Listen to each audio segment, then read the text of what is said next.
In the Name of a Woman. Written by Arthur W. Marchmont. Chapter 1. A Night Adventure in Sofia. Help!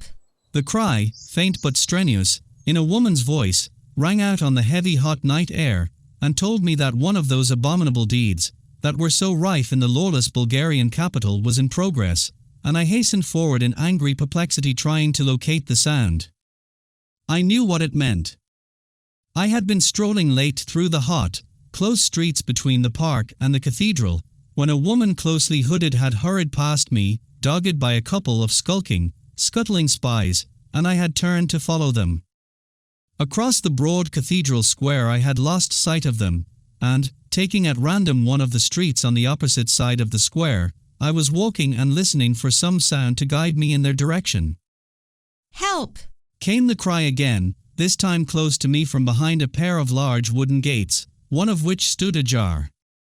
I pushed it open and crossed the courtyard before a large house, loosening as I ran the blade of the sword stick I carried. The house was in darkness in the front, and as I dashed round to the back, the cry was uttered for the third time, while I caught the sounds of struggling. There was a light in one of the lower rooms, the long casement window of which stood partly open, and the beams came straggling in a thin line between some nearly closed curtains. With a spring, I caught the ledge, and, drawing up my head level with the window, looked in. What I saw told me that my worst fears were being realized. The woman who had passed me in the street was struggling with frantic effort to hold the door of the room against someone who was fighting to get in. Her cloak was off, and her head and face uncovered. She was a tall, lithe, strenuous creature, obviously of great strength and determination, and the whiteness of the face, now set and resolute, was thrown up into the strongest contrast by a mass of bright red hair, some of which the fierceness of the struggle had loosened. She was striving and straining with enormous energy, despite the fact that she was bleeding badly from a wound somewhere in the shoulder or upper arm. As I glanced in, she turned her head in my direction with the look of a tigress at bay, and I guessed that she was calculating the possibilities of escape by means of the window. But the momentary relaxation of her resistance gave the men a better chance, and, to my horror, I saw one of them get his arm in, and slash, and thrust at her with his knife. She answered with a greater effort of her own, however, and succeeded in jamming the man's arm between the door and the lintel, making him cry out with an oath that reached me. But so unequal, a struggle could only end in one way, and that very speedily unless I intervened, so I scrambled onto the window ledge, and with a cry leapt into the room. At the noise of my appearance, mistaking me no doubt for a third ruffian come to attack her, the woman's courage gave out, she uttered a cry of despair and rushed away to a corner of the room. She released the door so suddenly that the two men came staggering, and blundering into the room, almost falling, and I recognized them as the two rascals I had seen following her. "Have no fear, madam, I am here to help you," I said, and, before the two ruffians had recovered from the surprise of my appearance, I was upon them. One could not stop his rush till he was close to me, and, having him at this disadvantage, I crashed my fist into his face with a tremendous blow, knocking him down with such force that his head fell with a heavy thud against the floor, and his dagger flew out of his hand and spun clattering across the room, almost to the feet of the woman. The second was more wary, but in a trice, I whipped out my sword, held him at bay, and vowed in stern, ringing tones that I would run him through the body if he wasn't outside the room in a brace of seconds. I saw him flinch.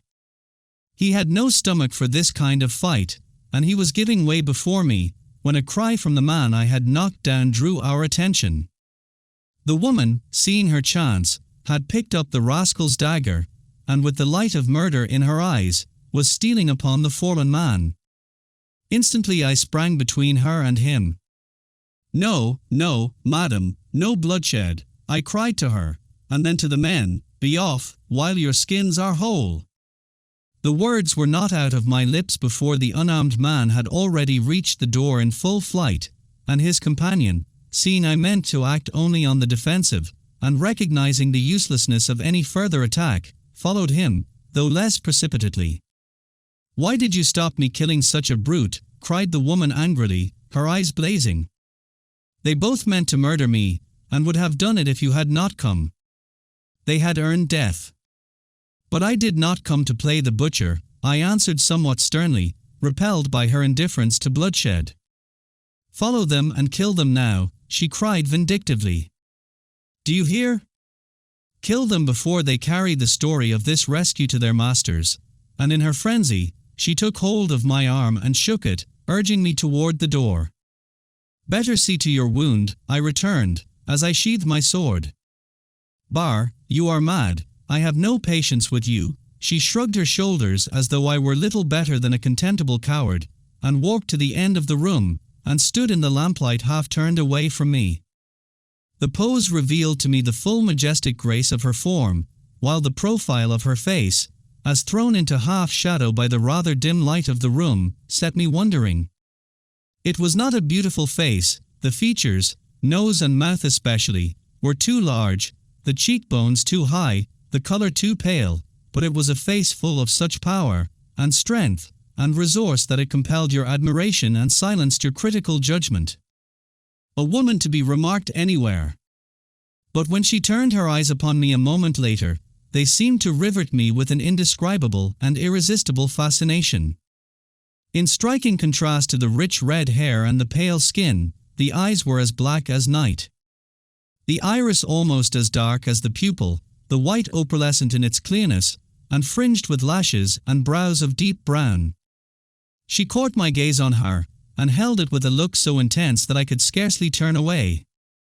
Her bosom was heaving, and her breath coming and going quickly with her exertions and excitement, and after a moment, without saying a word, she threw herself into a low chair and hid her face in her hands. Who could she be? That she was a woman of station was manifest. The richness of her dress, the appointments of the room, told this plainly, even if her mien and carriage had not proclaimed it, and yet she seemed alone in the house. It was a position of considerable embarrassment, and for the moment I did not know what to do. I had no wish to be mixed up in any such intrigue as was clearly at the bottom of this business, and though I was glad to have saved her life, I was anxious to be gone before any further developments should involve me in unpleasant consequences. There was no more dangerous hornet's nest of intrigue and conspiracy than Sophia to be found in Europe at that time, and the secret mission which had brought me to the city about a fortnight before was more than enough to tax all my energies and power, without any such additional complication as this adventure seemed to promise. My object was to get to the bottom of the secret machinations by which Russia was endeavoring to close her grip of Ion on the throne and country of Bulgaria, and, if possible, thwart them, and I had been trying and testing by every secret means at my command to find a path that would lead me to my end. It must be a delicate and dangerous task enough under the best auspices, but if I were to be embarrassed now by the coils of any private vengeance feud, I ran a good chance of being baffled completely. Even before this night, the difficulties in my way had appeared as hopeless as the perils were inevitable, and I had felt as a man might feel who had resolved to stay the progress of a railway train by laying his head on the metals. But if this affair were as deadly as it seemed, I might find my head struck off before even the train came in sight. Yet to leave such a woman in this helpless plight was the act of a coward, and not to be thought of for a moment, and I stood looking at her in sheer perplexity and indecision. She lay back in her seat for some minutes, making no attempt to call assistance, not even taking her hands from her face, and paying no heed whatever to her wound, the blood from which had stained her dress. I roused myself at length, and, feeling the sheer necessity of doing something, went to the door and called loudly for the servants. "It is useless to call, there is no one in the house," she said, her voice now trembling slightly, and with a deep sigh, she rose from her chair, and after a moment's pause crossed the room to me. She fixed her eyes upon my face.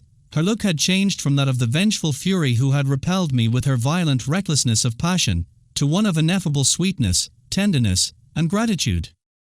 Out of her eyes had died down all the wildness, and what remained charmed, and thrilled me, until I felt myself almost constrained to throw myself at her feet in eagerness to do whatever she bade me.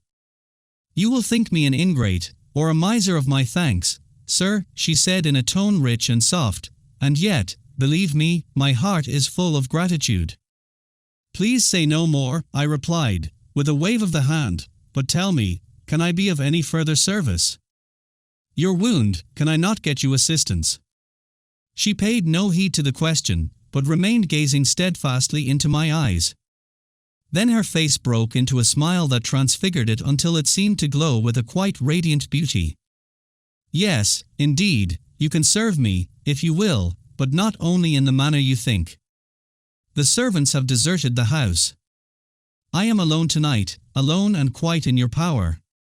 She lingered on the words, paused, and then added, but in the power of a man of honor. How can I serve you? You have but to ask. I wish I could think that, was the quick answer, with a flash from her eyes. But first for this, and she rapidly bared the wound, revealing an arm and shoulder of surpassing beauty of form. Can you bind this up? For the moment, I was amazed at this complete abandonment of all usual womanly reserve. The action was deliberate, however, and I read it as at once a sign of her trust and confidence in me, and a test of my honor. The hurt was not serious. The man's blade had pierced the soft white flesh of the shoulder, but had not penetrated deep, and I had no difficulty in stanching the blood and binding it up. It is not a serious wound, I said reassuringly. I am glad. That is no fault of the dastard who struck at me, it was aimed at my heart. She showed not the least embarrassment, but appeared bent on making me feel that she trusted me as implicitly as a child. When I had bound up the wound, she resumed her dress, taking care to put the stains of blood out of sight, and then, with a few swift, graceful movements, for all the stiffness of the hurt, she coiled up the loose tresses of her hair. When she had finished, she went to a cabinet, and, taking wine and glasses, filled them. You will pledge me? And she looked the invitation. We women are so weak. I am beginning to feel the reaction. I was putting the glass to my lips when she stopped me. Stay, I wish to know to whom I owe my life.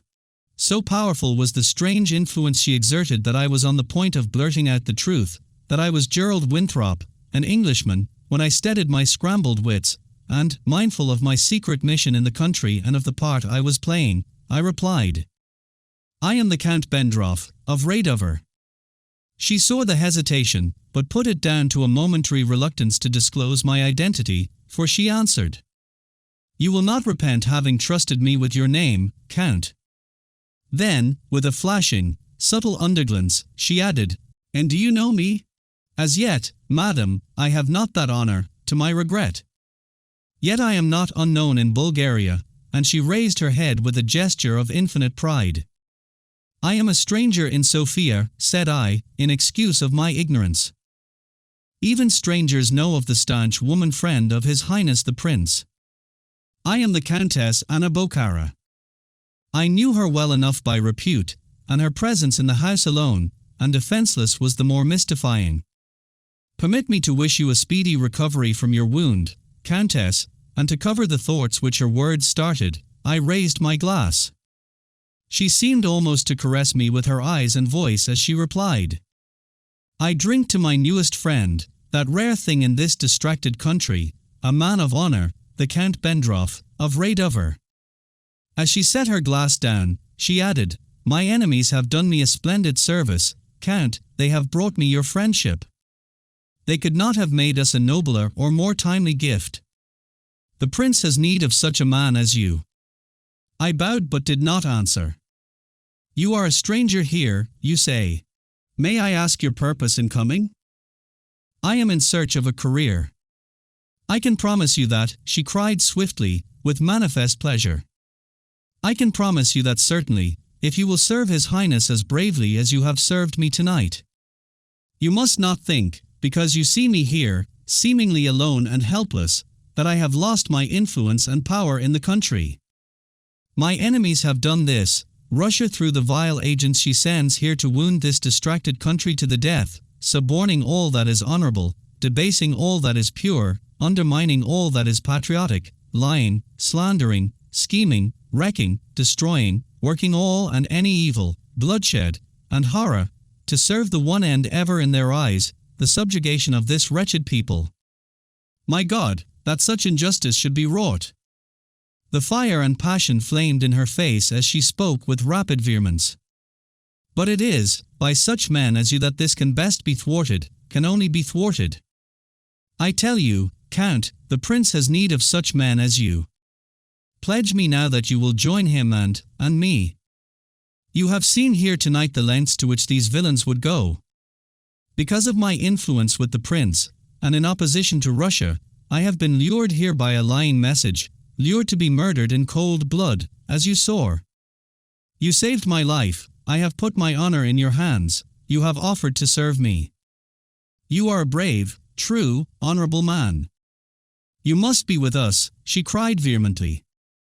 Give me your word, nay, you have given it, and I can claim it. You will not desert me. Make the cause of truth and honor yours, and tell me that my prince and I may rely on you. She set me on fire with her words and glances of appeal, and at the close, she laid her hands on mine, until I was thrilled by the infection of her enthusiasm, while her eyes sought mine, and she seemed to hunger for the words of consent for which she waited. Chapter 2. Now you will have to join us. Tempting as the offer was which my strange companion made me, I could not bring myself to accept it without time for consideration, and my hesitation in replying irritated and seemed to anger her. She thrust my hands away from her with petulant quickness. You are a man of strangely deliberate discretion, Count, she said as she turned away to the end of the room, and threw herself into her chair again, from which she regarded me with a glance half scornful, half entreating. If I do not accept at once, believe me it is from no lack of appreciation of the honor you offer me, or the charm with which it is offered, but circumstances compel me to be deliberate. Circumstances, she cried, with a shrug of disdain and disappointment. I regret that I cannot explain them. I could not, without telling her the whole reason of my presence in Sofia, and that was of course impossible. My secret commission was from the British government, and the intrigue which I had to try and defeat was designed to depose her prince, and set on the throne in his place a woman who would be a mere tool in the hands of Russia. I am half a Romanian by birth, my father having married the Countess of Radover, and my childhood had been spent in the Balkan Peninsula. It was on one of my visits to the estates in Radover that I had come across the scent of this newest Russian intrigue, and as I had already had close communications with the British Foreign Office, and accepted 1 or 2 missions of a secret character, I had volunteered for this, believing that single-handed, I could effect secretly much more than could be done by the ordinary machinery of diplomacy. The Balkan states were in a condition of ferment and unrest. The war between Bulgaria and Serbia had ended not long previously. Russia was keenly bent upon rendering her influence impregnable, and as no other European government would interfere, our Foreign Office was loath to take open measures. At such a juncture, my services were readily accepted, and I had arrived in Sofia a couple of weeks before, and was just forming my plans, when this startling incident had occurred. I had stipulated for a perfectly free hand as to the course I should pursue, and the means I should adopt to secure my end, a concession that had been granted me with the one stipulation that if I failed, or if trouble arose through my agency, our Foreign Office would be at liberty to disown me. It will thus be seen how strongly I was tempted to accept the offer which the Countess Bokhara made me, and which I knew she was in a position to carry out.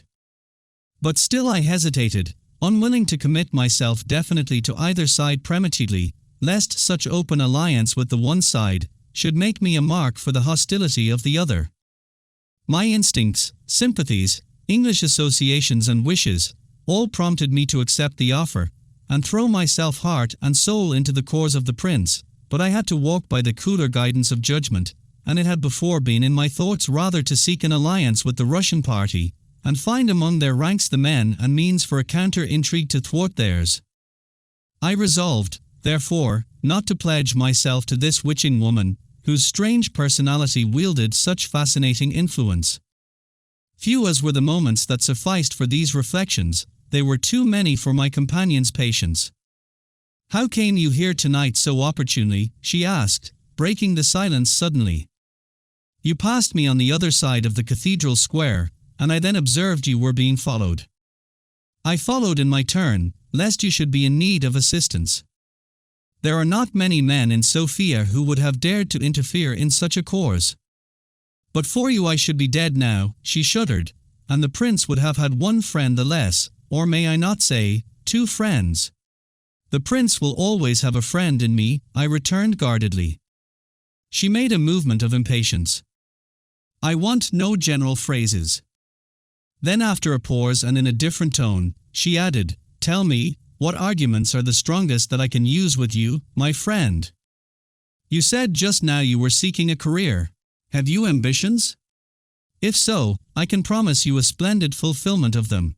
Do you wish riches? They shall be yours. Have you a heart? I will find you as fair a bride as man's eyes can rest upon. Have you judgment? Have you anything, except a commitment to the other side, and I can prevail with you. Join us, and before 3 months are over, your head you shall be the prince's right hand, and mine. The subtle witchery of her tone in the last 2 words was indescribable.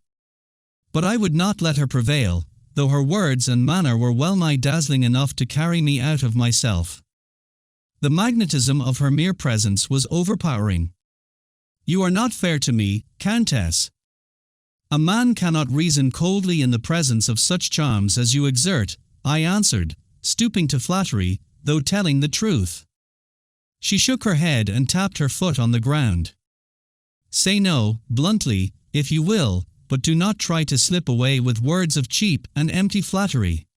I am not appealing to you to join for my sake, gladly as I would welcome you, but for the sake of the prince, for the cause of truth, for the honor and safety of Bulgaria. Stay, as I was about to answer, I have seen you act and I have read your character. I do not make mistakes. I know you are to be trusted.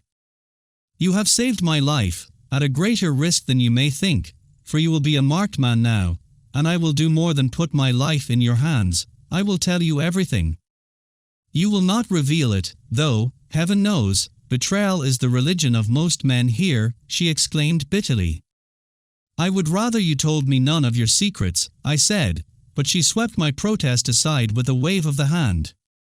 You wonder why you find me here in this house alone at night. You must wonder, I will tell you. It is my mother's house, my own is across the city near the palace, and tonight her own maid came to me with an urgent message that my mother had been stricken down suddenly and was dying, and that I must come at once. It was a lie, of course, though for the moment it blinded me. I hurried here on foot, too anxious even to wait for a carriage to be got ready, and when I arrived, the place was empty. While I was wondering whether I had been betrayed, the men you saw, to whom keys of the place had been given, entered, and would assuredly have murdered me but for your arrival. That is how Russia plays her cards in Bulgaria. How do you know they were Russian agents? How do I know that when I am hungry I want to eat? Wearied, I need sleep? Bah, do you think I have no instincts and do not know my enemies? How do I know their plans and plots? She fired the questions at me with vindictive indignation and a smile of surprise that I should even ask such a thing. Then her expression changed to one of deep earnestness, her tone hard and bitter. I will tell you how you shall know it too. They have tried every other means but this, to separate me from my prince. Threats at which I laughed, bribes to be anything I pleased, which I scorned, hints of his assassination, which I carried to him, everything, till only this was left, and now this, and she touched her wand lightly. And even this, thanks to your valor, Count, has now failed. And their object, you will ask? They have a plot to drive my prince from Bulgaria, because he will not be their tool.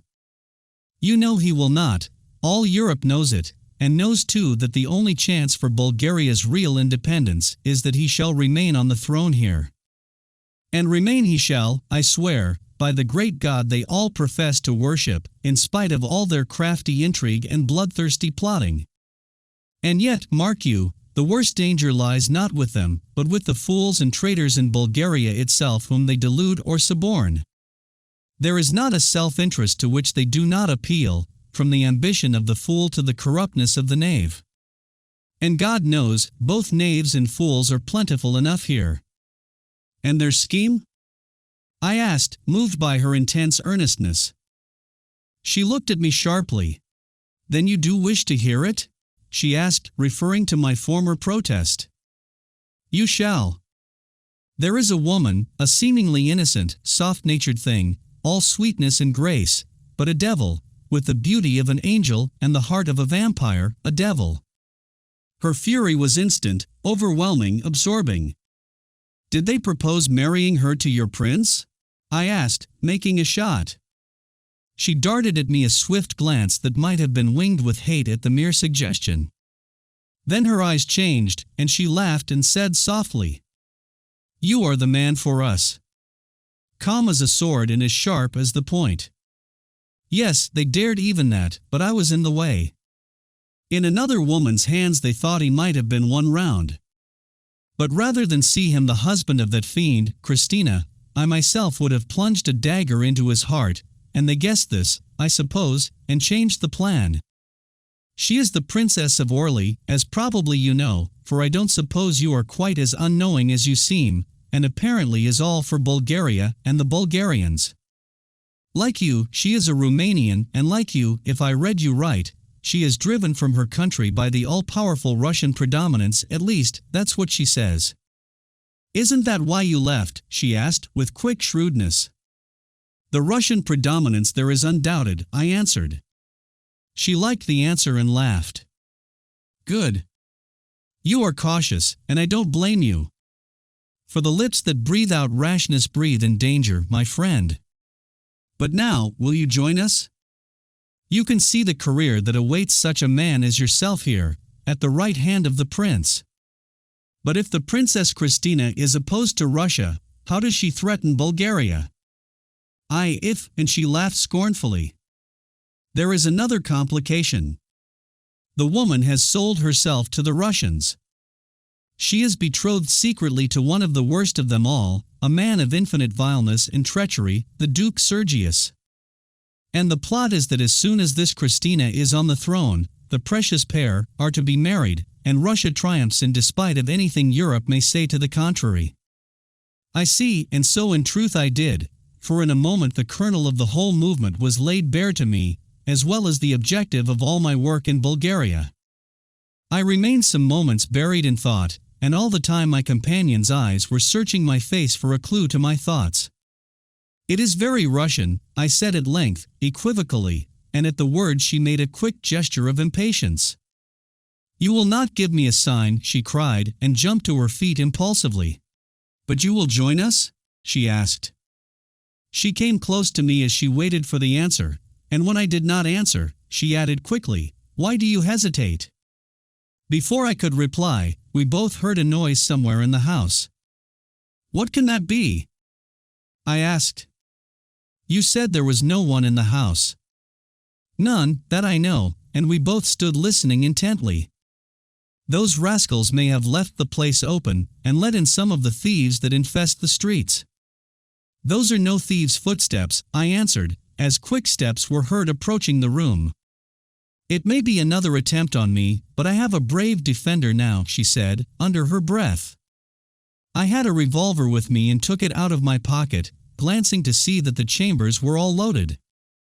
You had better stand back at the end of the room there, and I went towards the door. At that moment it was opened quickly, and 3 men in uniform entered. Stand, I called. What do you want here?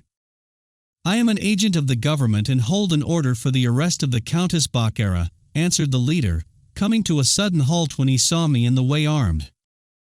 Well, you cannot execute it now. My orders are imperative, sir, and you will resist me at your peril. I shall resist, said I shortly. Where's your order? I have it, that is enough, he replied with equal curtness. Produce it. That is not in my instructions. Then I don't believe you have it. Leave the house before there is any further trouble. I must do my duty. Georgiou, he called to one of the 2 men, who had kept close to the door in fear, but now stepped up to his leader's side. Who has signed your order? Asked the Countess, interposing. One whose authority is sufficient for me. But not for me, she cried. I turned and found to my surprise that she had come to my side and was staring with fixed intensity into the man's face. Not for me, she repeated. You must be prepared to accompany me, madam, nevertheless, and I trust you will come at once and without causing trouble. We are 3 to 1, sir, and fully armed. Resistance will be useless, he added to me. If you were 30 to 1, I would not give way unless you produced your authority, I answered, my blood beginning to heat under his manner and tone. I ask you for the last time, madam, to come with me, and, with a sign to the others, he made ready to attack me. I for the last time, said my companion, between her teeth, and before I could guess her intention, she gave a startling proof of her desperate resource and deadly recklessness. With a suddenness that took me entirely by surprise, she snatched the revolver from me, and leveling it with quick aim, she fired 2 shots in rapid succession with deadly effect, for the 2 men standing near us fell dead at our feet, shot through the head. The third, who had kept near the door, with a coward's prudence, took to his heels incontinently, and left us alone with the dead. Good God, what have you done? I cried, aghast at her deed. These men were soldiers. She laughed into my scared face. You don't suppose death counts for much in this country. This is only spy carrion, and with the utmost sang-froid, she stooped and rifled the pockets of the dead leader, turning the body over for the purpose, and took from his pocket a paper which she held up for me to read. I was sure of it. What the bearer does is by my order and authority. Signed, M. Colford, General. General Colford is the implacable leader of the Russian party, and that document was my death warrant, she said. In a moment I saw my danger, and she read my thought instantly. Yes, you are committed, my friend. Now you will have to join us, and she smiled triumphantly in my face. I am glad. Chapter 3. The Princess Christina. The amazing turn which events had taken through the terrible act of my companion filled me with consternation at the possible effects to us both, and after I had satisfied myself that the 2 men were dead and so beyond help, I paced the room in anxious, perturbed thought. She was not in the least perturbed, and filled the minutes by going carefully through the leader's papers in search of anything that would tend to the confusion of her enemies. A low exclamation of pleasure told me that, when she found what she sought, she showed no jot or tittle of remorse at this shedding of blood. To her, the 2 men were no more than a couple of wild beasts who had attacked her, and had been killed in her self-defense. She was as hard and callous as any public executioner could have been. See here, she cried at length. Here are proofs enough of the villainy, and she put papers into my hand which showed plainly enough that the whole matter had been planned by those high in the Russian party. One was no less than a clear but brief statement of instructions. If the first attempt at secret assassination failed, this endeavor, by means of a pretended arrest by men in uniform dressed to look like officers, was to be made, and the Countess was to be hurried to Ternova to be dealt with there, should she reach the fortress alive. You will need these when the attempt is made to implicate you. Yours is a deadly sin, to have come between Colford and his vengeance, and you will need all your wits to get out of it with your life, even with these papers, unless you throw yourself under the protection of the prince and his party. As I said, you will have to join us now, Count. I shall still take time to consider, I answered rather shortly. You have given me plenty of food for thought. But now, what of your immediate safety? You cannot stay here. Nor you either. You let the 3rd man escape, and by this time he is carrying his news of failure with feet winged with fear. I have done with this carrion, and she cast a look of repugnance at the dead men, and turning away, resumed her cloak with great haste. You will not decide now? She asked, as she was ready to go. No, I must have time. But where will you go now? I shall communicate with you. You will be a marked man from this hour, and easy to find, she said significantly, and if you are in danger sooner than you expect, do not hesitate to let me know. Our next meeting will be in the prince's palace, and the sooner the better. Where will you go now? I repeated. Do not fear for me. You will need all your efforts to save your own skin. Come, she left the light burning, and led the way out of the house by a back entrance that opened onto a narrow alley, along which we hurried. I will see you safe to your home, I said, when she stopped at the mouth of it and held out her hand. She smiled. No, I am in no danger, but for you, take this path as far as it goes, turn sharp to the right until you come to an avenue of trees, and at the bottom of that, you will know where you are. Good night, Count, and once more I thank you with all my heart for your service. But we shall both live to see my thanks in an alliance that will do great things for the prince and for Bulgaria. She gave me her hand, and though I pressed her to let me see her safely across the city, she would not, but put me on my honor not to follow her, and turning, sped away, keeping in the shadow, and going at such a speed that she was soon out of my sight. Then I followed the way she had told me, and found myself close to the street in which my hotel was situated. I walked slowly from that point, my brain in a whirl of excitement at all that had happened in the crowded hours of that night.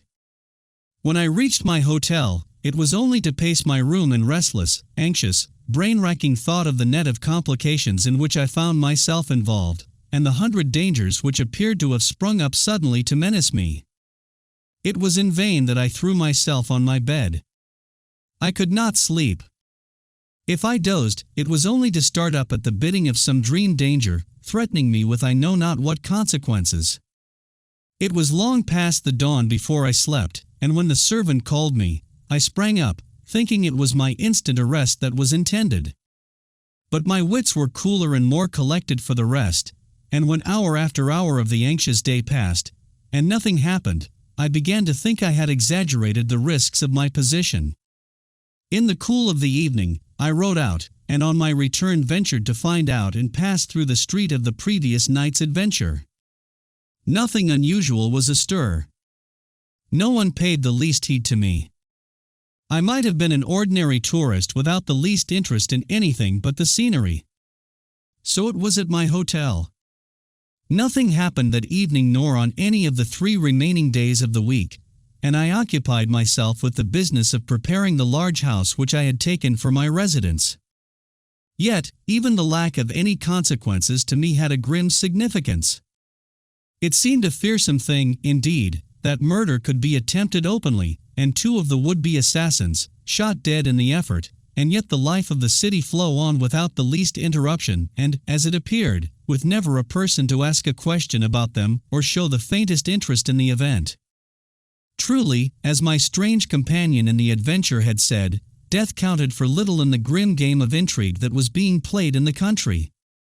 I had provided myself with a few letters of introduction, and, knowing the average poverty of the people, and the high esteem set on riches, I had dropped a number of judicious hints that I was a man of considerable wealth.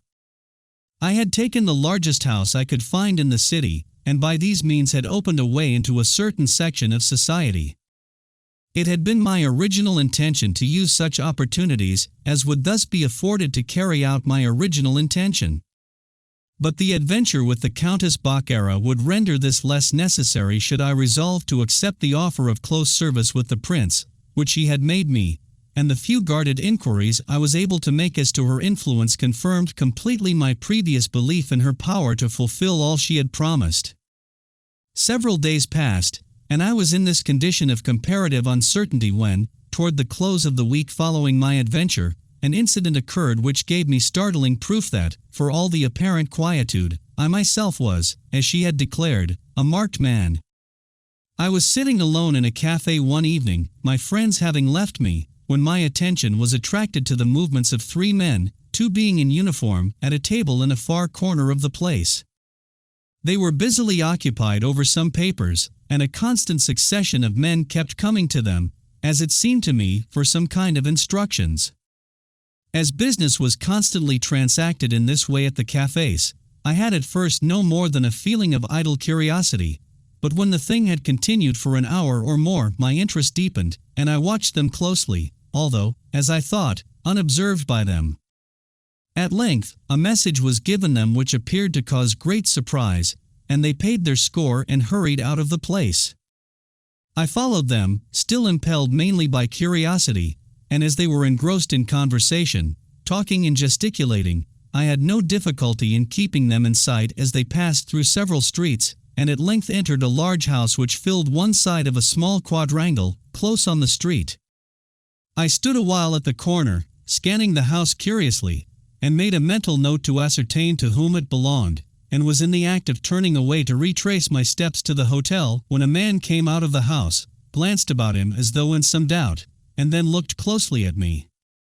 He walked to the corner of the street opposite, still looking at me, and after a minute of doubt, crossed to me. "I am to give you this, sir," he said, speaking with the manner of a confidential servant. "To me?" "I think not. What name?" I asked. I had no name given to me, but I was to say it was, in the name of a woman. "In the name of a woman?" I repeated. It could not be for me. I knew no such password, and I connected it instantly with what I had seen at the café. I was about to send the man away, when it occurred to me that it might be a message from the Countess Baccara, and that, from a love of mystery, she had chosen this exceedingly ambiguous method of communication. I took the letter which the man held out, therefore, and read a message written in a woman's handwriting. "Follow the bearer." In the name of a woman. I was disposed to smile, but checked myself on seeing the servant's eyes fixed upon me. "I am to follow you," I said gravely. Without a word, he led the way back to the house, through the deep gloomy archway, in which I noticed a number of servants and others, lounging and waiting, and up 3 or 4 steps into the house. Turning to make sure that I was behind him, the man crossed a hall, in which were more men, some in uniform, through a curtained archway at the end, and up a broad stairway onto a wide landing place until he paused before a large dark oak door. He opened this quietly and stood aside for me to enter. As I did so, some words came to my ears that were certainly not intended for a stranger to hear. "Curse the business. I am sick of the place. The sooner this thing's over and Christina is on the throne and married to Sergius, the sooner we shall be back in Moscow and out of this beastly hole." The voice was loud and strident, and the language Russian, and the speaker, a young red-haired man, in an officer's uniform, laughed noisily. I was in the room before the sentence ended, but I came to an abrupt halt in my surprise, and perceiving at once the mistake that had been made, I half turned to leave the room again. But the man who had brought me had already closed the door. My surprise was not one whit greater than that of the 3 men in the room, however, who were standing together by a table with their backs to the door, and not having heard it open, did not know I was there till the officer, who had spoken, turned round. "Hullo, who the devil's this?" he exclaimed. "What do you want, sir?" and I saw his hand go to his sword hilt. His companions turned quickly on hearing him, and stared at me with evident amazement. "Be quiet, Marx," said one of them in Russian, a much older man, and apparently in command. Then in Bulgarian to me, "May I ask your business, sir?" "On my word, I know no more than yourself," I answered, keeping my eye on the red-haired man whose threatening looks I did not at all like. "I am here in the name of a woman, I presume.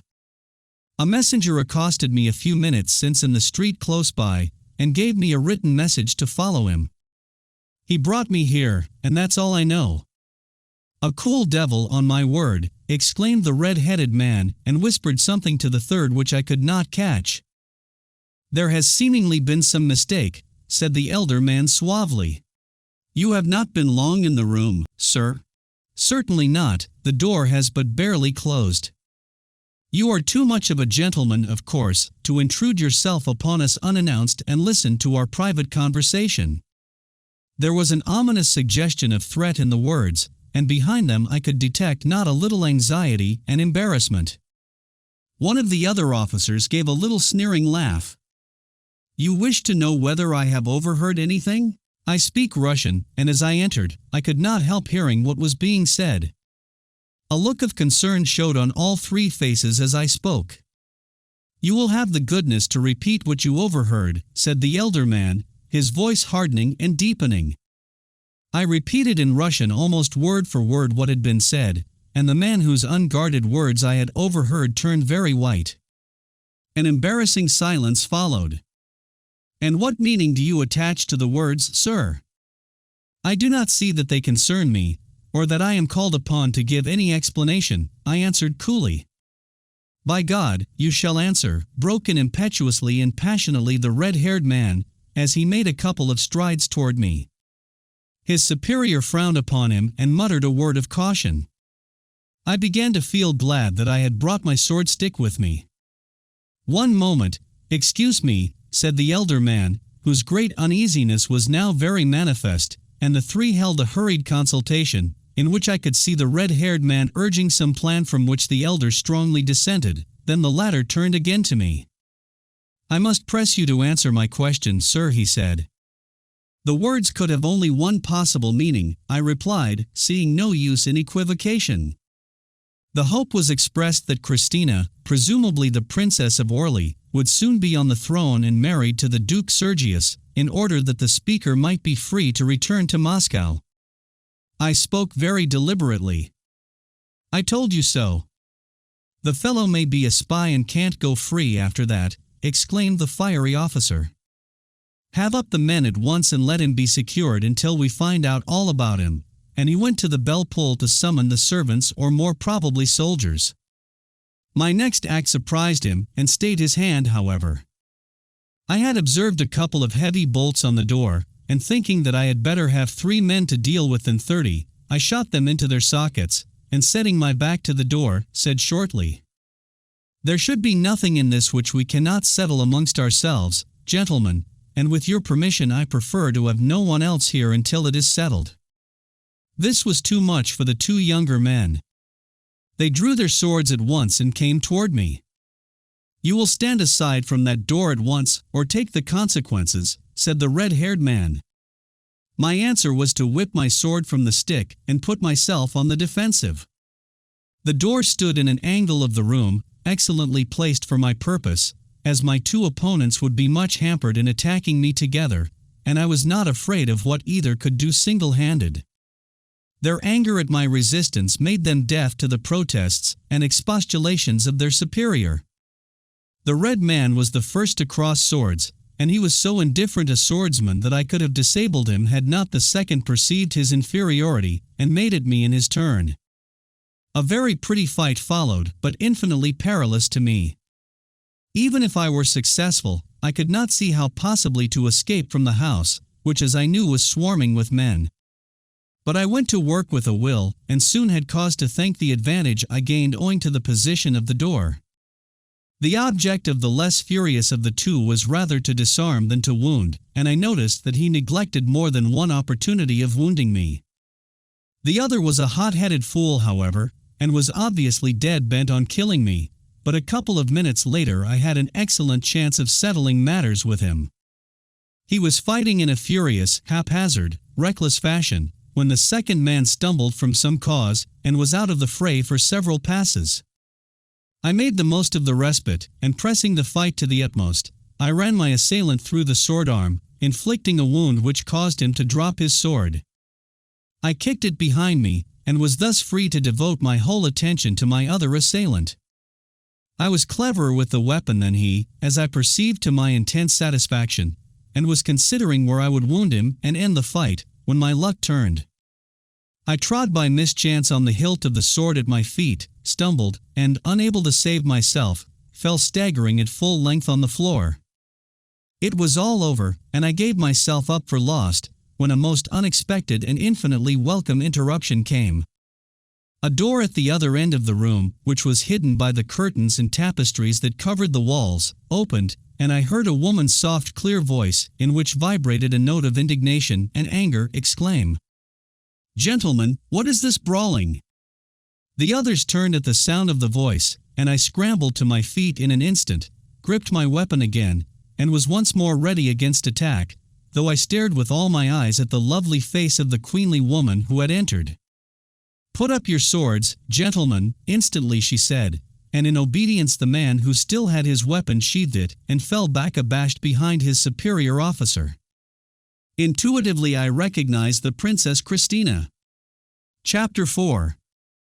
The web is wide, the mesh is hard to break. As beautiful as an angel, and with the heart of a vampire. This bitter description rushed to my thoughts as I gazed at the Princess Christina. Surely never had treachery, cruelty, and ambition a fairer guise than hers, if treacherous and cruel she could be. But the thought started another suspicion. Had this scene all been planned by her to catch me in the toils? It was a dramatic enough entrance for me into her circle, and certainly clever. It had been made to appear as if I had forced my way into the house, had overheard a compromising secret, had had my very life placed in danger, and then at the critical moment it was to her coming I owed my safety. If this were so, I could understand why the less hot-headed of my two assailants had first rushed to the assistance of his comrade, but had then refrained from pressing the advantage of the odds against me in the fight, and had not attempted even to wound me. Could that lovely, ingenuous-looking woman have laid such a scheme, and then have carried it out with such shrewd stage management, putting that little ring of anger into her voice at all the clatter of the fight? If so, the danger that had seemed to threaten me had never existed, and I might as well do as she bade, and put up the sword which had never been needed in earnest. With a smile at the notion, I sheathed it, and waited for the next development of the comedy. Yet the anger in her eyes seemed sincere enough, and if she was only acting, she understood her business well, for the indignation on her face, and the liquid notes of her perfect voice moved me to regret even my share in the fracas, though it had been none of my seeking. Major Zankoff, have you such poor command of your subordinates that they must seek to shed blood almost in my very presence? At the rebuke the eldest of the three men winced and bit his lip, but made no reply except a bow. You know my will, sir, she continued, with the mien of an empress, and any repetition of this forgetfulness will find me deeply angered even against you. Madam, I am already punished, replied the major, with the bow of a courtier and the shrewdness of a diplomat. As for you, gentlemen, she said, turning to the other two, I shall use my influence to see that you are relieved from duties which you must surely find irksome, since you seek relaxation in this cut-and-thrust work. Be good enough to leave me. This was a somewhat embarrassing request, for I was by the door, and still held my foot on the fallen sword. I was not disposed to have the door open lest others should be brought in, and they were not willing that I should have a chance of escape, carrying their secret with me. The three exchanged looks, and then the major came to the rescue. There is a matter that needs explanation to you, madam, he began, when she cut him short. I will hear nothing, Major Zankoff, until these gentlemen have left me. Another embarrassing pause followed, in which she let her eyes glance toward me and rest a moment on my face, with an effect I cannot describe. In an instant it seemed as if all my doubts of her sincerity dropped from me like a cloak. I felt absolutely assured, not only of her purity and truth, but of my own complete safety in trusting her, and with an impulse that was as irresistible as it was instantaneous, I cut the knot of the difficulty. I picked up the fallen sword, left my place by the door, and handed it back to the owner. He flashed a curse at me out of his eyes that I should have been the cause and witness of his humiliation, and muttered in a tone too low to reach other ears than mine, as he bent his head in sheathing the weapon. I will find you out, sir. Count Benderoff, Hotel de l'Europe, I whispered, meeting his look with one as stern as his own, and then stood aside for him and his companion to pass out of the room. The princess waited in silence until the door had closed behind them, and then addressed me. Why have you come to bring your quarrels here, sir? I think I can best explain, began Major Zankoff. I have asked this gentleman for his explanation, Major, she broke in, and I liked her calm assertion of authority. I have brought no quarrel here, madam, and I explained very briefly the facts up to the moment of her entrance. She bent her dark eyes on me during the recital, and gradually the color of her cheeks deepened, until at the close, with a flush of indignation and anger, she cried, "You have been shamefully treated, sir, shamefully and outrageously. Because by chance some hot-headed idler cannot keep his tongue still, but must blab of matters he does not understand, shall murder be attempted? Major Zankoff, what had this gentleman done that you should sanction this atrocious act? We owe you an ample apology, sir, and I, the Princess Christina of Orly, drawing herself to her full height, tender it to you. I do not ask your name. I ask nothing, but only tell you I am profoundly sorry, and deeply grieved that this should have occurred. Major Zankoff, it is my express wish that you will see this gentleman safely out of the house, and conduct him to any part of the city he desires. His safety will be your personal charge. And with this she swept across the room and herself held open the door for me to leave. Her beauty and grace, and, much more, the instinctive justice of her act and implied trust in my honor, conquered me. I did not wish to leave her, and lingered gazing at her in admiration. This was the Countess Bokhara's vampire. If this was how she gained her victims, I, at any rate, was ready to be one of them. As we stood thus, she holding the door, and I unwilling to go, our eyes met, and I was filled with one consuming, burning impulse to serve her. Then came an interruption, which I for one welcomed profoundly. An old man, in the uniform of a high Russian officer, entered through the door which she had used, and in a high-pitched voice said sharply, "This is a somewhat unusual scene. What does it mean?" I was watching the princess closely, and saw an expression of some disconcertment and alarm rush into her eyes, to be as quickly forced down and followed by what I half dared to hope was a look of solicitude on my account. The eyes seemed to beg me to leave while the way was still open. But I would not have gone for a fortune. I was 10,000 times more eager to stay. Major Zankoff gave an expressive shrug of the shoulders as he said in reply to the question, "There has been a little misunderstanding, General." The small, alert, piercing eyes seemed to take in the situation at one sweeping glance that dwelt lastly on my face. "Princess, can I have a word with you?" Major Zankoff, close the door and guard it. "We want no one in, or out." He let the last two words drop from his lips as though they were an afterthought, and not intended to be spoken aloud. "I am telling this gentleman that he is at liberty to leave here, General," she answered, lifting her head with what I read as an intentional assertion of authority, not made, however, without an effort. "Very good of you, very good indeed," he replied drily. "But as the gentleman does not seem disposed to go, suppose we close the door. There is a draft for one thing, and pretty situations should never be strained. Besides, I wish to have a word with him myself." My wits had been somewhat mazed by the unexpected character of the meeting with the princess and the whirl of strange and disturbing thoughts which she had started, but these last words of the old soldier recalled me to myself quickly enough. "With me?" I said in surprise. "Certainly, with you," he answered sharply. The suggestion of solicitude for me still lingered on the princess's face as she left the door and went to the old man. "I have passed my word for his safety, General," and she looked meaningly at him. "Do I look so fierce and terrible an object, madam, that the gentleman will be afraid to trust himself alone with me, think you?" "I have passed my word for his safety," she repeated, and turning to me, she added, "You may depend upon that, sir," and as she left the room, she gave me a look from her glorious eyes which seemed to say much more than even her words. The old soldier smiled sardonically, and bowed low to her as she passed him. And now, sir, will you come with me, or are you, as madam was disposed to think, afraid to trust yourself with me?" "Zankoff, I do not wish to be disturbed," he said abruptly to the major. He led me to a room beyond and motioned me to a chair, near the table at which he seated himself. "You know, I presume, where you are, who I am, and who that is we have just left," he began. "I do not know all, but I can make a shrewd guess.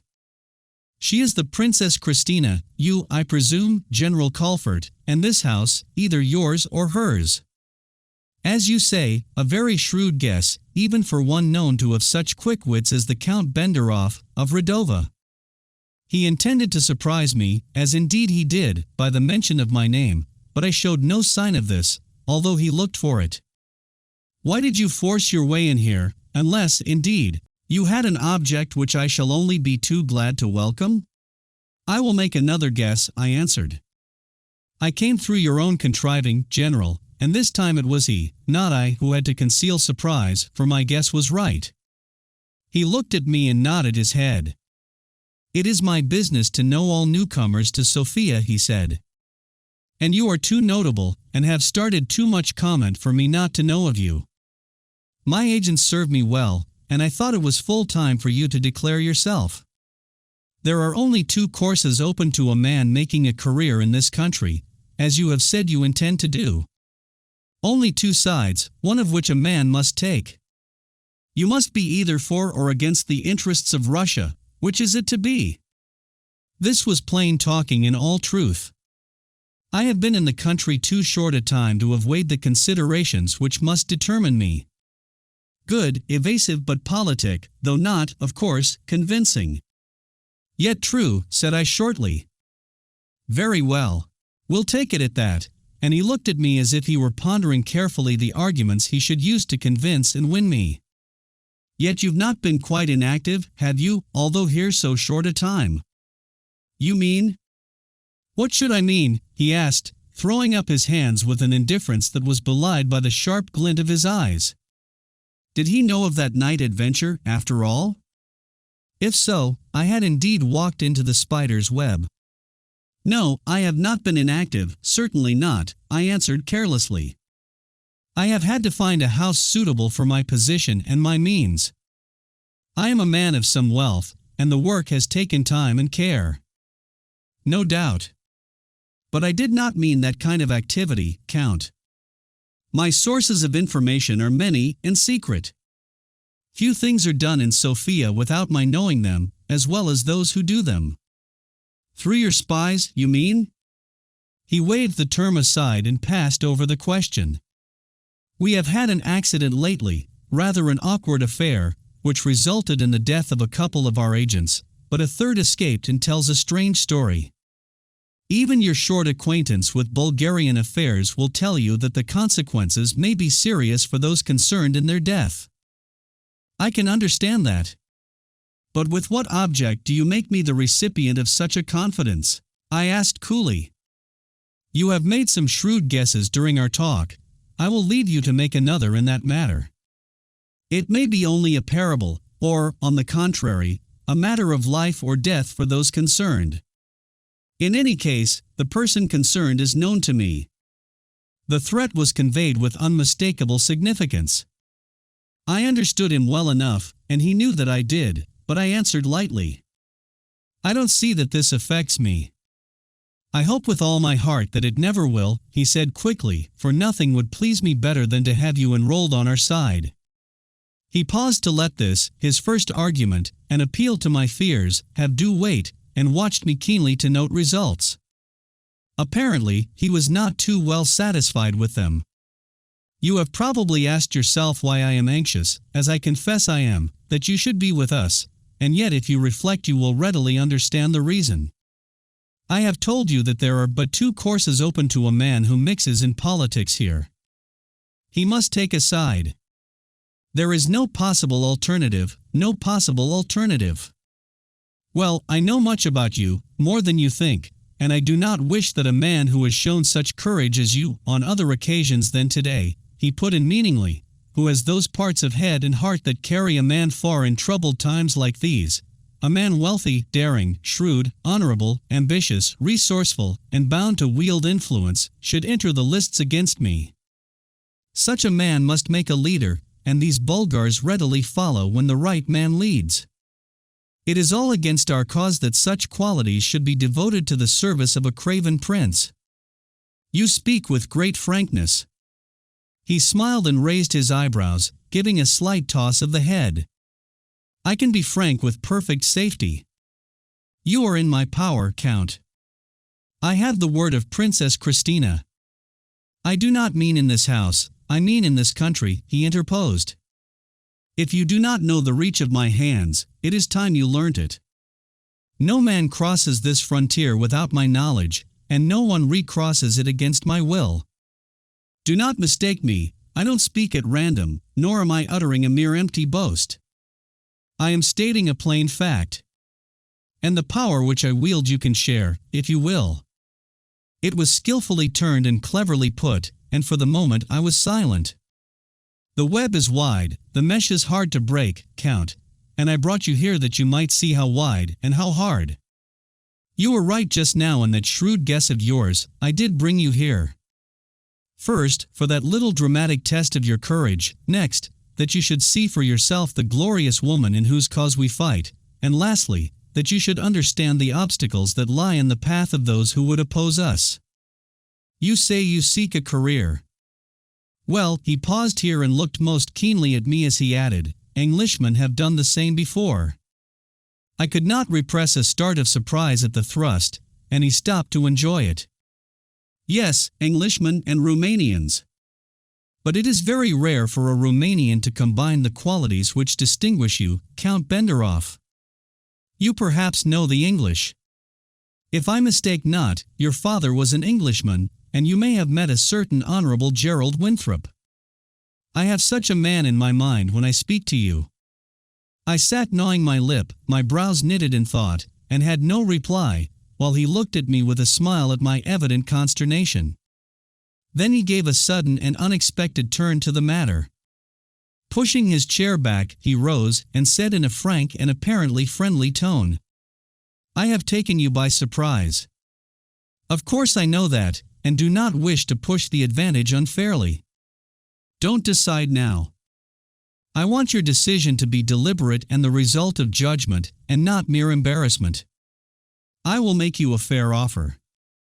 The frontier is free for you for 3 days, nay, for a week. Join us within that time, or let my agents report to me that you have crossed it. I want your services because I value them, but I do not intend my enemies to have them. If you really wish to make a career, I can help you as no one else can. I want no oaths, they don't bind me, and in this place bind no one beyond the limits of self-interest. If you join us, you would have to be faithful, or your life would be a mere candle flame to be snuffed out at will. That is a better guarantee than any mere oaths. If you decide to throw in your lot with us, I shall be glad to see you at any time. If not, I hope we shall not meet again. And he held out his hand. I took it, not over cordially, and left him, dismayed, perplexed and anxious, but with an appreciation of his power keen enough to have satisfied even him. Chapter 5. Spurno. A night's reflection brought but slight relief to my anxiety and doubt. How that wily Russian general had succeeded so easily and promptly in discovering all about me, I was at a loss to guess, nor was it of much profit to inquire. He had the facts, and the question was how he would use them, and the first gleam of an answer came from a very small thing. He had offered me first 3 days in which to leave the country, and then had extended the time to a week. Why? I came to the conclusion at length that he had probably a double reason, for he was not the man to do anything without a clear reason. He was all against my joining the party of the prince, and was probably resolved to go to extreme lengths to prevent me. But he knew also, though he had been crafty enough not to admit it openly, that I was an Englishman, and that fact might well embarrass him in dealing with me. Any ill-treatment of a British subject at such a juncture might bring about just such grave complications with our Foreign Office as might imperil the whole Russian undercurrent policy. That was, therefore, unquestionably one of my strong cards to play, and I resolved to use it promptly. I judged that in all probability my correspondence would be tampered with and would, if necessary, pass under his own eyes, so I wrote a letter to a friend in England, stating the fact plainly that I had had an interview with General Colfort, the Russian leader, in which the fact that I was a British subject had been discussed between us, and added a few words of assumed annoyance that this should have happened, as it might interfere with my plans in making a career in Bulgaria. I put in some other general matters such as might be written in a friendly letter, and finished with a request that my correspondent would send me 2 or 3 articles I had left in his care. This was all fable, of course, but I wrote it to make it more difficult for the general to suppress the letter. Then I added a postscript with the usual sting in it. If you get a chance, you might drop a side hint to Edwards, of the Foreign Office, that I am here, and known to be English. I sealed the letter with careful clumsiness, so that the envelope could easily be opened without the seal being broken, marked it, urgent, strictly private, and then gave it to a waiter to post. If I was under the surveillance he had suggested, I felt convinced that nothing more was necessary to ensure its getting immediately into the general's hands. It would at least give him food for thought. Then as to his second object. Why had he given me any time at all? A Russian party, strong and unscrupulous enough to plan the assassination of the reigning prince himself, as they had done, would have thought nothing of keeping me, a mere Romanian count, as I told them I was when they had me on the previous evening, rushing me off incontinently to the frontier, and bidding me be off about my business under fear of a stray bullet should I attempt to return. But he had given me a week to deliberate, and I drew the inference that he was really anxious to have an Englishman on his side, and that he meant to use the week to bring strong inducements to bear upon me. And through all these reflections one dazzling remembrance flashed, as the sun will flash through thin foliage after a summer shower, the great steady glare caught and reflected from a myriad drops on the wet, dancing leaves. It was the memory of the glorious beauty of the princess, with that look of solicitude for me and of fear of the general which I had seemed to catch. I had no more desire to fly the country than I had had to leave her witching presence, and 1,000 thoughts rushed through my mind, bewildering, stirring, fascinating me, and all urging me to stay until I had at least probed the meaning of her look, and determined whether I could in any way serve her. If she really stood in need of a friend, how gladly, and at that point I broke the thought with a laugh at my own silly conceit. She had 100, 1,000 men at her command. And I was a fool. But I would not leave the country if I could help it, and I ordered a horse and rode out, first to see how nearly my house was ready, and then away for a gallop in the country. On my return I learned that 2 officers had called and asked for me, had left word that, as their business was urgent, they would return early in the afternoon. I did not know the names, Captain Dimitrieff and Lieutenant Grossaw, and I could not think what they wanted with me, but I resolved to wait in for them, and while I was waiting, a servant brought me a card from another stranger, Lieutenant Spurno. The moment he entered I liked his pleasant, cheery looks, and his frank, unrestrained, self-possessed manner impressed me most favorably. With a smile he offered me his hand and said, "I have come in a quite unusual way, Count Benderoff. I am sent, in fact, to make your acquaintance. I am assured we shall speedily be friends." "I am certainly at your service," I answered, unable to resist a smile at his singular introduction. "It has an odd sound after all, hasn't it? And yet, do you know, I've been thinking how I should put it, and rehearsing, all the way. It does sound devilish odd from a stranger, but I do hope, for reasons that weigh infinitely with me, I can assure you, that so odd an introduction will really lead to friendship." "You say you were sent to me?" I asked, cautiously. "Yes, I assure you I am frankness itself. They never trust me with important secrets, I blurt them out," and he laughed, as though that were rather a good trait. "Old Colfort sent me, old Colfort for one." "I saw General Colfort last evening," I replied, drily. "But sit down and have a cigar, and then tell me why he is so interested in providing me with friends." "That's a good straight question, but I'll be hanged if I can answer it. He's such a sly old fox, with 50 secret reasons for every plain one." "Thanks, I'll have a cigar." "Well, he sent for me this morning. You know, I am on the Russian tack in all this business, and that for a reason which I'm pretty sure to let out before I've been many minutes with you, in fact, bound to, come to think of it, and, let's see, where was I? Oh, yes, he sent for me and said, 'Lieutenant, I have a pleasant duty for you, and an important one. I wish you to go to Count Benderoff and make a friend of him. He told me your hotel, and do what you can to make his stay in Sofia pleasant, as it may be only a very short one. You're the best man I know to let him see what's worth seeing in the city, and to let him know what's worth knowing. It promises to be a very kind act on his part." I spoke sincerely, and my visitor smiled at the words. "It shall be, if you'll let me, Count, I assure you. But that old fox always has a bitter wrapped up somewhere in the sweet, and as I was leaving, after having talked you over, of course, he pretended to remember something and said, "Oh, by the way, take this letter to the Count with an apology from me. By an unfortunate mistake it has got opened by some clumsy idiot, and was brought to me to know what should be done.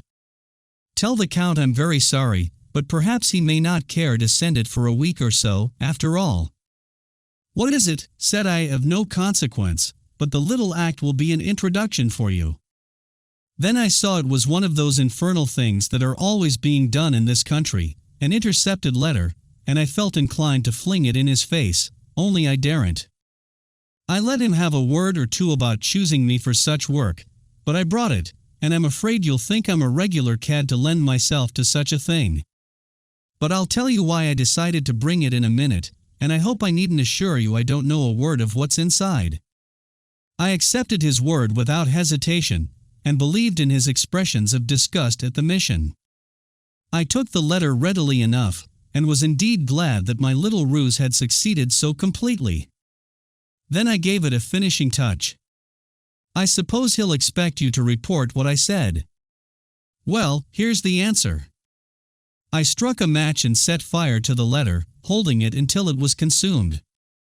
It's not of the least consequence, I assure you, for I took the precaution to send off a duplicate in proper disguise. "The devil you did. I'm infernally glad to hear it. I love to hear of old Crafty being licked at his own game." Then he started and rapped the table as he laughed and asked, "Was that a decoy?" "Oh, that's lovely. I won't tell him. I hate the old tyrant, and he knows it, but he knows, too, that I'm horribly afraid of him. And that's what he likes." Gad, that's good, and he lay back in his chair and laughed aloud at the thought of the general being outwitted. And he was so damned serious, too, that I know he thought he'd done a mighty smart thing. He was obviously sincere, and it was impossible not to see that he thoroughly enjoyed what he deemed a good joke. When he had had his laugh out, he gave a little sigh of relief as he said, "Well, that's over, and I hope you'll acquit me of any personal part in the matter or humbug." "My dear sir, I acquit you of everything except of having done an unpleasant thing pleasantly," I answered, cordially. "Thanks. And now, is your stay going to be very short in Sofia? I must tell you before you answer that that's a thing old Crafty told me to find out. I suppose he has some underground reason or other. He's a beggar for that. Frankly, I don't know. I hope not, but I don't yet know. Well, I was surprised when he mentioned it, because we'd heard that you'd taken a big house, and were going to make a bit of a splash, you know. And, by Jove, it would be a blessing, for most of the houses here are just deadly dull." "We heard, you say?" "How quick you are," he answered with a smile, and he had a slightly heightened color as he went on. "Yes, we too, not old Colford, you know. But, well, we've had a chat about you more than once, and last night, after you'd been at the General's house, we had a regular consultation about you, and, to tell you the truth, that's another reason why I've come." "I don't think I understand." "No, of course you don't, I don't altogether. I think," but he hesitated and pulled at his cigar for some moments in a little embarrassment. "You see, it's a bit difficult to make you understand without telling what a man doesn't care to talk about. I suppose something happened at the General's that affected you closely, and made you, hang it all. Wait a minute, and let me try and think how I was to put it." I smiled again at this, and watched him as he fidgeted with his cigar somewhat nervously and uneasily. "You saw the princess there, didn't you?" "I don't know, but I heard something or other, and anyway, she must have been speaking to someone who spoke to me." "Doesn't that sound rather ridiculous?" But I scarcely heard his question. The reference to the Princess Christina had set my thoughts whirling at the bare idea that he was in some remote way a messenger from her, and that she was sufficiently interested in me to make these indirect inquiries as to my movements and intentions. "Yes, I saw the princess last night," I said, breaking the pause. "Do you come from her?" I was astonished at the steadiness of the tone in which I spoke. "Well, yes, but yet not exactly. Oh, hang it all, I'd better out with it. I shall only make a mess of things, and he laughed gaily and flushed. I came to you mainly because I was asked to do so by Mademoiselle Brumoff, who is one of her closest companions, and Mademoiselle Brumoff and I are, in fact, betrothed. Now you've got it, Count, and that's why I fiddled about just now, and didn't know quite what to say. I am much mistaken if Mademoiselle Brumoff, whose acquaintance I shall hope to make, is not an exceedingly fortunate girl, Lieutenant, and I speak without the least affectation when I say that your news interests me deeply. It did, in all truth. To have as a friend someone who was in the close confidence of the Princess herself, was a stroke of good fortune which I could indeed appreciate, and I resolved to bind this handsome young officer to me by all possible bonds. The one commission is an antidote to the other, at any rate, I hope, said Spurno, and if it's any gratification to you to know it, you can rest assured that the Princess takes a lively interest in you, and for some reason or other feels herself under some sort of obligation to you. Frankly, I don't know what it is, but I do know there are plenty of our fellows who'd like to stand in your shoes in such a thing. You can't think how we worship that woman, he cried, with a flash of sudden enthusiasm. I can think of no cause for such a feeling of obligation, said I, speaking indifferently to hide the tingling glow of delight at his words. Oh, of course. By Jove, I was nearly forgetting, he exclaimed, with a jerk, as he plunged his hand into his pocket and brought out a packet of papers. Are you engaged for tomorrow night? No indeed. Then you'll be able to come all right. I've got you a card for the ball at the assembly. It's a big do, and most of the folks worth knowing will be there, if you want to know them. Is this from the General? Well, not exactly, though he'll be glad enough for you to go. Mademoiselle Brumoff put me up to it. Then I may have the pleasure of seeing her there? Of course, she's going, rather, and the Princess too. You'll come? I shall be very pleased. It is just the chance I shall welcome. Was this another little personal attention from the Princess, or merely a development of the policy of winning me to the Russian side? I was turning this over, and thinking how far I could get the answer from Spurno, when a servant came to say that the two officers who had called earlier in the day had returned. I told the man to show them in, and explained matters to Spurno. He knew them, he said, but not their errand. This was soon explained, and caused me no little surprise. We come from Lieutenant Ristic, said Captain Dimitrieff, speaking very formally and stiffly. And who is Lieutenant Ristic? I asked. I do not know him. You met yesterday at General Colfert's house, and he considers that you insulted him. Will you be good enough to tell me who will act for you? The facts have been explained to me. Do you mean that the lieutenant wishes to force a quarrel upon me? I remember him now, of course, but I know of no insult, and certainly I have no quarrel with him. The captain raised his eyebrows and shrugged his shoulders. Shall I say, then, that you prefer to apologize? He asked, superciliously. Certainly not, I returned sharply, stung by his manner. What I mean is that nothing passed which need make another encounter between us necessary. That is an impasse. I cannot help that, said I, indifferently. Well, you must either fight, sir, or refuse to fight, and in the latter case the lieutenant says he will be driven to the extreme course of publicly insulting you. This is monstrous, I answered angrily. It is nothing less than forcing a quarrel upon me, as I say. But if that is the lieutenant's mood, and he wishes for another lesson in swordsmanship, I'll give it him. I have but very few friends here in Sofia, but the matter shall be arranged without delay. Perhaps, I looked across at Spurno. Can I be of any assistance, Count? He said, eagerly. I shall be deeply obliged if you will. Perhaps these gentlemen will retire to another room for a few minutes, and then you can wait on them, and matters can be put in course before they leave the hotel. They went, and I explained all that was necessary to Spurno, telling him that I attached little importance to the affair, and that I had already proved myself much more than a match for the lieutenant with the sword, that as the challenged party, I should choose swords, but that the conditions were to be made as little stringent as possible, so that the fight could be stopped as soon as either was wounded, however slightly. He went away then, and when he returned said that he had made all arrangements, and that we were to meet early the next morning at a spot just outside the town, often used for the purpose. Mademoiselle Brumoff will take a keen interest in this business, Count, he said, as he was leaving me later. Lieutenant Ristic is an object of her deepest hatred, and so will the princess for the matter of that. He is no favorite of hers either. You will say nothing, of course, until it is over, and you will get a friend to act with you, and perhaps you will both breakfast with me afterwards. With pleasure. You take it coolly, Count, he said as we shook hands. Chapter 6. The Duel and After.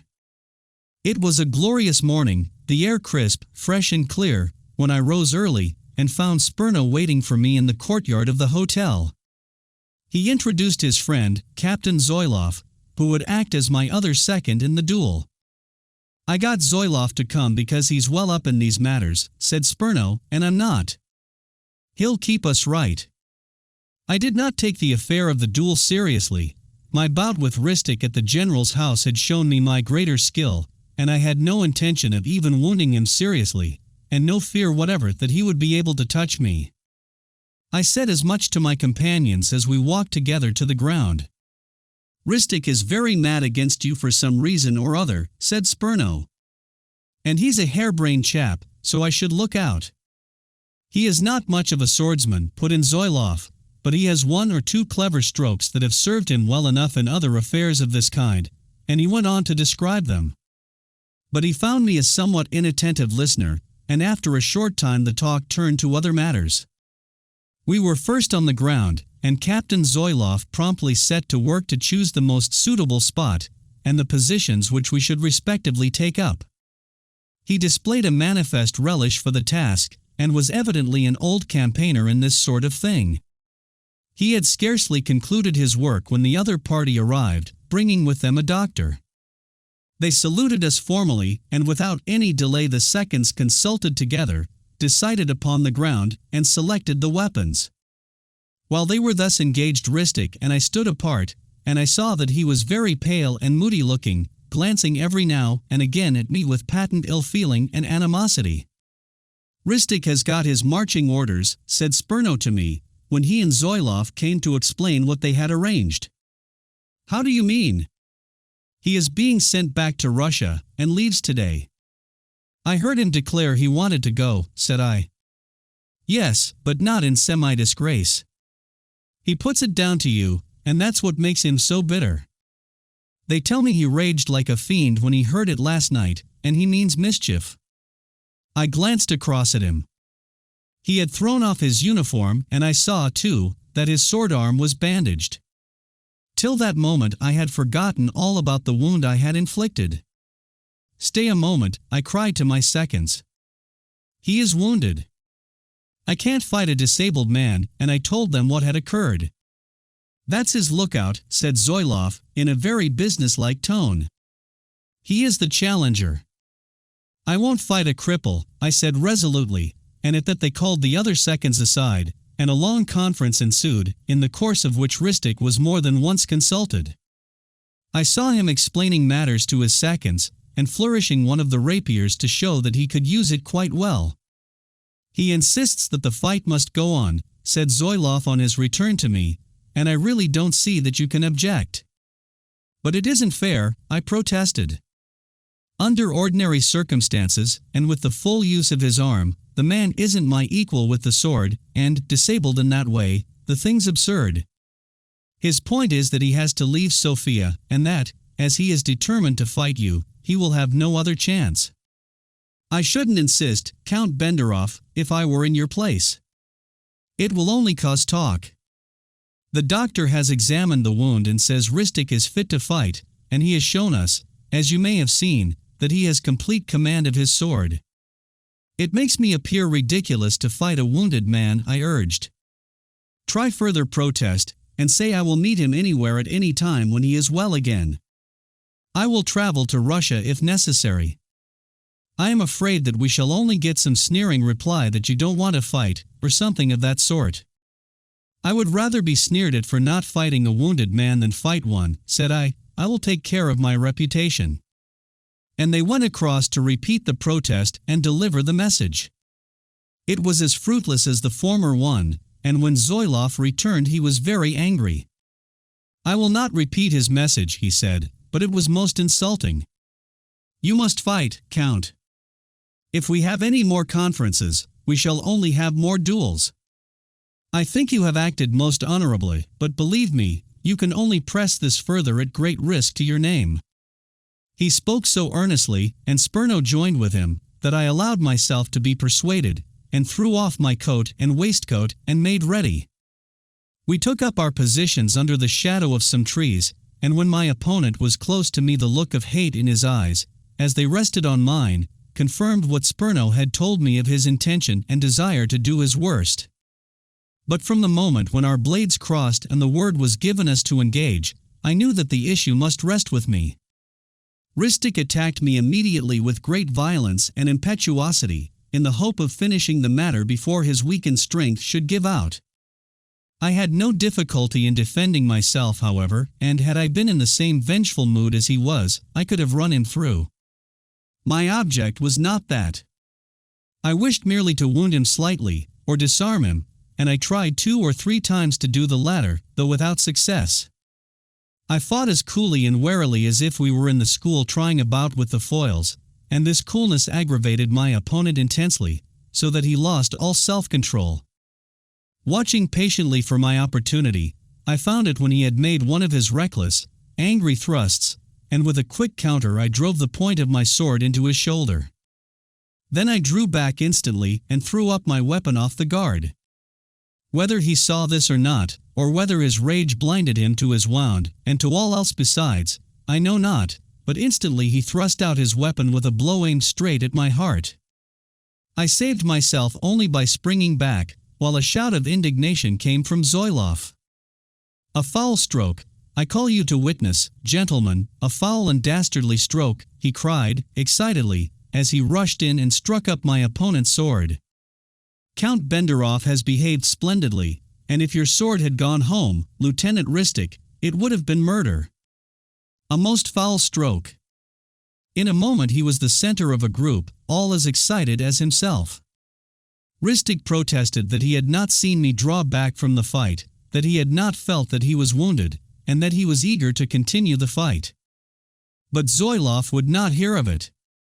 "I withdraw my man, certainly," I heard him say, and he brought matters to a dramatic conclusion. "I declare the stroke a foul one, foully dealt, and if anyone questions that, I am ready to make good my words now and here," and he singled out Captain Dimitrieff and addressed him pointedly. "What say you, Captain?" He looked very dangerous as he paused for an answer, and the captain clearly had no wish for a quarrel with him. "Of course, the fight is over," he answered, evasively. "Exactly, and we'll leave it at that," said Zoilov, drily, as he turned on his heel and came to me with Spurno. I never saw a more dastardly thing. I wouldn't have believed even a Russian would have done such a thing. A speech that set me wondering. "They won't cross Zoilov," whispered Spurno to me as I was dressing, rapidly. "He's a demon at the business. I'm glad I brought him." "What did he mean about even a Russian?" I asked. "He hates him as much as I do." "I'll tell you another time," replied Spurno. "I congratulate you, Count Benderov, on a lucky escape. That man meant to murder you, and Dimitrieff ought to be ashamed of himself for not speaking out plainly. But they hang together in a way that's disgusting, these." He checked himself suddenly, with a quick glance at me, as though he had said more than enough before a stranger. "I hope he really did not know I was not on guard," I answered. "I'm afraid it's a hope not much stouter than a spider's web," and he laughed bitterly.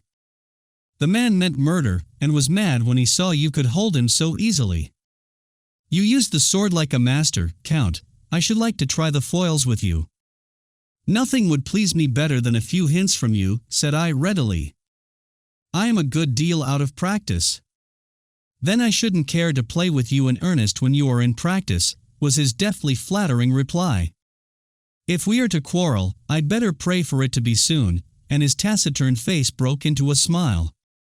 It's something to earn Zoilov's praise in these things, Count, said Spurno, laughing.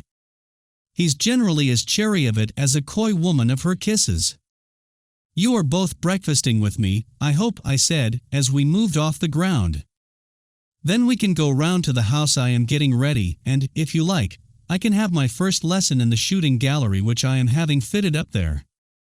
Nothing would give me greater pleasure, but unfortunately, as I told Spurno, I have an engagement which I cannot break, said Zoilov. But I can be with you in about a couple of hours from now, and then I shall be at your service. I should like nothing better than to see your gallery.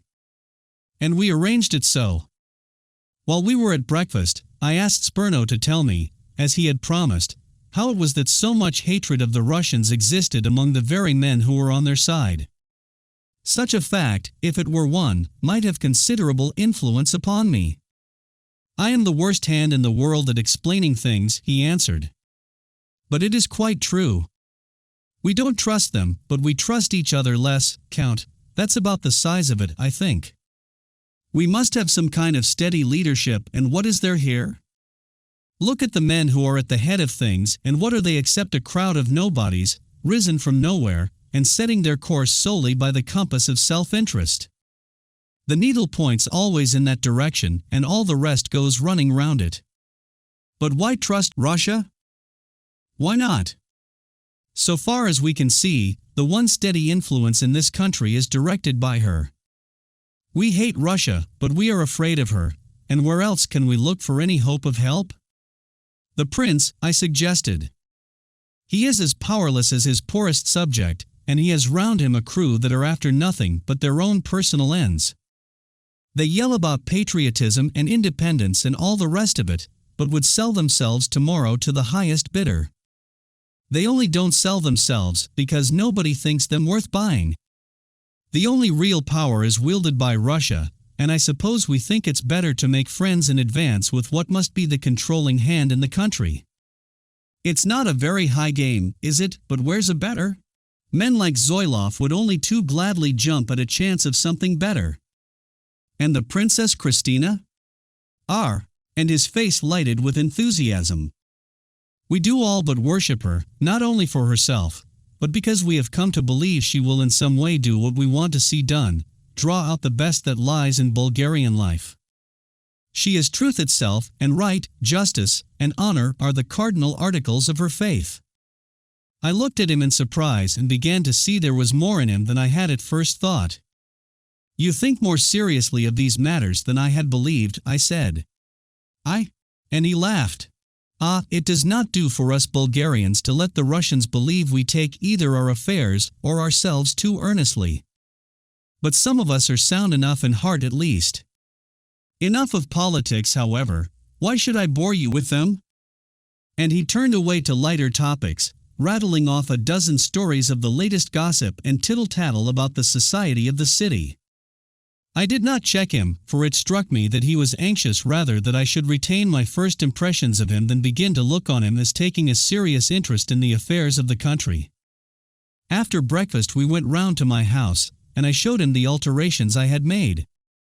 He took the keenest interest in everything, declaring that my wealth would make me at once an important figure in Sofia, and that in a few weeks I should have half the city flocking to my doors. When Zoilov came we went to the shooting gallery, and both the men were vastly interested in everything I had done. I had had the place fitted as a gymnasium with every kind of appliance that money could provide, many of them sent specially from England. I did not know that you Romanians cared for these things at all, said Zoilov.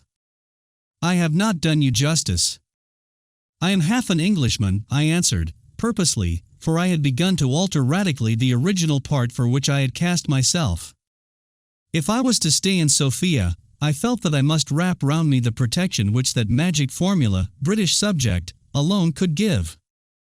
The announcement surprised them both. That accounts for it, exclaimed Zoilov.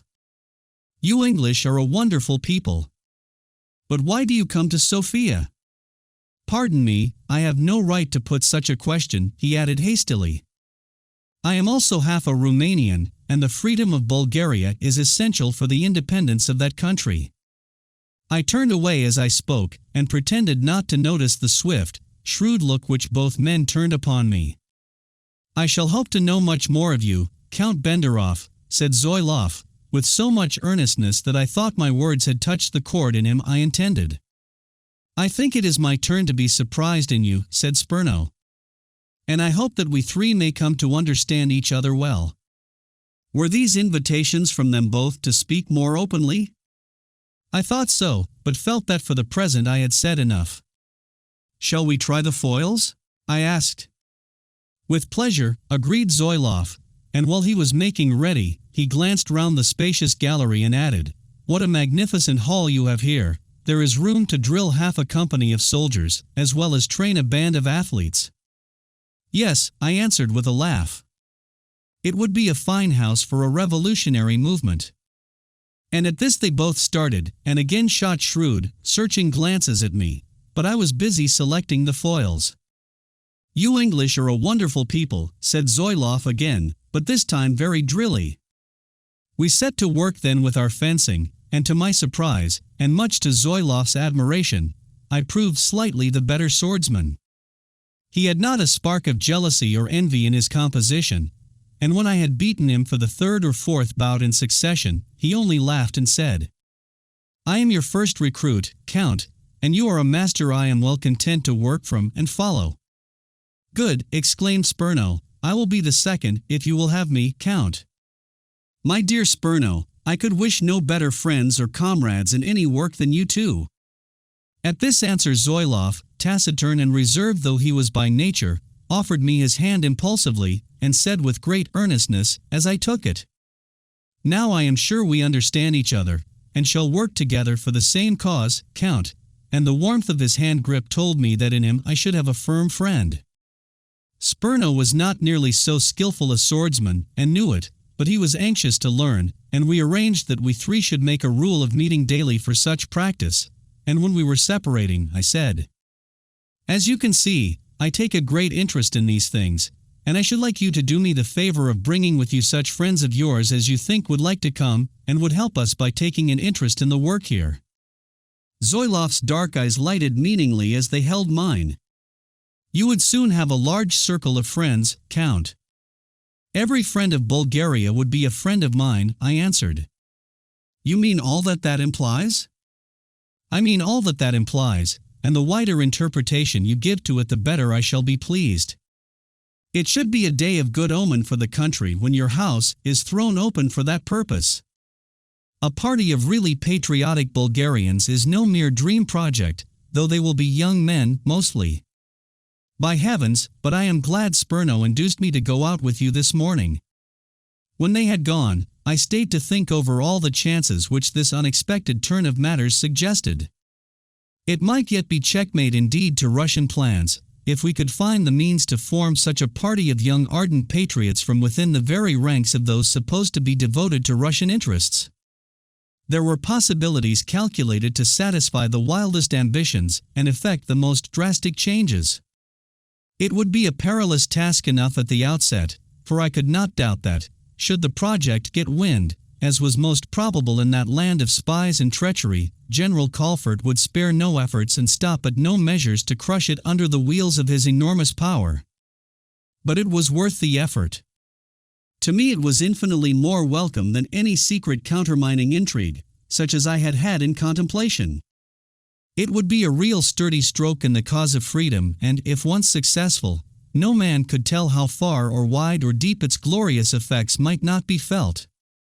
It roused me till the blood coursed quickly through my veins, and my pulse beat with feverish throbs, for in it I saw the real interest and honor of the Princess Christina herself.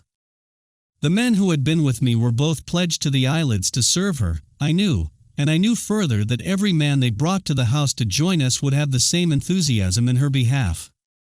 Who could tell but that by these means I might yet be the agent to place her on the throne, but without the hampering restrictions of any Russian marriage?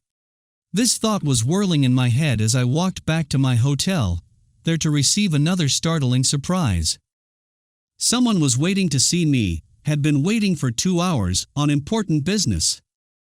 "I am Major Gruff, and am the bearer of a letter to Count Benderoff, of Radova." Have I the pleasure of speaking to him? Yes, what is it? I asked, concealing my surprise. His Highness has given you a captain's commission in the Sophia Regiment, Count, of which I am the major in command, and has requested me to carry back your answer to this letter. I opened it and found it a request that I should wait upon the prince on the following day. There was no doubt as to the meaning of this. It was the Countess Bokhara's work, and as I penned my reply, that I should gladly accept his command, I called to mind her declaration that our next meeting would be at the prince's palace. I am glad to welcome you to the regiment, Count, said the major, but he spoke in a tone I did not like, and I conceived an instinctive but invincible prejudice against him. And, as I have been so long waiting, I will get you to excuse my hurrying away. I did not attempt to stay him, for I wished to be alone to think over this new development. If I accepted the captaincy, what could it mean except that I committed myself to the prince's side? And this at the very moment when the other and vastly more congenial plan had begun to take shape in my mind. I thought I could see again the alluring but cruel face of the Countess Bokhara, and hear the ring of triumph in her voice as she had turned to me after her cold-blooded deed. Now you will have to join us. Chapter 7. At the ball. The ball that night was a very brilliant affair, and when I arrived the rooms were already somewhat crowded. I found Spurno waiting for me near the entrance. You are a little late, Count. We began to fear that perhaps you were not coming. Mademoiselle Brumoff is anxious for me to present you at once. Will you come with me? As we threaded our way through the throng, he told me the names of many of those present, but I was looking everywhere for the princess, and felt disappointed at not seeing her. Mademoiselle Brumoff was sitting alone in a corner at the far end, and I saw her eyes light up as she caught sight of us. She was not pretty, but her face was bright and clever, with an ever-changing play of expression that made it very attractive, while a pair of deeply set thoughtful eyes spoke of great intelligence. As soon as I had been presented, she made a place for me at her side and sent Spurno away with a reminder that he had a number of duty dances with important partners. You have kept him from them so long, Count, that he will have a busy time, she said with a smile. I have kept him. I have but this minute arrived. Of course, that is the reason. I had commissioned him to bring you straight to me, and you were late. I did not know that such an honor was depending on my arrival, or I would have been earlier, I said with a bow. I have been most anxious and half feared you meant to disappoint us, and in a light strain we chatted pleasantly. I soon perceived that my companion was bent upon creating a favorable impression, while on my side I was not less desirous of making a friend of one who was so close and intimate of the princess. We danced the next waltz together, and at the close of it she asked me to lead her to one of the conservatories. I observed that she was careful to select a quiet corner, where we could speak without fear of being overheard, and after a moment's pause she said earnestly, I have been really anxious to know you, Count. I am flattered, I answered. No, not that, she replied impulsively, with a slight shake of the head. I mean more than that. Michel has told me all that has passed between you, especially this morning at your new house. Captain Zoiloff is a man to trust implicitly, you know that? I formed that opinion strongly, I said, beginning to wonder what she was going to say. Michel tells me you are half English, is that a secret? No, certainly not. We English are not afraid to own our nationality, as the actions of many of us show too prominently sometimes, I fear. But Englishmen of wealth do not commonly choose Bulgaria as a place of residence, at least not without some strong motive. And her eyes searched my face for the truth. Eccentricity has never yet been denied to us. Is it in your case eccentricity only? I am also half a Romanian, I said, repeating the answer I had given in the morning to Zoiloff.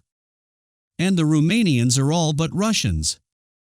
Is not the Princess Christina a Romanian? I retorted. And also of the Russian party here? Do you think that? She asked quickly, turning the battery of her eyes full on me again. What time or means have I had to learn how to distinguish between appearances and facts? She laughed, a very silvery, sweet laugh. You fence as cleverly with your tongue as with your sword, Count. What do you want to know? Nothing that cannot be told me voluntarily, mademoiselle. Why do we all trust you instinctively? She asked. A quiet feminine thrust. I am happy if you do, I parried, and at the reply she shrugged her shoulders, and a shadow of impatience crossed her expressive face. There was a pause, in which she looked down and played with her fan. We wish to trust you entirely, she said next, in a low, earnest voice. The princess wishes it. A swift glance shot up to notice the effect of this. I have no more earnest wish in life than to serve the princess, I declared, the words coming from my heart. To serve her is to serve the cause of freedom and the cause of Bulgaria. Freedom as the Russians interpret it? Freedom as the English love it, she answered, in a tone that vibrated with enthusiasm, her eyes flashing and her cheeks coloring. The freedom that we true Bulgarians read and dream of, crave, and would die for, she added, her voice deep and low with feeling. A long pause followed, in which my thoughts were busy. Had the Princess Christina inspired this feeling, and was this strange girl an agent in pressing me to join such a movement? My heart beat fast at the thought. Is that a cause you would serve, Count? She asked. These are strange things to hear from those whom I find all gathered under the wings of the Russian eagle. I said cautiously. There may be stranger yet to hear, she returned sharply. The prince who is on your throne is no friend of Russia. The prince has never gained the confidence of true Bulgarians. The men he keeps about him are patriots in nothing but name, and he has neither the wit to winnow the false from the true, nor the courage to set the false at defiance. You would play for a big stake? And make our lives the counters. Is not that enough? The retort was given with a show of bitterness. You English are cold and calculating. We are cautious, certainly. Yet you should hate the Russians. No one has accused us of loving them. She made another pause before replying. Perhaps I have been too rash and have surprised you, but we thought from what Michel told me of what passed this morning at your house that, well, that all was as we wished, and that you were already with us. You thought this? I asked, purposely putting an emphasis on the pronoun. She understood me and smiled. The princess and I both thought it, and I heard this with delight. You did not hear more than the truth, mademoiselle. Then we are to be friends in it all, she cried, and her face was radiant with pleasure as she turned her eyes once more full upon me. Show me how I can serve the princess, and I will do it with my whole heart, and if need be with my life. She will be here tonight, and you can tell her. The news will have the pleasanter savor coming direct from you. She knew how to fire me, and I would have given half my fortune to have known what lay behind the meaning glance of her eyes, which started thoughts I would not silence, and yet dared not indulge. As I sat there, half bewildered, I saw a tall, fair, truculent-looking man forcing his way arrogantly among the people and coming in our direction, while he looked about him on all sides in search of someone. Who is that? I asked. A man to fear, Count, the worst enemy we have, Duke Sergius. A man whose eyes we have always to blind. At that moment he caught sight of my companion, and he hurried his pace, a heavy frown darkening his sensual, insolent features. I have had much trouble in finding you, mademoiselle. I might almost have thought you were trying to avoid me. The waltz we were to dance together has commenced. Mademoiselle Brumoff smiled ingenuously at him and said, I scarcely thought you were in earnest when you put my name on your program. You do not generally honor me by remembering it. I have something particular to ask you, he replied, with such selfish insolence that I could have kicked him. He caught something of this expression in my face as he looked casually at me, and his glance deepened into a steady stare as he tried to frown me down. But I returned his look with one in which I tried to convey some of the dislike and contempt I felt at his attitude, and, perceiving it, Mademoiselle rose hastily, put herself between us, and drew his attention by placing her hand on his arm and saying, as she bowed to me, I am ready now. As they moved off I heard him ask who I was, but could not catch the reply. I hated the look of the man, and tried to persuade myself that the feeling was not in any way prompted by what I knew about his design upon the Princess Christina. If I had before needed any inducement to drive me into opposition to him, my hasty prejudice would have supplied it, and I sat now absorbed in thought, chewing the cud of all that had passed between the princess's staunch little emissary and myself, and wishing for the hour and the means to thwart him. They would come, I felt, and I nursed my anger and fed my animosity as I sat there piecing together the threads of the net that was closing round me, and drawing me forward upon a path that would lead I could not say whither.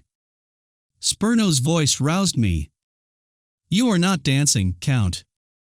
Won't you let me find you some partners? There are plenty here who wish to know you." "Well, have you and Natalie had an interesting conversation?" he asked in a lower voice, dropping into the seat at my side. I know how anxious she was for it. "I hope great things from it," I answered. "Are you to be presented to the princess?" I looked at him in surprise, not understanding the question. "Oh, the presentation was to hinge upon the result of your talk with her." "Then probably I shall be presented," I returned, smiling. "Good, very good, nothing could be better, indeed. Come, then, and let us go in search of partners. But don't fill up your card, you may need a gap or two in it presently." I guessed his meaning, but said nothing as I went with him back to the dancing hall, was introduced to several people, and for an hour danced and chatted as though I had no other object in life. I was not too much engrossed by my partners, however, to miss the entrance of the Princess Christina, and more than once when I passed close to her in the course of a dance I caught her gaze fixed upon me with evident interest. Once especially was I certain of this, when she and Mademoiselle Brumoff were in close and earnest conversation, and it was with a thrill of pleasure that I felt that I was the subject of their talk. Soon after this Spurno came to me and said that the princess was anxious that I should be presented to her, and with a fast quickening pulse I went with him to where she and her companion were sitting. Almost directly I had made my bow, Mademoiselle Brumoff rose and said to Spurno, "This is our dance, Michel," and as the pair went away, I took her place by the side of the beautiful woman who exercised so overpowering a fascination upon me. "A more conventional meeting than our first, Count," she said. "A very brilliant scene," I replied naively, for now that I was alone with her I felt like a tongue-tied clown. My stupid answer surprised her, as well it might, and I saw a look of perplexity cross her face. After an awkward pause, I added, "Your coming then saved my life." "Scarcely that, but I have since heard the particulars of that matter, and I have been ashamed that you should have suffered such treatment in my name. I am glad of an opportunity of assuring you of my regret." "I would gladly suffer much worse on your behalf," I blurted out nervously, and the answer brought another pause, during which I struggled hard to overcome my embarrassment and self-consciousness. I desired above all things in the world to win the favor of my companion, and yet I sat like a fool, at a loss for the mere commonplaces of conversation. She would think me a dolt, or an idiot. How long my stupid silence would have lasted I cannot tell, but the princess in a movement of her fan dropped her dance card, and in returning it to her I looked up, and caught her eyes upon me lighted with a rare smile. "Do you return it to me without your name upon it?" she asked. "May I have the honor?" I murmured. "What is a ball for, but dancing?" she smiled. "But if you write your name there it will be a sign and token." "Of what?" I asked stupidly. "Of much that my dear little friend Mademoiselle Brumoff tells me she has said to you tonight." "What is a ball for, but dancing?" I repeated her words as I took the card and wrote my initials against a waltz. "It will make the dance memorable to me," I added, under my breath. "I shall read it for one thing as a token that you have acquitted me of all responsibility for the scene at General Colfert's house." "There was no need for any token of that, Princess," I replied, beginning to shake off my paralyzing nervousness. "And of the rest?" "That I desire nothing better than to be enrolled among your friends." I spoke from my heart then, and the words pleased her. "There may be many dangers, and more difficulties. I am prepared for both, if I can serve you."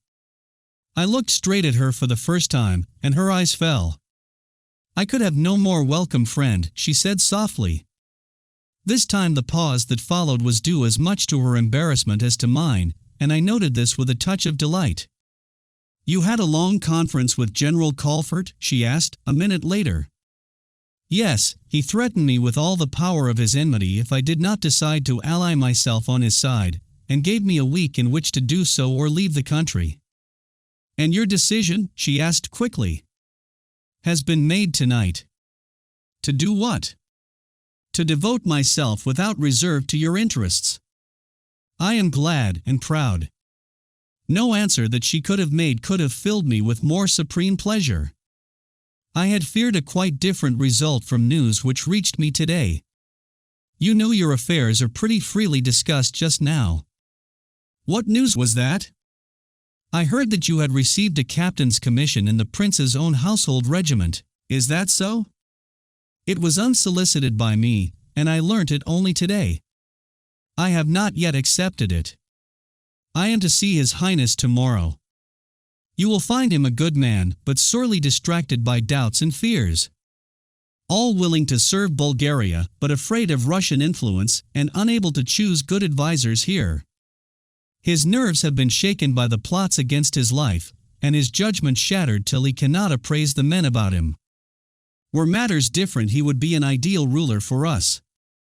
And what of the other influences round him? I asked guardedly, but she understood me and replied openly. You mean the woman whose life you saved? I cannot understand her. Her ruling passion seems to be her hate of me. And a woman with a passion, be it jealousy, hate, or love, is no safe guide. I detected a note of sadness in her tone. You ran a great risk that night, Count, a fearful risk. There was little danger that I saw. I do not mean the seen danger, that may have been small for a man whose bravery and skill with weapons are such as yours. But the unseen dangers, the consequences that may always pursue and overtake you when you least think of them. It is such terrible deeds as that which fill me with dismay and dread of the future. How can it cause hope to prosper, the foundations of which are secret murder, implacable violence, and such desperate bloodshed? And these things are done in my name, and apparently with my sanction. Did not General Colfort threaten you with the consequences of your act? Yes, but I do not take his threats too seriously. It is one thing to assassinate a Bulgarian woman, another to murder a British subject. When you have been longer in this distracted country you will see the distinction differently. But we must talk no longer in this strain here. Too many eyes are upon us and too many ears open. Balls are for dancing, Count, she added in a light tone and with a smile. I understood that I was dismissed, and rose and walked away. I was in no mood for dancing, and I went into one of the conservatories to think over what had passed between us, and remained there until it was time to claim her for the waltz she had promised me. We danced it almost in silence, save for a commonplace or two about the ball and the people present, but at the close she said earnestly, I am leaving almost directly. I shall be at home tomorrow afternoon, and shall be interested to know your impressions of the prince. Then in a lower voice, you must be careful, Count. Accept the commission in the regiment, but do not pledge yourself to His Highness's service. You will not find it necessary. Maintain as strict a neutrality as possible, and then see General Colfort and tell him what you are doing. It might be well to see him before you go to the palace. Emphasize the fact of your British nationality. You have a difficult part to play, how difficult you do not yet see, perhaps. But your success and your safety will always be of the deepest concern to me. Remember that, always. She spoke earnestly, and in her eyes, as I glanced into them, I saw again that look of solicitude which at our previous meeting had moved me so strangely. And the sweetness of her voice, the touch of her hand, and the tender softness of her glance, were haunting me all through the night, and urging me to I know not what strenuous efforts in her behalf. Chapter 8. At the Palace. The next morning, I was up early, and went for a long ride. It was likely to be a critical day for me, and I had to try and look well ahead to see where I was being carried by the new set of the tide in my affairs. My conversation with the Princess Christina had had a great effect upon me. For one thing, it had made me more resolved than ever to devote myself to her, whatever might be the consequences, but her words of warning, her evident belief that there was danger for me, and above all her pleasure at my declaration of loyalty to her, had roused all my instincts of caution, while they had strengthened my feelings towards her. She was shrewd, clear-cut in her views of men and things, devoted to the cause of Bulgaria, and openly allied to the Russian party, whose rough and violent methods she had nevertheless so indignantly decried. What then was her object? Was she playing the doubly hazardous game of attempting to use the Russian influence and power for an end opposed to theirs? That was the only solution I could see. And it was one which I knew must involve her in a course fraught with such peril, that only a woman of iron nerve and implacable will could contemplate it without fear. And yet she was brave enough to take such a course without, so far as I knew, a single man trained in statecraft and intrigue to help her. Could I take such a role? The mere thought of the possibility filled me with enthusiasm not unmixed with much embarrassment. If my surmise was right, I felt that her scheme was just that which our Foreign Office would do their utmost to assist, and in helping her to gain the throne on such terms, I should be fulfilling in the best possible way the object of my presence in the country. But I knew, too, that open help from the British government was impossible. That had been made unmistakably plain to me, and I must make it equally clear to her. Her advice to make the most of my British nationality might have been prompted by a belief that our government would help her, and I must show her the groundlessness of any such hope. At the same time, the course she had indicated agreed best with my own views, to maintain an open neutrality between the contending sections while devoting myself to her interests. Her whole object must be put fully before me, however, and I resolved to speak very frankly that afternoon. The prospect of the close association with her was infinitely alluring, and it required more than a single effort to drag my thoughts away from dwelling upon this to the more practical consideration of other matters. To secure that friendship I would willingly venture all that I had in the world, and I had but to think of it for my heart to be thrilled and my senses dazzled. But what of the Duke Sergius and the story of the secret betrothal? The man was a selfish, sensual brute, as I had seen for myself. Was it possible that she would even go to the length of sacrificing herself in a marriage with such a man to secure her end? Then I recalled a sentence of Mademoiselle Bromoff's, a man whose eyes we have always to blind, and I repeated it over and over again, till at last I grew to read it by the light of my own wild, vague thoughts and hopes, that there was no betrothal, but that the pretended agreement to it was a part of the subtler plot which my princess was weaving. The thought of such a betrothal was maddening to me, and I worked myself up until I thought I would rather pick a quarrel with him and run him through the heart than see her condemned to be the wife of such a brute. I was cooler, however, when I returned to my hotel, and my wits were clear and wary enough as I set out for General Colfert's house. I was well received, but he made haste to show me that he knew already of the fact of my captain's commission. "I am glad to see you, Count Benderoff, or shall I say Captain? Choose your own form of salutation, General." "It was of that matter I came to see you," I returned. "Is that all?" "All?" I asked, as if in astonishment. "Do you accept the commission in the service of the prince, or rather of the lady who has offered it you, or in mine?" "In neither, but as an honor offered to a rich British subject who has taken up permanent residence in Sofia." His shrewd old eyes lighted at this reply, which he had certainly not expected. "So that is your line, eh?" he said dryly.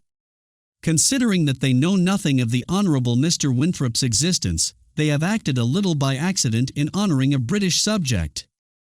Don't you think so?" I smiled.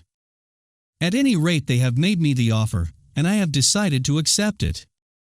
But I preferred to come and tell you, after our interesting little conversation of 3 days ago." "That means, then, you will remain in Sofia?" "My house is nearly ready for my occupation, and I shall hope to be honored by your presence in it as my guest." "You have not forgotten our conversation, I see." It was scarcely one to be forgotten. And I understand you claim the rights of a British subject. I am half a Romanian, General, with considerable possessions there, I returned, equivocally. You are a very ambitious, or a very reckless, or a very clever young man, Count. You have thought over your course well. I am not given to act on impulse. Yet cleverer men than you have tried unsuccessfully the dangerous policy of attempting to ride on two horses at once. I can but fail, I answered, indifferently. Then you decline to enroll yourself in my service? I neither decline nor accept, General. The reply was unwelcome, and he sat a moment with brows knitted. You will fail, sir, as certainly as you make the attempt. But I must know, in view of future possibilities, whether you claim the status of a British subject or that of a Romanian count, or whether, again, I am to regard you merely as a captain in a Bulgarian regiment. I shall be in the unique position of enjoying all three, said I, and noticed with some amusement the effect of this answer, and then added with a laugh, and in a light tone, I don't expect you to take me too seriously, General Colfort. If you are a British subject, I can ask your government to recall you. If a Romanian count, I can use other influence to deal with you, while, if you are merely a Bulgarian officer, you will be responsible to me for the deed which you have already committed. His tone was tense, concentrated, and full of earnestness. Understand me, I do not alter. If you will not join me, you shall not stay in Bulgaria. I am not to be trifled with. I can appreciate that, for you have already had my correspondence tampered with in order to prevent certain news reaching England. I have committed no act for which I am not quite prepared to answer, openly, and all I demand is that fair play which we English claim as the right of all, whether English, Romanian, or Bulgarian. He listened to this with a grim smile on his hard face. You mean that you are ready to risk breaking yourself on the wheel? Very well. I confess I looked for a somewhat different decision, judging by what has passed in the last 2 days, your conversations with various people, but remember, and indeed, you are not likely to forget, what I have told you is my firm resolve. If you stay, you must join us. I left him then, feeling that I had created pretty much the impression I desired, that, in dealing with me, he would have to regard me as a British subject, and that, coupled with the fact of my increasingly close relations with the princess and those about her, would suffice to secure my safety for a time. With the reigning prince I was at a loss what line to take. It was difficult to decide beforehand, but I was resolved to go to the length of refusing the captaincy in the regiment if the conditions attached to its acceptance were in any way embarrassing to my freedom. But my interview with him was a surprise to me. He received me alone, and spoke with a freedom I had not expected, giving as the reason for his attitude my rescue of the Countess Baccara, and when I told him as I did, for there was now no longer any reason for concealing the fact, that I was an Englishman, his frankness increased. He jumped to the conclusion that I had some sort of credentials from the British government, and it was only with difficulty that I disabused him of the idea. He had the most engaging personality of any man I ever met. He was strikingly handsome, every movement was marked by a courtly, but unstudied and natural grace. His voice was toned in perfect accord with his courteous and kindly bearing, and his manners so sympathetically receptive as to impress you with the conviction that all you said had the utmost interest and importance for him. A courtier to the fingertips, and yet withal a prince, it was impossible not to be charmed with him. I might have been his most intimate friend instead of the merest stranger, who had come to thank him for a favor just bestowed. There was something lacking, however, strength, and therein, without doubt, lay the secret of his failure. What reason can a wealthy Englishman have for settling in a place like this, unless he bears a commission of some kind? He asked, while indulging his hope that I was indeed charged with the duty of aiding him. Had I such a mission, Your Highness, should I not have come straight to you? I suppose so, but yet it seems strange. I suppose they know in England how matters are with me, and what must eventually happen if nothing is done. All Europe knows of the difficulties of your position, I answered diplomatically. And all Europe does nothing but look on with folded hands, leaving me helpless to kick against the pricks. Do they think I bear a charmed life to withstand forever the plots against my life that are being daily formed, and that I can go on forever avoiding the poison, or the dagger, or the bullet that my enemies have ever in readiness for me? Do they take me for a zealot so tired of living that I am willing to keep my life always on offer to the first-hand daring and shrewd enough to take it? And all this for a freedom which they mouth about and will not help, and for a people who have been corrupted to hate me, though I have doubled their country, led them to victory, and saved them from overwhelming disasters. By heaven! The ingratitude of this people is as colossal as their selfishness. I said nothing, and in a moment his bitterness passed, and he smiled. This is poor hearing for one who has come generously to offer me his services, and who has already placed me under a load of obligation. But at least I will be frank with you, Count Benderoff. I can give you this commission, give it gladly, and welcome you for what I believe you to be, an honorable man, but your services are of no use to me. They come too late, too late. I do not understand your highness. It shall not be for want of plain dealing with you, then. The dear friend whose life you saved, and who has brought you to me, is urging the impossible. She does not know it, or cannot realize it, or will not, what you will, but mark me well, my days in this ungrateful country are numbered. You will not use the information I give you, but I have resolved to abdicate. To abdicate? I cried, for this was news indeed. Yes, to abdicate. That is my fixed and irrevocable resolve. Had you brought me the promise of help from England, I would stay and fight it out, and strive to realize those high hopes with which, under God, I declare I accepted the throne. But what can I do alone, or almost alone, against a people who plot and plan to depose or murder me, who have tired already of the puppet ruler which other powers imposed upon them, and against the cursed canker of this Russian intrigue? In all the land I cannot now tell who is friend and who foe. In my very household the air reeks with conspiracy and intrigue. I know not whether any man I meet by chance may not be sent to do murder. I never lie down at night without wondering whether I shall see the next morning's sun. I never taste a meal without the thought of poison. I never speak a word without the expectation that it will be carried to the ears of my implacable and ruthless foes. And never a sun rises and sets again without I know that the deadly work of corruption has been carried a stage farther. Such thoughts as these, your highness, grow by brooding. Good God, man, they are the natural germs with which this eastern air is crowded and polluted. No, no, these are no idle fears. Russia is relentless, and I am powerless to resist her. I will not be her tool. I could stay in safety and in what the world calls pomp and honor, a great prince, if I would but stoop to do her bidding. I will not, and therefore, my choice to abdicate or die. Would God it could have been different. I was silent in the rush of thoughts these utterances roused. You will not tell the Countess Baccara this? It is my grief, the bitterest irony of all my position, that I am driven thus to mislead the one friend who has been staunch to me, the truest friend God ever gave to a disappointed man, a foiled and thwarted prince.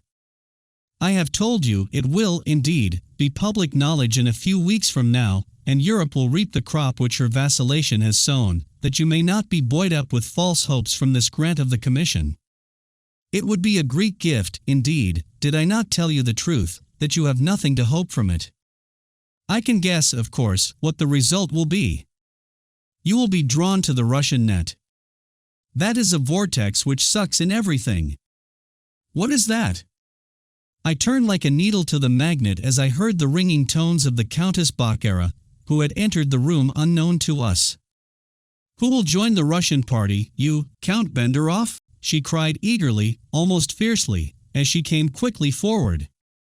No, Prince, I will answer for him.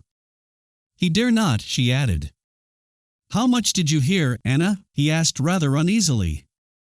Enough to rouse my indignation, that was all. I was telling the Count that there is no hope to be gained in my service, and there is but one side here for a man of action. Prince, why will you always damp the enthusiasm of those who would be your friends and adherents? Why this constant tone of depression? These everlasting fears and forebodings? There is no cause for them, Count. We are on the eve of a stroke that will change everything, and foil these coward traitors and restore in all its former strength the prince's influence. There is no monopoly of craft and guile in these Russians. A clear head, a strong hand, a loyal heart, and a daring sword can change all. We are not so hopeless, but that a clever coup can save our cause and make us once again all-powerful. The prince threw up his hands with a gesture of weakness. It is too late, he murmured despondently. Too late.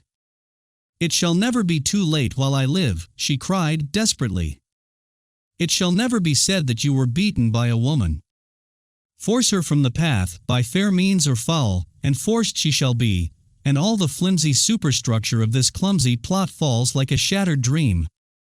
Never shall Bulgaria be crushed beneath that woman's heel while I have strength in my right arm, or there remains a knife or a bullet in all the land. I swear it. She uttered the vengeful words with all the vehement force of her violent temper, and as I looked at her, I could see the thoughts of murder lighting her strained, glowing features and brightly gleaming eyes. But while they stirred repugnance in me, they seemed only to add to the prince's despondency. There has been too much blood shed already, he said, in a tone of rebuke. Too much, so much that one woman's life more will make no difference. So they thought when they planned that mine should be the life, and shall I be softer than they? The prince looked at me with an expression I was quick to read, and I made a movement as if to leave. I shall see you again shortly, Count, and you will take up your military duties at your early convenience. Meanwhile, I depend upon your discretion. All that you have heard here is for yourself alone. Absolutely. I understand, I answered, and took my leave. You cannot go like this, broke in the Countess. I have yet much to say to you. I need your advice and help.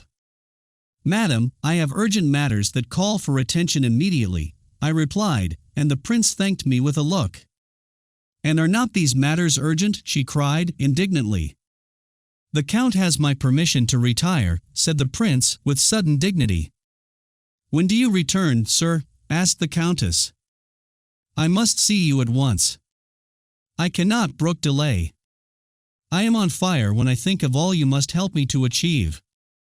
My duties will bring me here constantly, and as I withdrew, I could not decide whether my admiration of her courage and staunchness to the prince, or my loathing of the deadly methods by which she was prepared to prove it were the greater.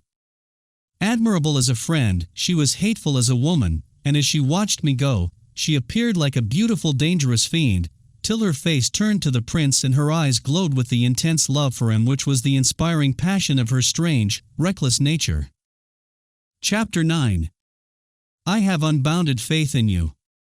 All my impressions of the interview with the prince were quickly overshadowed by the one overpowering fear that the princess was in imminent personal danger from the fury of the Countess Baccara.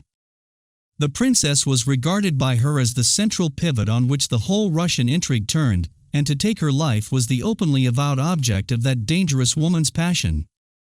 That any attempt would be subtly planned and fearlessly carried out I knew well enough, and it was for the perfecting of such a scheme that she sought my help.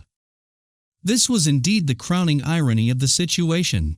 I, who would give my life to save the princess's, was to be this reckless fury's accomplice in a plot to murder her, in order to keep on the throne a prince who had solemnly declared to me his unalterable decision to resign it. Yet there was one ray of consolation. It was probable that I should be able to hold her scheme in check long enough to secure the safety of her intended victim, and I could at once urge upon the latter the necessity for the greatest caution. It was with this thought in my mind that I made my visit to the princess in the afternoon. Her house was a large one standing by itself in the center of the town, and I scanned it curiously.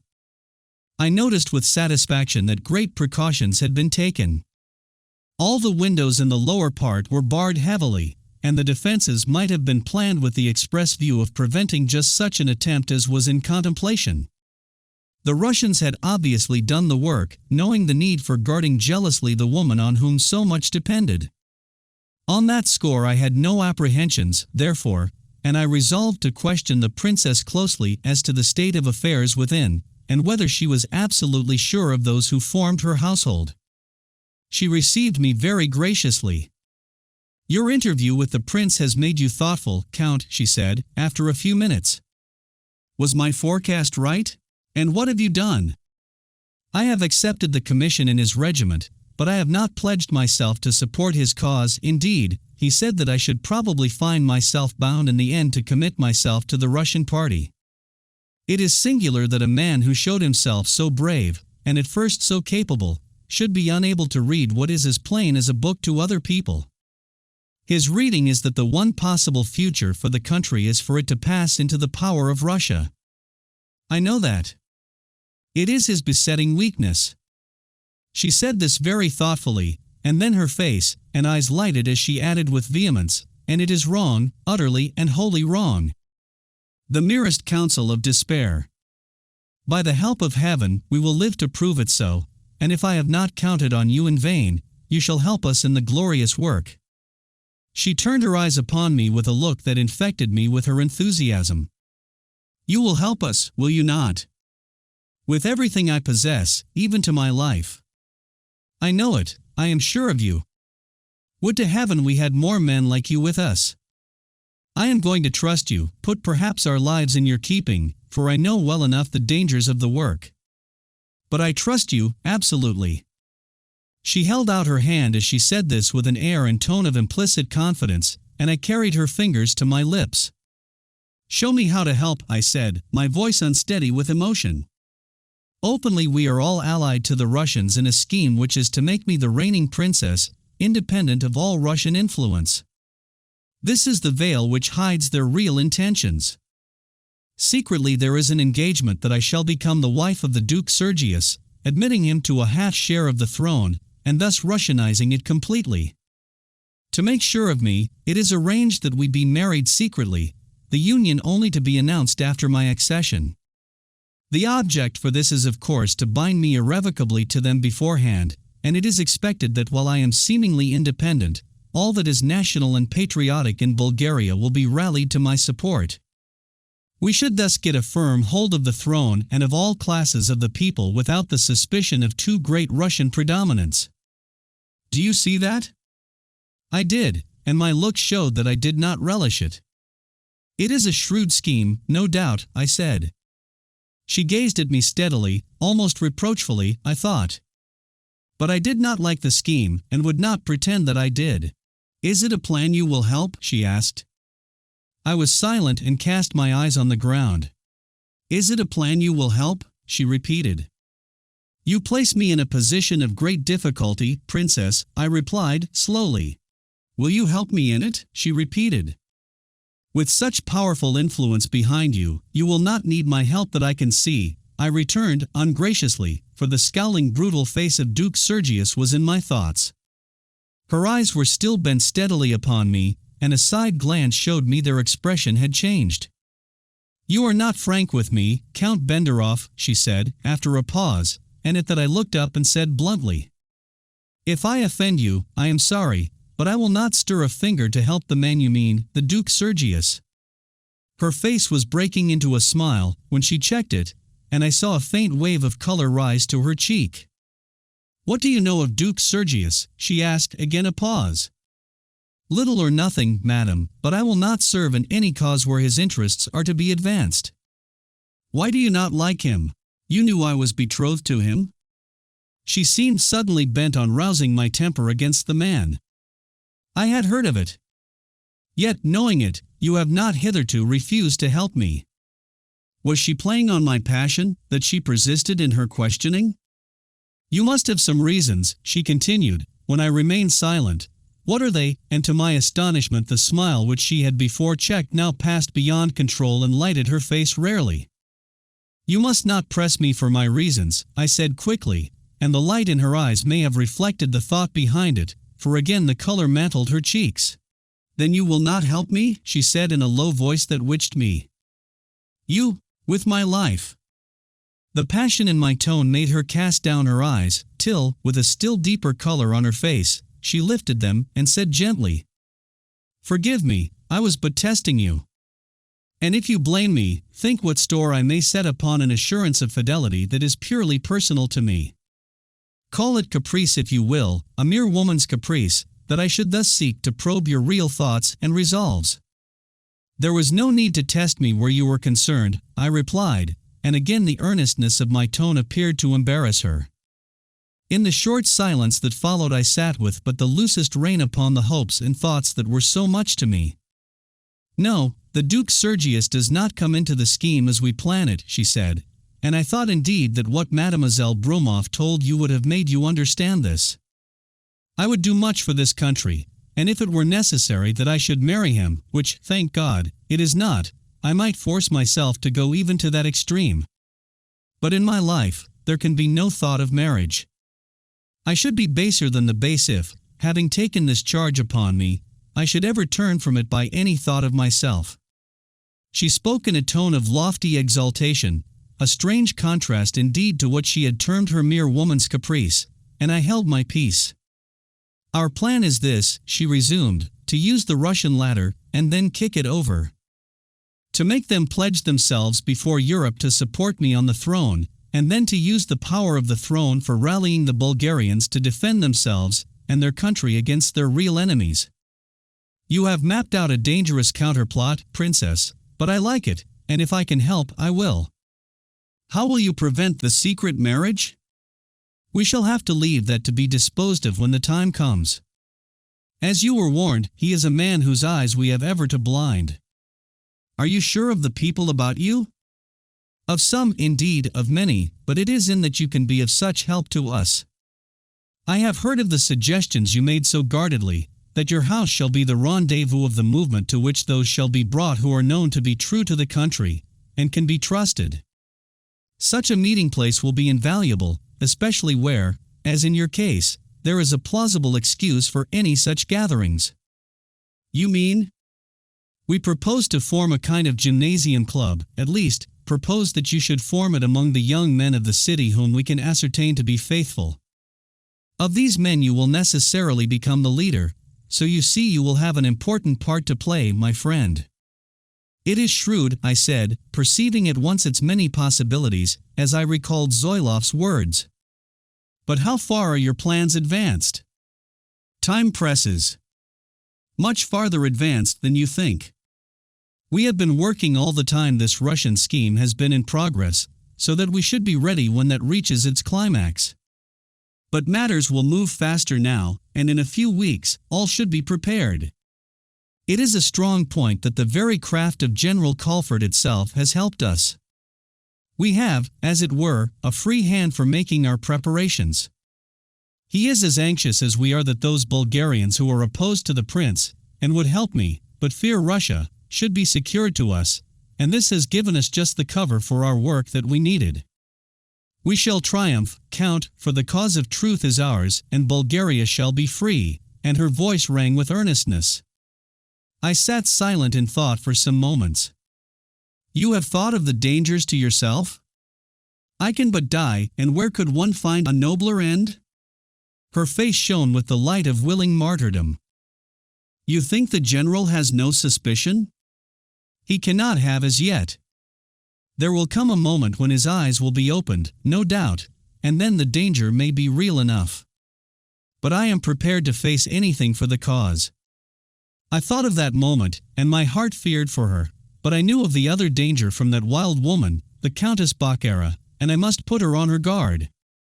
It is not of the dangers we must think, Count, but of the great end to be achieved, she added. To dwell on nothing but risks may make cowards of the bravest. True, but we must at all events give enough heed to the dangers to be able to guard against them. Have you thought of the steps the prince and those about him might take against you? You may have influence with her, she answered, understanding me readily. And I have had a half-hope that you may be able to make her understand how hopeless are her efforts. Can you do this? I am not hopeful. She is a woman of wild and vehement passions. She is mad, she hates me so violently that if she dared she would herself plunge a knife into my heart. She clings to the shadow of power which she wields through the prince with all the tenacity of ambition venomed by malice. I know it, but I do not fear her, she said proudly. She is the greatest enemy this country has, even in this hour when its enemies throng every street, and are found in every house. Daring, and scrupulous, reckless, and saturated with the lust of power, she would use the prince for the pursuit of her own ends, and those only, however cleverly masked by a boasted love of the country. The princess was a very woman after all, I saw, for it was easy to read the personal dislike which breathed through her indignation. She may be very dangerous, princess, I said warningly. She turned swiftly and looked at me, reading in my voice my genuine alarm for her. After a moment, her face softened into a smile, and she put her hand on my arm. You are warning me, I see, against something you know but cannot tell me. I will not ask you. I will do more, for your sake, and to relieve your fears on my account. I will be very cautious. You have a most difficult part to fulfill at present, I understand that. But I will guard against any such risks as you appear to contemplate. Your ready zeal for the cause is very welcome to me, Count, more welcome, perhaps, than I have been able to show you. For the sake of what you say, I will be very cautious. Her eyes rested a moment on my face, holding me in a thraldom of silent admiration. Then she added sweetly, but you must not let your fears for me print themselves so legibly on your face. We shall go forward together in this matter to victory, my friend. That is the thought to carry with you. Heaven will not suffer us to fail, let the risks and difficulties be what they may. We are close comrades now, and I feel that you have been sent just at the moment when such a man was absolutely necessary. And when we have gained the victory, you will play a large part in the far greater work that lies ahead. I have unbounded faith in you. I do not need the spur of ambition to serve you, princess, but by the help of heaven, your faith in me shall never prove unfounded. I spoke with intense earnestness, and then rose to leave. She rose too, and gave me her hand, which I again carried to my lips, and it pleased me to think that her fingers trembled as my lips touched them. I had reached the door when she said suddenly, "Oh, there is one thing which I have not mentioned. We have a kind of watchword which you should know. Our friends are banded together in the name of a woman, Count." I started with a touch of alarm. But General Colfort knows of that. It was with that formula I was accosted by the messenger who led me to his house. He chose it, she answered, with a smile of reassurance. It is intended to mark off those who are for me as distinguished from those solely devoted to Russia, the good men and true for whom he thinks I can best act as his decoy. I understood her. You will not forget it and all that it means, as I have explained to you today. I am not likely to forget all that it means to me, I said, and a quick glow on her face made me think she understood me too, and was not displeased. With a little flush of pleasure, I turned again to leave, when the door was opened and a servant announced the Duke Sergius. He came in hurriedly, with a look of vexation on his coarse, broad face, which deepened instantly to anger as his eyes fell upon me. They told me you were engaged, princess, as I see, he said, with a sneer at me, but I had a matter of urgency to discuss with you, so I bade your servants announce me. Your urgency will cost my servants their places, she answered, the expression of her face hardening into cold austerity, so different from anything I had seen during our interview. I did not think it could be anything very important, he answered, paying no heed to her words. Who is this gentleman? And he turned and glowered at me. Not only a bully, but a cad, was my thought, as I returned his look with generous interest. The princess murmured our names formally and coldly. I have heard something of you, Count, from General Colfort. He spoke as if it had been nothing to my good. If I mistake not, I saw you at the ball last night. I was there, I answered curtly. I want a word or two with you, sometime, and will wait upon you. Had I been a servant at whom he was flinging an order, he could not have put more offensive patronage into his tone. If you will write your business, I will see if I have time to give you an appointment, I answered with intentional brusqueness. He was not accustomed to be addressed in such a tone, and he started and flushed with anger.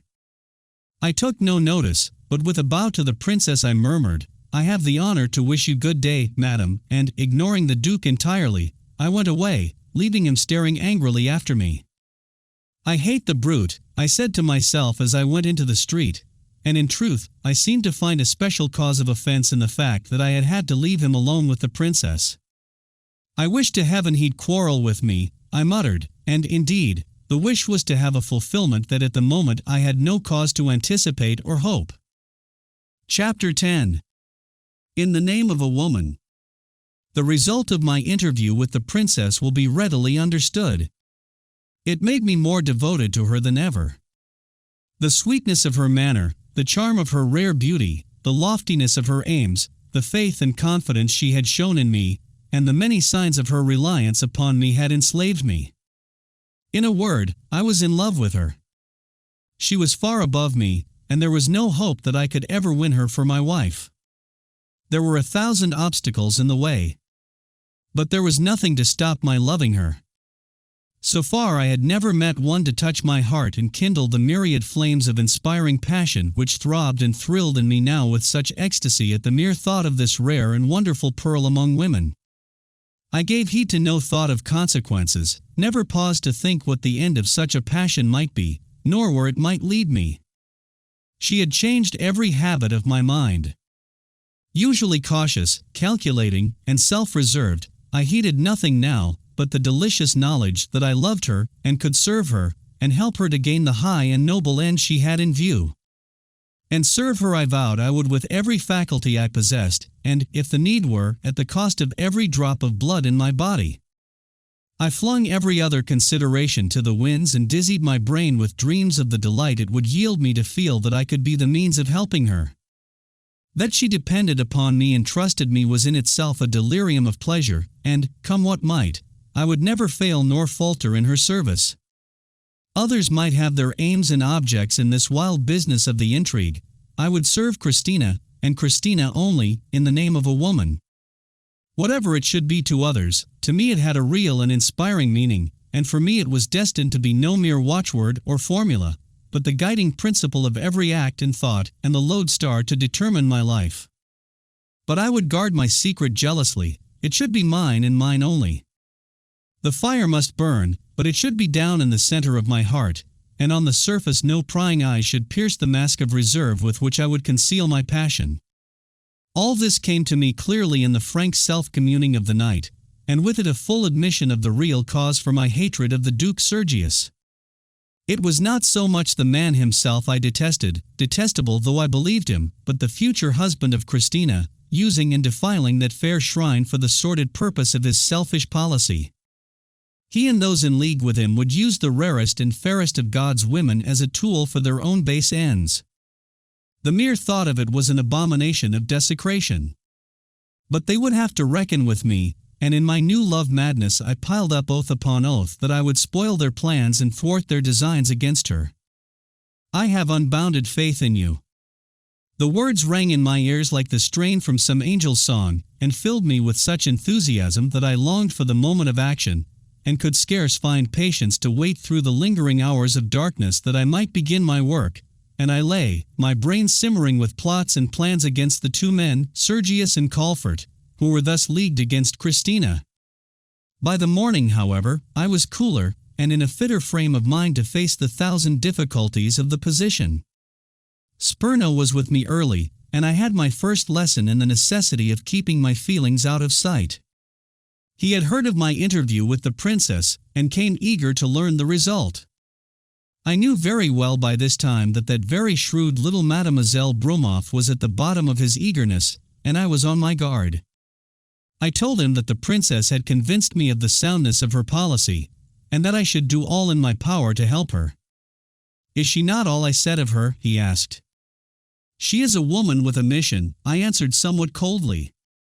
"But her mission is a high and bright one in the interests of Bulgaria and freedom, and, as those are interests in which I feel a deep concern, I shall give her all the help in my power." The studied deliberateness of my tone perplexed him, for he looked at me in some surprise and disappointment. "Is that all you thought of her, my dear Count? You must have a cool head, for you have filled her with enthusiasm." This was sweet music to me indeed, but I replied indifferently. I base my opinions on my judgment, and I smiled as if in deprecation of enthusiasm. But now I have much to do today. I take possession of my house, and I wish to have a consultation with you and Captain Zoiloff as to certain plans. Will you bring him to me there at noon? We have to discuss the future form of our new association. As soon as he had left me, I hurried to meet the officers of my regiment, and my reception by them was exceedingly cordial and friendly, partly due, as I afterwards learnt, to my duel with Ristic, who had been a much hated man, and also because of my reputation as a man of wealth. I gave one prompt proof of this by asking the whole of my brother officers to dine with me at an early date. By noon I was back at my house to meet Zoiloff and Spurno, and after we had had some practice with the foils and in pistol shooting, we set to work upon the serious business of the conference. We arranged that I should be the head of the organization, with Zoiloff next in charge under me, and he threw himself with keen ardor into the work. I cannot tell you how glad I am to have you with us in this, Count, he said, when we had debated and settled details. Now that you have come, you seem to be just the man we were waiting for, and this place of yours will be a magnificent rendezvous. Shall we have many join us?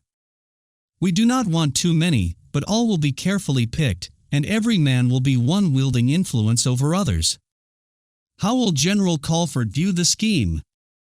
All he will know will be that here is in training a band of young men all working for the object which he desires, and all capable of giving the greatest help to the movement. The real secret will be in as few hands as possible. When he knows more, it will be too late for him to interfere, he said with a smile. That will be the hour of danger, I returned. Rather the hour of triumph. Think what it must mean in a country like ours to have, say, 500 young men in this city, each influencing many more, drawn from all classes, high and low, all joined by the strongest ties for one common object, and all looking upon one man as their leader, in the name of a woman. You will wield a tremendous power, Count. God grant you use it wisely, he said, earnestly. But I have no doubt of that. I should not be here if I had. I shall wield it only for the one object. It will turn the scale in any crisis, said Spurno. It will free the country, said Zoiloff. I said nothing, but was thinking of the help it would render to my princess. One thing troubled me. The general had declared that he would not permit me to remain in the country unless I pledged myself to join him, and give that pledge I would not. Neither would I leave the country. And when my two companions had left, I sat pondering a way out of the difficulty. There was but one way that I could see, to have him satisfied by some indirect means that I had espoused the cause of the princess, and leave him to draw the inference for himself that in serving her I intended to serve him, and his party also. In this connection I thought of Spurno. He was the general's agent specially told off to sound me, and it would be quite possible for him to give a report sufficiently plausible to effect what was wanted. But who should coach Spurno? The answer came with the question. Without doubt it must be Mademoiselle Bromoff, and it remained only for me to get an interview with her and tell her what to do. Inwardly, I tried to persuade myself that this might be a sufficient reason for me to seek another interview with the princess, but I put the temptation away from me, strong as it was, reflecting that any too great eagerness on my part to see her would only defeat the very end I had in view, to be of real help. I must raise no suspicions anywhere by seeking to see her too often. I was thinking this matter out when a servant brought me the card of the Duke Sergius.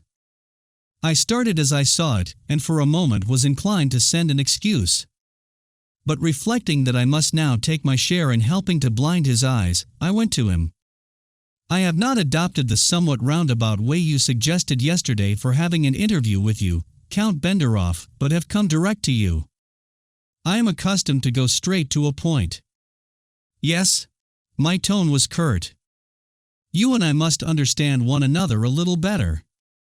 I have heard of you from General Colford, who seems inclined to take you rather seriously, and I may say at once that since I saw you yesterday, I have changed my opinion about you. The Princess Christina spoke to me pretty frankly concerning you. Yes, I said again. I hated to hear him even speak her name so glibly. I looked on you before as a sort of superior spy sent here, probably from England, to see what was going on. But I now understand that we are to be friends to work together. I am glad to hear it. He spoke with a sort of blustering bluntness that he may have intended for an engaging frankness.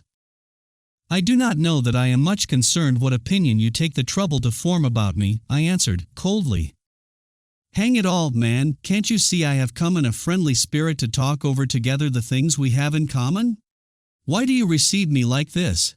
He spoke sharply, and, I thought, angrily, and when I did not answer immediately, he added with a laugh that had no mirth in it, You don't suppose I am in the habit of hawking round my friendship? Have I suggested anything of the kind? You make it very difficult for me to enter into things with you. I have seen you twice, sir, I answered deliberately. The first time at the ball the other evening, when you were good enough to scowl at me, and yesterday at the Princess Christina's house, when your words were a kind of scowl expressed audibly. We Englishmen are not accustomed to read such actions as the preliminaries of a friendship. He started at the word Englishman, and his eyes lighted with swift anger. Obviously he hated everything English, nor did I wish him to make an exception in my case. I think he read as much in my eyes. You Englishmen take very queer views of many things, he answered after a short pause. But I thought you were more a Romanian, and thus a friend of my country? I have the honor to be a Romanian count, I said tersely. Do you wish to quarrel with me, Count Benderoff? But before I could reply he added, But there, that must be ridiculous, for the princess tells me I may look upon you as a man devoted to her cause, and, therefore, to mine. I shall not be unmindful of those who help us. I would have you understand that, though I wish you did not make it so difficult for me to tell it you. I am not working for any hope of material reward at your hands, I answered equivocally. His patronizing tone galled me. No matter. That will not prevent your accepting it when the time comes. Few men do that, I find, even Englishmen. But now I wish us to be friends and comrades, Count. Do you see any reason against it? We have not begun auspiciously, said I drily. Hang it, he cried with an oath. You are as diffident as a girl in her teens. I don't find men inclined to quarrel with my offers of friendship, I can tell you. I am not without power and influence, I can assure you, and he smiled boastfully. I made no response to his offer. I could not. You have made a good choice of a house, Count, he said, after another pause. I congratulate you. And where is the room where you are going to lure the coy pigeons to be trained in the service of the Princess Christina? Evidently, she had told him of the project. I will show it you if you like, I said, rising. Nothing will please me better, he said, following me from the room. Egad, a splendid hall, he exclaimed in genuine admiration as we entered it. Men tell me, too, that you know how to use the sword well. From all accounts you easily spitted that fool Ristic the first time at old Colfert's, and did just what you liked with him when you met him on the ground. He was wounded, and in my opinion unfit to fight. I protested against his doing so, as you may have heard, but he insisted, and left me no option. He examined all the arrangements and gymnastic apparatus with obvious interest, making many comments to show his appreciation of everything. This is a novel thing for Sophia, he said, after a while. And a devilish shrewd device to draw in the young bloods of the place. They will make a hero of you, Count. A splendid thought, and one that shows what an acquisition you will be to us. A pistol range, too, magnificent. May I try a shot, or two? He spoke with assumed indifference, but I caught a glance which told me he wished to surprise me with a display of his skill in shooting. By all means, I answered readily, not at all unwilling to see what he could do, and to show him also that I knew how to handle a pistol pretty well. He was a good shot, and took a pride in his work, laughing boastfully when he sent his bullet 3 times in succession into the bullseye of the small target.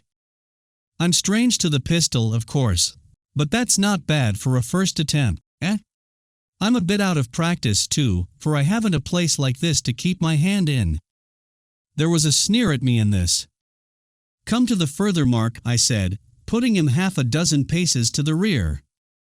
"You shoot well." He tried from the further mark and hit the target each time, but only once got onto the bullseye. "It's a long distance, and the light's rather bad." "Do you shoot much?" "Well, a little.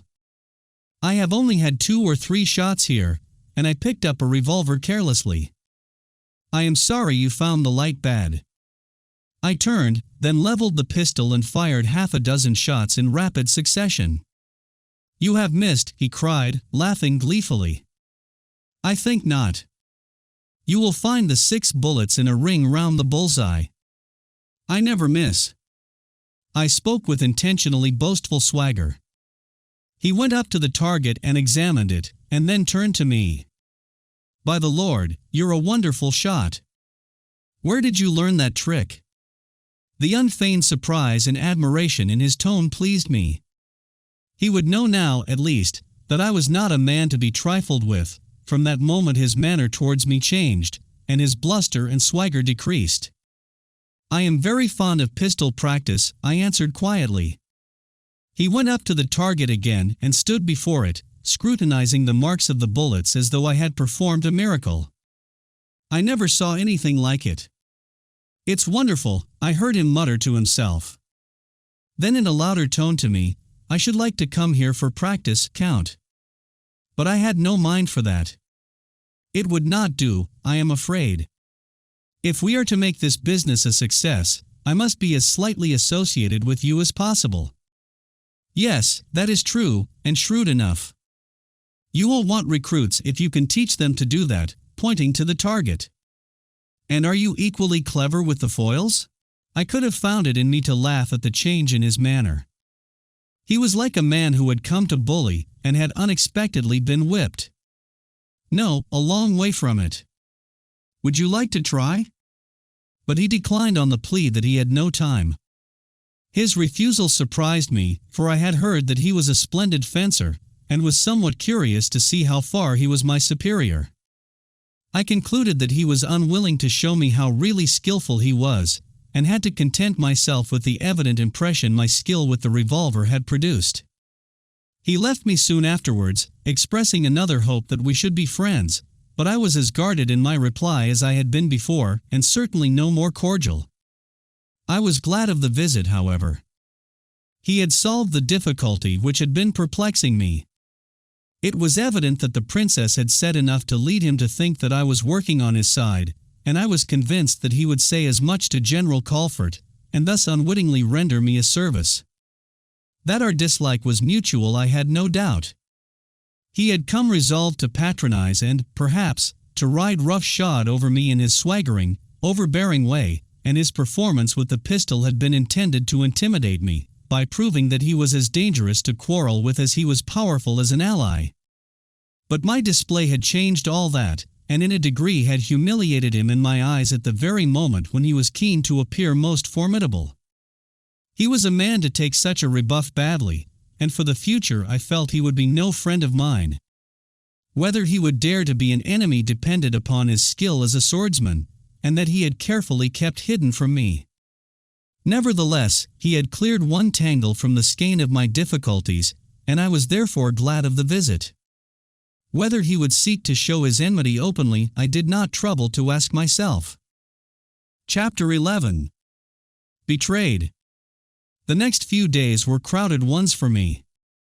The organization of our conspirators went forward with astonishing success, the fruit, of course, of the previous efforts of Zoilov and those working with him, and when we held our first big meeting to inaugurate our new club, we had nearly 300 splendid young fellows zealous to pledge themselves to the fingertips in the cause of the Princess Christina. Each of them had been presented privately to me, and each promised unreservedly to follow my leadership. All were animated by the most patriotic enthusiasm, and many of them were in a position to influence considerable numbers of their compatriots. The scheme of the Gymnasium Club evoked great praise, and I was surprised by the ardor with which they threw themselves into the task of athletic training. All the details of this were managed by Zoilov and a few carefully chosen men under him, and after the first meeting these leaders supped with me, and many were the exuberant anticipations of success that found expression. Zoilov himself threw aside his customary reserve, and led on the rest to praise me. "It is the finest movement ever started in Bulgaria, Count," he said to me when Spurno and he and I were alone. "And it will spread like a heath on fire, from here to every town and center in the country. In a month we shall have such power and influence as never before was wielded by anyone here," and Spurno was equally enthusiastic. "I am astonished, I think, by what I have seen tonight," I said. "Ah, you don't know my countrymen," exclaimed Zoilov, whose eyes shone and sparkled with the fire of feeling. "They have been crushed under the curse of the Crescent, they have groaned under the oppression till the fire of patriotism has flickered low indeed, for there seemed no gleam of hope, they have suffered, God alone knows how bitterly and drearily, till the iron was like to enter their souls and corrode every generous instinct and fervor, but thanks be to God, those instincts are not dead, and we shall rouse them into an activity that will startle Europe and save the Balkan states. We have done much in the past few years, as you know, but that is nothing to what we shall yet achieve. Were the prince other than he is, the hand of Russia weighing less heavily on him, and their dastardly work of suborning and sapping the truth and honor of the prominent men of the country less deadly, we should not now be cowering and cringing under the talons of the eagles. Think what it has been to work always under leaders whom we doubted and distrusted for traitors. But that is changed at last. We will have no more of the old leaders. It is the age of young men, and, by the God that made us all, will never stay nor falter now till the glorious end is reached." "Good," said Spurno in a rousing tone of concentrated earnestness. "Good and true, every word of it. No looking back, that is the spirit I honor," I exclaimed, infected by their enthusiasm and thinking of the princess. "A toast," cried Zoilov, jumping to his feet, his eyes flashing, and his rough, rugged features aglow, as he raised his glass on high. "May the hand that holds this glass blight and rot if it ever falters, or turns from the righteous cause, in the name of a woman." "Amen to that," said I earnestly, as Spurno and I repeated his words, and finished solemnly together, "in the name of a woman." I have never dared before to be enthusiastic, but you have inspired me, Count. We have a leader in you who will carry us far, and whom all will come to trust as I do, and Zoilov gave me his hand, holding mine in a grip that trembled under his excitement. There was, however, a source of danger that these two knew nothing of, and I could not tell them, the fear of the Countess Bokhara's violence. For the few days I had succeeded in evading her I calculated that she would attempt nothing by herself, but would endeavor first to use me for the work. She had said as much when I had seen her in the presence of the prince, and it was, of course, obvious that if she could secure my aid her task would be vastly easier. I had the entrée to the Princess Christina's house, as she knew, and could thus, were I so minded, render her just the kind of assistance she needed. But I knew she would act soon. My anxiety on the score of General Colfert's intention to get me out of his way had been removed as the result of the visit of Duke Sergius, coupled with what the general had heard from Spurno, and probably from the princess herself. He did not send for me, and I did not seek him, but on the morning following the meeting at my house he put himself in my way as I was returning from my military duties. We were both on horseback, and I was passing him with a salute, when he reined up his horse and stopped me. "You have not come to me, Count," he said curtly. "And do not propose to come, General," I answered in a similar tone. "I was not wrong in my estimate of you, I find." "I do not recall it for the moment," said I indifferently. He looked at me and smiled grimly. "Good. A little open antagonism to me is your shrewdest course. I understand you. You are what I thought, a very clever young man. And you can assure everyone that you are not pledged to me openly. I understand you, I say. As a well-known judge of men your opinion is flattering, General," I answered ambiguously. His smile broadened. "Very non-committal, as usual." And yet, and here his smile vanished, and his eyes took an expression of deep penetration. Be careful that your cleverness and ambition don't carry you too far. If that time should come and I have to act, remember that I warned you. I know what you are doing and am watching you carefully." Then in a lighter tone he added, "I am glad to hear such good accounts of your military work, and glad, too, that I have not to compel you to leave a country that has such sore need of the valuable services which a man like you can render it." And with a salute he passed on, leaving me to digest the irony and hidden meaning of his last words. I rode on thoughtfully to my house. The impression he left on my mind was perhaps just such as he had designed, that the attempt to trick him was indeed like playing with fire on the top of a powder magazine. And I was profoundly uneasy as I thought of what that might mean to the woman whose safety and success were now infinitely more to me than my own. At my house a surprise was in store for me. A carriage was at the door, and the servants told me that a lady was awaiting me. I went to the room at once and found the Countess Baccara. She rose with a smile as she held out her hand. "You look magnificent in your regimentals, Count. And I suppose you have been too busy with your new duties and new friends to think it worthwhile to see me. And you don't seem overpleased that I am here now," she added, for my face clouded at the sight of her. She was a bird of ill omen, as I knew. "What is your object in honoring me with this informal visit?" "Informal? Where is the need of formality between you and me?" she asked quickly. "In Sofia the tongues of gossip run glibly. You have soon developed into an authority on the manners of the people here. Spare me your cant, I beg of you.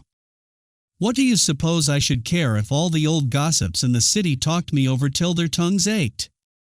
You ask why I am here. I wish to see you, that is all." "I am at your service," I answered, with a bow. "Are you? That's just what I wish to know," she replied, putting a significant meaning to my conventional phrase.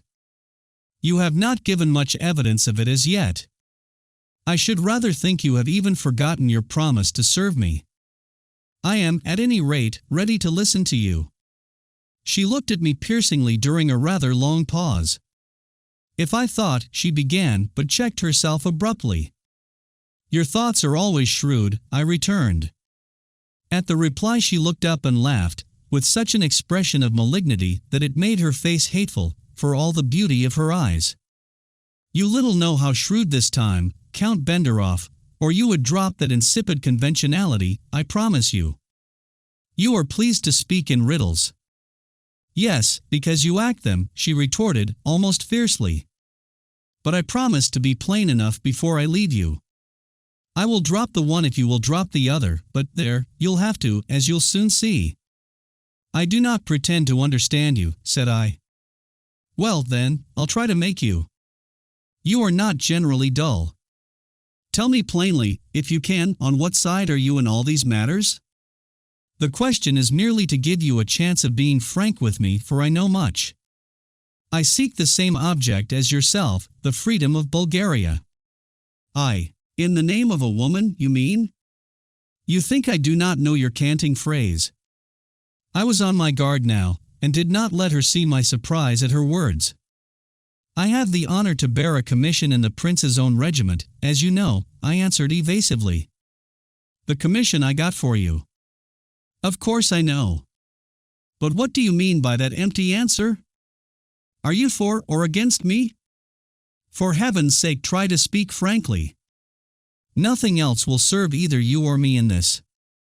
And she stamped her foot with a gesture of impatience. "So far as our aims are in common, I am with you. Do you think an answer like that will satisfy me? I am beginning to understand you, and if my reading is right, you and those with you may well take heed for yourselves." "If you have come to threaten me," I began, when she broke in. "I have not come to threaten. I have come to have a clear understanding, that is all." "And I will have it," she said, impetuously. "I will give you another chance.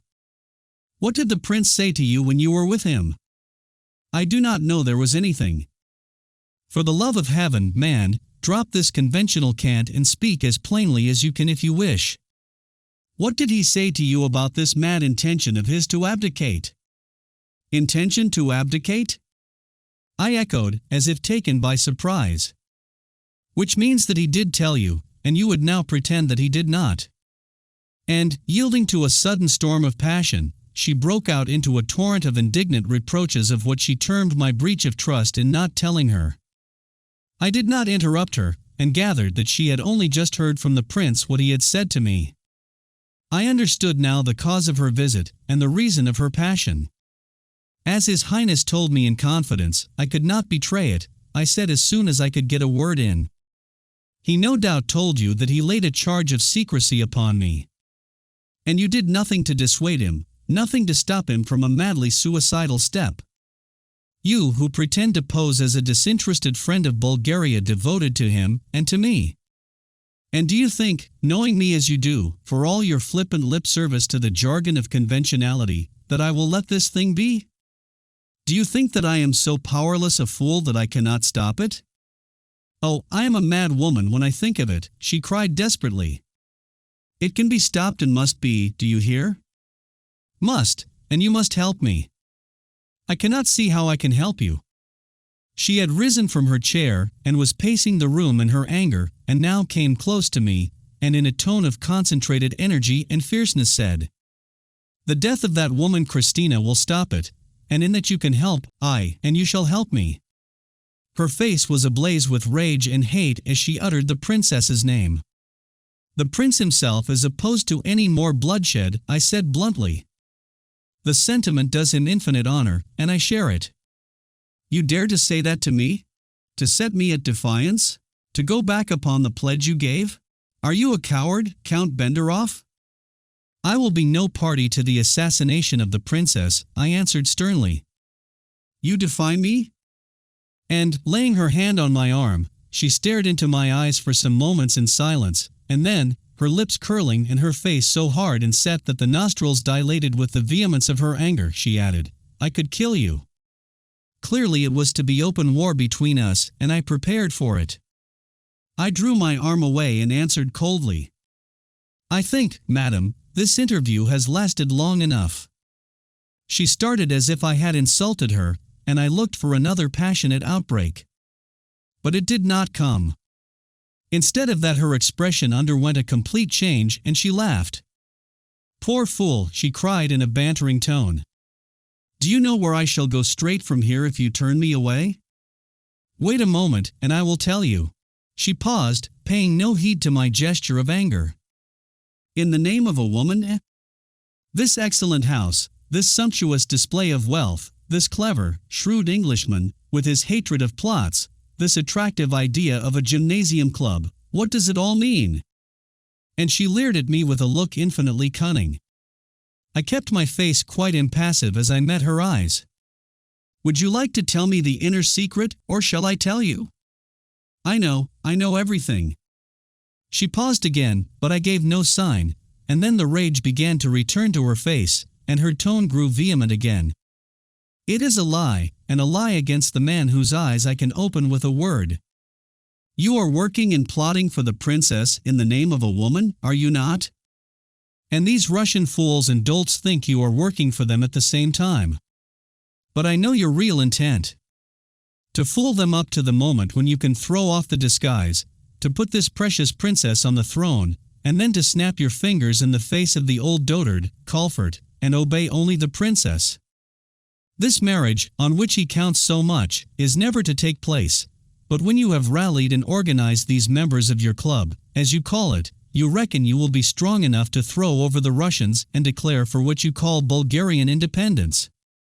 Independence, forsooth, with such a woman as Christina on the throne." I knew now the extent of the sudden peril, but I thrust the fear that filled my soul for Christina's sake out of sight and laughed. "You have a lively imagination, madam." "Yes, turn it aside with a scoff or a sneer if you think you can. But do you believe General Colfort will think it nothing more than the subject of a sneer when he learns it?" She was disappointed that I showed no sign of fear. "You can take your own course, and if you think to help yourself or the prince by filling the air with your fables, do so. You are a coward, Count Benderoff," she cried hotly, "to play thus on my helplessness. I know that I cannot help my prince or strengthen his position by telling what I know, and what you dare not deny to be true.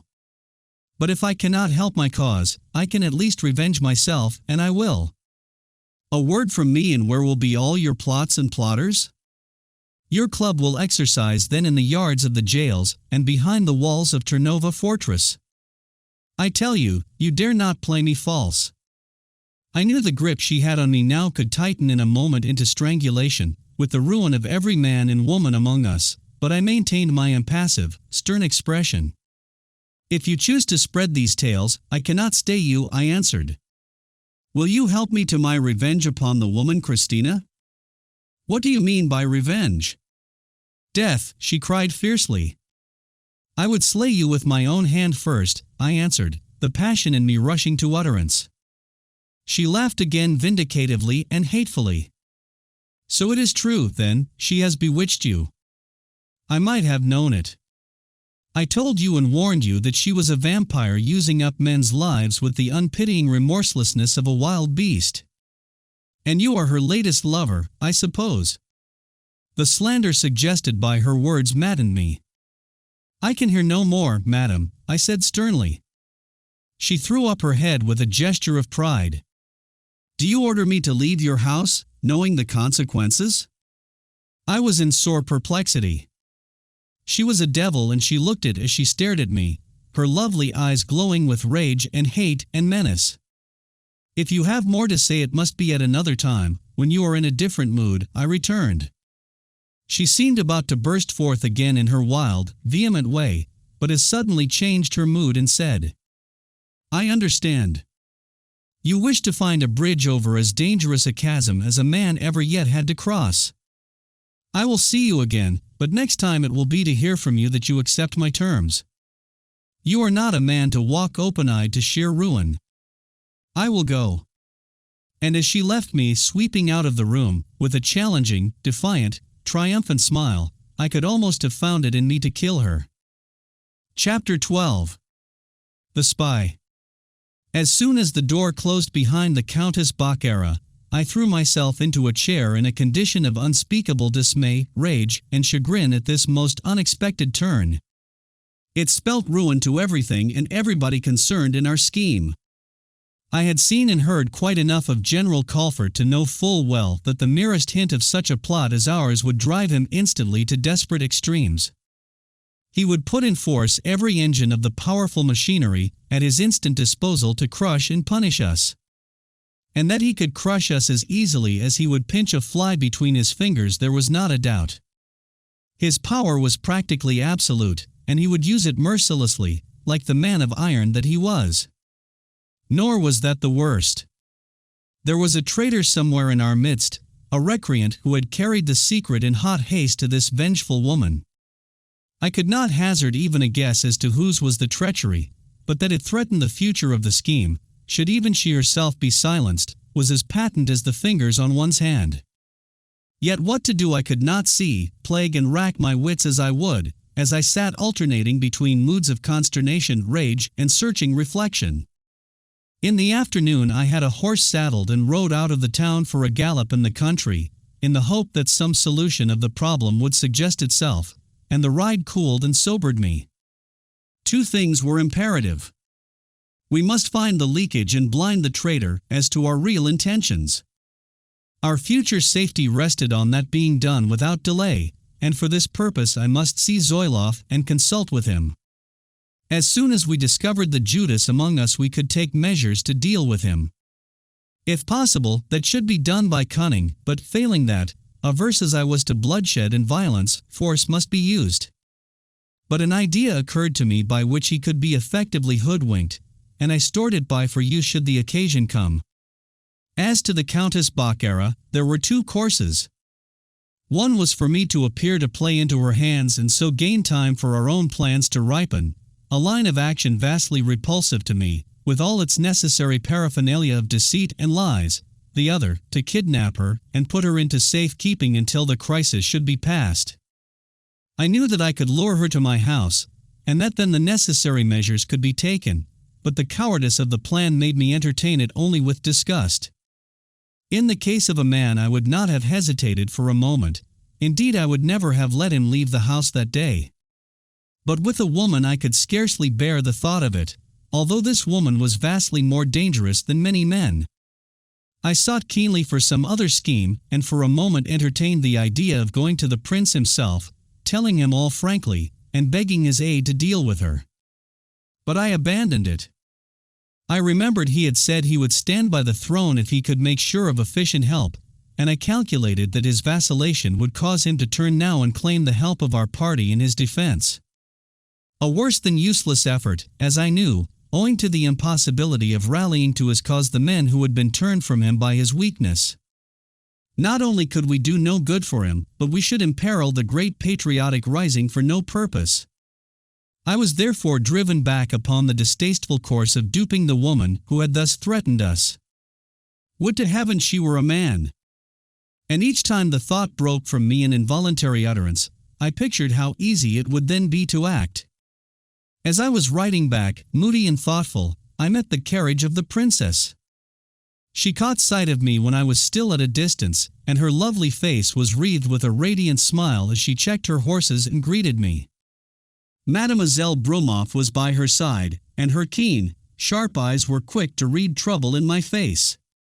"You look very thoughtful, Count," said the princess, "as if heavy military affairs were weighing upon you." "I have been thinking out the answer to a very ingenious problem set me this morning," I said, trying to speak lightly. "It has been a trying problem for your horse, I should think," she said, glancing at his flanks, which were covered with foam, for I had ridden hard.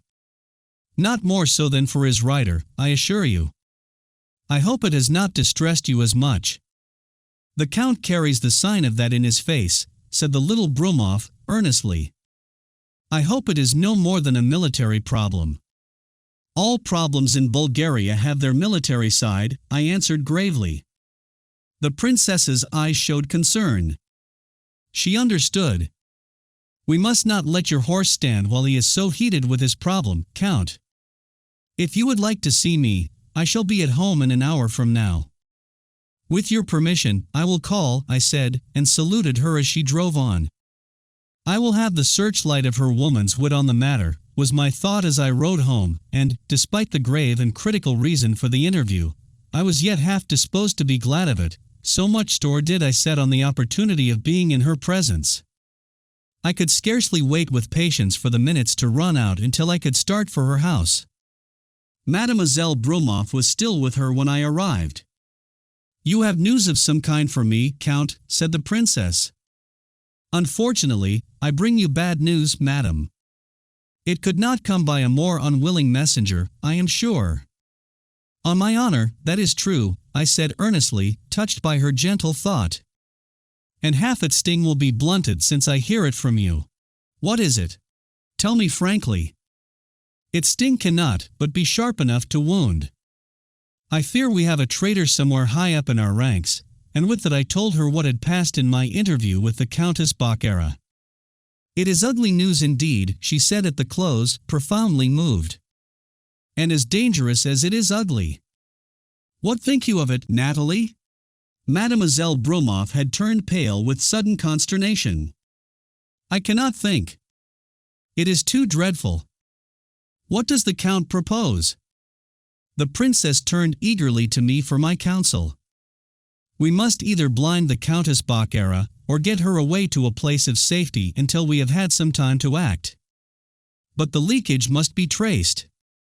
"Who can it be, Natalie?" cried the princess, in a tone of dismay. "Have you tried to cure this mad woman of her prejudice against me, Count?"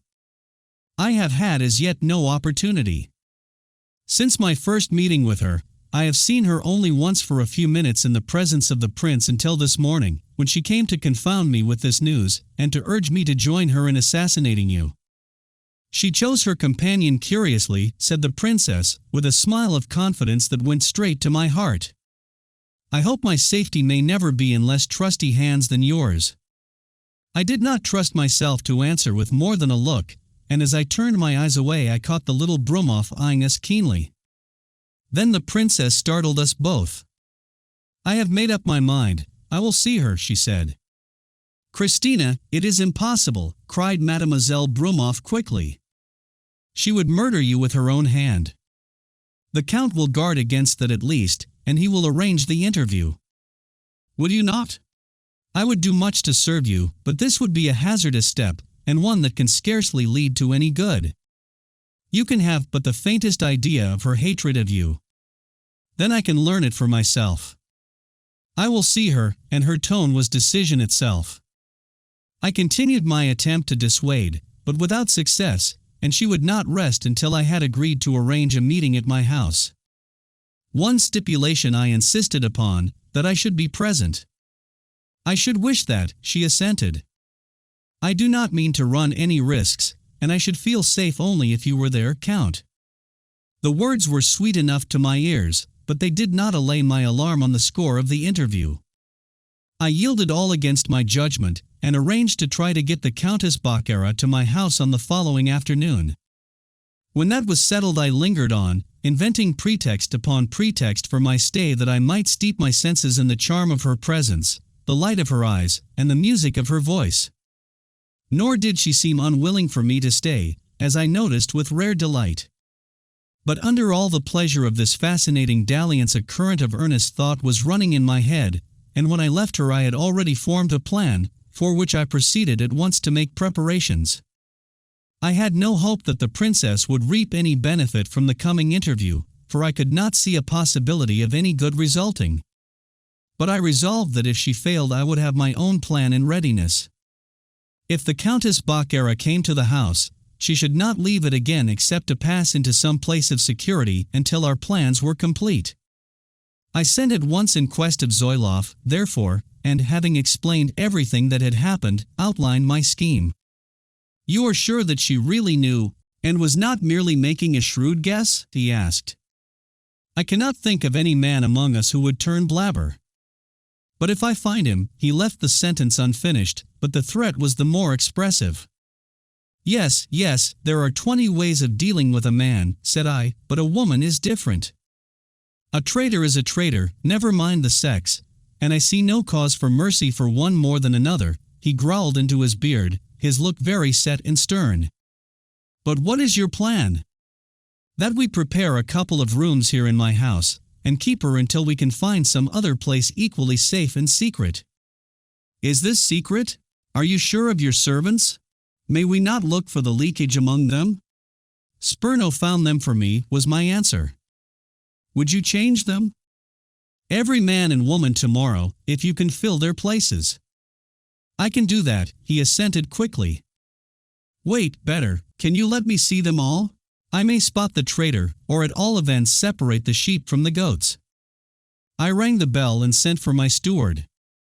When he came, I told him to get the servants all together, and send them in to me one at a time, as I wished to question them separately about a certain paper which I said had been mislaid.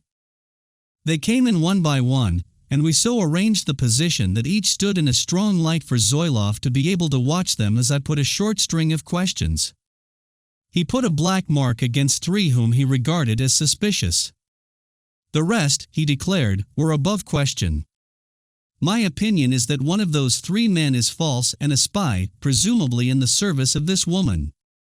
I expect they have been eavesdropping when you and I and Spurno have been together, and perhaps have caught some unguarded words. The thing is very ugly. What shall we do? Fool them with their own tactics, said I readily, thinking of my original idea.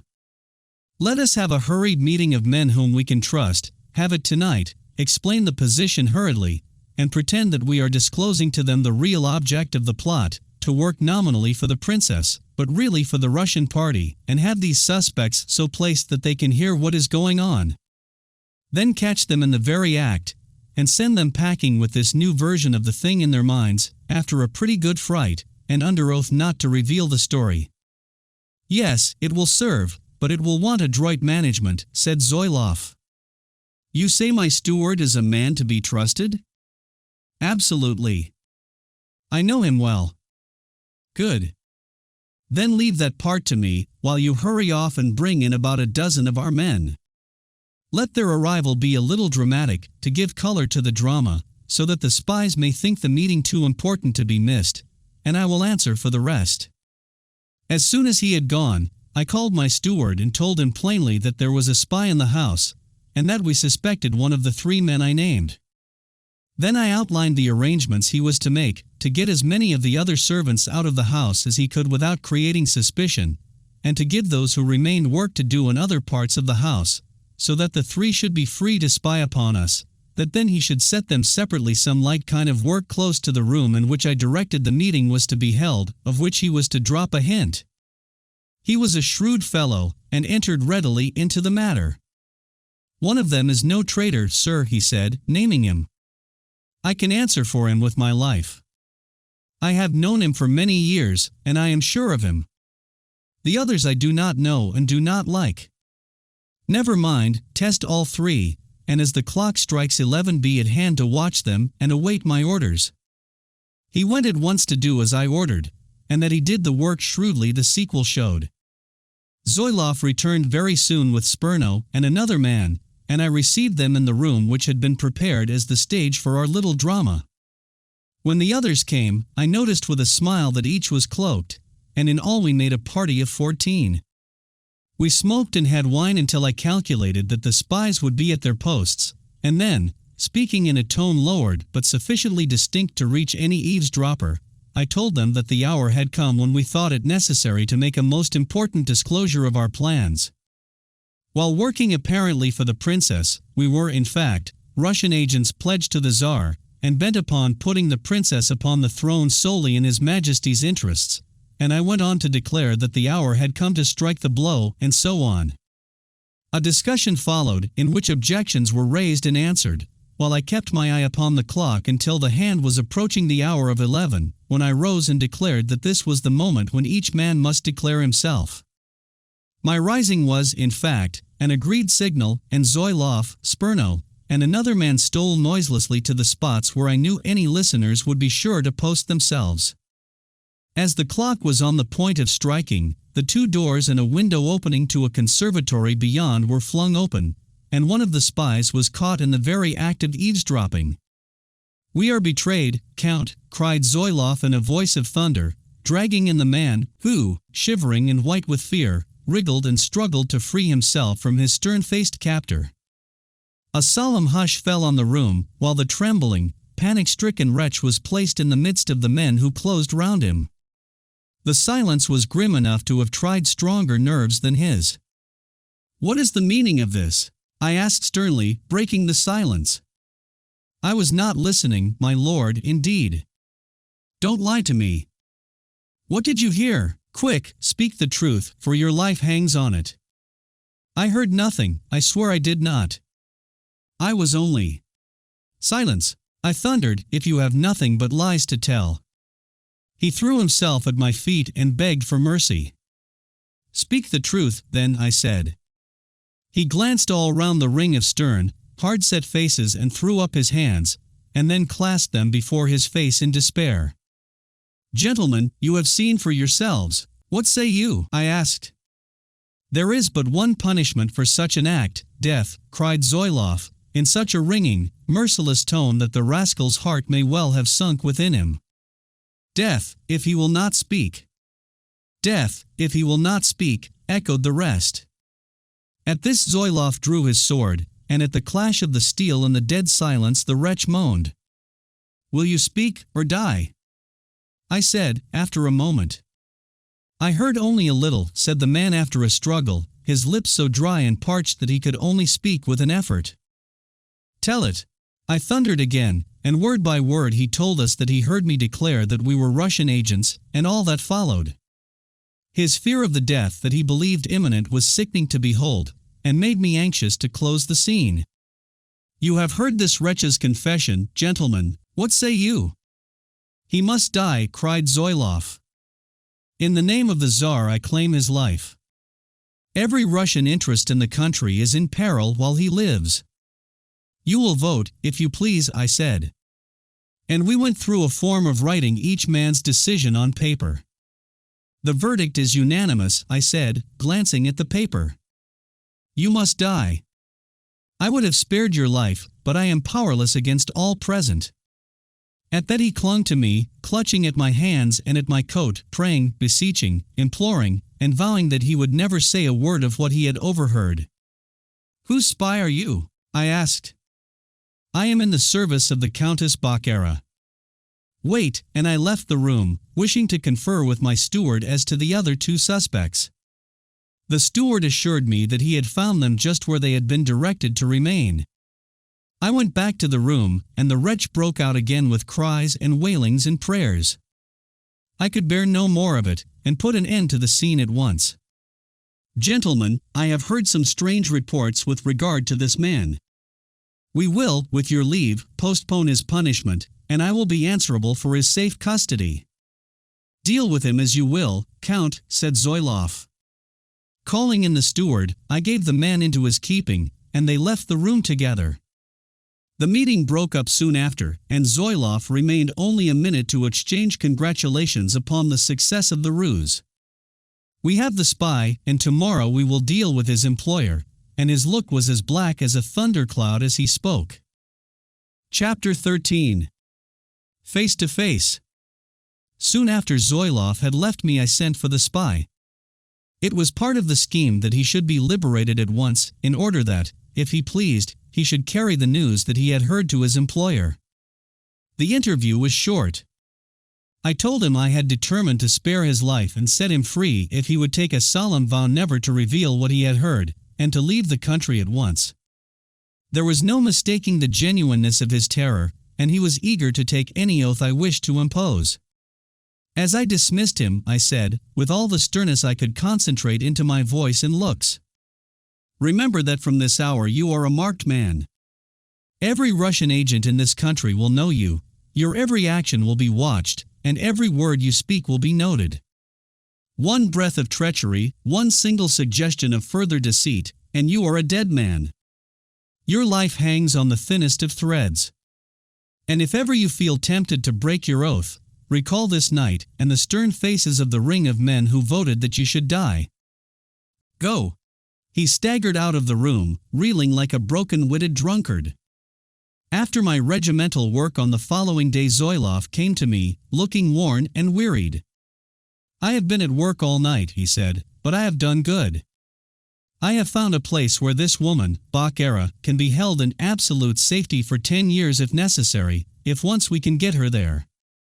And he told me that one of our party, named Kruby, had a large house in the middle of his estate, in a tower of which just such a prison as we sought could be found. "You are sure of the man?" "As of myself." "And he himself will be her keeper." "She is a woman of rare fascination." "Would she fascinate me, think you?" he asked, a smile on his rugged face. "There are not many men like you, Zoiloff," said I warmly, for during our intercourse he had won upon me strangely. He was such a staunch, genuine, thorough fellow. "That is pleasant hearing from you," he answered. "But you need have no fear on Kruby's account. Every impulse of his strong character which is not devoted to our cause is absorbed by his hatred of women." "We will trust him, then," I agreed. "And now let us consider how to get her to his place." And when we had threshed this out, and made our plans, the time for the Countess Bacara's visit was close. I felt both anxious and excited. The whole future of our plans hung, as I knew, in the balance, while the risks of the interview between her and the princess seemed to grow as the time approached. The princess arrived first, and I went to her immediately. "Has she come?" was her first question, eagerly asked. "It is not yet time, but I think she will come." "Do you know what happened here last night?" "I have heard something, but would rather hear it all from you."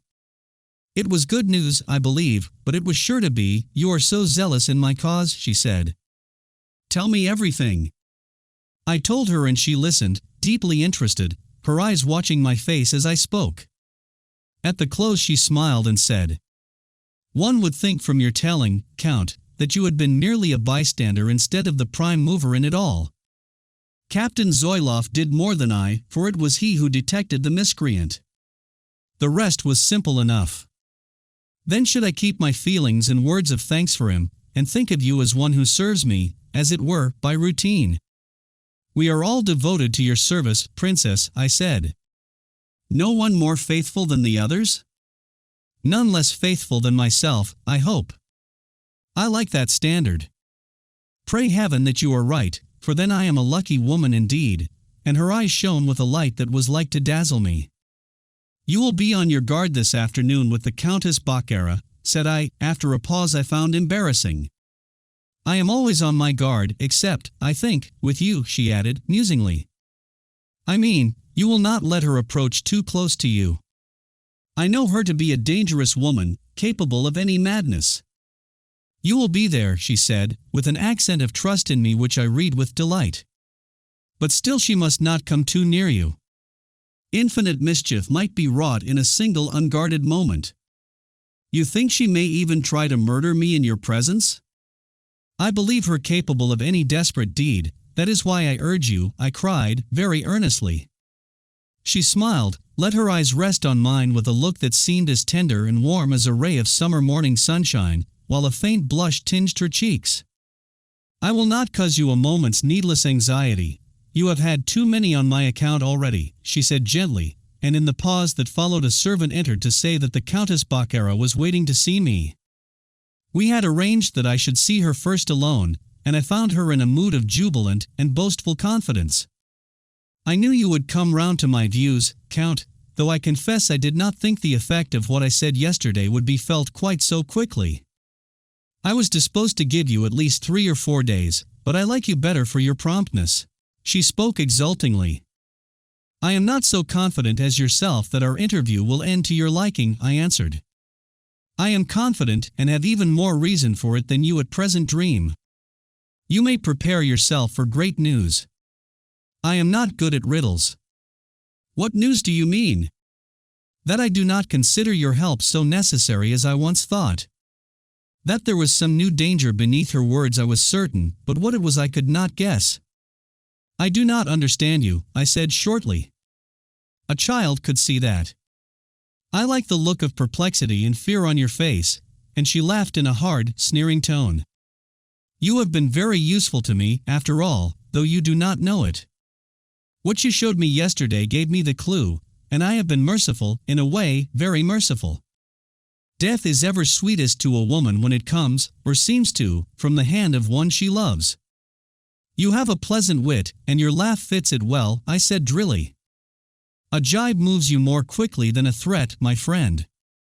And this is a jibe in which you have had unwittingly a big share, and her bitter tone was in full harmony with the hard, confident glance which she leveled at me. Did you think I could be merciful even to those I hate? Have you come to do no more than discuss your own qualities?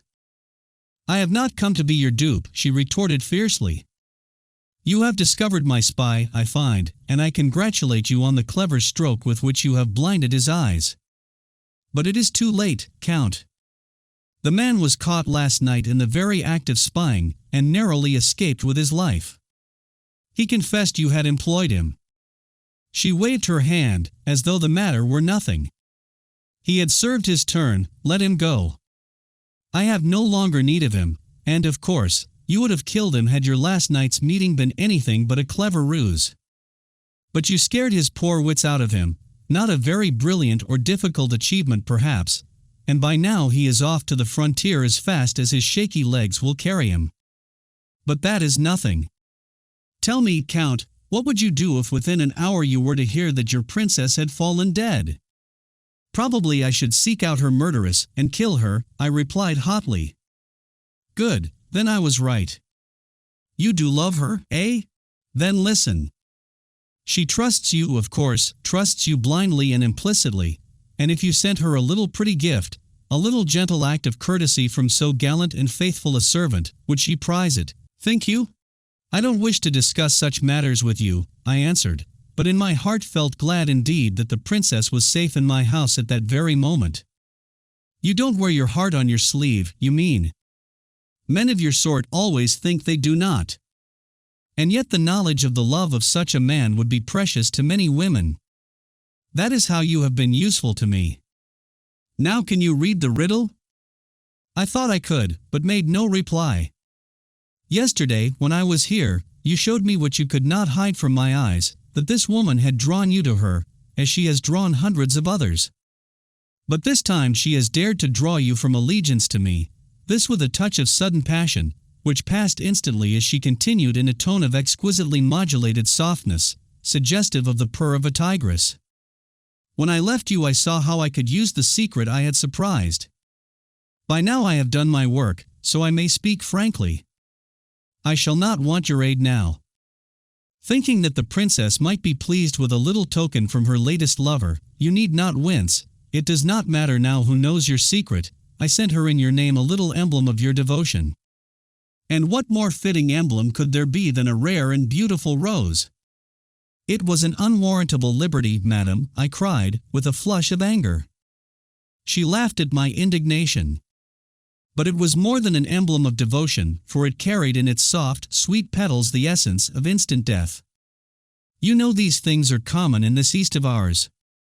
One scent of that rose, enjoyed, no doubt, with a murmur of your name and a thought of your welcome little courtesy, and I and my prince were rid of her forever. A light of malignant triumph flashed out of her large dangerous eyes as she finished. I shall not need your dagger now, nor the other weapons of your trade. You mean that the princess is dead? I asked quietly. The news will soon be spread abroad noisily enough, and you may find it sufficiently embarrassing to explain your share in it. You have the malice of a devil. It was a sweet death for her. Was I not right when I said I was merciful? She cried, with another hateful laugh. And now I have come to warn you, that you may fly if you wish while there is yet time. She gloated in triumph over my silence, which she read as that of consternation. You are a brave woman, I said at length. If what you said were true you might have guessed that you would not leave this house alive. It is true, she cried daringly. Yes, as to intent, perhaps. But the princess herself is safe, and here in this house waiting to see you. It is false, she said fiercely. I don't believe you, and she stared at me, the veritable type of disconcerted fury. It is true, I replied shortly, adding sternly, and true too, that though you failed in the act, you shall answer for the intent. She was magnificent in her rage, as she stood at bay, staring open-eyed at me, and for many moments not a word was spoken by either of us. Let me see her, she exclaimed at length. Not alone, said I significantly. I rang the bell.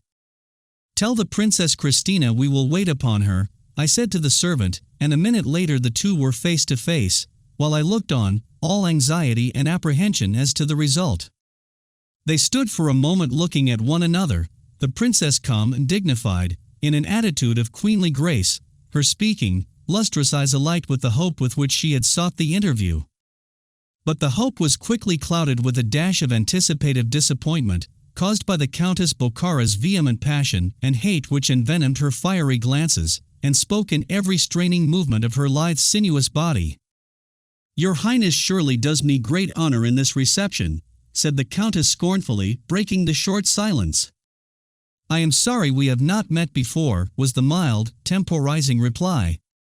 I would have gladly seen you to remove your too evident prejudice against me. I have heard that you are accustomed to rely much upon the attractions of your beauty. But I am not a man.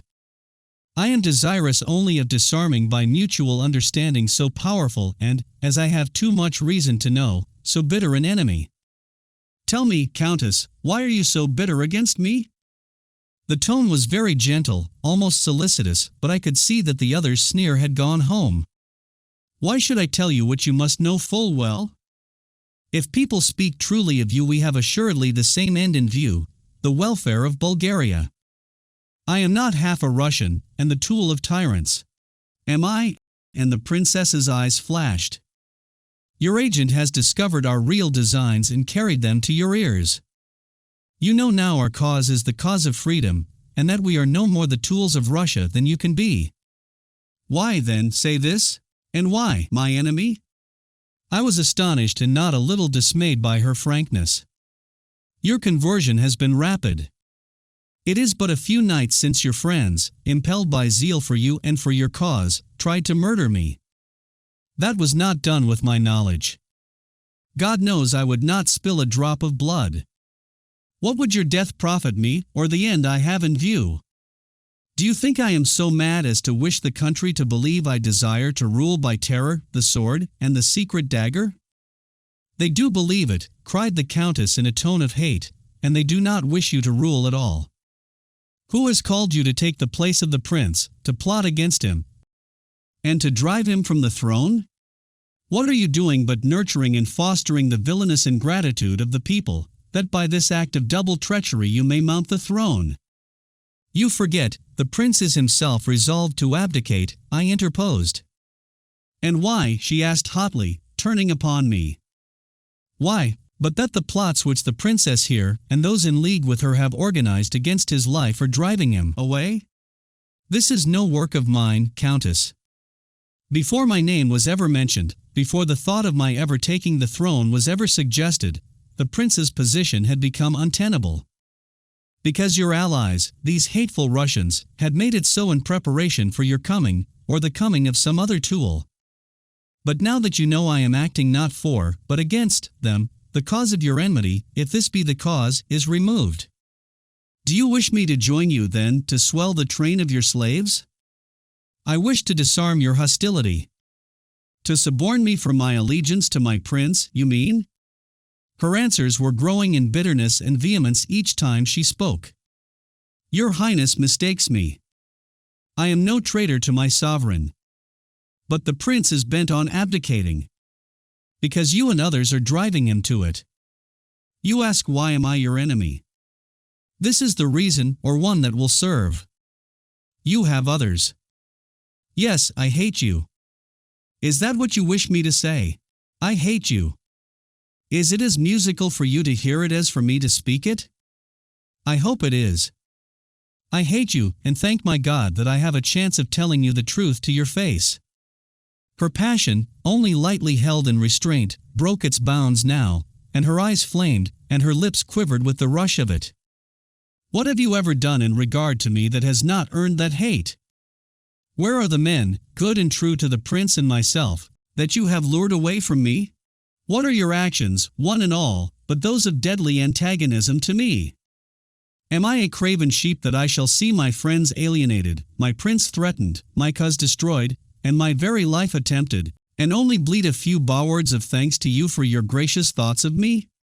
God has not inspired my heart with that meekness, and while I have breath to breathe, a voice to speak, and hands to do, I will be your enemy.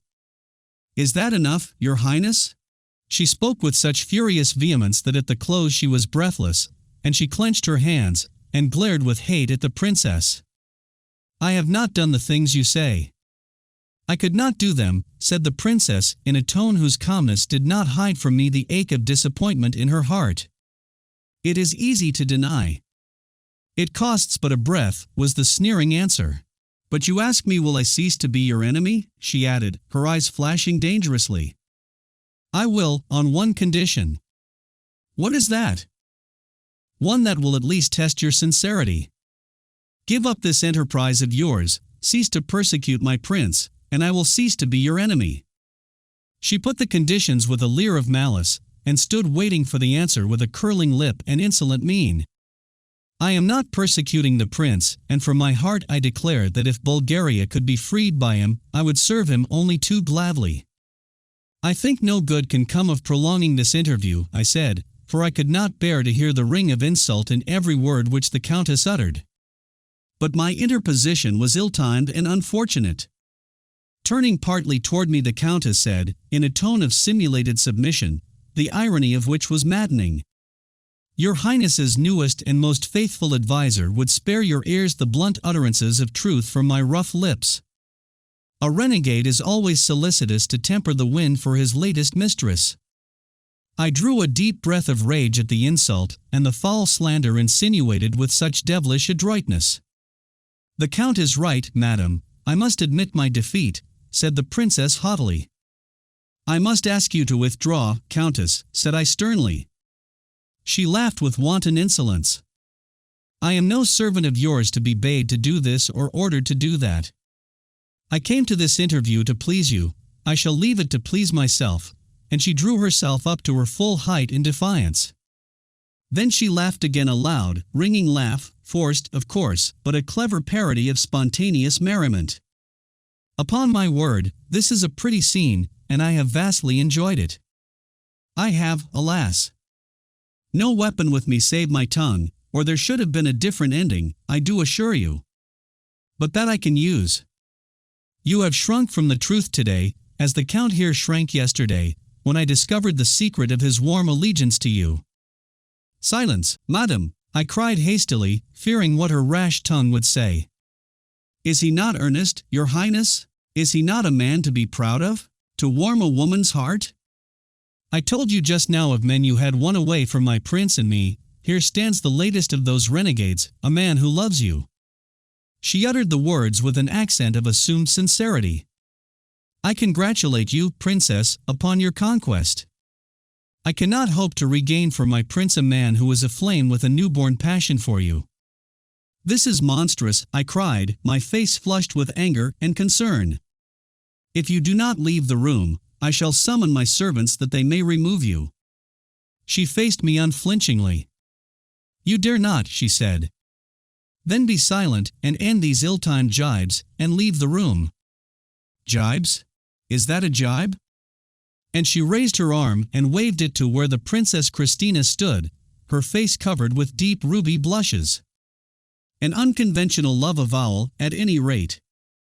You are a brave man, Count Benderoff, and I do believe that much rarer thing, a modest one, but at least you should not quarrel with me because I tell the princess that you love her, and let you see by the surest token that a woman can give that she loves you in return. At this the princess sank upon a chair and concealed her face in her hands, between the white fingers of which the deep red glow was showing. I turned away and would not let her think I had seen it. Your cowardice and insolence have drained my patience, I said fiercely to the countess. Come, and I went to the door. She stood a few seconds, as if hesitating whether to defy me longer, and glanced in infinite triumph at the troubled figure of the princess. If the interview has not accomplished your object, she cried, at least it has not been without interest, and with a last insolent, exultant laugh, she swept out of the room, followed closely by me, more resolved than ever to cage this angry, dangerous tigress. Chapter 14. The Countess's Ruse. As we crossed the hall she turned to leave the house by the front door, where Zoilov was standing. I have something still to say to you, I said shortly, as I opened the door of the room where I had seen her before this futile interview. You wish to thank me, I suppose, for having been the means of revealing to each of you the other's love, she answered, with another of her flaunting laughs, though she changed quickly and said, You may spare your thanks. I had a purpose, and you will soon learn the reason. I am a dangerous woman, for all your contempt of me. Too dangerous to be at liberty, Countess, I answered curtly. It is to tell you that I have brought you here. What do you mean? That you will dare. The words died away as she read my purpose in my eyes, and the first symptom of fear I had ever seen in her showed itself, only however to be at once crushed out of sight. One of her bitter sneers followed. So I have put my foot in a trap, you think, and your lovely princess is but a paltry decoy. A truly royal part for the august ruler that is to be. Your railing falls on unheeding ears, Countess. I have made my decision. You are an ingrate, my lord the Count, and in your haste to strike at me you are forgetting the wound you do to your princess. Your insulting references will not turn me from my course, I said shortly, my anger against her burning like a fever.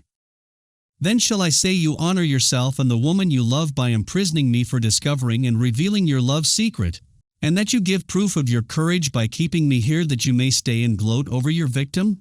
I saw her start as some fresh thought struck her, and she looked sharply at me and appeared to search her memory rapidly.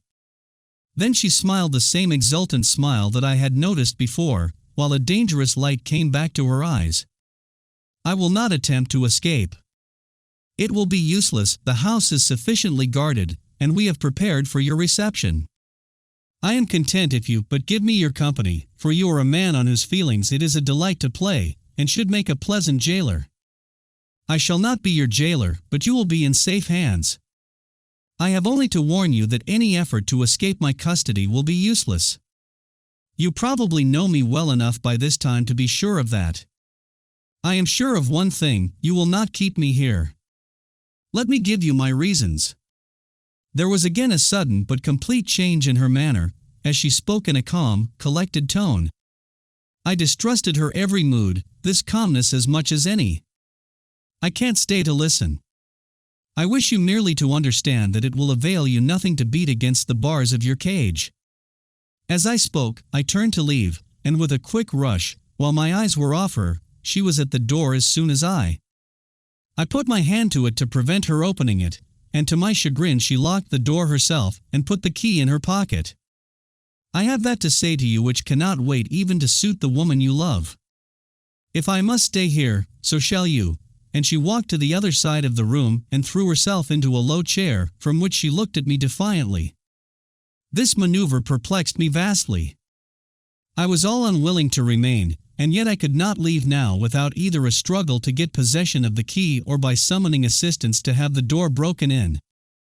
I cursed myself for my folly in having allowed the key to remain on the inside, although I could not have foreseen this dilemma. What was her object? Had she any beyond the desire to keep me in the room while she loaded me with her invective and reproaches?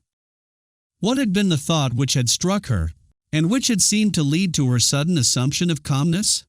"Do you think it strange that I should wish for your company, Count?" she asked in a voice soft and gentle enough to have been the medium of a love message. "For all your ungentle treatment of me and for what I deem your faithlessness, I can find it in me to admire you. I have said some bitter things to you, I know. Forget them. Take them for the ravings only of a violent woman, or better, the revilings of a disappointed one. It is no light disappointment to lose such a man as you." Her tone was one of subtle witchery, tinctured with a sadness that might have sprung from a genuine regret. But I knew her, and all the time she was speaking with this cat-like softness I was racking my brains for the reason of her action. "If you don't give me that key, I shall summon help and have the door beaten in," I answered. "I am in no mood for any theatrical display. I will make a bargain with you. To summon your servants and have to admit to them that you have been locked in by your own prisoner will make you very ridiculous. The strong, clever leader of this great movement caged by a woman. But I will not banter you, and will not make you even ridiculous. Listen to my reasons, and you shall have the key. Refuse to listen, and do what you please. You shall not have it from me if I die in defending it. It will be quicker to listen. State them quickly." "I will give you 3 minutes," I said, reflecting that what she said was true, and as blind as a fool of a bat to her real intent. "I will put them very shortly," she answered, speaking in a slow, deliberate tone, altogether foreign to her usual habit. "You love the princess, and she loves you. You are angry with me because I have discovered your secret, but do you suppose that the princess could endure that Bulgaria should think she decoyed me here that she might imprison me? That is what they would think first. But when the truth is known, as it must be some day, will her woman's heart bear the reproach that she imprisoned me because I surprised her and your secret and told you of it? Is your love so guilty a thing that the bare mention of it is a reason for consigning me to a prison unheard and untried? Is that how a pure princess can start her reign? Is the avowal of such a love so base an act that anyone a witness of it must be hurried to a jail to silence her? Think you these are means by which she will conciliate her new people? Or, taking another reading, can you believe that the Bulgarian people will love a ruler whose ruthless instincts of tyranny are manifested even before she touches the steps of the throne, by dragging away a rival for a man's love and thrusting her into an impromptu jail because the regular prisons of the country are not available? No, I tell you, you dare not do this thing, and your princess dare not lend herself to it." I listened coldly, but not without concern, for I saw the strain of probability that underlay her malicious ingenuity. "You are not imprisoned for any such act as you pretend, but because you would betray the facts your spies have discovered, and, if you want an additional reason, because you have dared to attempt." I stopped and dashed my hand to my head in horror. In a moment, I saw her cursed intention. I had said no word to the princess about the deadly rose which this woman had sent to her in my name, and this fiend, guessing by her woman's instinct that the princess would hurry away after what had been said about our love, had imprisoned me here to delay me, so that even now at the last moment the devilish scheme might succeed. And I, like the fool I was, had been duped by her infernal cunning. I felt like a madman. She saw by my agitation that I had guessed her scheme, and before I could move she sprang from her chair, and rushed to the door to put her back to it, facing me like a wild beast at bay, to fight for the last few moments that might be so vital to the success of her plot. "You look agitated, Count. You are not going to leave me? Stand aside, you fiend, or I won't answer for myself. I know your object now. Stand aside, do you hear?" I cried. "I will not. Touch me if you dare." But the life of the princess was at stake, and I thought of nothing else. "Zoilov! Zoilov!" I shouted at the top of my voice, and seizing the countess by the arm, I strove with all my force to drag her from the door. She fought and struggled like a wild cat, and her strength was so great that for a while she resisted all my efforts, clinging with desperate tenacity to the handle of the door, the lever of which gave her a secure hold. "Did you call, Count?" came Zoilov's answer in muffled tones through the heavy door. "Is the Princess Christina gone?" "Yes, some minutes since," and at the words a light of satanic triumph shone in my companion's eyes, and seemed to give her fresh strength for the struggle. Every moment was precious. "Get help and burst this door in," I shouted, but even as I shouted the words the thought of the minutes that would be thus wasted maddened me, and I resolved to take the key from the countess's pocket. "You force me to this," I said between my teeth, and, seizing her round the waist with one arm, I held her in a grip of iron while I plunged my hand into her pocket. To use up the last possible moment she struggled with frantic energy, writhing and twisting and hindering me till I vow I could have killed her. My blood was up, and the thought of Christina's danger urged me to spare no violence, and half a minute later I had secured the key and hurled the woman away from me. As I opened the door, Zoilov and a couple of men with axes had come up. "Good God! What has happened?" cried Zoilov, falling back before my looks. "Keep that hellcat safe till I return," I shouted, and, hatless and disheveled as I was after the tussle for the key, I dashed out of the house, and ran at my top speed through the street. By good fortune I met one of my grooms exercising a horse close by the house, and before the man could recover from his surprise, I had half pulled him from the saddle, clambered up in his place, and was clattering at full gallop towards the princess's house, heedless of all or any that came in my path. The moment I reached it I jumped off, sprang up the steps, pealed the great bell and thundered at the heavy knocker, never ceasing till the porter opened the door with a half-scared face. "The princess! Quick, man, quick, for your life!" I cried like a madman. "Where is she?" "In her boudoir," answered the fellow, staring at me as if I had been a wild man, as indeed I almost was. I ran by him and mounted the stairs with leaps and bounds. On the landing above stood a footman, peering down curiously at the disturbance. "The princess's room. Show me instantly." And my mien and voice were so threatening that he fell back pale and frightened, and pointed to a door. I knocked, but did not wait for an answer. "Are you there, Christina?" I cried, excitedly, not heeding that I used her Christian name only. "Christina," I cried again when I did not see her. And then, to my inexpressible relief, she came out from an inner room. She was holding a small package, from which the outer wrapper had already been removed. I rushed forward and tore it from her hand, saying not a word, and heeding nothing of the look of surprise and alarm which my wild presence and strange act had called to her face. Then with a fervent thank God, as I held the accursed thing safe in my grip, crushing the fragile box in my straining fingers, I fell upon a chair, and clasping one hand to my eyes, tried to fight my way back to calmness. The rush of relief was an intoxicating delight, and in my rapture at her safety I could have shed tears. For the moment I was utterly unmanned. The agony of suspense during the minutes since I had learnt of her danger had well nigh bereft me of my senses, and the relaxation of the strain, with the knowledge of her bare escape from death, made me as weak as a child. "You are ill, my friend." "What has happened?" she asked in her sweet, sympathetic voice, laying a hand on my shoulder. The touch was like the balm of Gilead to my ruffled senses, and then a sudden shame fell on me, and in a moment I realized how strange my wild conduct must have appeared in her eyes. I remembered, too, that in my delirium I had called to her by her Christian name. And at the thought my confused and dizzied wits were more jumbled than before, and, strive as I would, I could force no words from my tongue. My silence alarmed her. "I will summon help," she said, but I stayed her with a protesting hand, and thus we waited while I struggled for some measure of composure.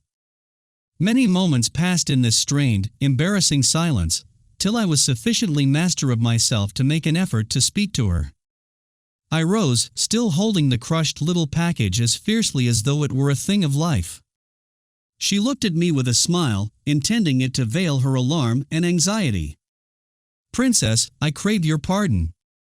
This package, I stopped, stuttering at a sheer loss for words. A tinge of color mounted to her face as she said in a tone much less warm than before, and, as I thought, not without a note of rising indignation. "It is the package you sent me, Count Benderoff." No, it was sent to you in my name, to poison you." She started back and stared at me. "I will try to explain. I have acted like a madman. I have been almost one, I think. This thing," holding it up still gripped fiercely, "was sent you today by that woman. By the mercy of heaven, it arrived while you were absent, and your visit to my house saved you," and in a shambling, jumbled, half-incoherent way I told her what had occurred.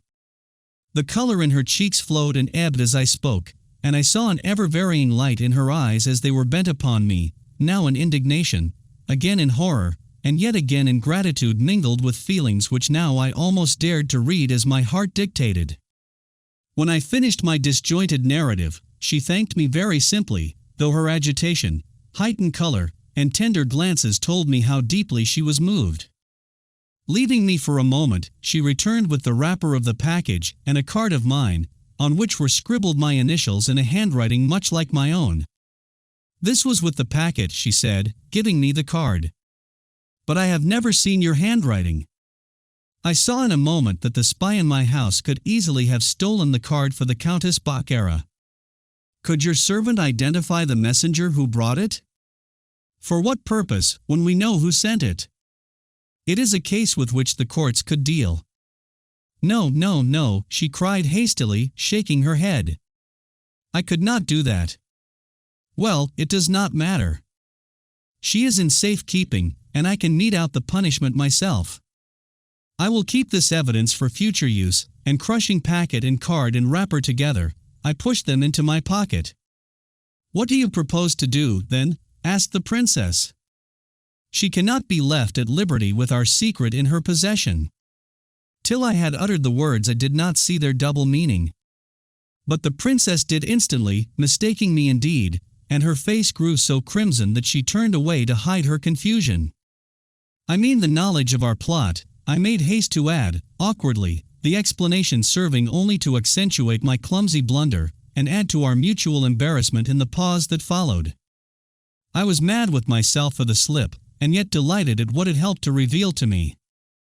With an effort I shook myself together, and said in a tone almost cold and formal, "The sure and certain use she would make of her freedom would be to tell General Colfort that we are duping him." "That is a risk we must run," she replied, her voice low and trembling. "It is one we dare not run." "It would be worse than madness," I protested hastily. The thing was impossible, unless we meant to ruin everything. "It would have to be done in my name. And that cannot be. You must see this." The agitation in her voice was evident, and she kept her face averted from me. "Your Highness cannot mean this." The earnestness of my tone moved her, and she cast at me a quick glance of appeal. "Cannot you see that it is impossible?" But I felt I must be deaf to any appeal. "You have trusted me so completely that I should be untrue to you, and to all concerned in this matter, Princess, if I listen to you. Believe me, it must not be. Her captivity is our only road to safety. We have dealt with this spy of hers, and she herself told me that he was flying the country in a panic. She alone holds this knowledge of our plans, and if she remains at large, nothing can save our scheme from shipwreck. You know, even better than I, what effect a word breathed in the general's ear would have. Believe me, I dare not let her free. No harm shall come to her. Not a hair of her head shall be injured, but in our charge she is and must remain. There is no possible alternative. She locked her fingers tightly in the stress of her perplexity, and a strained, drawn expression showed on her face. No, no, it is impossible, impossible, she cried, in a tone of distress. I see the dangers, but this I cannot and will not do. The mocking words which the Countess had spoken when I was locked in the room with her gave me the clue to the struggle in the princess's mind, and I dared not ask her to tell me her reasons, that I might combat them. But with me they had no weight. This is no matter, princess, I ventured to say, in which any considerations, but the most impersonal reasons of policy can be allowed to prevail. I beg you earnestly to pause before taking a step that on my soul I know must be fatal to everything. The words brought a look of flashing reproach. You tell me this. Can't you see what would be said of me if I sanctioned such a thing? No, no, no, I cannot, I will not, she cried impetuously. My eyes fell before hers, but yield I would not. Will you permit me to withdraw now, and we can speak of this matter another time? Meanwhile you will do that which will compromise me in the eyes of all Bulgaria, she cried vehemently. I shall do no more than your safety, and that of all others concerned with us in this matter demands, I answered stubbornly. We have no other object but your safety and success. Do you think I will set my liberty on such an issue, that I will consent to be held up to the whole country, aye, to all Europe, as she stopped, and a vivid blush spread over her face, but drawing herself up with head erect, she added with a truly royal air, Count Benderov, as the Princess Christina and your future queen, I lay my commands upon you to set the Countess Baccara at liberty without delay. Your Highness has no truer follower than I, and my future queen will have no more loyal and faithful subject, but this command I cannot and will not obey. I bowed low and, raising my head, met her look with one as firm and resolute as her own. We stood thus for perhaps half a minute, and then a striking change came over her face. Her eyes fell, and I thought I had won. But it was no more than a change of weapons on her part. She came close to me and took my hand in both hers, and looked then into my eyes with a soft light that only love could kindle. What you refuse as a command, grant me as a favor. I plead to you as a woman to do what I ask. I pray you by whatever regard you may have for me. Must I plead in vain? Her hands were trembling in mine and her voice quivering as she sought my eyes, and held them with a look of yearning love that left me no room for any thought but how to please her. What could I do, loving her as I did with all my heart, but yield? Chapter 15. A hopeless outlook. Even while I was on my way from the Princess Christina's house, I began to realize the consequences of the mistake we were making. I had been miserably weak to give way, and, although my head was half giddy with the rapturous remembrance of her words and glances, and dazed with the thought that she had appealed to my love, I was angry with myself for having yielded. I half dreaded to meet Zoilov. I knew what that sturdy fellow would say, and was inclined to fear lest he should make a shrewd guess at the reasons which had influenced me. One thing was certain, he must not be present when I saw the Countess, for I knew that she would blurt out the truth in her sneering, vindictive tone. She would publish it too, far and wide, and in a few days all Sofia would ring with the secret of my love for Christina and of hers for me. That alone was enough to ruin the cause, since it must inevitably rouse old Colfert's suspicions. When I reached the house I was told that Zoilov was with the Countess Baccara, and I sent for him. I said in as few words as possible that it had been decided to let the woman go free, and I gave some more or less fictitious reasons of policy for it. But they did not impose on him for an instant. It is wrong, Count, absolutely wrong, and you should never have consented. She will ruin everything.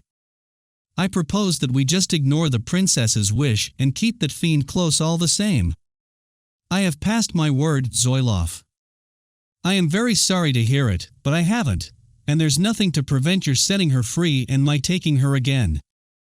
Everything is ready, as you know, and the thing would be easy enough. No, I can be no party to it, I answered firmly, although the notion pleased and tempted me. Then you may as well throw up the sponge. He spoke angrily. It may still be possible to blind the general's eyes. You are more sanguine than you look, or your tone implies if you think so. I don't believe it for a moment. There's always something goes wrong where a woman is concerned. I will send this one packing and then we can consult. There's not much left worth consulting about, he answered as I left him. The Countess greeted me with a sharp, shrewd look, and then her face showed a keen disappointment. I have failed, I see. You needn't tell me, she said. You are not yet a murderess, at least of the princess, I returned, harshly, for I hated the woman. You have taken a long time over your rescue and love business, but I suppose you had much to talk about. It's the way of lovers, she cried with a laugh. Besides, you had to settle what to do with inconvenient me. I am afraid I am very much in your way, Count, quite as much trouble to you as if you had remained faithful to me. If I had my way you would not give me much more trouble. Ah, then I was right. I knew that she would never dare to try and keep me a prisoner. Will you see that a carriage is ready for me? She spoke in a tone of indifference. If you have any gratitude in your nature, you will remember that it is to the princess that you owe your liberty, to the woman whose life you have just failed to take. And am bitterly regretting my failure. That is my gratitude. But why can't to me of gratitude? Do you suppose she has done this for my sake? Nonsense, I told you her reasons before you went to her. Am I a fool, that you prate to me in this childish strain? I tell you I am an enemy, and a woman to be feared. She is a fool to let me go, and I know it as well as you. Were the positions reversed, but there, she has given you a heavy task, Count, heavy enough to tax even your cleverness, and you can lay your plans on this one solid and sure foundation, that I will do my worst against you and her. I made no answer, and, ringing a bell, ordered a carriage to be brought round at once. You look very solemn, Count, she said, when the servant had left the room and I was going. And you have plenty of reason. But I'll do you one favor, and tell you that I have already begun my work, and have told that ill-bred soldier who is here and seems to be in your confidence the whole story of your love for the fair Christina, and it had a very pretty effect upon him. But it prepared him, no doubt, for this step, and she laughed insolently. At any rate you can be frank with him without that shamefacedness with which one man speaks to another of his love. What he is thinking about it today, and I was careful to sow the seeds of fruitful contemplation in his mind, all Sophia will be openly talking tomorrow, including your new Russian friends. It was injudicious of you, wasn't it, to leave me such a companion? I could endure no more of her taunts, and went out of the room, closing the door quickly to shut out the sound of her mocking laughter. When the carriage was announced I went back to fetch her, and, as if her malicious instinct could always hit upon the mood most exactly calculated to jar upon my nerves, she was now disposed to play the high society dame, and, with all the airs and graces of a capricious beauty, was for delaying me to chatter idle nothings, in a tone of empty frivol, about the weather, the recent ball, and my health, until I cut her short by saying sternly, "The carriage is waiting for you, Countess, and I have no time for this wearying badinage. I thought you might wish your servants to think this was merely a call of ceremony, and, as if to irritate me with these little peltings of frivolity, she continued to chatter in the same tone until she had taken her seat in the carriage. Then, with a quick change of manner and a malignant glance at me, she said, "When we meet again you may find the positions reversed, Count, for I warn you to look to yourself." I gave no sign of even having heard her, and watched in silence as the carriage drove off. "There goes our last hope," said Zoilov, looking moodily after the carriage, as though he would have given all he was worth to have dashed after it, and have torn the Countess out of it back to captivity. "Now let us consider what to do next," I replied. "There is nothing to do next, or after," he said, in the same moody tone. "When such a woman holds the future of our scheme in her hands, we can do nothing but prepare for the worst, and look out for the best means of escape. It will soon be a case of sauve qui peut. I shall fight until it comes, then, and so will you, my friend, when this mood has passed. I took him into my private room and, putting wine and cigars before him, set to work to try and shape a course to suit the altered aspect of affairs. My own opinion was not much brighter than his, but I sought to persuade him, and myself too, that matters might yet be mended. There was one possible door of hope. The Countess meant to have her revenge, and, as she had frankly said, we must base all our plans on her implacable enmity. But she had other ends than those of mere personal vengeance. She hated Christina bitterly, but she loved the Russians no better. Her aim was to keep her prince on the throne, and to betray us at once would certainly injure him by forcing General Colford to act immediately, not only against us, but against the prince. The latter would be frightened and jockeyed out of the throne, to make room, not for Christina, but for some more pliable tool, and the Countess was quite shrewd enough to foresee that.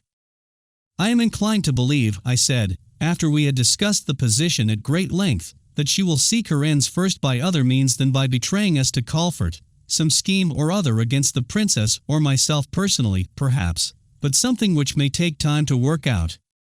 She will cling to the hope of retaining the prince on the throne to the last possible moment, and she may reckon, as she has done hitherto, that by removing the princess the Russian scheme will be so maimed that the prince may be able to retrieve and retain his position, at all events for a time.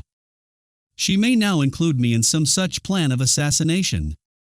The question for us to consider is, then, how soon we can complete our arrangements by hurrying them forward at fever heat, so as to make us indifferent to what Colford can do. I continued to urge this from every standpoint, until I saw with great satisfaction that Zoilov's enthusiasm began to heat again. But suddenly his face clouded, and he said, "Are you forgetting the strange story she is going to tell about yourself and the princess?" "I know nothing of it, of course," he added, as though in assurance of his faith in me. "But if such a tale should reach old Colford, and she seemed mad enough to scream it from the housetops, you can judge what he may think." "There is a ready answer to it," I returned, gloomy now in my turn at the thought behind my words. "You mean denial. I don't like to speak of this, Count. I do not mean denial only in words. They count for little enough in a time like this," I replied bitterly. "What then?" "The princess's only answer will be the hurrying forward of her marriage with the Duke Sergius. It is the inevitable corollary of her decision today." "By God, but you are a man, Count," cried Zoilov, with a look of genuine sympathy, as if he felt instinctively what such words must cost me. "From this hour I will never again question a single order you give or decision you take." He held out his hand, and grasped mine in a warm pledge of earnest friendship. "We will go on, as you say, and frustrate this she-devil yet, or fall in the effort." A long silence followed, in which we were both busy with our own thoughts, and when the silence was broken, we went on with a long, detailed discussion of the means to be adopted to quicken our preparations and expedite the arrangements that should make us indifferent to any action by General Colford. The work interested us both absorbingly, and while Zoilov remained with me, and my thoughts were occupied in planning the work to be done, I was even inclined to accept my own arguments that all was not yet lost. But when he had left me a relapse came, and I seemed to be overwhelmed with a sense of the weariness and futility of it all. I had nothing now to gain. A few hours had changed everything for me, and all my enthusiasm had evaporated, like the sparkle from flat wine. Bulgaria might profit, but what was Bulgaria to me? I had not been fighting for Bulgaria, but for Christina, and what prospect was there now for her but the gloomiest? I had gained the priceless treasure of her love, but with the very ecstasy of the knowledge had come the bane that I could never even win happiness for her. I laid bare my heart to myself in this bitter self-communing. I had tried to persuade myself before that mine was that rare thing, the rarest on earth, indeed, selfless love, but I knew now that that had been the flimsiest gauze of self-deceit veiling the secret hopes and desires that had urged me forward. Out of the inmost thoughts came up now the skeletons of my lost desires, gibbering and mouthing and mocking me with the hopelessness of my love. If I could have made her happy, have helped her to realize the dream of her life as the Virgin Queen, pouring on this distracted people the infinite blessings of freedom and happiness, herself a bright, conspicuous example of innocence and purity to all the world, I might have been content to worship even while I served her.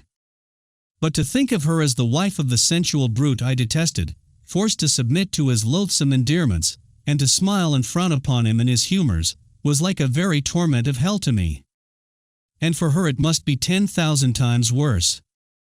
Her life, mated with a man she abhorred, would be one long, living lie, the canker of which must blight her every purpose, and destroy every hope in her heart.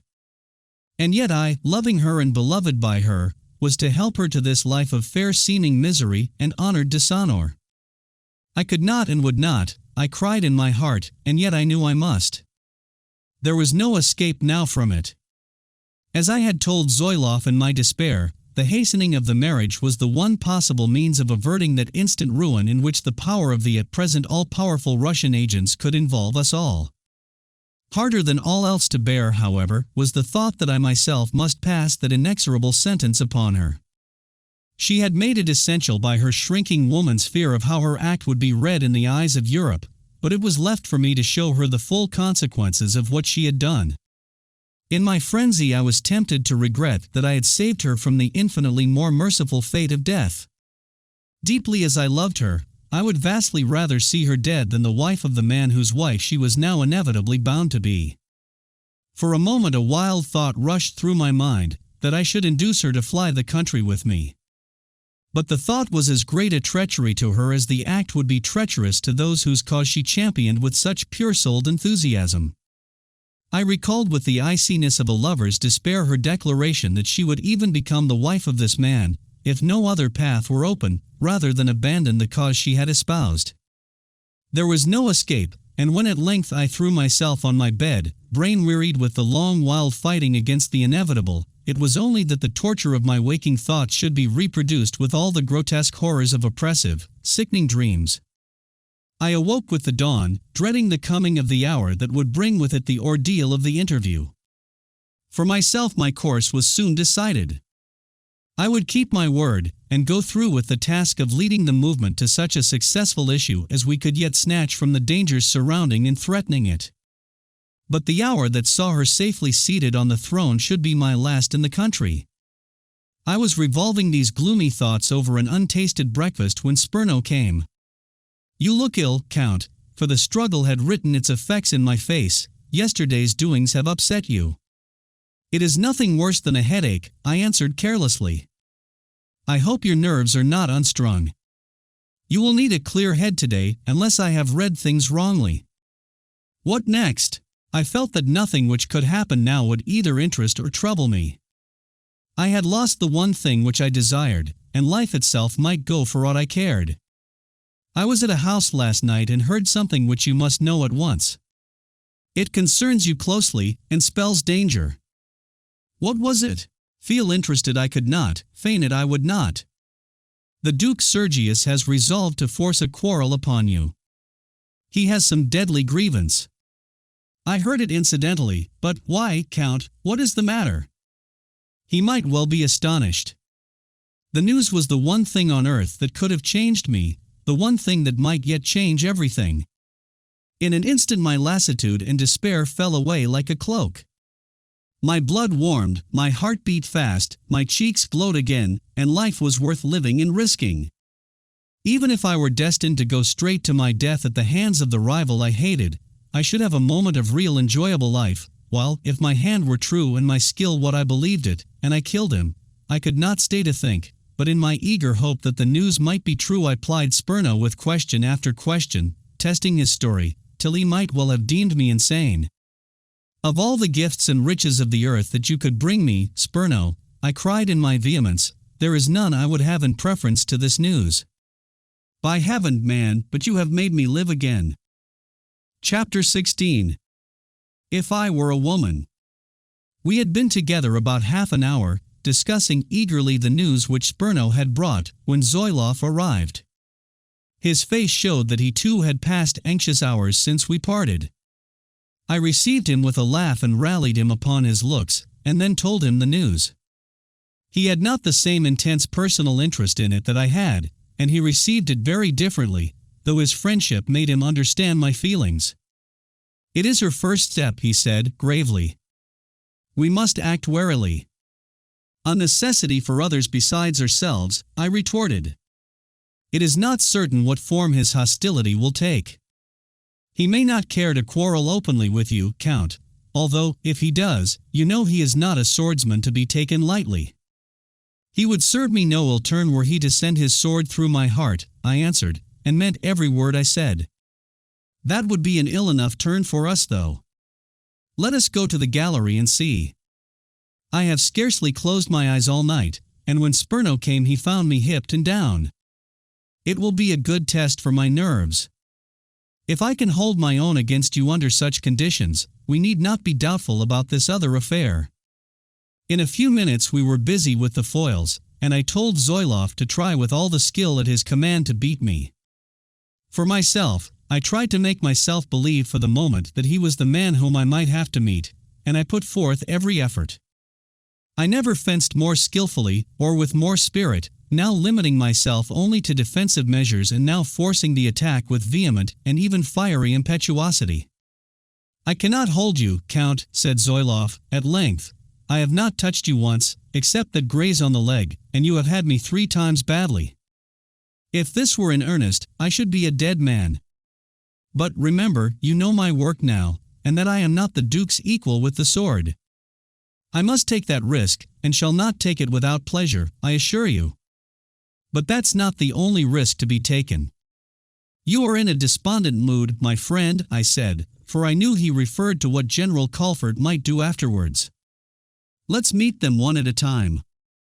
This one faced and overcome may mean much to us, and, at any rate, will put us in good heart for what may follow." My spirits were now as high as previously they had been depressed, and once again I was full of fight. Zoilov told me what he had already done to expedite our plans, and when I went to do my regimental work even the knowledge of what I had to tell Christina she must be prepared to do had become less oppressive and disheartening. On my return home, however, I found a note from Mademoiselle Brumoff, asking me to see Christina at once. "General Colford has been with her this morning, and something passed which has upset the princess extremely. Although she has not told me that she wishes to see you, I am sure of it. Don't mention this letter." This alarmed me, and early in the afternoon I was at her house. I found her looking troubled and agitated, and so pale that I was filled with concern. She received me as graciously as usual, but I could detect a touch of shrinking reserve. "I hope you have no ill news. We cannot, of course, expect a big scheme like ours to go forward without an occasional check," I said. "There must be no check, none if I can prevent it, that is." She spoke very sadly, and then forced a smile to her face. "You have had some news, I see," I said after a pause. "Yes, I have bad news. I have had General Colford here. His visit was probably the outcome of yesterday's event." "Have you come to upbraid me with what you think my weakness?" she cried quickly, with a swift glance of reproach. "No, indeed not. But when the Countess Baccara left me, she declared with all the malice in her that she would do her utmost to ruin us all. I judge that she has commenced, that is all. She cannot ruin us. Let her do her worst." It was easy to see, however, that the first blow had been a telling one. Then a thought struck me. "I think I can tell you the purport of General Colford's message," I said quietly. "He is anxious to push forward a certain step in his plans to bind you to him. I mean, of course, your marriage." Her face grew scarlet, and I guessed it was at the remembrance of the bluntness with which the general would have told her what he had heard about us. I could judge well enough the way he would speak. "Have you seen him?" she asked after a pause. "No, but I foresaw what must happen," I answered gently. "It was inevitable. The only practical proof you could give him of the falseness of the rumor that woman has set abroad." She locked her fingers tightly together, and her face was drawn and troubled. My heart ached for her. Remembering my own sorrow, I could gauge the bitterness of hers. Presently, in a low tone of despair, she said, The marriage is to take place in 3 days, and, hiding her face then in her hands, she abandoned herself to emotions which she could no longer control. I turned to the window and looked out, that she might have time to regain some measure of calmness. Presently I heard the rustle of her dress, and I turned round and went back to her. "You have caught me in a moment of weakness, Count," she said, smiling through the cloud on her brow and in her eyes. "I think you had better leave me. I came prepared for the news. Indeed, I came to tell you myself that you must be ready to hear it. I would rather have heard it from you," and she smiled wearily. Then, laying her hands impulsively in mine, she said sweetly but mournfully, "It is hard to inflict sorrow like this, and I do not hide from myself, dear friend, that this must give you pain. Believe me, that thought is not my least grief in this. If I were only a woman," she cried, with a deep sigh. Her words and tenderness almost unmanned me. I had no words to reply, but stood still, holding her hands in mine and meeting her gaze with glances that spoke the love I felt. "I have no thought but for your happiness," I murmured at length. "Happiness," she whispered, and her eyes closed an instant as she drew a deep breath as of unbearable pain. Then she mastered her emotion. "I must never see you alone again, Count. I ought not to have seen you now, but I am a woman. I felt I must thank you once alone, and tell you how it wounds me to wound you thus. Others may think of me as ambitious, cold, unwomanly, selling myself for a throne, a heartless creature without the attributes and qualities of my sex. But you will know the truth. You must know it, even if I bare my inmost heart in telling you. You will not think ill of me, though I have made you so poor a requital for all that you have done and would do for me. Do you think I am seeking my happiness in this? Forgive me that word. If I know what you are suffering in this, it is because my own heart tells me, and I dare not utter all that it tells me. You are a strong man and will fight it down. I shall never forget," I cried earnestly, my voice hoarse with passion. "And never again, so long as my heart beats, will it hold a feeling such as that which fills it now." This pleased her, and she smiled sweetly and tenderly, while the clasp of her fingers tightened on mine. "Would God it could have gone otherwise for us," she breathed, her eyes lingering lovingly on my face, with infinite sadness and yearning. I carried her fingers to my hot lips and kissed them fervently. "Go, go," she cried passionately at the touch of my lips. "Go, or I shall bid you stay, let the consequences be what they will." I looked up into her radiant face, now fired with her passion. "One touch of your lips, if only to ease my suffering." The ruby color flowed rich and deep over her face, and, bending forward, she kissed me on the forehead. "Go, in pity for me, go," she cried, excitedly. One moment longer I stood, gazing at her with my soul in my eyes, feasting my senses on the signs of her love, and then I tore myself away.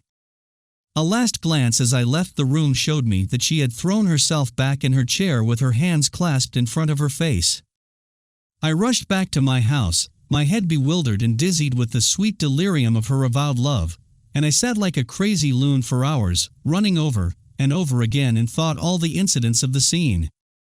She loved me. Nothing could rob me of the sweetness of that knowledge. All else that could happen was as nothing compared to that. The plot might succeed or fall, she loved me.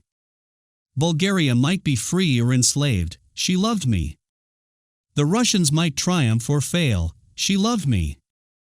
It was the one balm for every sorrow, one true note of joy in every trial. She loved me, and I was mad with the delight of it all.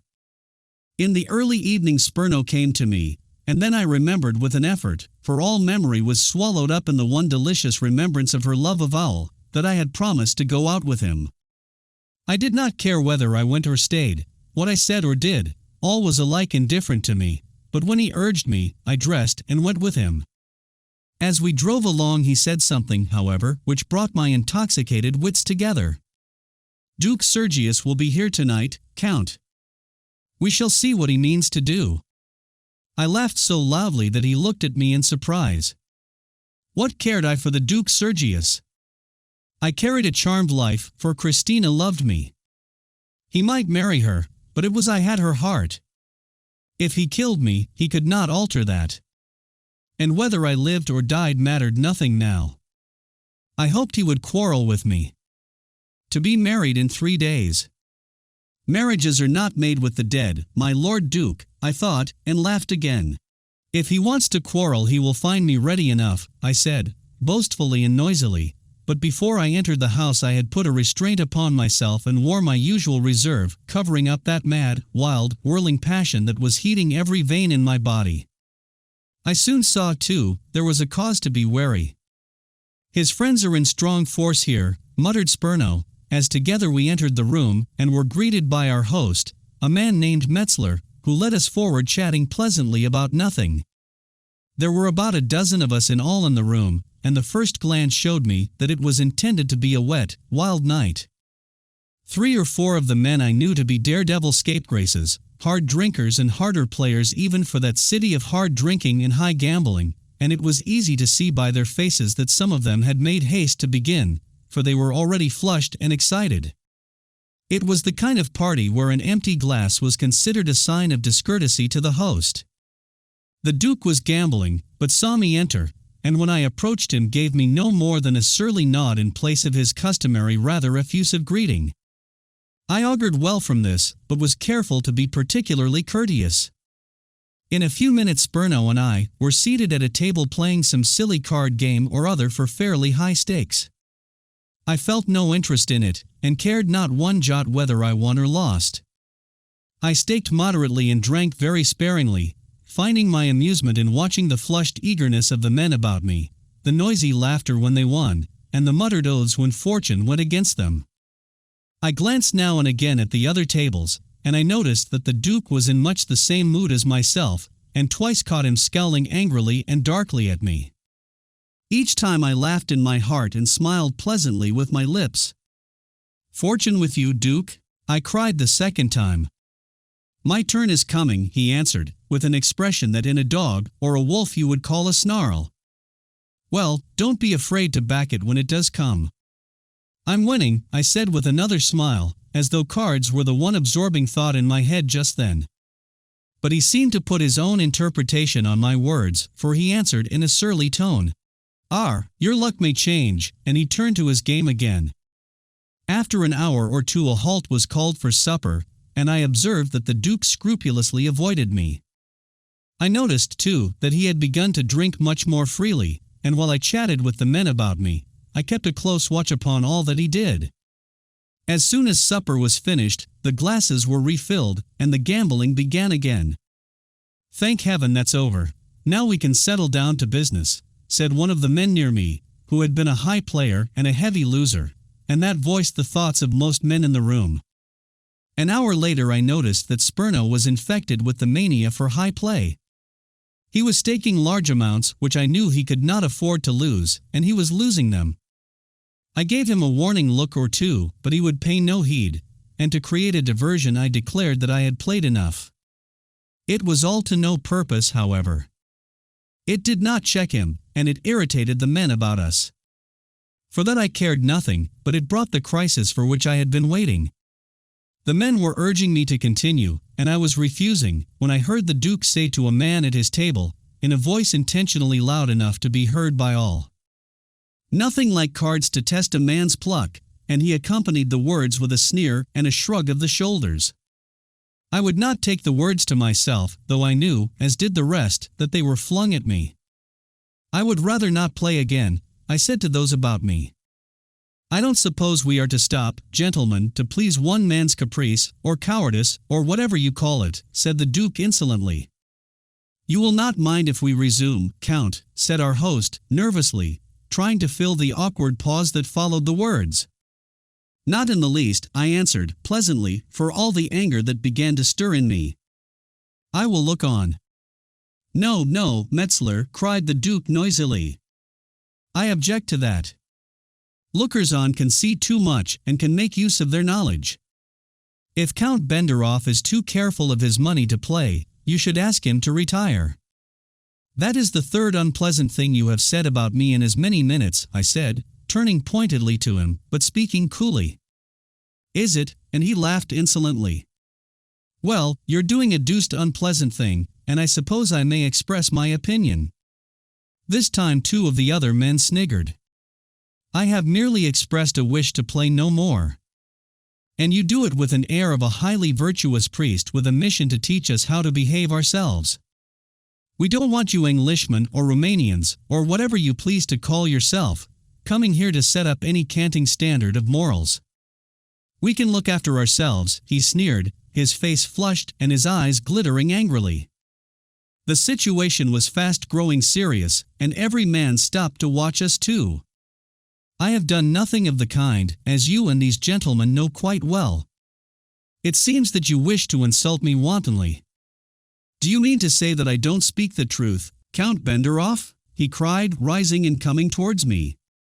Gentlemen, this has surely gone far enough, said Metzler, his face pale, as he put himself between us hurriedly. The Count has only expressed a desire not to play any longer, and of course, in my house I should not think of urging him, and he glanced at the rest, as if asking them to interfere. Our host's views are my answer to you, I said. But the Duke was bent on the quarrel. A very discreet shield, he sneered, and then his passion broke out. What I said I maintain, he continued furiously. You have tried deliberately to break up the party with your infernally domineering interference. I have had far too much of your interference, not only here but elsewhere. I'll have no more of it. Who are you, to come thrusting yourself into concerns that are nothing to you? If you don't like our company, leave it, and if you don't like the country, leave that too. And the sooner the better. This is no garbage heap for either renegade Romanians or cowardly English to be carted here, and he laughed in my face. My blood boiled at his words, but I meant the quarrel to go even farther yet, and after a pause of dead silence I answered, clipping my words short. Rather a hunting ground where a fortune may be picked up by any drunken, bankrupt Russian duke, infamous enough to stoop to any cowardly baseness. He could scarce restrain himself to hear me out before he flung himself at me in wild, desperate rage. I caught his arm in my left hand as it was raised, and flinging out my right with all my strength, I struck him a violent blow on the mouth and knocked him down. In another moment the men had thrown themselves between us, holding him as he struggled to his feet and drew his sword, striving to get at me and cursing wildly. I was as cool now outwardly as if nothing had happened, and in my heart a feeling of almost wild exultation throbbed and rushed. You are all witnesses, gentlemen, I said to the men near me, that from the first this quarrel has been forced upon me. Lieutenant Spurno, for the present you will act for me. I will have your life for this, cried the Duke, mad with rage. I made no reply. There was nothing more to be gained by any further taunts. I am sorry this has happened here and tonight, I said to my host. But you must have seen it was none of my seeking. You will excuse me if I go. I left, and walked home with a feeling of rare pleasure at the thought of the coming fight. If I did not punish him for his foul insult, then surely was I, what he had said, a coward. Chapter 17. A dastardly scheme. As soon as I reached home, I dispatched a servant in hot haste for Zoilov, and when he arrived, I told him what had happened. He forced the quarrel on you? He asked. Certainly. I was willing enough, heaven knows, but there was not a man in the room who would not have to say that I bore his insults till I must have seemed all but a coward. But I wanted to make this thing a life and death affair. And it is that. You will kill him? He asked, his dark eyes glowing. If I can, I replied, shortly and sternly. Good. But heaven knows what will happen afterwards. Though if the thing gets wind your meeting may be prevented. Old Colford will be mad, and if he had a tool there, as is most probable, you may be arrested before morning. I never thought of that, or I would have finished the thing on the spot. And gained the reputation of having killed a man in his cups. Thank heaven you didn't think of it. I suppose the man means to fight, but like his master, Colford, he's such a snake you never know what he does mean till he has done it.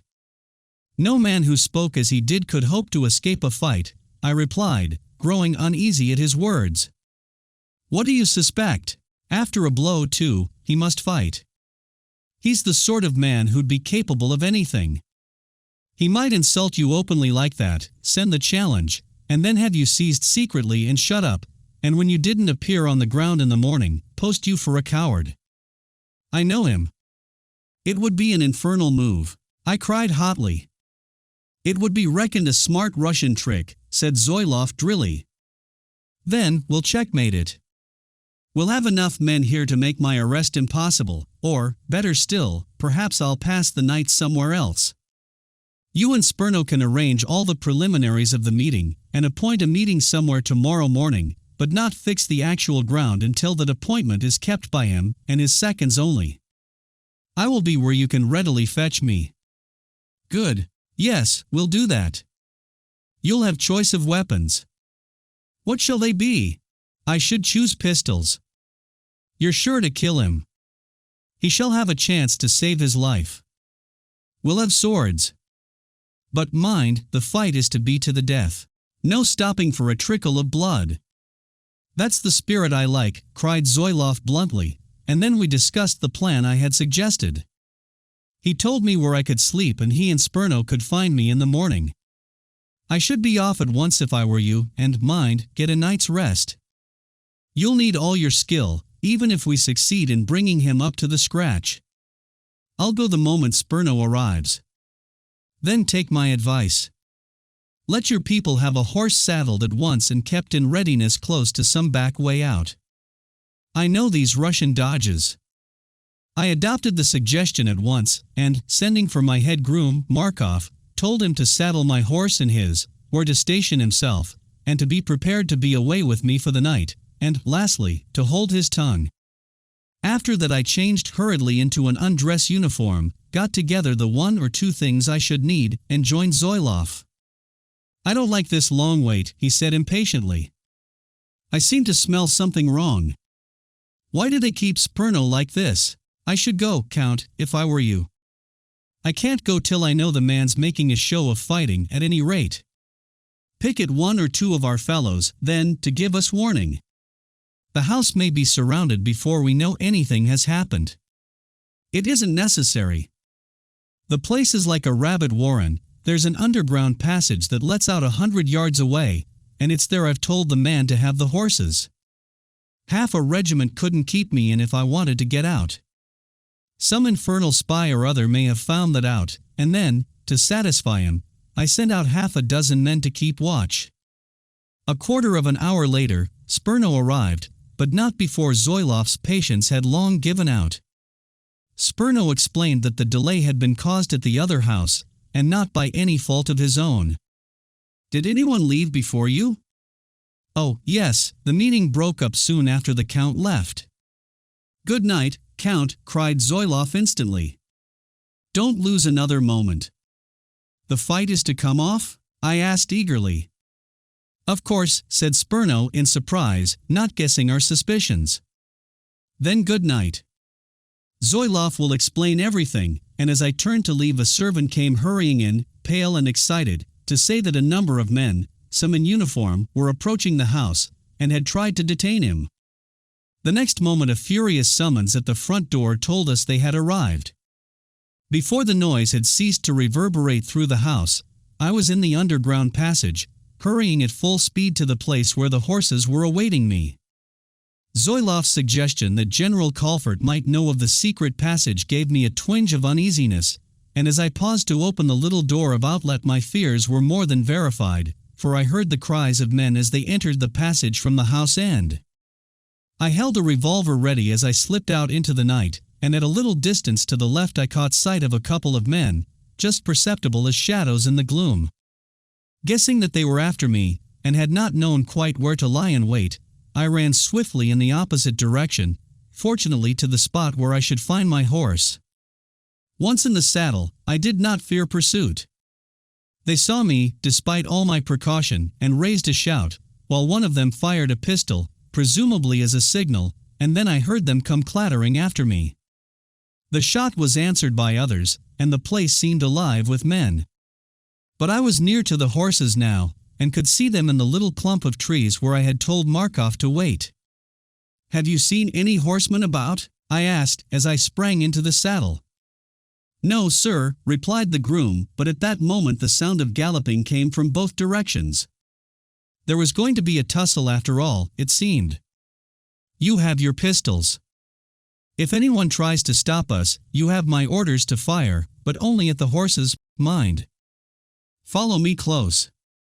We were on a small heath, and I pricked my horse into an easy canter in the direction I had to take to get to the place of which Zoilov had told me. "Halt! Who goes there?" And the horseman checked his steed with a rattle of steel that told me he was a cavalryman. "A friend," said I, but not drawing rein. "Halt!" came the cry again. The horseman behind was now coming up fast, and I could hear the sounds of the others scurrying after us on foot. "I'm in a hurry, and can't wait," I said. "Halt, or I shall fire," and I heard him get his carbine, but I was not going to be trapped by a single cavalryman, and before he had an idea of my intention, I had carried it into execution. We were nearly abreast of him, cantering easily, when I wheeled my horse around, dug the spurs into his sides, dashed right against the man who had challenged me, dragged his weapon from his hands, and flung it on the ground. "Now," I called to the groom as fast as the wind, "and bend low," and together we rattled over the heath at a pace that made pursuit hopeless, even had the two men behind been inclined for a chase. But they were not. A couple of shots were fired after us, but as the darkness hid our forms, and the grass deadened our horses' footfalls, they were but random shots, not destined to find their billets in our bodies. After a sharp burst for some 10 minutes, I drew rein and listened. Not a sound. I had shaken off the pursuit. At the same time, I deemed it advisable to take a roundabout route to our destination, and in this Markov, who knew every square inch of the country, was able to guide me. We reached the place without further mishap, and Zoilov's name acted like a magic password to secure the accommodation we needed. Thus, my Russian friends had not even the satisfaction of robbing me of my night's rest. I woke in the morning, all anxiety to know how Zoilov and Spurno had fared, what arrangements had been made, and whether, after all, we should succeed in bringing off the fight without interruption. I could also take a clearer view of the seriousness of the attempt made to capture me on the previous night. The more I considered it, the less I liked it, for I read in it a determination on the part of General Colfort to remove me from his path, at all events, until after the marriage of the princess.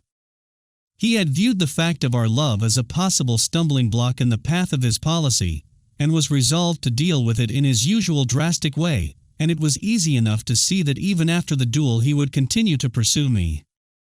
Zoilov arrived while I was in this rather gloomy, meditative mood. "I have been speculating all the night whether I should find you here, Count, for I could not learn from the men who came to your house whether they had caught you or not. They were wild at not finding you there, and ransacked the place from cellar to roof, and almost the first place they searched was that underground passage. I concluded, of course, that they would have men posted at the other end, and feared therefore that they had got you in a trap.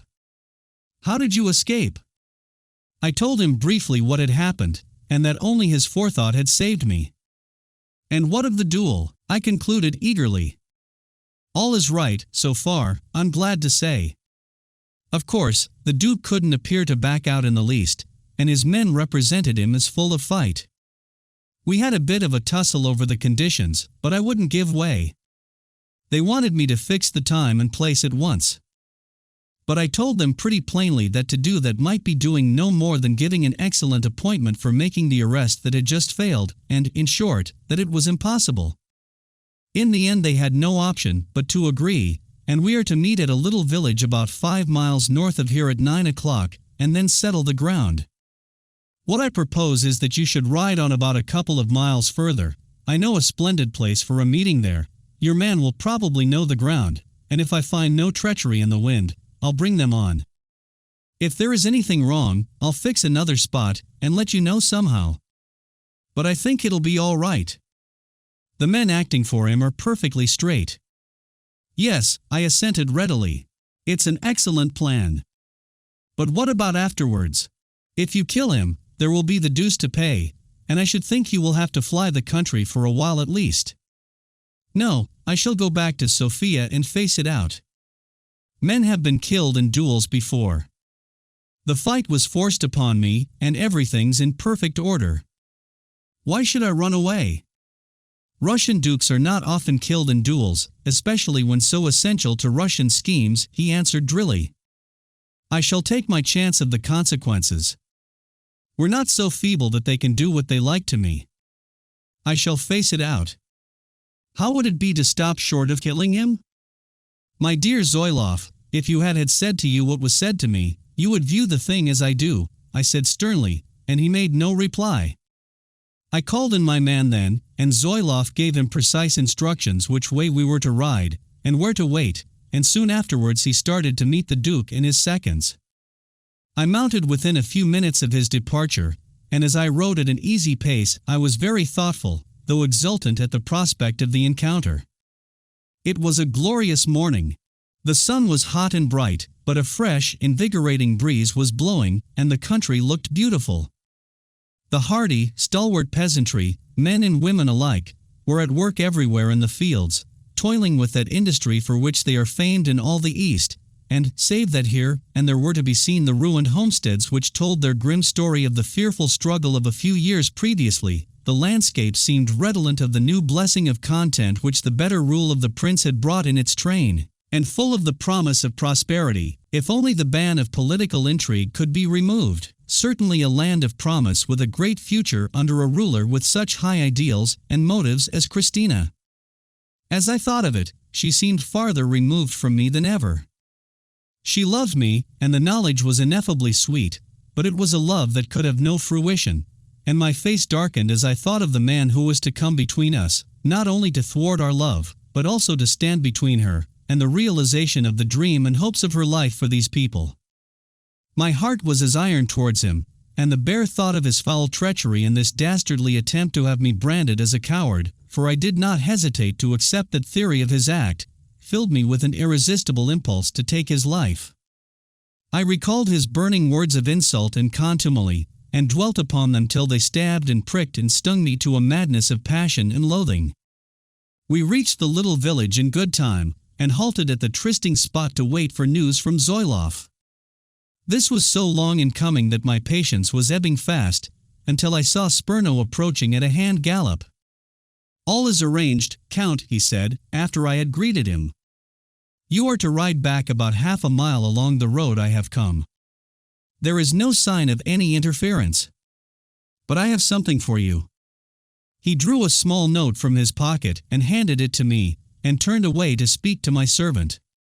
I opened it quickly, little guessing the contents. I have heard the terrible news of your quarrel with the Duke Sergius, and that you are to meet tomorrow. God preserve you from danger. I am going to ask you the hardest favor that could be put in words. I know of your skill, and of the terrible provocation you have received, but I beg you not to have his death on your soul. Think of what it must mean to us all, to me. For him to be killed by you. I pray you, for my sake, Christina. I stared at the lines in a fever of distraction. At the very moment when the cup was at my lips, it was to be dashed away. Just when I had fed my passion, and had been goaded by the remembrance of the man's foul acts and insults to a vow of implacable vengeance, I was to do nothing. I could not grant the wish. The man deserved to die, and die he should if my arm were strong enough. I would not, let him escape me. He had forced the quarrel, and it must go through. It was a just cause, and I was in the right throughout, and I crushed the paper in my clenched hand and vowed the request was impossible. Yet how could I face her afterwards and say, I had your plea and would not hearken to it? Was ever man more plagued? I paced up and down the turf fighting the fight between my thirst for vengeance and my love for Christina with its desire to grant her wish, and never had I fought a harder battle. My love won, of course. I had no motives in life but those which were inspired by my love for her, and the thought of myself, appearing red-handed before her, and of her turning from me in abhorrence, or gazing at me with eyes of reproach to bid me never see her again since I cared so little as not to grant her wishes, was unbearable. But it was hard, cruelly hard, and I could have ground my teeth in the stress of my keen disappointment. I questioned Spurno as we rode together, and he told me that Mademoiselle Bromov had given him the letter, and that it was to be destroyed as soon as read. I tore it to shreds and scattered them on the passing wind, with a smile half bitterness, half love, though I would fain have kept the letter near my heart. Then I fell moody and silent. There was more in the request than Christina had foreseen. It was not unlikely to prove my death warrant. To go into a fight with so expert a swordsman as Duke Sergius was dangerous enough under any circumstances and at any time. But to fight him while bound to act only on the defensive, and to refrain, too, from taking advantage of such openings as he might give, magnified the danger many times, and must make the issue less than doubtful for me. The fight was to be to the death, or till one of us was so wounded as to be unable to continue it, and it was clear that, if I was not to attempt to wound him, it was I who must be struck down. It was certain, too, that so expert a fencer as he would soon perceive that I was not going to press him, and thus he could fight at his ease and wait to pick out the moment when he could most easily plunge his sword into my heart. If I escaped with my life, too, I had to suffer the humiliation of defeat at his hands, and I groaned in spirit at the bondage which my love imposed. And yet I blessed the gentleness, little regardful of me though it was, that had inspired the plea. When we came in sight of the others, who were already waiting for us, my mind was made up and my decision taken. The Duke should live, even if it cost me my life. Chapter 18. The Fight. As I dismounted, I saluted the others and glanced sharply at the Duke, who feigned not to notice my salute, and looked away without returning it.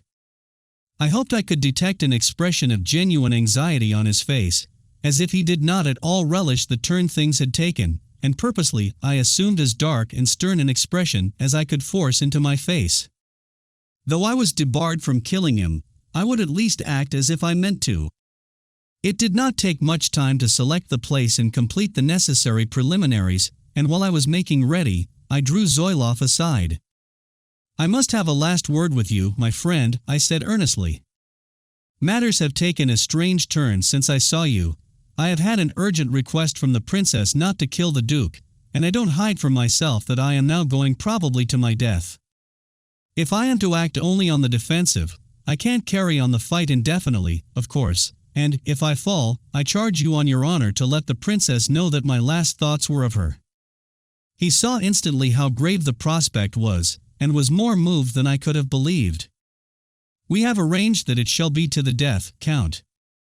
She had no right to make such a request. Not knowing the conditions, such a request cannot, and must not, be listened to. She cannot wish your death rather than his. Women don't understand these things. You must not be bound." "I have reasoned it out in my own way," I answered with a smile, "and I shall observe the condition. By heaven, I would have had no hand in it at all had I foreseen this. But I suppose she does not wish you to be killed like a sheep, without an effort," he cried excitedly. "You can wound him, at any rate. But die you must not. We cannot spare you, Count, she does not, know what she asks. When you think it over calmly you will see she is right. He must not die by my hand, things being as they are." He knew what I meant, and had no answer to it. He wrung my hand, much affected, and, after a moment, growled into his mustache. "Hang the women, they spoil everything. Remember," I said, warningly, "if things go badly with me, give my message, but no reproaches. She must know nothing except that I was beaten by the Duke's superior skill." "On your honor, Zoilov?" "On my honor," he answered, and, as I was ready, we went forward together. The Duke eyed me with a look of hate, and it was easy to see he meant to do his worst. As our swords crossed, and we engaged, I seemed to feel the thrill of his passion, as if it were an electric current passing through the steel. He fought well and cleverly, but he was not my match. I had been trained in a better school, and held him at bay without much difficulty. I was much cooler, too, than he, and his fiery temper made him too eager to press the fight. He made no attempt to wound me slightly, but sought with the vindictiveness of passion to get through my guard and thrust his blade into my heart. My fighting was all defensive, and after a short time my tactics evidently puzzled him. He thought my object was to wear him down. This cooled him, and he began to fight much more warily and cautiously, and with far less waste of energy and strength. The first point fell to me, partly by accident. Making an overzealous thrust at my body, which I parried with some difficulty, he came upon my sword point, which just touched his body and drew blood. The seconds interfered, his wound was examined and found to be slight, and we were ordered to re-engage. In the second bout he changed his tactics and again attacked me with great impetuosity. The result was what might have been expected. He gave me more than one chance which I could have taken with deadly effect, and when he saw that I did not, for he fenced well enough to understand this, I saw him smile sardonically. He might well wonder why I should wish to spare him. But each time Christina's words were before my eyes and ringing in my ears, and, bitterly though I hated him, I dared not, and would not, kill him. Then he wounded me. He thought he had found the opportunity he sought, and his eyes gleamed viciously as he lunged desperately at my heart. I parried the stroke, but not sufficiently, for I felt his sword enter my side, and for a moment I thought all was over. But when the fight was stopped for the second time, it was found that the blow had gone home too high, and had pierced the flesh above the heart and close under the shoulder. The blood made a brave show, but there was no danger, nothing to prevent my fighting on, and again we had to engage. It was now with the greatest difficulty that I could restrain myself to act only on the defensive. The triumphant gleam in his eyes when his sword found its way into my body had sent my temper up many degrees.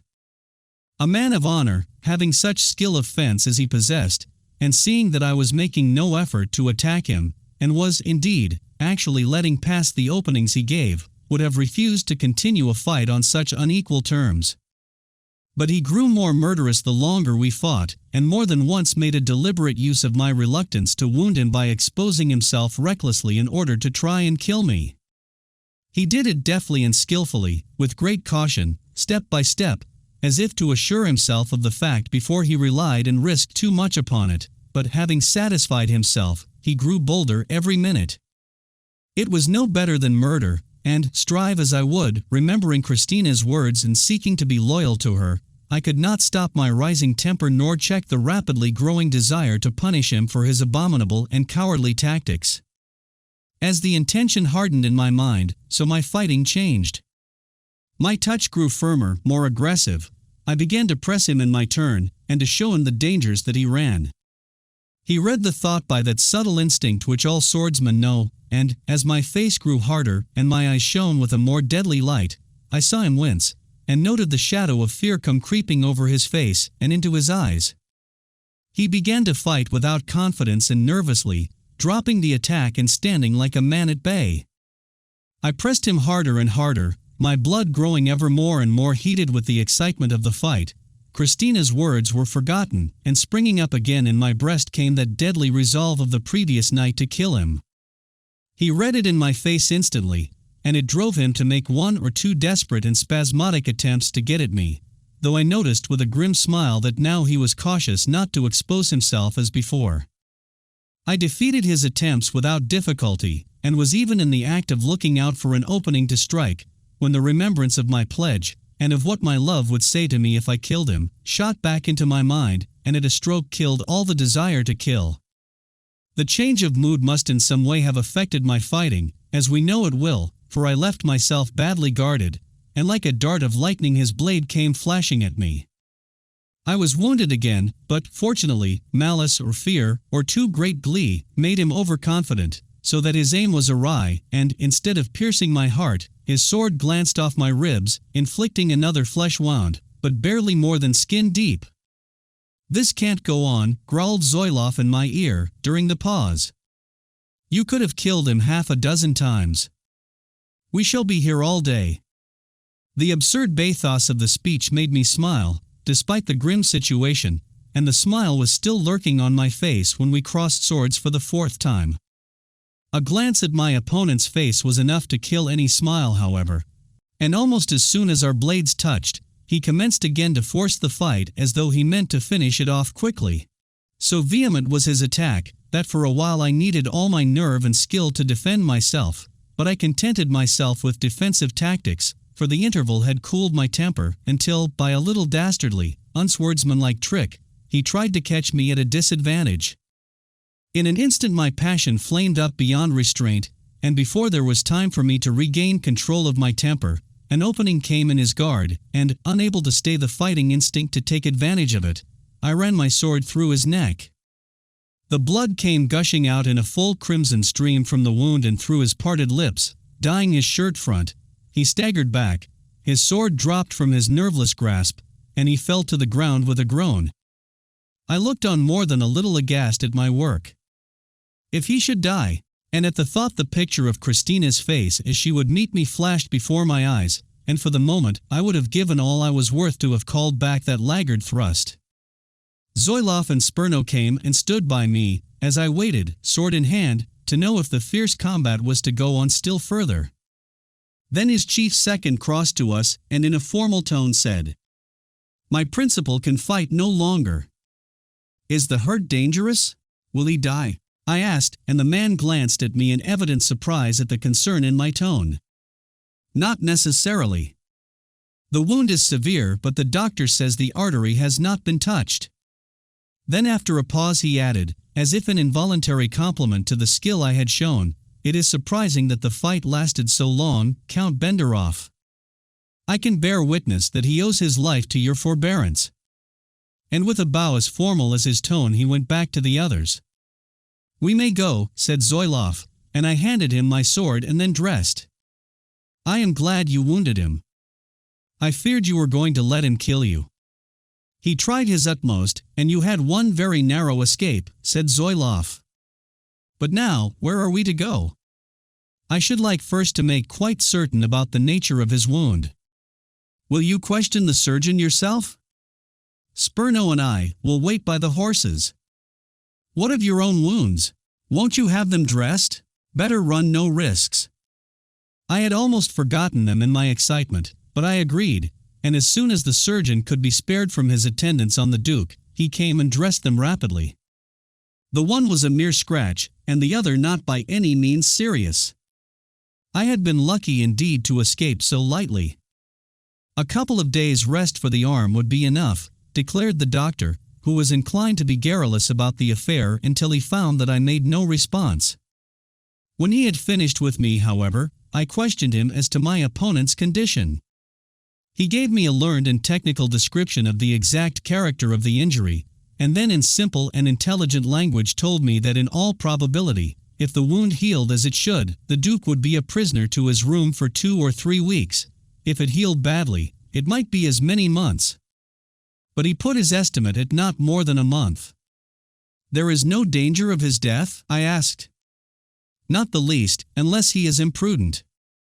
In a month's time he should be quite able to fight another duel should he feel so disposed." I saw no wit in so grim a pleasantry, for he intended it as such, and turned away with a hasty word of thanks for his attention. "Where to?" asked Zoilov when we were mounted. "Back to Sofia," I answered promptly. "I am going straight to General Colfort to ascertain the meaning of last night's attempt on me," and I clapped my heels into my horse's flanks and started at a sharp pace for the city. Chapter 19. My arrest. I had not ridden more than a couple of miles towards the city when a thought occurred to me and caused me to draw rein suddenly and call to my companions to halt. "Anything wrong?" asked Zoilov, looking about him anxiously. "It has just occurred to me that, as I'm going to put my head in the lion's mouth by going to General Colfort, I had better not go unprepared, and I have just thought of a precaution I can take." "What is it?" "I can't at present explain to you fully, but you or Spurno can help me.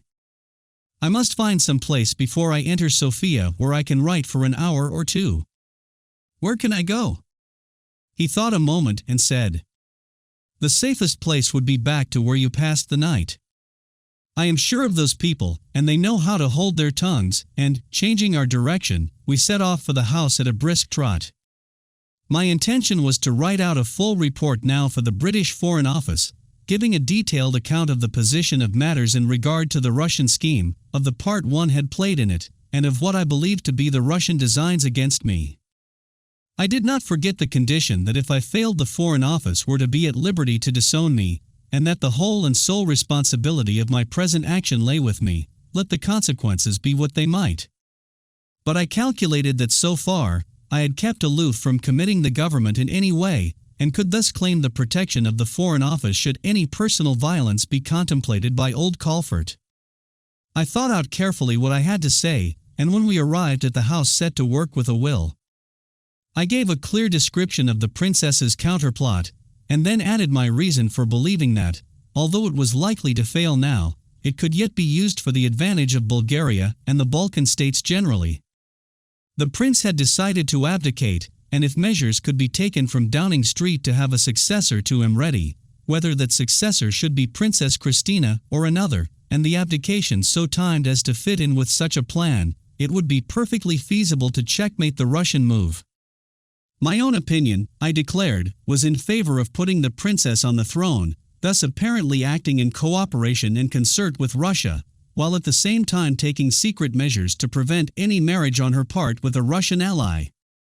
For myself, I asked merely that, in the event of my being imprisoned by General Colfort, the British representative in Bulgaria might be instructed by telegraph to press either for my being liberated or brought to trial.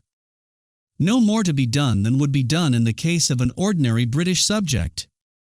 When I had completed the dispatch, I drafted a telegram announcing that it was on its way, and I instructed my companions how they were to act. Spurno was to take the work in hand, and to push on now for the Servian frontier, and take the train there for Niš, where I knew there was a particularly energetic British consul. If no communication reached Spurno from me within 24 hours of his arrival at Niš, he was to send off the dispatch by the quickest available means, and 24 hours later, so as to allow enough time to elapse to prevent the letter being intercepted, the telegram was to follow. Then Spurno was to return in hot haste to Sofia to report to Zoilov. He undertook the commission very readily, asking only that Mademoiselle Bromov should be told of the reason for his absence, and that Zoilov should arrange the difficulties of getting him leave of absence from his regiment. Zoilov and I then resumed our ride to Sofia, discussing very earnestly the new development of our affairs and the possibilities which lay ahead of my interview with the general. I scarcely thought he would venture to imprison me, resolute and ruthless as he was in pressing his policy, and I said as much to Zoilov, who was, however, more doubtful. In any case it must make no difference to our scheme, I said. You must push on without me, and hurry forward all the preparations with the utmost dispatch. I should like you to see the princess and explain to her precisely what has happened this morning, although you need know nothing of her message to me. I understand, he said drily, but I should like to warn her against imperiling a valuable life when she doesn't know the facts. It may be my turn next, who knows? You would act as I did, my friend, I replied, smiling, I know you.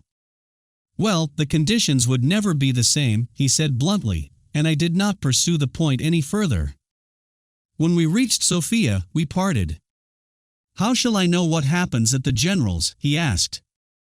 If you do not hear from me, you may draw your own conclusion that I am on my way to Ternova. If we are not to meet again, goodbye, and I held out my hand.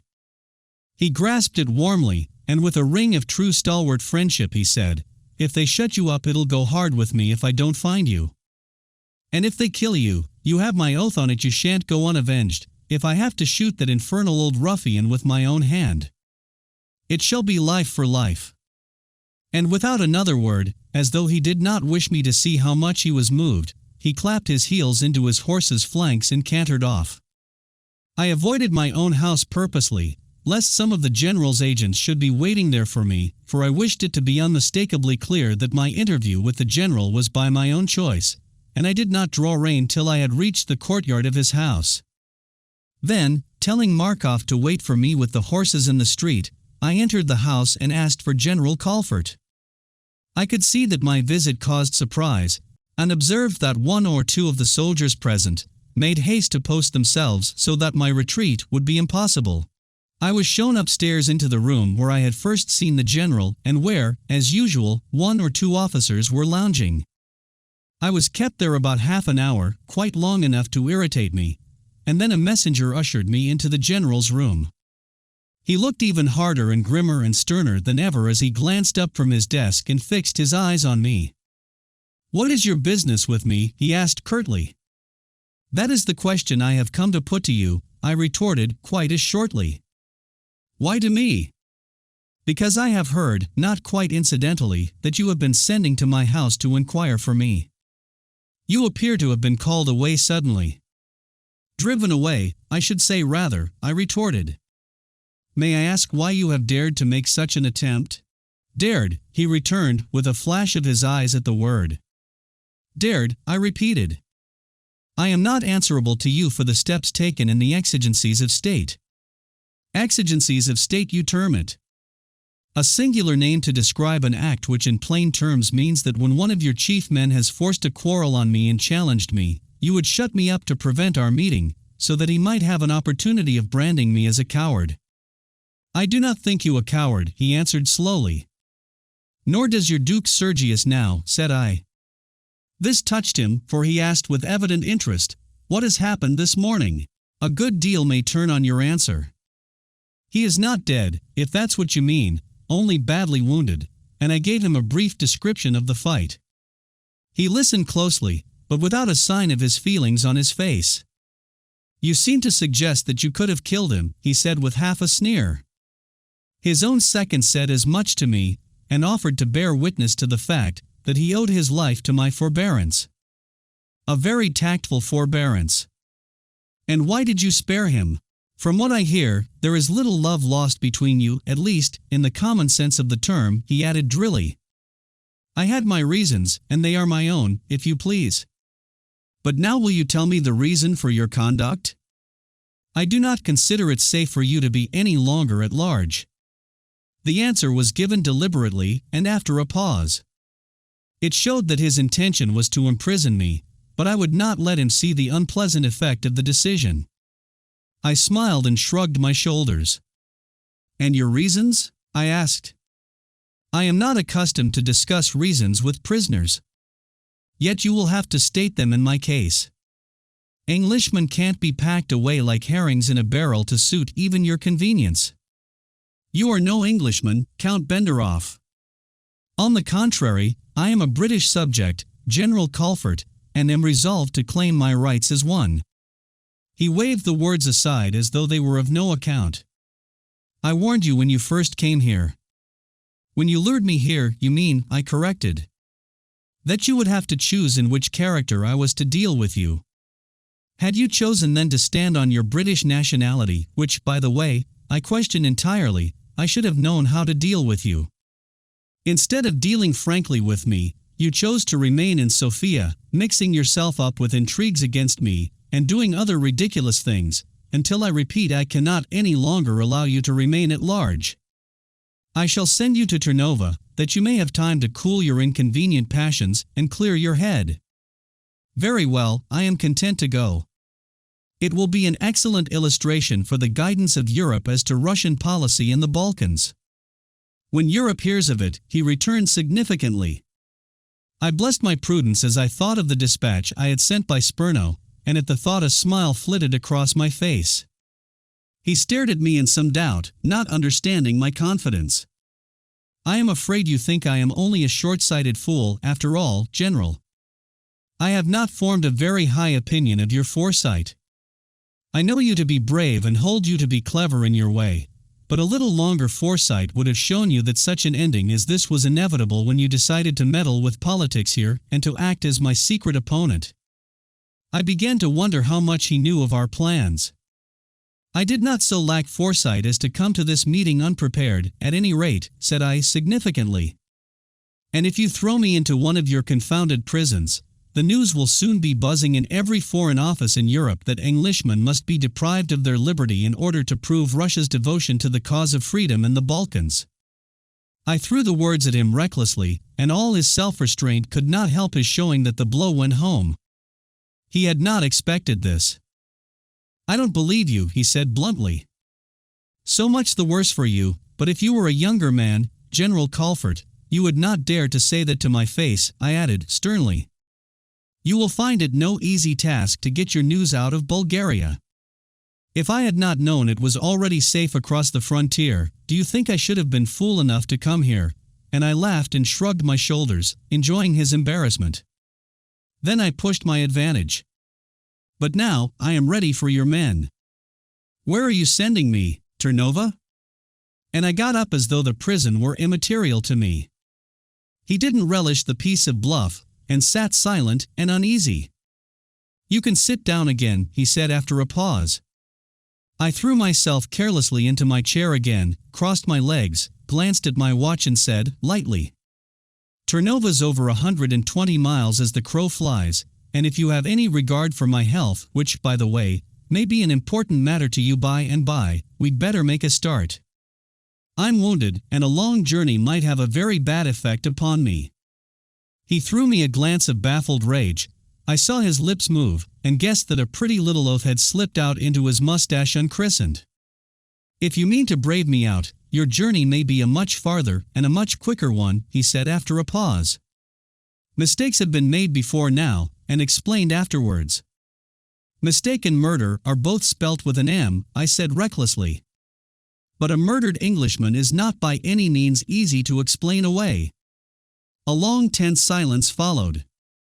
He broke it by asking abruptly, seeking to catch me unawares. What's this I hear about your love for the Princess Christina?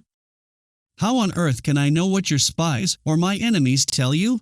I replied, not for a moment off my guard. Do you dream of making her your wife? Hasn't she promised to marry the Duke Sergius? Is it true that you love her? If it were, you are scarcely the man to whom I should bring such a confidence. What's your object here in Sofia? To be allowed to mind my own business. What is that business, as you call it? My own concern, I retorted as sharply as I could rap out the words. It was as clear as daylight that I had touched him with my threat, or he would never continue to question me. I was winning.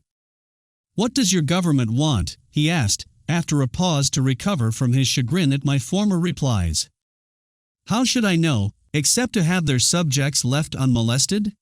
I was determined to rub this in, and I could see he relished this last rub no better than the first. If you refuse to answer my questions, you leave me but one alternative, he threatened. Take it, I answered lightly. You take it, of course, with your eyes open. You have been engaged in a conspiracy against the Russian influence? I have been engaged in that conspiracy carried on in the name of a woman, if that's what you mean. And, as you are perfectly aware, with not only your consent, but approval and encouragement. You have been working secretly for another object, he cried angrily. Are you accusing the Princess Christina of treachery? Your tongue is as skillful in fence as your sword, he said, smiling grimly. But you know my meaning perfectly. Then pack me off to Ternova, if you think you have proof to prove the unprovable, and at the same time show your hand to the rest of Europe. No, no, General Colfort, I said, smiling and shaking my head, as though the thing were no more than a jest. That cock won't fight, and you know it. I regard you and could deal with you as a renegade Bulgarian officer conspiring against your prince, a crime that merits imprisonment. Very good and plausible, no doubt, were it not for the precaution that I have taken to let people in London know differently. But if that's to be your line, we shall have the jails pretty full here, and you, and I, General, will be able to resume our interesting conferences, hobnobbing in one of them on more equal terms than here, and I wagged my head at him again. The taunt enraged him. His eyes flashed fire, and a flush of wrath tinged his dried, wrinkled, parchment cheeks. He sprang to his feet and sounded the bell on his table furiously. I will put your devil-may-care humor to the test. You shall go to Ternova. As you please, I answered, surprised now in my turn, for I had not thought he would dare to push matters to extremes. I will tell you one thing.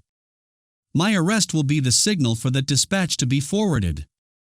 If I do not go to Ternova, that will not go to London.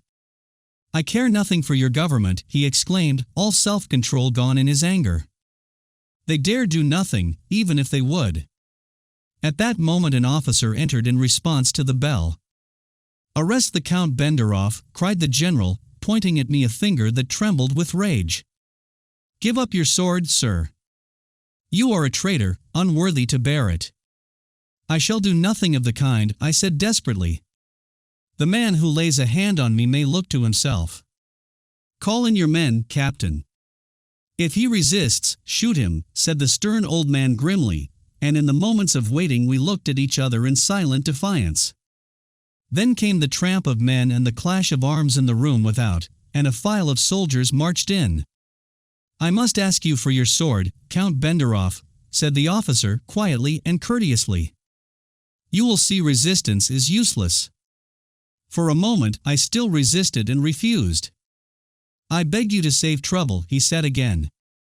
I will not, I cried furiously. If I am to be murdered, it shall be done here, in the presence of my murderer, and I set my back to the wall and whipped out my sword. Shoot him down, shouted the infuriated old man to the soldiers, who leveled their guns dead at me. Now, will you give up your sword? No, I'll die first, you butcher, I exclaimed, setting my teeth. Do your duty, Captain, said the inflexible old martinet. Count Benderoff, let me make another request, he said, daring even the general's displeasure in his reluctance to give the command. No, you shall butcher me here. A moment of terrible strain followed, and then in the room without the sounds of some confusion were heard, and an exclamation of surprise from one or two of the men there. Quick, light steps fled across to the room where we stood. Shut that door, cried the general. But the order was too late, and the Princess Christina came rushing in, her face deathly white with alarm at what she saw, while with the quickness of thought she placed herself between me and the soldiers who covered me with their muskets. Chapter 20. A warning. The princess looked magnificent in the fire of anger which succeeded her alarm, as she turned to the old Colford for an explanation. I presume you will scarcely order your soldiers to shoot me, she said, facing him grandly, her eyes flashing. I slipped my sword back into its scabbard, and the general made a peremptory sign to the captain to withdraw his men. We waited in silence while the order was given, and the men filed out, followed by the captain. Remain in the anteroom, said the general. You mistake me greatly, General Colford, if you think your soldiers will be needed for work like this, cried the princess. Pray, what is the explanation of what I saw when I arrived? I thought I could best give that, and said. General Colford had arrested me, and when I refused to give up my sword had ordered these men of his to shoot me. Is this possible? She cried, her indignation flaming in her face. And yet of course it is.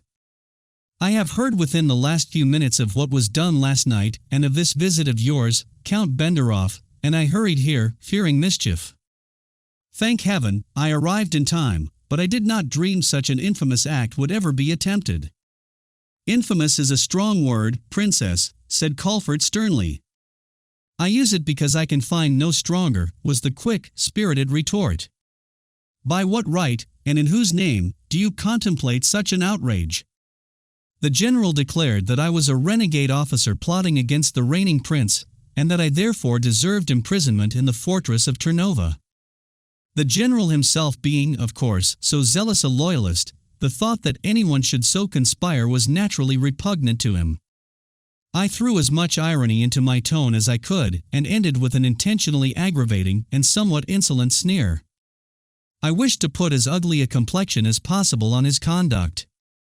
The matter is one which you and I had better discuss in private, princess, said the old man, who was now fast recovering his habitual self-restraint. Why in private? Because I prefer it, princess. I see no reason. The Count is fully aware of all our matters, is one of my most trusted advisers and friends, and his welfare and safety touch me very closely. The matter can be settled here and now. You are presuming much. I do not understand the word presumption in such a case, and from you, General Colford, cried Christina, proudly, and I will not hear it. If your Highness has no further need of my services, nor of the influence of my government in your affairs, you have but to say so, he said in a tone of calculated menace. But he didn't frighten my brave and staunch princess, and she answered him in a tone of queenly dignity. If your services can go no higher than the cold-blooded murder of my friends and adherents, I shall be glad for your government to release you from a position that you fill in a manner so unworthy of Russia and so bitterly hateful to myself." He had drawn a blank in the attempt to intimidate her, and was quick to see and wily enough to abandon it. "Yet I have not been unmindful hitherto of your interests," he answered. "Hitherto they do not appear to have clashed with your own plans and private animosities," she flashed, with a sting that festered at once. "This is rather a matter of your private feelings than mine," he said, with a significant glance in my direction. "I will not affect to misunderstand you," she answered readily, with mounting color. "Our interview yesterday makes that unnecessary. That, as I read it, is the real reason at the bottom of this last act of yours. I gave my word then to marry the Duke Sergius, and I would have kept it at all hazards. But I did not mean and will not suffer that my marriage with the Duke should be the death sentence upon Count Benderoff." "You would have kept your word. Do you mean?" He paused, and how I hung upon her reply may be imagined. "I mean that, as the Duke has involved himself in a quarrel, and been seriously wounded for his pains, I cannot well become his wife the day after tomorrow." "There must be no delay," he retorted quickly. "Delay?" she cried, her eyes flashing again brilliantly. "Do you think if you had murdered my friend here, or if you dared to thrust him into a prison, that I would ever make a marriage that at the best must be hateful to me? This friendship of yours threatens to be exceedingly inconvenient, and if you mean to allow it to interfere with urgent matters of state, we may as well abandon all our plans, or look for some other means of carrying them out." "If a policy of murder is your only alternative, I agree with you," she exclaimed, taking up his challenge instantly. "I will not have the steps of my throne running with blood shed by Russia." He bit his lip in chagrin and manifest embarrassment. He might well be embarrassed. He had fired his two big guns, a threat first to withdraw from her cause, and then to throw her over, and had found them both burst at the breach. A long pause followed, in which I watched his face closely. He appeared to come suddenly to a fresh decision, and changed his manner accordingly. "Well, I am sorry to have distressed you, Princess. What is it you wish?" "I will not have Count Benderoff, or any of my friends, subjected to interference at the hands of your agents. Their personal freedom and safety are my special charge." "The Count is at liberty to leave," he replied on the instant, in his more customary curt, decisive tone. "And I trust his future actions will not bring him again in conflict with me. He may take this as a warning." "I have done nothing in this case, and need no warning," I said warmly. "If you allege anything against me, I am prepared to take the consequences, and demand to stand my trial. This is no occasion that calls for mock heroics," he sneered. "In my opinion you should be in Ternova, but the princess has thought well to interfere in your behalf, and I bow to her wishes for the present. That is all. For the second time I owe my safety, and probably my life, to you, Princess," I said, advancing to her. "I have no words to thank you." "If you wish to show your thanks you had better stop that dispatch you told me of," interposed the general, not without a note of concern in his voice. "There is no need for it if I am to remain at liberty," I answered, half disposed to smile. "I am ashamed there should have been this need for my interference, Count," said the princess, looking at me and smiling. "I trust that there may come a chance for me to prove my gratitude," I replied, scarce daring to meet her eyes, and with that I withdrew. As I passed through the ante-chamber I was stopped by the captain, whose men remained there on guard. "I hope I am to let you pass, Count," he said most courteously. "General Colford has this moment said I am at liberty to go. You know how strict our discipline is. Will you wait while, as a matter of form, I obtain his confirmation?" "Most willingly," I asserted. He went to the general's room, and in a moment returned smiling and holding out his hand. "I am delighted.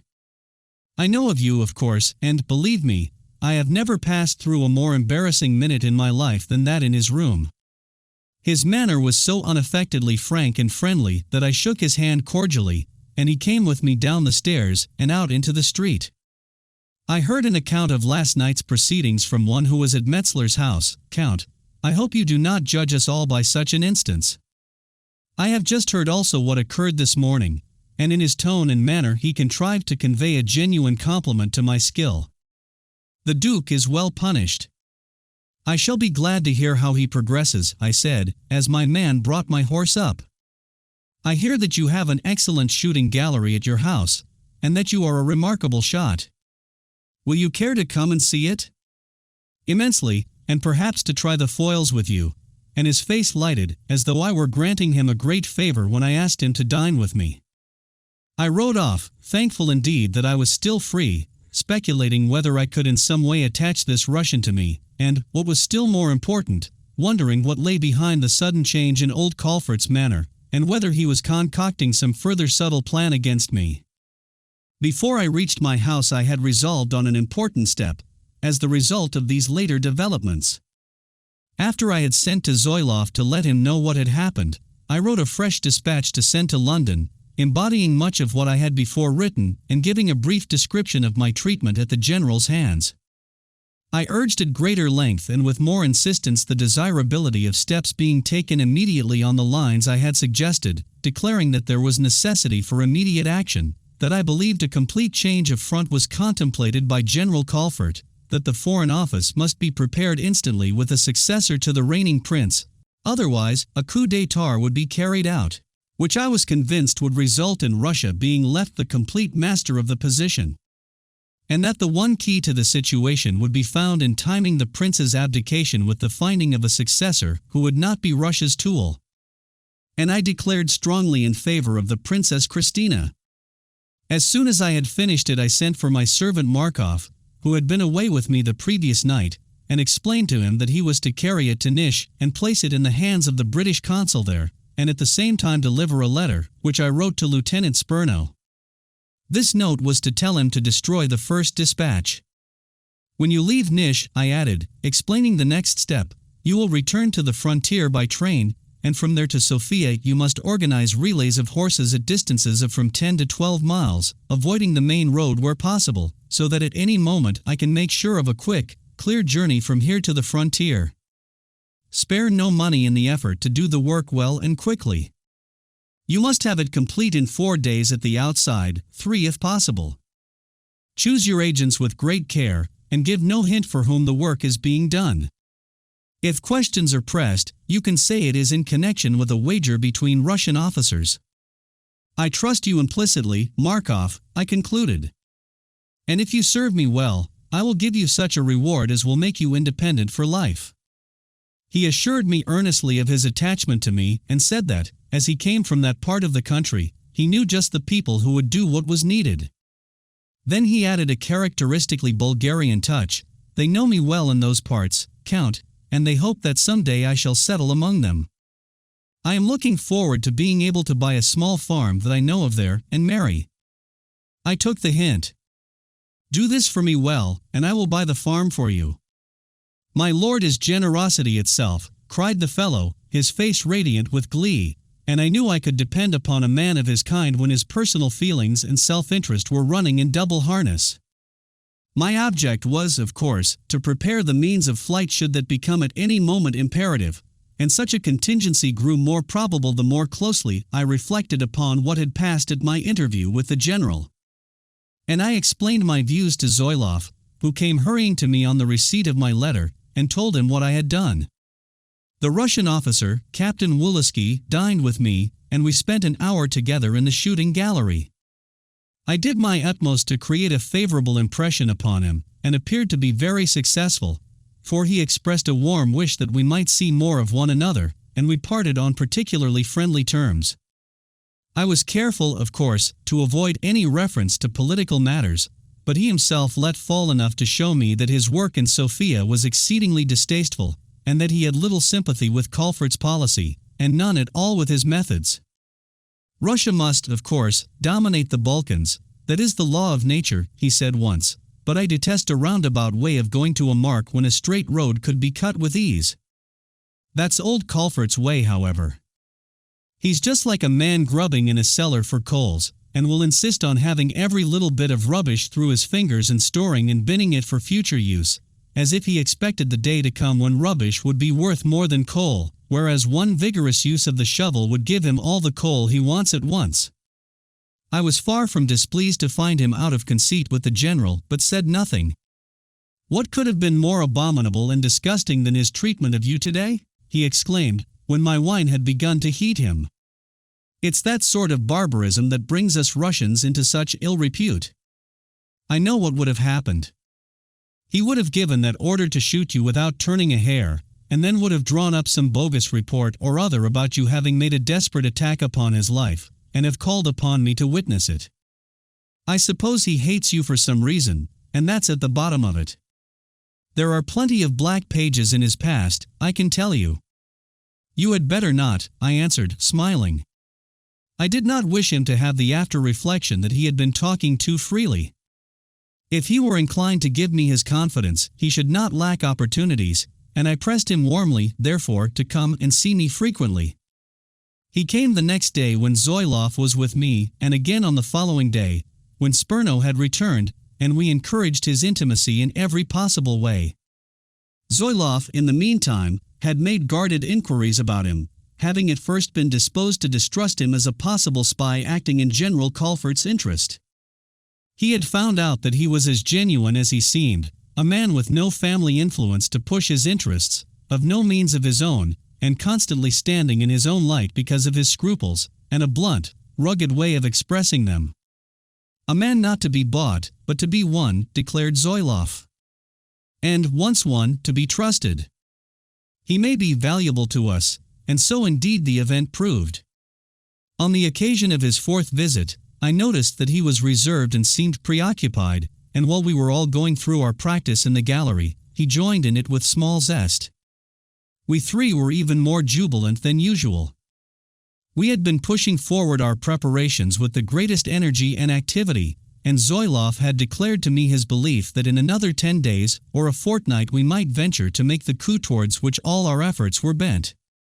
Men had been sounded in all directions, and fresh adherents had come in large numbers and with great enthusiasm. I myself had not seen the princess since the memorable interview at the general's house, but she knew of all that we were doing. The marriage had been rendered impossible for the moment because the Duke's wound had taken a turn for the worse, and he lay battling almost for life. We had had no hint that our suspicions of a change of front on Colfert's part had any foundation, and our hopes ran high therefore that, after all, we should yet carry things through with a dash. When our fencing was over, I observed that Captain Woolsky hung about as if waiting for Zoilov and Spurno to go, and I dropped them a hint quietly that they had better do so. As soon as we were alone, the captain said, "I am afraid this may be my last visit, Count." "Oh no, I hope not." "Why?" "You will not betray my confidence, I am sure. I have received a hint that my coming here is not acceptable to those in authority. To old Colfert that means, of course. Believe me, I am genuinely sorry. It cuts short what I hoped would be a pleasant friendship." I spoke in all sincerity, for I liked him. "But I can understand your position." "That is not all," he added, and then hesitated and paused. I waited anxiously. "Of course, I ought not to say anything to you, but you have been so exceedingly friendly. You may have heard that strange developments are on foot." "No, I have heard nothing." I began to take alarm. "I am, of course, precluded from telling you their nature, but I should ill return your hospitality if I were not to give you a word of warning. You may prepare yourself for a startling change, likely to involve very serious consequences to you personally, if you remain in Sofia," and his look said more than his words. "You mean, I am in some danger?" "Very grave danger, Count, and not you only." "I may not ask you whom you mean?" "No, I am afraid not. But there is one person in whom report says you take a deep interest. I beg your pardon for even referring to such a matter. But the danger is very grave and, well, the frontier is very near, and not yet closed. I can say no more, and, indeed, I am sure I need not. You have acted the part of a true friend, Captain. How long will the frontier be open? May I ask that?" "Yes, I am expecting orders at any moment to guard a certain line of it, and the cordon will be very securely drawn." This was news indeed, and for long after he had left me, I sat brooding over it deep in thought. I was right after all, it seemed, and the cunning old Russian spider had woven a fresh web. Chapter 21. Fight or Flight. With the following day came startling confirmation of Captain Woolsey's warning. While I was with the regiment, a letter was brought to me from the prince requesting me to wait upon him. I found him laboring under considerable excitement, pacing the floor restlessly and awaiting me impatiently. "I thought you were never coming, Count," he said irritably. "There seems to be no one now on whom I can rely. I came the instant I received your command, Your Highness. Then there must have been some strange delay in giving my message. I cannot understand it. Is there anything in which I can serve you? I wish to heaven you could get me out of this wretched kingdom honorably. That would serve me." The words burst from him in obedience to an irresistible impulse. "I am sick and weary to death of it all," and he continued his restless pacing for 3 lengths of the room. He stopped abruptly and threw himself into a chair close to me. "Sit here," he cried, pointing to the chair next him. "I want to speak frankly to you." He paused again, and then laying his hand on my arm said very earnestly, "My friend, you are playing a deadly game, and, mark me, you are going to be defeated." "Your Highness means?" I asked steadily. "That your ideal is magnificent and worthy of you, full worthy of any Englishman, but impossible." "I am flattered to hear such words from you," I replied cautiously, but he caught me up and answered sharply. "For heaven's sake, Count, don't answer me with any courtly phrasings that come tripping off the lips and mean nothing when spoken. I don't ask you for your confidence, unless you care to give it to me. I'll tell you what I know about you first. The Countess Baccara has no doubt." "Yes, of course she has. She has told me all she knows, or guesses, or suspects, or whatever it may be. But while it was only what she said, I did not think of seeing you or interfering with you. But I have learnt it now from another source, one vastly more important. And that's what I mean when I tell you that you are steering straight for the rocks, and are dead certain to be shipwrecked. Listen to me. You are in love with the princess, and naturally enough people credit you with the intention of trying to climb into the throne by." "It is monstrous," I cried, unable to keep silent. "I hope your repudiation comes from your heart. I hope it for your own sake, for there is no happiness under such a crown as I wear, Count Benderoff," said the prince bitterly. "Men think of the dazzle, the pomp, and the grandeur, the magnificence, and forget the dangers, the cares, the awful loneliness. If you seek happiness, seek it not in the glitter of a king's garb, but in the frank enjoyment of true manliness. A monarch has mighty opportunities of making others happy, but himself is doomed to sorrow and solitude. There is no solitude that this life can know half so awful in its depression as that which hedges a king. You seek advice, you find intrigue, you hunger for the truth, and they feed you with the bitter apples of flattery. You yearn for the sweet counsel of a friend, and you meet the tempered phrasings of a courtier. Your every word is weighed in the balance of your hearer's self-interest, your every thought is caught stillborn and distorted, your every action is judged by the sordid standard of some intrigue, and every motive twisted and dissected, and analyzed and maligned, till your very face becomes a mask to hide your mind, lest your enemies should use your looks to help the plans which their malice is spreading under your very eyes. God, it is unbearable." I listened in silence to this outburst. You wonder why I speak like this to you. I can read it in your eyes, for am I not trained to find the truth in the face and hear the lies in the voice? Well, I would warn you, and more, I would warn that good, true, noble woman whom you love. Time was when I hated her, and believed all the harm that was said of her, but now that I have learnt her real object, to act, not with, but against, the bloodsuckers who seek to devour the land, I know her goodness and sincerity. But the movement must fail. The Russians know of it, General Colfort best of all, and he has already taken his measures to thwart you all. And you will find his hand a heavy one, Count. If the Princess Christina had succeeded in gaining the throne on her own terms, I mean by means of the menu, and those with you are seeking to train as her adherents, she must still have failed in her object, and have doomed herself to a lot as miserable and hopeless as mine has been. But Colfort does not mean her to succeed, and, I warn you, the measures of prevention will be sharp, sudden, and terrible in their severity." I sat amazed and disconcerted at his words. "You wonder how I know all this," and set it down to the Countess Baccara. "Of course, she has told me, but I have my news straight from General Colford himself. You little know Bulgaria or the Bulgarians, or you would have seen the consummate hopelessness of trying to avoid treachery. Every man you have added to your band has been a fresh center of probable treachery. The rule here is each man for himself, and some one of the men with you is bound to ask himself in time whether he could not gain more for himself by carrying the news to the Russians than by standing true to a desperate cause like your princesses. Someone has betrayed you, and the betrayal began when your love was known. They do not believe in disinterested love in this country, Count. The peasants may, but no one else. And when that secret leaked out, General Colford's task of suborning a traitor became easy enough. If I knew the scoundrel's name I would give it you, that you might cut his heart and tongue out for his cowardice.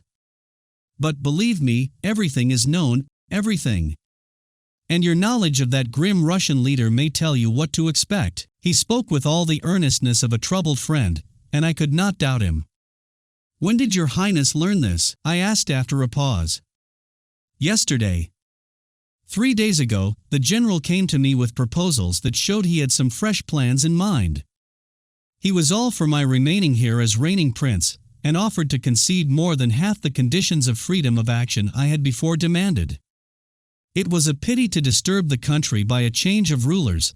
The country was thriving under my wise rule, the people were growing more contented, and the malcontents could be overawed. The advantages of my rule were appreciated in St. Petersburg, and the basis of achieving mutual ends might probably be arranged with honor to me and substantial benefit to the country, and so on for an hour or more he prated.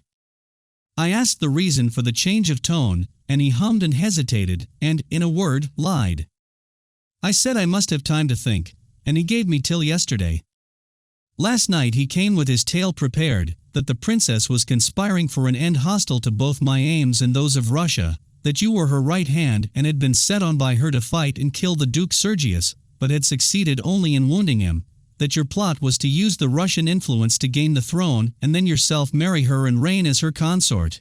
And to gain this end, you were both prepared to throw the country into the throes of a civil war which God forfend. And so on, till I was sick to death of his intriguing slanders. I tried to lure him on to tell me what he proposed for you, but he contented himself with saying he had all but completed what I might rely upon would be effectual measures of precaution. May I venture to ask how your Highness answered him? How should I answer him, but as I have always answered?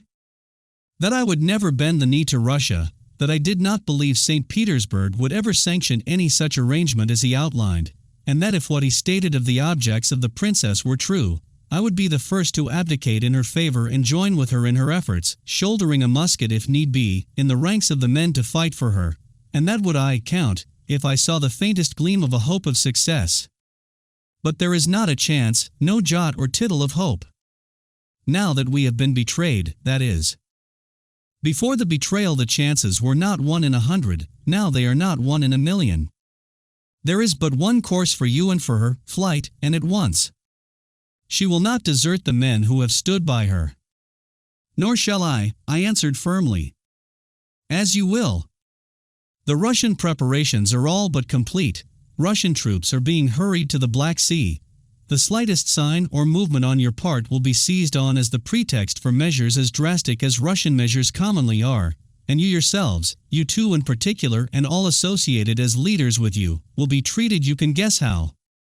Russia knows how to treat her friends badly enough, but no one ever yet accused her of not dealing effectively with her enemies.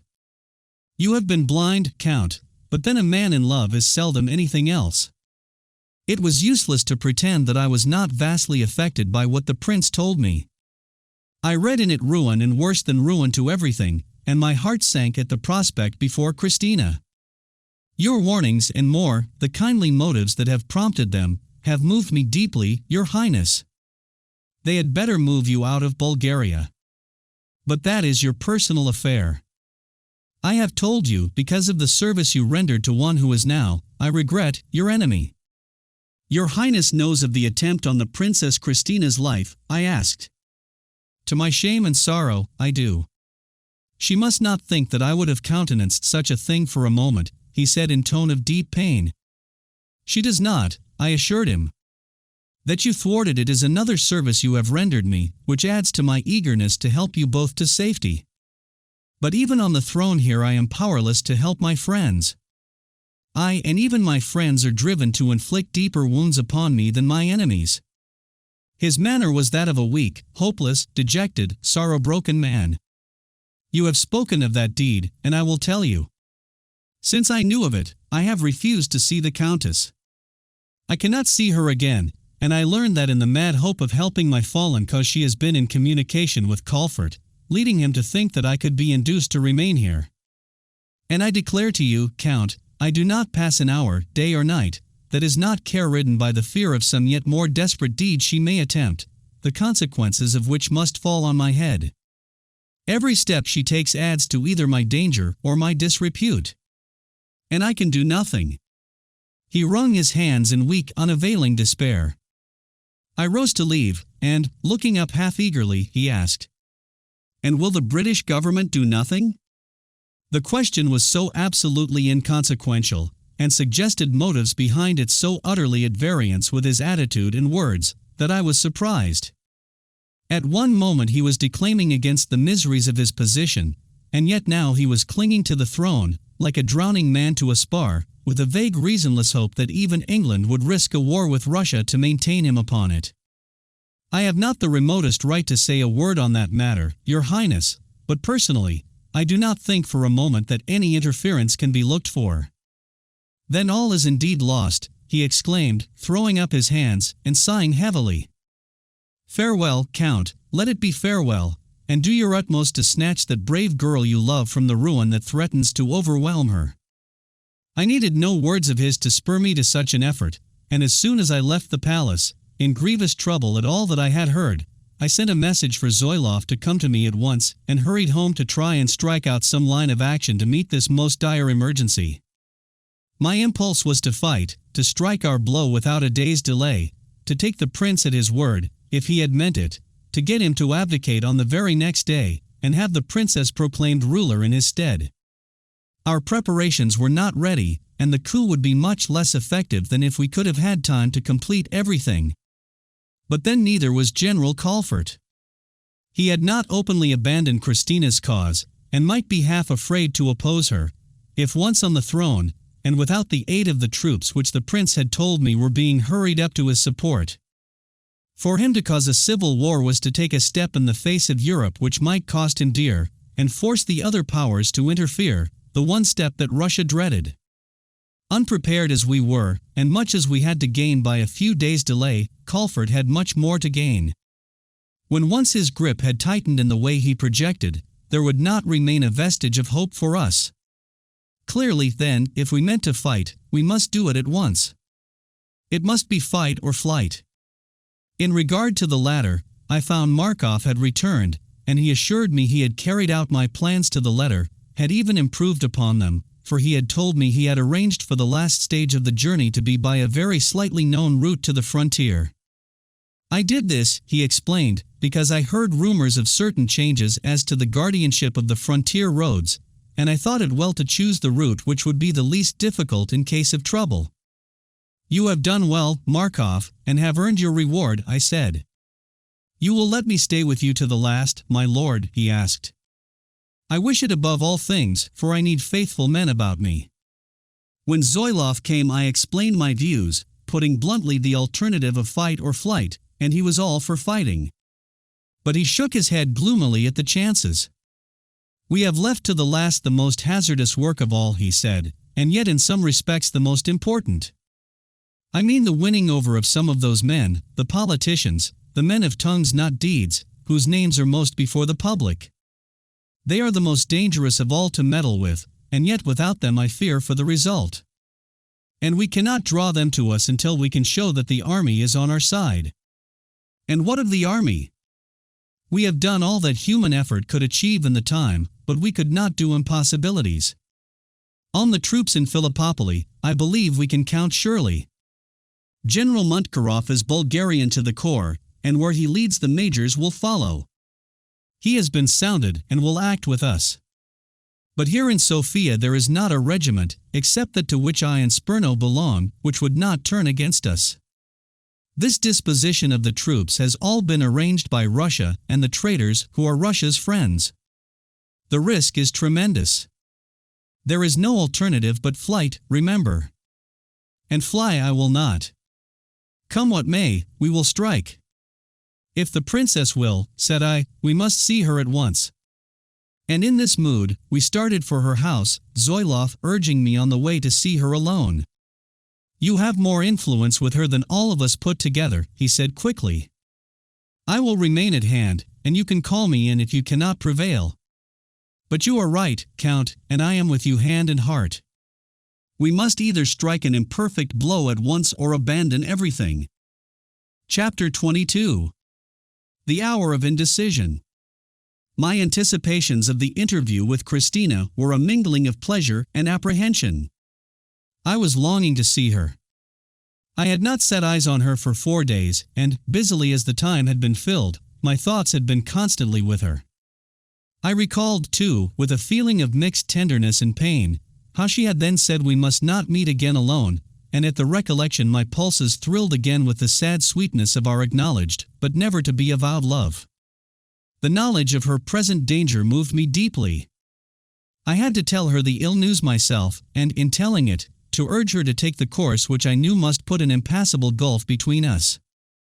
It had been easy enough for me, in consultation with Zoilov, when we were both staggered by this new development, to decide for the counsel of energy and to choose the course which, while loyal to Christina, my princess, was traitor to Christina, my love. But if she would fly the country, there would be no longer the barrier of a throne between us. And in the minutes I was alone waiting for her coming, the thought of all I was to lose in losing her, and of all I was to gain if she would consent to flight, threatened to make a coward of me and urged me to plead with all a lover's strength that she should choose the course which would make her my wife. Away from her I could be the impassionate adviser, but in her presence, with the light of her eyes upon my face, with my heart glowing and throbbing with the knowledge of my love for her, and hers for me, it would be hard to be more than a lover, and, being that, not to set the hopes and desires of our love beyond all other consideration. I had to wait some minutes for her, and, as they passed, the struggle grew fiercer, the temptation strengthened, and the fear of losing her waxed until I was almost impelled to call in Zoilov to prop my stumbling resolve. There were so many arguments to favor flight. The road was still open, the means were instantly available. Safety could be won in a few hours, long before this Russian tyrant could strike. The prince had counseled, even urged it. The Russian captain had done the same. All were convinced that safety could lie in no other course. And if we struck and failed, what outlook was there but humiliation, ill usage, a prison, and possibly death? Love was calling to us both on that frontier road, and smiling with the promise of a life of rare delight. And here in the city stood the gaunt shadow of menacing defeat, with all its grim terrors and gloomy threats of ruthless indignity and quenchless, loveless sorrow and separation. Is it to be wondered at that I hearkened for the moment to the whispering invitation of love, and closed my ears to what beside? But before she came, I had fought it back, thrusting the temptation away from me as a thing dishonorable and unclean, and I rose to greet her with a heart as full of loyalty as of love. She was looking sad and troubled, and she bowed to me merely, not giving me her hand as on former visits. I had not thought that we should be alone again, Count Benderov, she said, a little formally, and I hoped I could detect in this reception, and in the light of her eyes when they fell upon me, the sight of a personal feeling of pleasure that needed to be held firmly in check. I adopted a tone of formality that equaled her own. I had not forgotten your wish, Princess, but I have been compelled by grave circumstances to come to you thus. Have you heard any news? Your anxious look suggests that you may know what I have to tell. I have heard nothing. Is there bad news? I grieve to say it is of the worst. This time, at least, you are the bearer of it, she replied, smiling faintly. And I can trust you to tell me frankly. What is it?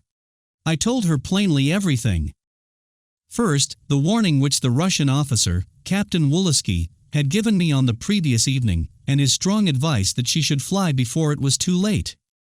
Then, in great detail, all that had passed between the prince and myself that morning. She was very pale and much agitated as my narrative proceeded, but she interrupted me scarcely once, and at the close sank back in her seat, and with her hands across her eyes remained buried in thought. "It is hard news to hear," she said despondently. "You say it spells the ruin of everything." "It is to the full as hard for me to tell as for you to hear," I answered gently. "But it is no moment to flinch from the facts, however ugly. I fear it means the ruin of everything." At my gloomy words she shuddered, and sat for some minutes silent in dismay. When she turned her face to me, it was so full of anguish and pain that it made my heart ache. "How can I save those whom I have involved in this?" "We are thinking of you, princess," I answered. "Oh no, no, not of me," she exclaimed vehemently. "For myself I care nothing. Heaven knows, my motives have not been inspired by mere personal ambition. I do not crave a throne, but I have longed with a passion I cannot perhaps make you feel, to spread the blessing of freedom among the people. For this end I have striven, and now it seems I have failed. Do not think of me. I will not think of myself. But to bring others to ruin is more than I can endure. Tell me, what do you advise? What can I do?" "There seem but two courses open," I said, and told her what Zoiloff and I had agreed together. "You did not think that I would fly and leave those who have rallied to my cause to bear the brunt while I was seeking the coward's refuge of safety?" she asked, half indignant that I should even have suggested it. "No, I did not," I answered quietly. "I knew you," and her eyes thanked me for the words. "I should remind you, too, that this check has come so suddenly and prematurely for our plans that there are very few who are really involved in any danger. We have barely had time to throw off the veil of Russia's sanction of our efforts, so that there are scarcely more than a handful of us who know the real object of the scheme, and General Caulford would be unable to bring home even to them any acts against Russia. It is he who has encouraged the plans laid in the name of a woman, and his own writing was in evidence to prove it. You will remember my early insistence upon the necessity for obtaining his written sanction.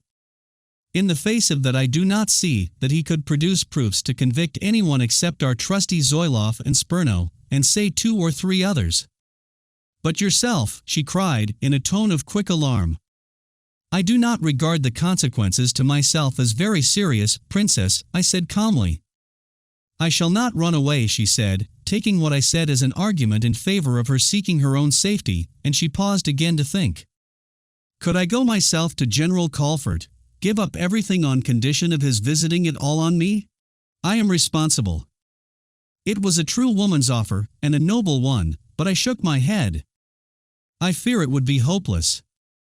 He would but drag from you all that you could tell him, and then use the information remorselessly, and without a scruple against those implicated. You would do the very thing you seek to avoid." Her face fell as she saw the truth of this, and she sighed heavily. "But this alternative, what is it but a wild forlorn hope? A desperate step with scarce a chance of success? May not the consequences be 1,000-fold worse than the worst that can come of doing nothing? Have you thought of what would happen if we fail?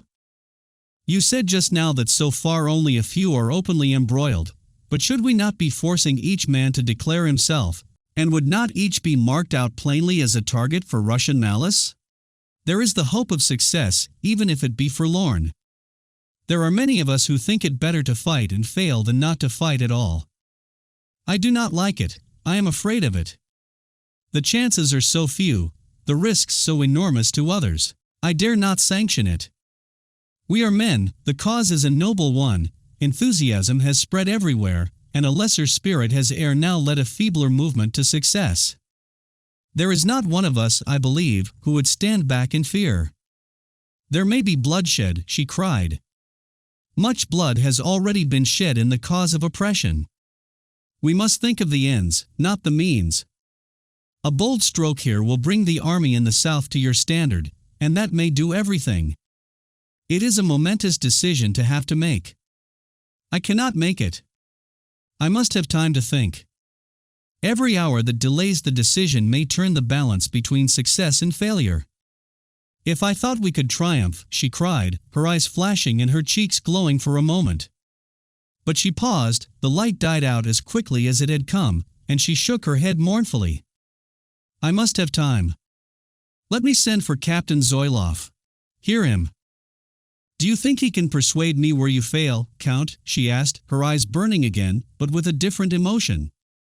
At least I would have you hear him, Princess, I said, dropping my eyes and speaking as evenly as I could command my voice. While he was sent for, I stood in silence, and when he came, I told him briefly what had passed. He spoke strongly and bluntly like the sturdy fellow he was, but he could not prevail any more than I, and he left the room rather abruptly. The princess looked after him with an expression of the deepest pain, and when she turned again to me, I saw the tears standing in her eyes, and her voice was all unsteady as she cried from her heart. Does he think I would not do this if I dared? And throwing herself back in her seat, she pressed her hands to her face, quite overcome with the strain of her emotions. I waited in much embarrassment, uncertain whether to go or stay. Some moments passed in this tense silence, and then, to my surprise, she turned upon me with some indignation. Why did you bring him here to humiliate me like this? Does it give you pleasure to stay and witness my weakness, or what you deem weakness? Cannot you understand what I feel? Is everything to yield place to ambition, and are the dictates of humanity nothing to you? Cannot you see what I am suffering, torn in this way by the distracting doubts of such a crisis? Do you think these tears are not as hard for me to shed as the blood of others as innocent of wrong as God knows I am? Why do you plague me until Oh, forgive me my wild words. I don't know what I am saying. And she passed in a breath from indignation to lament. Permit me to leave you now, Princess, I murmured. Would you also leave me in anger? Have I no friend staunch enough to bear with my moods, or true enough to understand me? Yes, Count Benderoff, if you wish to go, the way is open to you. And, rising, she stood erect and proud, and made me a stately bow as of dismissal. I can decide and act alone, if need be. Yet in the very moment of her passing indignation her lip quivered, and her breath was tremulous. As God is my judge, I have no thought but for you. I cried, with a rush of passion at the sight of her trouble, and I threw myself on my knee before her. Tell me how you wish me to act, and when I have failed reproach me with want of staunchness, but not till then. My voice was hoarse and broken. As I knelt, I could hear the quick catches in her breath as she stood over me, and the very rustling of the trembling laces of her dress seemed to speak to me of her sufferings. I have wronged you, or worse, I have insulted you, Count. Ah me, I who know so well how you are indeed my friend. Do not kneel to me. It is I who should kneel to you. And at that her hand, fevered and trembling, was laid gently in mine, as if to raise me to my feet. I kissed the fingers, the tender grace of her words of contrition almost unmanning me, and driving out all thought, but of my love and my desire to comfort her. I rose, and, still holding her hand, gazed into her eyes, which shone on me through the dew of her tears in a smile of loving confidence. I trust you wholly, she whispered. Help me to do right. If I were thinking of myself, I would urge you with every means in my power to fly, I said in low, rapid accents of passion. No, no, you must not counsel that, she cried vehemently. We must not, dare not, think of ourselves. Spare me that temptation. You cannot stay here and be safe unless we make this desperate venture. And the world would say I ran away because I feared for my safety, betraying all who have sought to help my cause, or else that I fled to. She paused, her face aflame with sudden blushes. You would not have me do that? You are my world, I answered recklessly. Listen one moment. In our hearts we all know, Zoiloff as well as any, that the cause is lost. Till I fired him again, knowing how you would shrink from flight, he was saturated with hopelessness. When he heard the ill news, his one thought was how you could be saved. That is the thought of us all. The way to the frontier is still open. I have ready at instant command the means of securing your safety. If you will go, I will stay to check the slanderous tongues whose malice you dread. If you bid me, I will never see you again. But for God's sake, I implore you, leave me at least the solace that you are safe. The words moved her so that for a while she could not speak, but the clasp of her hand tightened on mine. Then she asked tenderly, "Do you think the woman in me would know a moment's happiness if you were in danger?" "Then let it be a woman's decision," I urged passionately, carried away by the love in her voice. "Life is all before us." "No, it cannot be, cannot, must not," and she shook her head and shuddered. "You know what this temptation must be to me. Do not urge it. I cannot listen. I dare not yield. I beg you be merciful," she pleaded. "Then fly and let me remain," I said. "The princess cannot and must not go." The words came all reluctantly, but were firmly spoken. I saw my pleading of love was to fail, and my heart sank. "But you must fly." "Christina." The name slipped in protest from my lips before I thought, and I feared she would resent it, and I felt her hand start. "That is the hardest plea of all you had used," she said softly, with a smile of rare sweetness. "Christina is powerless to resist you, but the princess must decide this. Do not use that plea again." I cannot lose you," I cried desperately, "I love you so. Don't, please, please don't." If I dared to think of myself, there would be no gladlier fugitive under heaven's bright sky than Christina. "There, I have bared my heart to you, as I never thought to open it. And by the love I know you have for me, and by the love that answers it in my heart, I entreat you help me to be strong enough to resist you. Let us never have to think that we placed our love before our duty, however hard and stern. Lend me your man's strength, I need it so sorely." And with a little piteous action of entreaty she placed her other hand on mine, and gazed full into my eyes. I stood fighting down my wildly roused passion, trembling under its stress like a child, till I conquered it. "It shall be as you wish," I said at length. "We will stay and face this together. But you must not ask me again to desert you. There is a higher happiness than is bounded by our own wishes only," she whispered. "I can know no sorrow deeper than my loss of you. But it shall be as my princess desires," and I bent and kissed her hands again. "The sorrow should be the lighter if divided," she whispered, with a tender reproach for the selfishness of my words. The thought made me a coward for the moment. And no man should be a coward whose ears have been blessed by the words which you have spoken, and the knowledge I have gained. Forgive the cowardice. "I would I could as easily spare you the sorrow," she murmured. "To do that now would be to rob my life of its one great happiness. Come what may for me, I shall never love again," and with that assurance, which brought all the love in her heart in a rush of eloquent, speaking tenderness to her eyes, I left her, caring little indeed what might happen to me if our union were impossible. Chapter 23. In full cry. The night that followed was a memorable one in the history of Bulgaria, and, as an incident of the great event, it brought the crisis in our affairs. It was the night in which by the machinations of the Russian agents the prince was abducted, and at the point of the pistol was forced to sign an abdication of his throne. It is not necessary for me to write about an event which has been often enough described, nor to tell how the crowd of unpatriotic and disloyal officers led their troops to surround the palace, ordered them to fire into it, and then breaking in forced His Highness to leave, and hurried him off to Nicopolis, making him a prisoner on board his own yacht, to be landed on Russian territory. Exactly what led up to this crisis I do not know.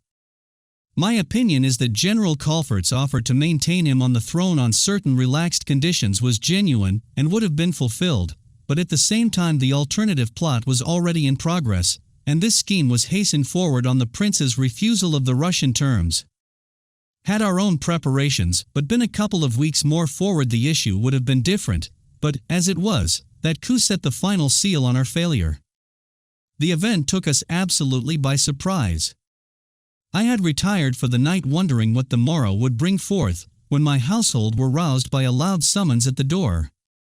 My first thought was that the general had again sent his men to arrest me, and I was for resisting to the utmost, when it was discovered that the summons came from Zoilov and Spurno, who had come in hot haste to bring me the great news, and to confer with me as to our actions.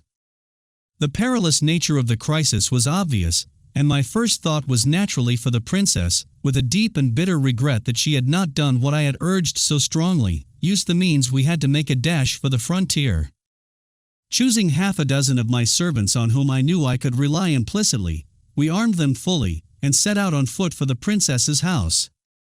The sounds of firing from the direction of the palace reached us as we made our way through the streets, in which the people were beginning to cluster in groups drawn by curiosity and alarm, discussing in high and excited tones the meaning of the disturbance.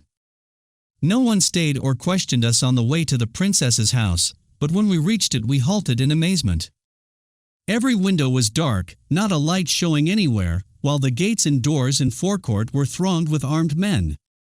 "They've captured her," exclaimed Zoilov, instantly. "And we are helpless against such a crowd." "We must know the truth," I said, my heart misgiving me. "You are best known, Spurno. Go forward and try to ascertain the truth, whether the princess has been carried away, and if so, where." He went at once, and then Markov stepped up to me. "I think I can find out all." "I am sure to know some of the men," he said. I sent him after Spurno, and stood back in the shadow to wait with such patience as I could command. My excitement and fear made me like a madman, till I felt I could almost have rushed single-handed against the troops and tried to hack my way into the house. "This means devilish mischief, Count," said Zoilov in a hushed tone. "You will be the next." "I care nothing for myself, but I will save her," I said between my teeth. Spurno came back in a few minutes. "I can learn nothing. The men have orders to hold their tongues. But the princess is not in the house, at least I gather that." "Then why the devil do they guard it?" cried Zoilov fiercely. "They may be waiting for orders where to go next." "It will be to your house, Count. You mustn't return there, but fly at once and leave us to settle this." "When I leave you either I shall be dead or the princess will be safe," I answered hotly. "Let us wait for Markov. He is a shrewd, cunning fellow, and may find out something." "I am anxious about Mademoiselle Bromov, Count," said Spurno, eager, as I could see, to get tidings of her. I sympathized with him, as well may be understood. "Go in quest of her at once," I said, "and, when you can, return to my house, and we will thresh out some plan of action. We may have news by then." He was off like the wind, and Zoilov and I waited on in silence for Markov to return. He seemed an age in coming, and I strained my eyes in trying to catch some trace of him in the crowd of moving figures that thronged the place.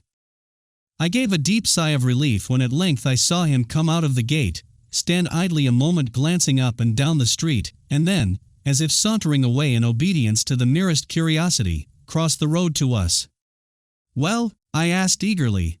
"I have news. We had better not stay longer here, Your Honor," he whispered, and walked away, speaking rapidly as we walked. "The Princess Christina left here some 2 hours ago. She is a prisoner in the hands of General Colfert's men. She was roused by them just before midnight and compelled to enter a carriage that was in waiting, and was driven off under a strong guard, with a considerable escort of mounted men." "Where have they taken her?" cried Zoilov and I in a breath together, when he paused. "The actual destination is not known, but the carriage started for the south road, that leading to Lyublyan, and one suggestion is that they will carry her to Ichtman or on to Samokovo, where there is a strong Russian detachment." "Do you know who was with her? Was anyone?" I asked. "Yes, Mademoiselle Bromov was taken from home at the same time, and I believe was in the carriage with the princess." "Did you hear anything concerning the Count?" asked Zoilov. "I was asked if Your Honor was still at liberty, and advised to look out for a new master." "I shall not do that yet, sir, I hope," he added, "not till you tell me at any rate." I liked his faithfulness in choosing such a moment to assure me of his attachment. "It may be a dangerous service for the next few hours, Markov, but you have done excellently in this, excellently." We were now hastening back to my house, for I had already resolved to follow on the princess's trail instantly, to rescue her at any hazard, and hurry her across the frontier, fighting our way, if need be, through all who challenged us. Zoilov was with me heart and soul, and we set about the preparations with an energy almost feverish in its earnestness. Fortunately, I had a large stud of first-rate horses, and every man in the place who could be relied upon was armed to the teeth and mounted, and provided with enough rations to last through the coming day. I had taken care to provide myself with a large sum in gold, so as to be ready for any such emergency as the present, and this I took with me. We numbered nearly 20 men, all trained, vigorous, staunch fellows, and all zealous to the heart-score in our cause. When we were ready, I took Zoilov aside. I knew his resolute character and his fidelity to the princess, but I knew also that his career lay in Bulgaria, and that if he were caught with me on such an enterprise the consequences to him would be worse than disastrous, and I did not wish to embroil him any further. Zoilov, I am going to speak as a friend. No one can see the end of this business of ours. We may find ourselves face to face with the troops, and may have to risk an encounter with them. For me it does not signify. I am an Englishman and can scramble out of the mess somehow. For these men here there is no great danger either. Old Colford won't deal harshly with servants who can plead that I forced them into it. But with you it is all different. You are an officer, and to fight against the troops is an act of deadly treason, mutiny probably, punishable with heaven knows what penalties. Now, as my friend, will you let me ask you to stay here and guard our interests in Sofia? He heard me impatiently and looked at me keenly. Are you serious, Count? He asked. Yes, my friendship. Stop, please, or I may say something I should regret, Count, he broke in, bluntly. I should not reckon that man a friend who would urge me to be a coward. Were you any other man I would not brook it once, and even you will put a strain on our friendship if you breathe a word of this again. We are wasting time. Let us to horse. I have not deserved this of you, Count, and if I thought I had I'd shoot myself for a cur. Are you the only man that can love the princess? Forgive me, friend. I beg your pardon, I cried, vastly moved by his words, and I held out my hand. I am no rival of yours, he said earnestly, as he wrung it. But if a hair of her head be injured I will know by whom, and if it does not go hard with him I am no man. Come, I am hot to be away. As we were mounted, Spurno dashed up on horseback, pale of face and wild of manner. Natalie has gone too, he exclaimed, and I told him very briefly what we believe had occurred. In another minute we started, riding in couples and at some distance. Quietly, until we were clear of the town, was the order I gave, then join and forward in full cry. The firing had not entirely ceased at the palace when we set out, and an occasional report reached us as we wended our way through the city by different streets to the point on the south road where we were to join. So much was now astir in the city that even our cavalcade caused little or no comment or surprise. Strange tidings and rumors were now on the wind, flying everywhere, and the excitement and confusion they spread caused our movements to pass unchallenged. Once at the meeting place we pricked our horses into a gallop and set out, a stern determined band dead set on revenge, and resolved every man of us to achieve the end we had at the cost of life itself. I rode at the head, with Markov as guide, Zoilov and Spurno behind me, and the rest, for abreast, keeping order like a small cavalry detachment. The night was bright with moonlight, and the country lay around us everywhere still and sunk in sleep. Scarce a soul was astir in the hamlets through which our road passed, but I took the utmost precaution to prevent any mischance. As we reached each village, I called a halt and sent Markov forward to see that all was clear, for I half expected that Colford would have foreseen our pursuit of Christina, and have posted men to stop us. To save time we gave Markov 3 minutes, and if he did not return or fire a shot to give an alarm, we clattered after him at full gallop. So long as it was night, there was no one of whom we could make inquiries, and thus we were riding somewhat at random, but as soon as the dawn should begin to streak the east, I knew the peasants would soon be astir, and that then we might pick up a trace or two of those we were seeking. Then Markov made a valuable suggestion. Will your honor let me ride on ahead some half-mile or so? We are nearing Lyublian now, and if I am alone, I may get news which would be refused to so large a body of us together. I may see any danger too, and be able to warn you. A prudent thought, Markov, I said, bidding him ride on. If we see you riding back to us, or if we hear you fire a shot, we shall draw rein and wait till you join us, and with it he plunged ahead at full speed, and we watched him till he was out of sight over a rise in the road. I told Zoilov the arrangement, and we were discussing the situation in jerky whispers while we halted, when one of my men came galloping up in great excitement. "My lord, we are being pursued." I had to stay behind to get a stone out of my horse's hoof, when I heard the sound of horses galloping some way behind me. "How far behind?"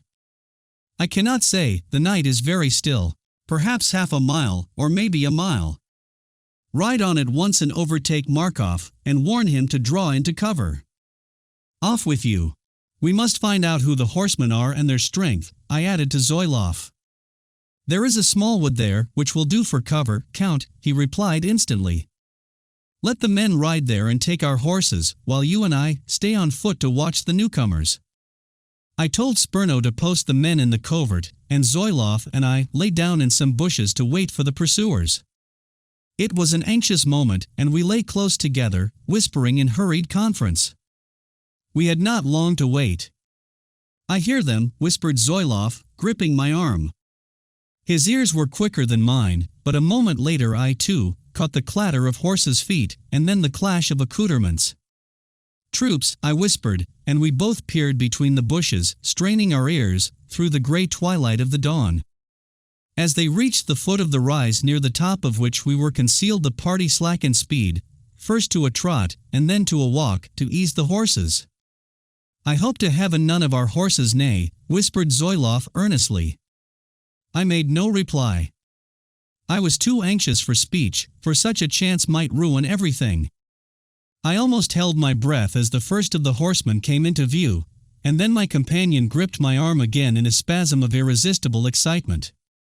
"Colfort, by the luck of hell," he breathed, and sure enough, in the second line of 3, I recognized the grim, stern face of that implacable man. So excited was I that I almost forgot to count the men with him, and 1,000 thoughts, wild and incoherent, rushed through my mind as the band of horsemen came up at a quick walking pace, got abreast, then passed on up the rise, and dipped out of sight as they broke again into a gallop, the footfalls of the horses dying away very quickly over the summit of the hill. "I hope to the Lord he's going to the princess," exclaimed Zoilov as we scrambled to our feet. "More likely he wants to be in a position to prove his absence from the city when the prince is being carried off," said I, "but wherever he's going we must know and follow." I ran across to where our men were posted and told off one of them to follow hot on the heels of the party and be ready to guide us, and I gave him enough start of us to allow for our not being heard. "It's clear he wasn't following us," said Zoilov. "There were only 12 men all told in the party. What a chance we have missed! If we had only known, we could have lined the road just where we two lay, and they'd have walked right into the trap. Only 12 to nearly 20 of us. And we should have had him safe enough. God, if we could only get hold of him, the safety of the princess would be a simple matter enough." "We may do it yet," said I as I mounted, and we set off again in pursuit of those we had believed to be in pursuit of us. Chapter 24. The Attack. It was true enough, of course, that we had missed a glorious chance in not surprising and overcoming General Colfert's party and making him a prisoner, but with our end in view, it would have been madness to risk an encounter when we had absolutely no knowledge of the strength opposed to us. A defeat at such a moment would have overthrown all our plans, and have involved the abandonment of Christina to whatever fate might be in store for her. It was true, too, that in allowing the general to pass and his men to get in touch with the others who were guarding the princess, we had increased our difficulties, and the result of a hurried consultation with Zoilov as we rode forward was a decision to seek and overtake the general's party and try conclusions with them. For this purpose, however, we had wasted valuable time, and the now rapidly lightening dawn greatly lessened the chance of catching them unawares, and vastly increased the risk. But we were in no mood to count the chances too gingerly, and we dashed along at as rapid a pace as our horses could travel. The road was execrable, rough and uneven beyond description, with large loose stones scattered about in it in a way that made the going exceedingly difficult, and in parts galloping was impossible. We had ridden in this way about half an hour, constantly having to draw rein for either the roughness of the road or the steep hills, when we came up with the man we had sent to warn Markov. and the other who had been dispatched to follow the general's party. Markov had undertaken the spy work in preference to the man I had dispatched, and the change was a good one. I had not been free from the fear that Markov might be surprised by the general, despite our precaution in sending to warn him, and it was good news that he was safe. We did not stay our progress a moment. The men rode by my side as each in turn gave me his report, and then dropped back into the ranks behind as we thundered forward, eager to overtake the general before he should fall in with any other troops, and the best news that the men brought us was that we were gaining fast upon them, and that Colfort was not far ahead. This spurred us to further effort, and we were rushing on filled with the hope of catching him, when I saw Markov in the distance galloping wildly in our direction. I ordered a halt instantly, and drew up to await him. "I have tracked them, my lord," he said hurriedly, "but the news is bad. General Colfort and his party are in a house, about a mile ahead, that belongs to him, and it is there the Princess Christina has been carried. At least I judge so, for I slipped from my horse and managed to find out that there were a number of soldiers about, and I spied a traveling carriage in front of the house with all the signs of a long journey on it. The horses had been taken out, and I judged it had just been left where it stopped, the horses being taken to the stables. I saw General Colfort's party halt there, and he and one or two with him entered the house, while the soldiers went round to the back." "How many soldiers in all?" I asked. "From what I heard in the city last night, I gathered there were about a dozen in charge of the princess. I counted another dozen with General Colfort, say from 25 to 30, all told, sir." "We can do it if we surprise them," said I, turning to Zoilov. "Not so good a chance as we had just now, but still a chance." "Certainly," he agreed. "Catch them while off their guard and probably getting food after their ride," and in less than a minute we were moving forward again, Markov riding on my left. Just before we came in full view of the house, Zoilov, Spurno, and I rode forward to reconnoiter the ground and plan the attack. The house lay well situated for such an attempt. We were looking down on it from a slight hill, and on three sides some fairly thick wood and shrubbery shut it in which a couple of regiments could have been posted had we had such a force available. We could see 3 or 4 men in the front of the house, and in the road, left to do sentry work, but they were lolling about chatting together, and obviously thinking of nothing less than any such attack in force as we meditated, and had we dashed up the road in a body, it was likely enough we could have carried the place before any effective resistance could have been offered. But we formed a far different plan.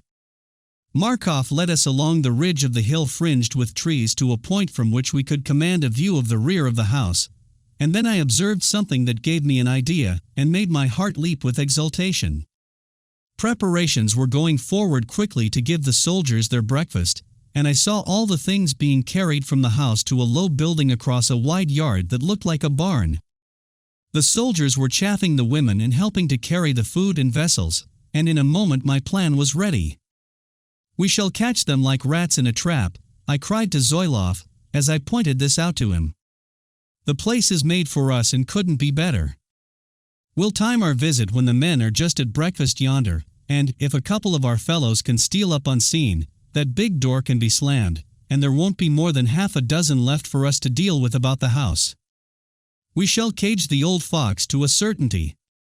Let Spurno and 2 men creep along this way and down under cover of those trees to the entrance to the yard, and post themselves there. The main portion can get to the house through the orchard below us," and I pointed to the spots I meant, "and we shall be into the place before they even dream that we are near.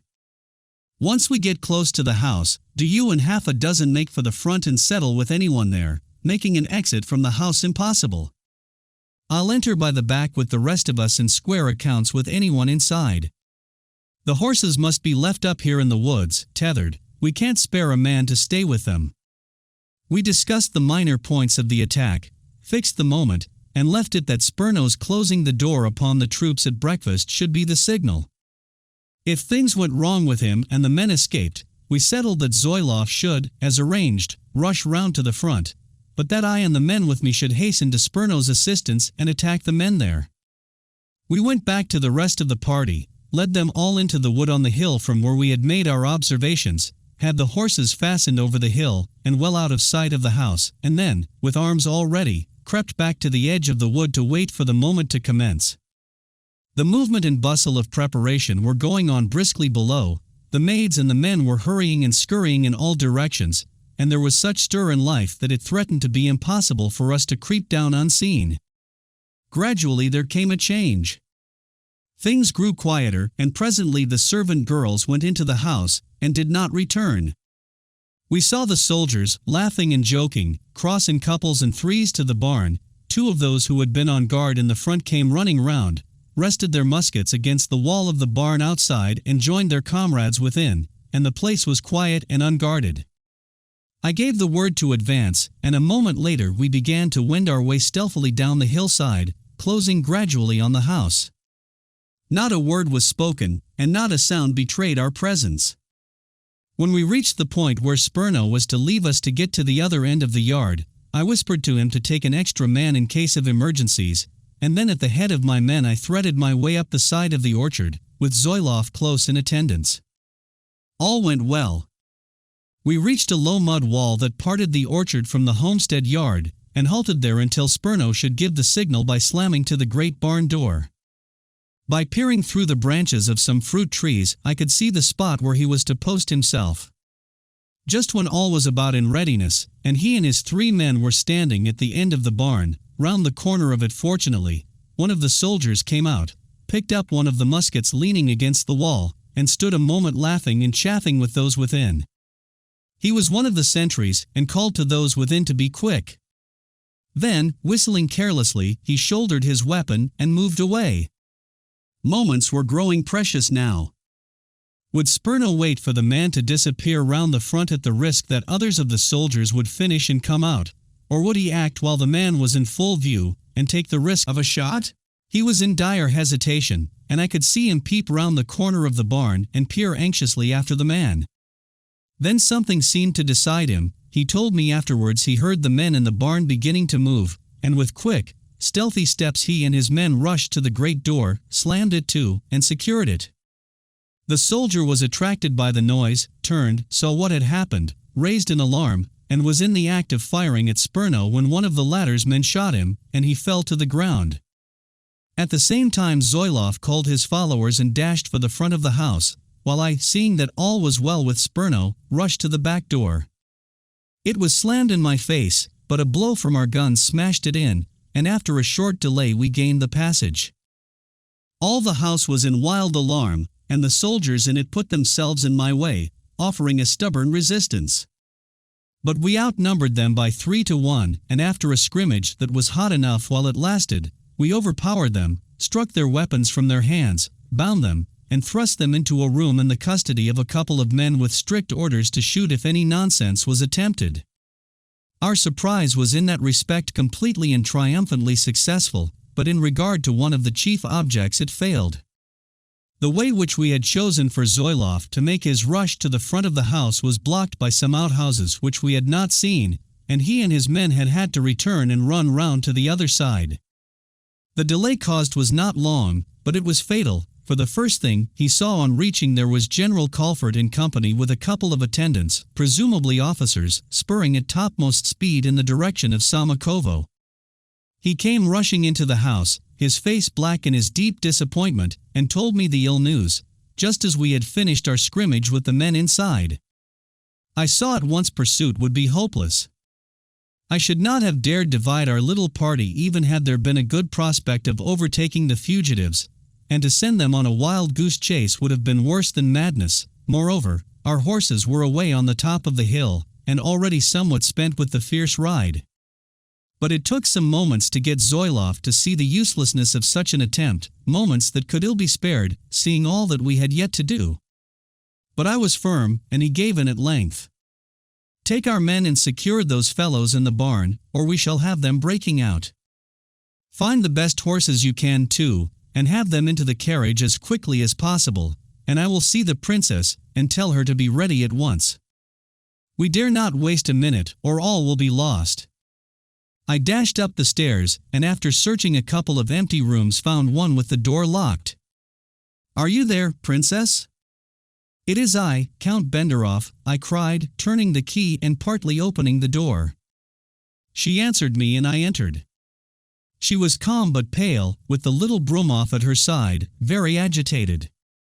We have heard the noise, but could see nothing from here, and have been filled with anxiety as to what it meant. What has happened? Cried the princess. I can say no more now than that when we heard last night that you had been carried off, we followed at once, and happily are now in possession of the house, but you must be ready to fly at once. What of General Colfort? He came here only a few minutes since and threatened me with all the terrors of a Russian jail. He was like a madman. Most unluckily he has escaped us, and may return at any moment in force. Will you get ready at once?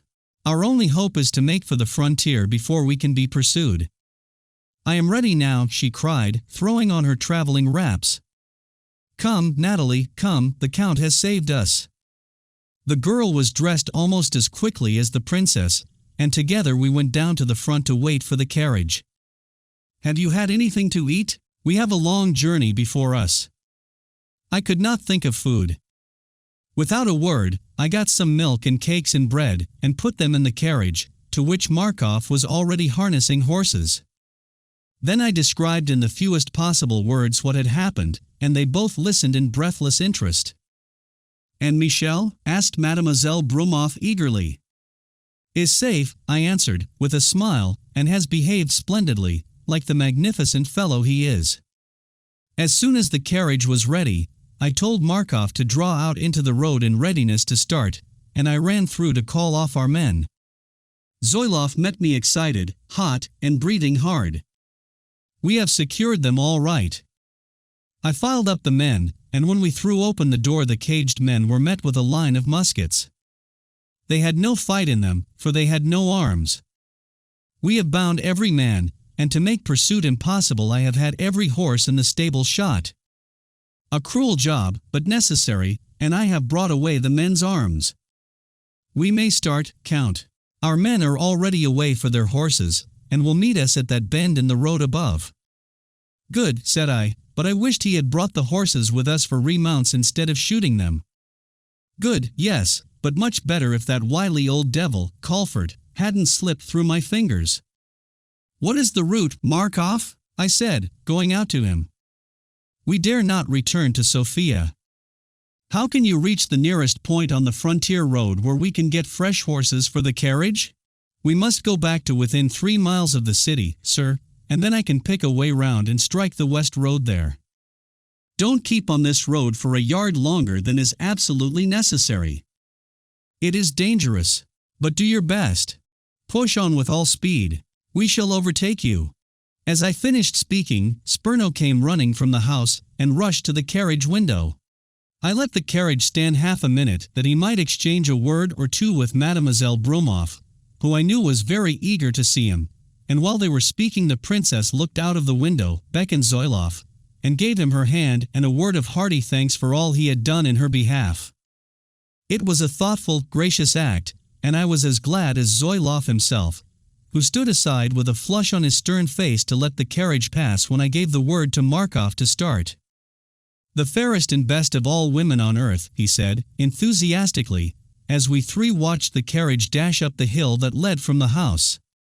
I hope to heaven we shall get start enough to save her, and he glanced back anxiously along the road that Colfort had gone, as if he feared that pursuit might already be on foot. And the same fear infected us all as we followed his gaze. But there was no sign of any pursuit, and we hurried up the hill to the spot where the men were to meet us with our horses. Chapter 25. Suspense. As we three hurried up the hill we discussed earnestly our plans, and the supreme seriousness of the failure to secure the person of General Colfort grew more vividly forcible the more we considered it. We could have held him a prisoner in his own house easily, and without creating any alarm at his disappearance. And the princess could have gained the frontier before ever a question had been asked as to her whereabouts. I gnashed my teeth as I thought of it. Now, however, he would raise the alarm at the first possible moment. He knew that we were in considerable force, and not only could he send troops after us, but by telegraph he could send instructions to have us intercepted at any one of a dozen points. Does anyone know where the wires run from Ichtman and Samokovo to Sofia? I asked. If we could cut them, we might save some hours when even minutes may be vital." "Of course. Why didn't we think of it before?" exclaimed Zoilov. "I know them. They run along the course of the projected railway. I can find them inside an hour. The line is to touch Lyublyan and must run close here somewhere. Then take a couple of men as soon as we are mounted and rattle off across country and cut them, and rejoin us with all possible speed. You will easily overtake the carriage," and the moment we met our men he started to carry out the plan. I then arranged the order of our ride. I left Spurno in command of the greater number of men, with orders to follow in straggling formation until we had passed through Lyublyan. Then they were to close up and keep the carriage in sight. One man was to ride about a mile or so, in the rear to watch for any signs of pursuit. For this work I chose the man whose horse was the fleetest and freshest, and ordered him to keep a sharp lookout behind him, and at the first sign of anything wrong to gallop after us at top speed to give us the earliest possible warning. I myself took 3 men with me and rode forward at once, intending to overtake the princess and act as immediate escort. I had little difficulty, unfortunately, in getting up with the carriage, for Markov, with all his skill as coachman, was only able to make a very indifferent pace over the villainous roads. The carriage bumped and rolled and jumped in the deep ruts and over the stones in a way that filled me with alternate fear that it was traveling too fast for the safety of the occupants, and of despair that so slow a pace would make pursuit an easy enough matter. It was a great, heavy, lumbering, traveling coach, built for the comfort of those who were content to travel at an easy rate, and about as little suited for the purpose of rapid flight as anything could be.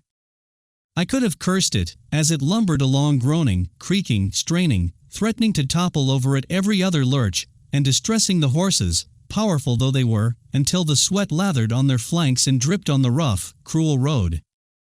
"Is there a hope of getting any better carriage at Lyublyan?" I asked Markov, riding up to him as we neared that place.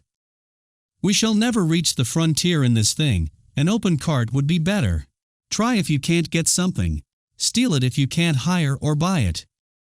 "The horses are nearly done already, Your Honor," said Markov, "although we've only come some 7 miles. I'll try." "You must be quick," I said, as I fell back behind again. Despite the very urgent need for haste, we entered the place driving very leisurely, and drew up at the inn, when Markov and I entered to make inquiries. We were in luck. The man had a comparatively light open cart for sale, and a couple of strong young horses.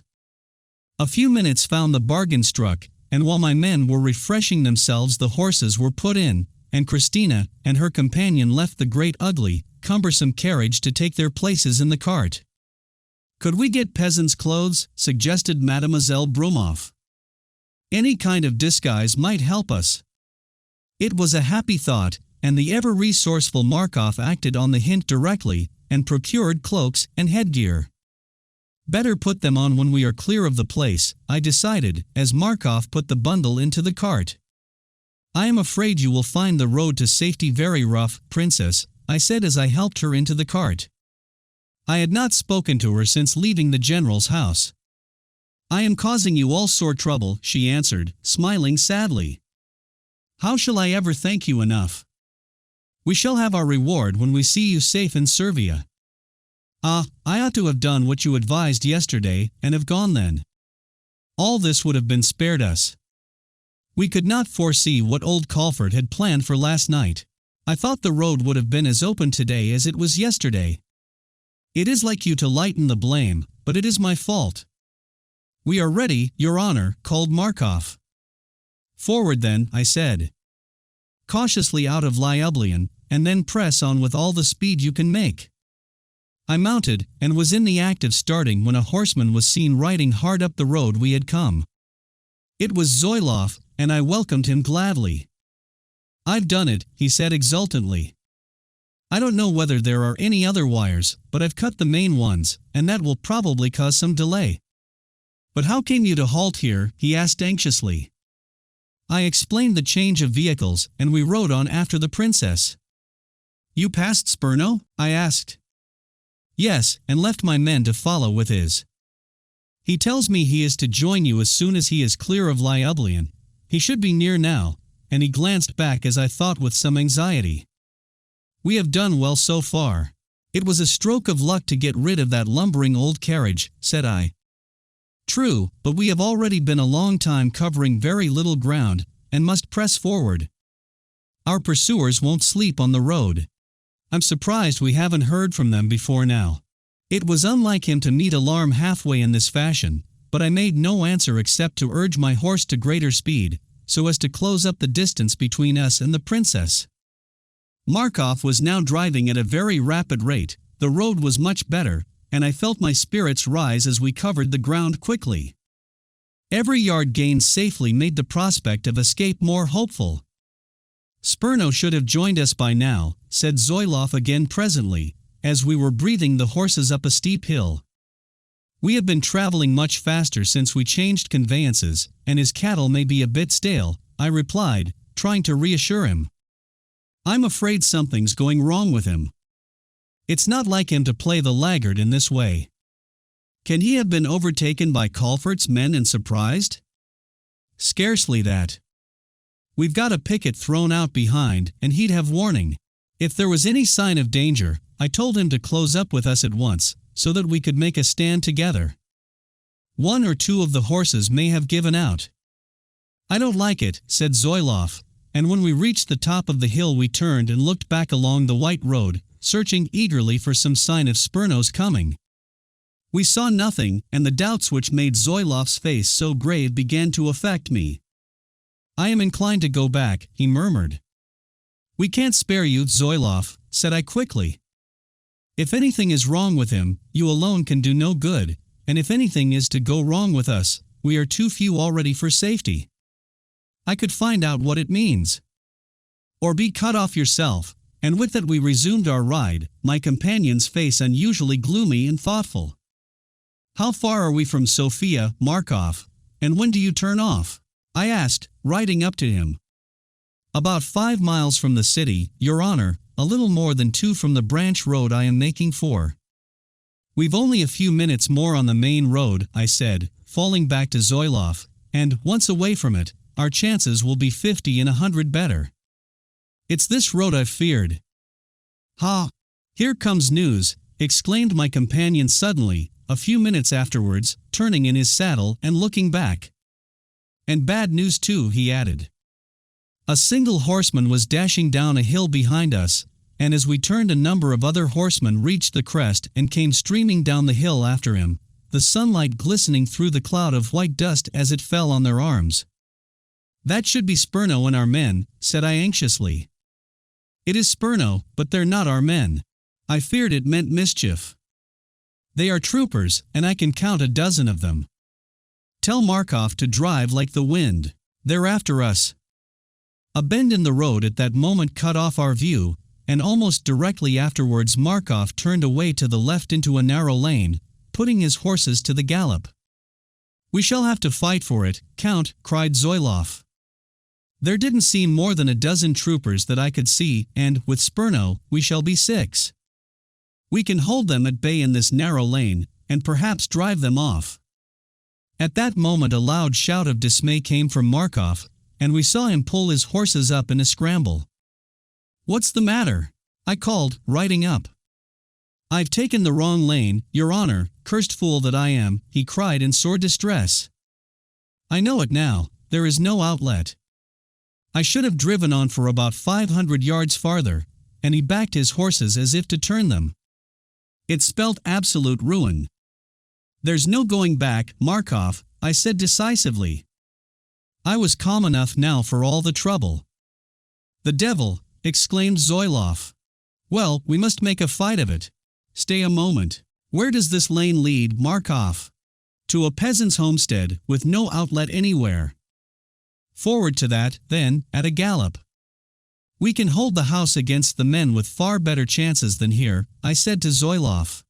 "Besides, they may not have seen us turn off the road, and may go on to the next turning. But what of Spurno?" "He was gaining on them fast, and will escape in any event," said Zoilov, "but it's a perilous fix." A couple of minutes later we halted in front of the cottage, to the infinite surprise of the inmates. Markov knew them, however, and while he was explaining things to them, the rest of us set to work to put the place in readiness to resist the expected attack. Fortunately, it lent itself well to the purpose, and, long before the peasant owner had been pacified with a good round sum of money, every door and window was closed and barred, and the horses and cart had been stabled close to the rear of the house in a shed, the door of which we could easily command, so as to prevent anyone trying to steal off with them.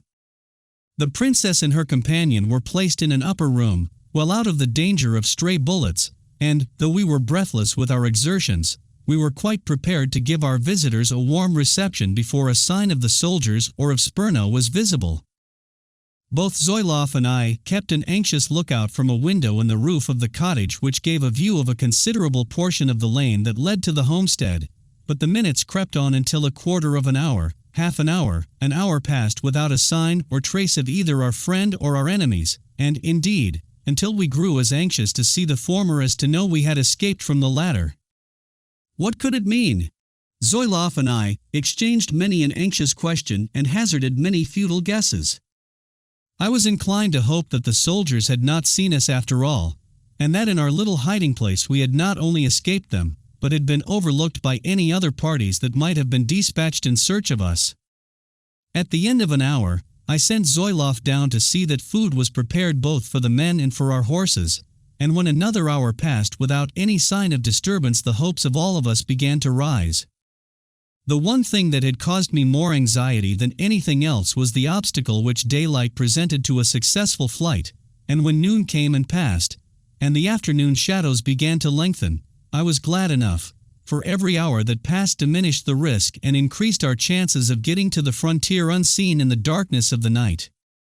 Moreover, the rest was just what the horses needed, and thus on both accounts, the hanging hours of safety on that hot summer's day were doubly precious to us. Markov was certain that under the cover of the night he could find his road unerringly, and though his blunder in the morning had at first caused such a panic and had shaken my confidence in his knowledge, I was ready to believe him now. I could drive it blindfolded, Your Honor, he said earnestly when I questioned him. I know every house and cottage and tree, almost every bump in the road. More than that, I could find my way secretly across the country where every road and bridle path choked with armed men. It is my own country, he exclaimed vehemently. How long will it take you? It is 50 miles from the frontier to the first place where I can get fresh horses, and perhaps 15 from here to that, at the outside say 70 miles. I can do it in 7 hours with such horses as are waiting for me at every stage, probably less. You will be ready to start as soon as it is dusk, I told him, and, as the afternoon passed, I went to acquaint the princess with our plans. You have left us long alone, Count, she said with a smile. And I have needed you sorely. Natalie here is in distress for news of Lieutenant Spurno. You may feel assured on his account, I said to the girl, who was very pale and troubled. When we saw him last, he was gaining rapidly on his pursuers, and was not at all likely to fall into their hands. But where is he? Why have you no news of him? She wailed. Probably he knows no more than our enemies where we are, but he is safe. Both Captain Zoilov and I are convinced of that. Her fears were not to be stayed by words, however, and in truth I myself had more than a misgiving on his account. The princess was eager for the moment to come when she could start, and would have set out at once had I not told her of the far greater security which darkness would afford. What time is it now? She asked. Just past 4. At 7 or soon after, we may venture to start, and if all goes well, as heaven grant it may, you will be across the frontier and in safety before the sun rises again. I shall owe it to you, she said, as indeed I owe so much already. Not more to me than to all here with us. Indeed, this blessing of a shelter at the very nick of time we owe to the accident of Markov's blunder. We may well forgive him such a happy mistake. Would you have me think I owe nothing to you? She asked in a low voice, looking at me with a glance of love. Perhaps I may answer that question at a future time, I returned in the same low tone. She blushed and dropped her eyes and was silent. In the silence I heard the sounds of some commotion in the house below, and I started uneasily. Something has happened, I must go and see what it means. I exclaimed, and with a hasty excuse I hurried away. Something had indeed happened, for at the bottom of the stairs I found Spurno and Zoilov in excited talk. I called them up, and together we entered the princess's room, that he might tell us the story of his experiences, and relieve at once the anxiety of his sweetheart. On seeing him she jumped up and, regardless of our presence, threw herself into his arms. "Are you really safe, Michel?" she asked, gazing into his face with a look I could understand readily, and, laughing and crying by turns, she plied him with 100 questions. His story was of deep interest and moment to us, and, though I was in full mood to sympathize with the lovers, I was eager to hear it. "I can tell my story in a very few words," he said at length, turning to us. "Just after we left Ljubljana, we were attacked by a party that outnumbered us by 5 to 1. Our man in the rear galloped up to warn us as you had ordered him, Count, but the troops were right on his heels, and, as our horses were anything but fresh, I dared not risk a race in the effort to reach you. I determined to fight it out there and then, but from the first we hadn't a chance. The troops fired not at us, but at the horses, until only 2 of us were left mounted. The rest you can gather. We had never a chance. My men resisted as long as resistance was possible, but one after another they were surrounded, disarmed, and secured. When all was lost, we too fled, but some dozen of the troops came pricking after us. My companion's horse was shot, but almost by a miracle neither my horse nor myself was touched, though the firing was heavy enough. When I came down that hill yonder, I saw you, and saw you turn into the lane. In a moment I knew the mistake you had made, for I know this country to a yard, and it occurred to me to pass the entrance to the lane in the hope that the troops behind me had not seen you. I made for the next turning, therefore, that which you should have taken, but happily did not, and to my intense relief the men behind, thinking no doubt that I was following you, followed me. The rest was easy enough.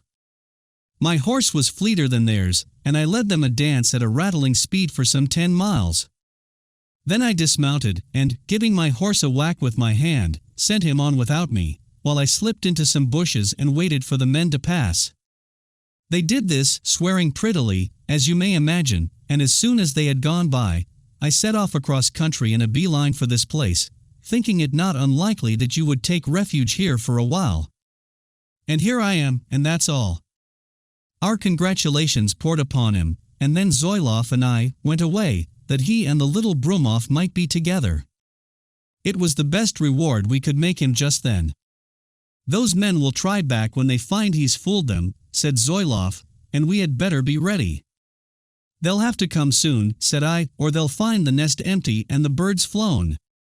"They've over 2 hours yet," he returned drily, and together we went back to our watch window in the roof, giving orders that the house was to be kept as silent as if it were deserted.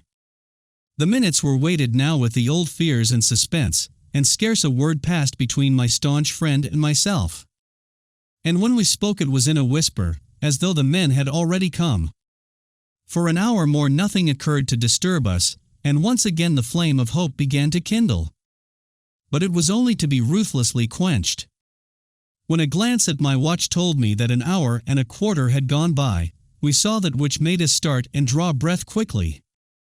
2 troopers came riding slowly up the lane, looking carefully to right and left as they approached. The peasant's dog barked loudly, and at the sound they stopped, and peered curiously at the house.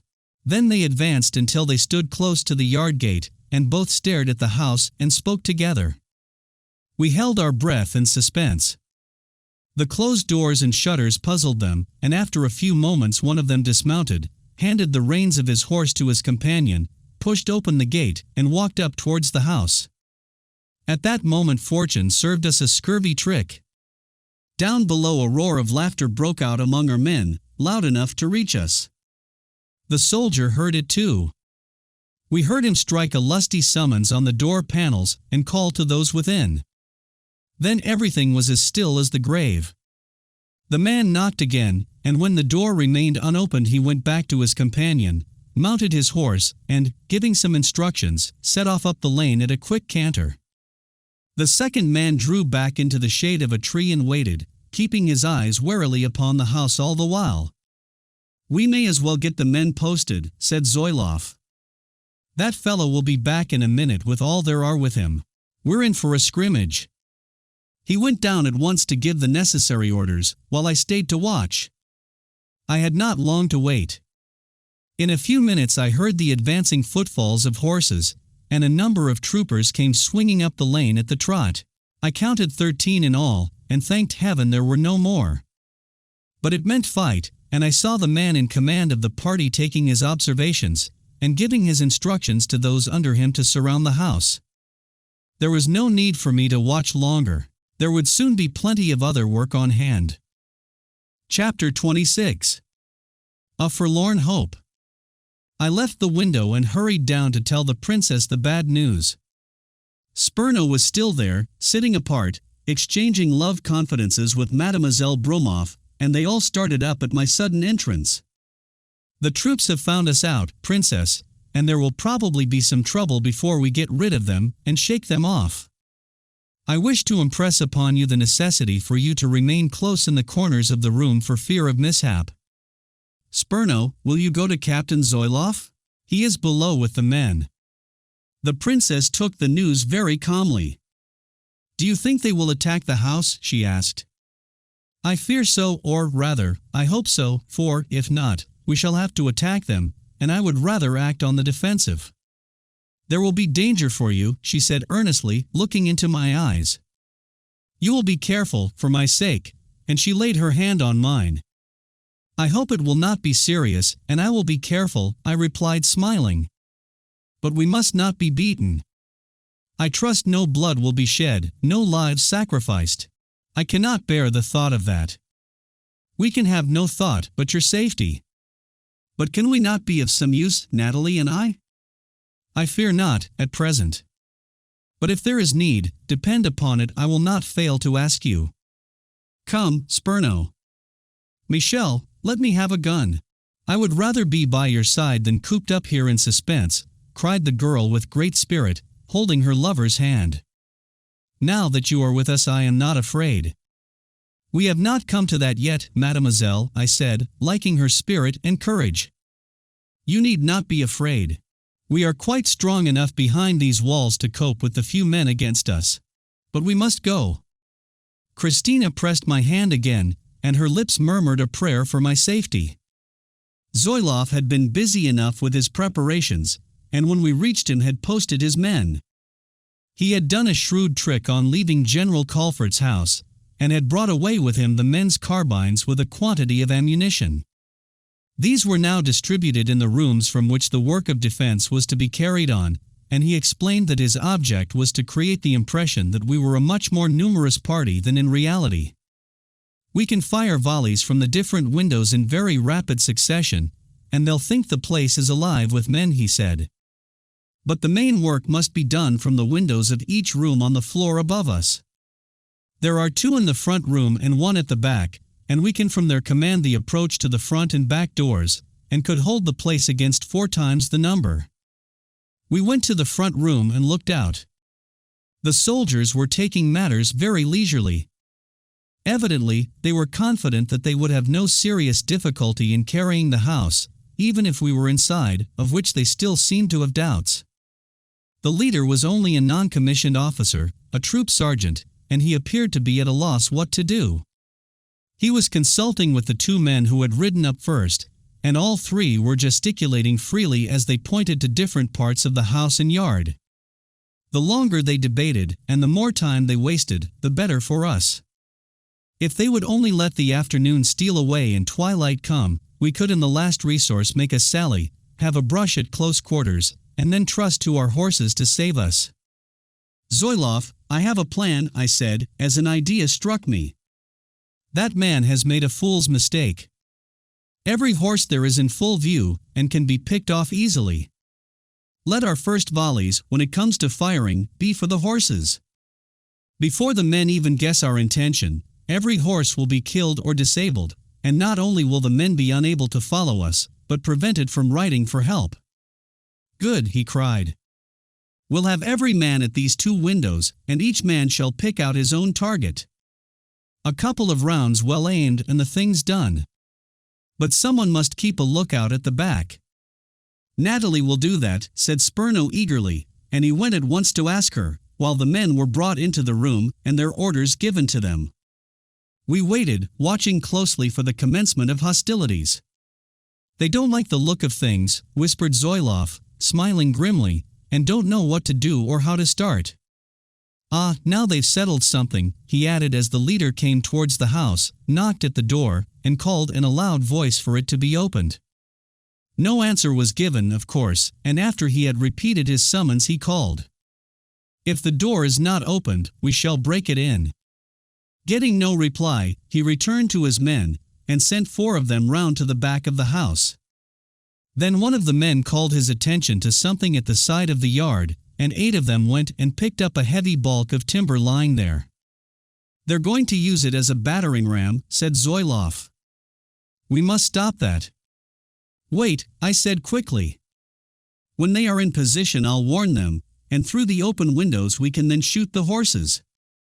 Remember, men, level your guns first at the men, and when I tell you, aim at the horses, and shoot straight." The timber was heavy, the afternoon hot, the men fatigued and with no great zest for the business, so that they took a long time before they had brought it round near the door. Then I threw up the window sharply, and called, in a ringing voice, "Stop! We shan't allow that." Looking up, the troopers found themselves covered by the guns of our party, and, dropping the timber, they rushed like hares for cover, all save the leader, who flung curses at them for their cowardice. "Now fire," I said, and, leveling my rifle, I picked out a horse, and we fired our first volley. "Quick!" Again, and a second volley rang out.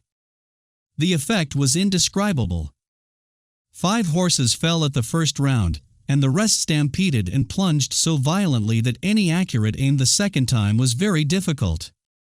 Only 3 fell, but the rest broke from their fastenings in a very frenzy of fear and galloped wildly off, plunging across country at a speed that made any thought of pursuit hopeless. The men started to follow them, but were recalled by the leader, and came slinking back to cover like whipped dogs. The loss of the horses was not their only misfortune, however, for in getting the log they had set down their carbines near the gate in a spot which we could cover with our guns. Seeing this, I called again, "The man who touches one of those guns will be shot." The sergeant had plenty of pluck, and, though sorely perplexed by the turn things had thus suddenly taken, was as cool as if he had been on parade. "What do you want here?" I cried. "I want to know who's in the house," he said. "I am." "What next?" "Who else?" I declined to say. "Will you surrender without causing any more trouble?" he asked coolly. "If you ask that again, you'll stand a good chance of asking no more questions in this world," said I drily. "You had better draw off your men while they are still unhurt." "You can't hope to beat us off," he said doggedly. "We can try." At the reply he shrugged his shoulders. "If you resist you must take the consequences," he called. "I am quite prepared for that."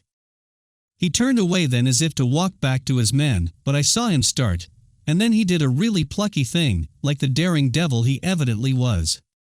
When he was halfway towards his men he made a quick rush to the guns, and tried to snatch them up in his arms and bolt with them to cover. It was wasted courage. A couple of guns rang out, Zoilov's for one, and the man rolled over with a groan, shot through the leg, with the carbines scattered round him. His men made no effort to go near him, and so long an interval of inaction followed that I began to hope the struggle was already over before it had well begun.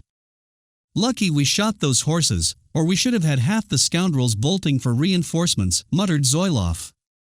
"You'd better see what the men at the back are after," I said, and even as I spoke the little Bromov came running excitedly to tell us they were trying to get our horses from the shed behind. Zoilov hurried out with a couple of men, and a moment later I heard an exchange of shots. "Run and see what has happened, Spurno, and let me know," I said, and in a couple of minutes he returned to say all was well, and that Zoilov had wounded one of the men and scared them off. They had made for the side of the house, he told me, and had been joined by the rest of the troopers. Unfortunately there was no window at the side, so that we could neither watch nor threaten them. Another long interval passed without the troopers making a sign of any kind, and I judged that their intention was simply to keep watch until reinforcements could come up, and guessed that they had sent one or more of the men away on foot in search of help. It was now past 6 o'clock, and in less than half an hour it would be safe to make a start. I went to Zoilov to consult. My plan was to make a rush upon the men and drive them away sufficiently far to admit of our horses being put in the cart, and then risk the chances of flight. He agreed readily, for the inaction was vastly less to his mind than any fighting, and we made our preparations accordingly. We are 7 to their 9 or 10, say. The leader lies there wounded, you have disabled a second man, and they have sent away probably 2 and certainly 1, and as we are armed, and they are not, and we shall catch them unawares, we can certainly beat them off. We must then get the horses ready and be off. The sun's low now, and, as there is a mist rising, it will be dark enough for our purposes long before 7. And, anyway, we can't wait here to be trapped like rabbits as soon as they succeed in bringing up reinforcements. We set to work at once. The barricade of the back door was removed quietly, and we all mustered by it in silence. Silence till we are outside, I whispered. Then with a rush fall on them with more noise than force, and scare and drive them off. I lifted the latch noiselessly and, opening the door, stepped out, followed by the rest. Then with a loud shout we rushed round the house and caught the men as they stood smoking and talking, expecting nothing less than an attack from us. They fled like chaff, helter-skelter in all directions, not venturing even a pretense at resistance. The 2 or 3 who had guns attempted to fire, but we struck up their arms and they fled as incontinently as the rest. We made a show of pursuit, but it was no more than a show, and then all hands turned to the work of getting the horses harnessed and saddled. Meanwhile the mist was rising fast, and promised to form a welcome veil to our flight. As a precaution I told one of our men to ride some distance along the lane to see that the road was clear, although I had no doubt that the troopers had been effectively disposed of, and I went to fetch the princess and Mademoiselle Brumoff. All was ready and we were in good heart, when the man I had sent out came scampering back with news that filled me with sudden consternation. He had seen a large body of horse soldiers at the end of the lane on the high road, and with them were several of the men we had just beaten off. I heard the news with genuine anguish of soul. We were hemmed in. The absence of any outlet except by the lane made escape absolutely hopeless, and for a moment I was borne down with despair. "We can only make a forlorn hope of it," said Zoilov. "Charge them and try to make off in the confusion." I bit my lip and racked my brains in the effort to find some other than this useless, desperate scheme, and then suddenly a light beamed through the darkness. "Markov, can you find your way across the fields at the back here to the road, on horseback I mean?"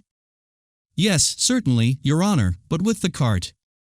"Zoilov, good friend, we must part now. There is only one way. You and Markov must ride with the princess on horseback, escaping by the back across the fields till you strike the road. I must go in the cart with Mademoiselle Brumoff, if she is brave enough to risk this for the princess," and I looked at her eagerly. "I will do anything," she assented readily. "It will make them think that only we 6 were in the house here, that Mademoiselle Brumoff is the princess, and that we are making the rush to escape after the fight just now." "I cannot consent to that," said Christina earnestly. "You will be going to certain capture." I drew her aside from the rest to urge her, and Zoilov, understanding things with the quick instinct of a friend, led them out of the room on the plea of hastening the preparations. As soon as we were alone, she threw off all reserve, putting her hands on my shoulders and gazing at me with glowing eyes. "Do you press me to do this?" she pleaded. "I must. It is your only hope of safety, and a desperate one at the best." "You love me, Gerald?" At the sound of my name, spoken prettily in tremulous hesitation, I felt the blood rush to my face. With my whole heart, I cried hoarsely. "Do not send me from you, then, I urge you, by our love. Let us face what has to come together. I could meet death with you, but without you I am a coward. I cannot go."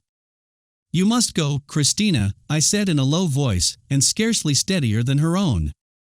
"It is sending you to death, Gerald. I cannot do it." I could not live if harm came to you through me. No such harm as that can come. But for God's sake, think. If we remain together now, it can be but for a few minutes. If we fell into these men's hands, their first act would be to separate us. You must go, my darling, you must. She gave a deep, heavy, sobbing sigh, and let her head fall on my shoulder. It is worse than death to go alone like this. It is our only chance for a happier life. You must go, and even these moments of delay are imperiling everything. You must go, and at once. God knows how gladly I would have you stay with me if I dared. Then go with me. Captain Zoiloff will. The look on my face checked the sentence. Oh, I cannot part with you, I cannot. She moaned in such agony that my heart ached. We may never meet again. We shall meet again with you in safety, do not fear, I said, trying to put a ring of hope into my voice, though my heart echoed her cry. You must go, my dearest, and I began to lead her to the door, for every moment now might turn the balance between safety and capture. As I moved, she threw herself into my arms and clung to me convulsively. I held her to my heart, her face was close to me, my lips sought hers, and our very souls seemed to rush together in that kiss. Till death, Christina, I whispered passionately. Till death, Gerald, she answered, and then with a long, trembling sigh she drew from me. Oh, how hard is fate! Come, sweetheart, I said, and without another word I led her out to the horses, to where good Zoiloff was waiting with gloomy growing impatience.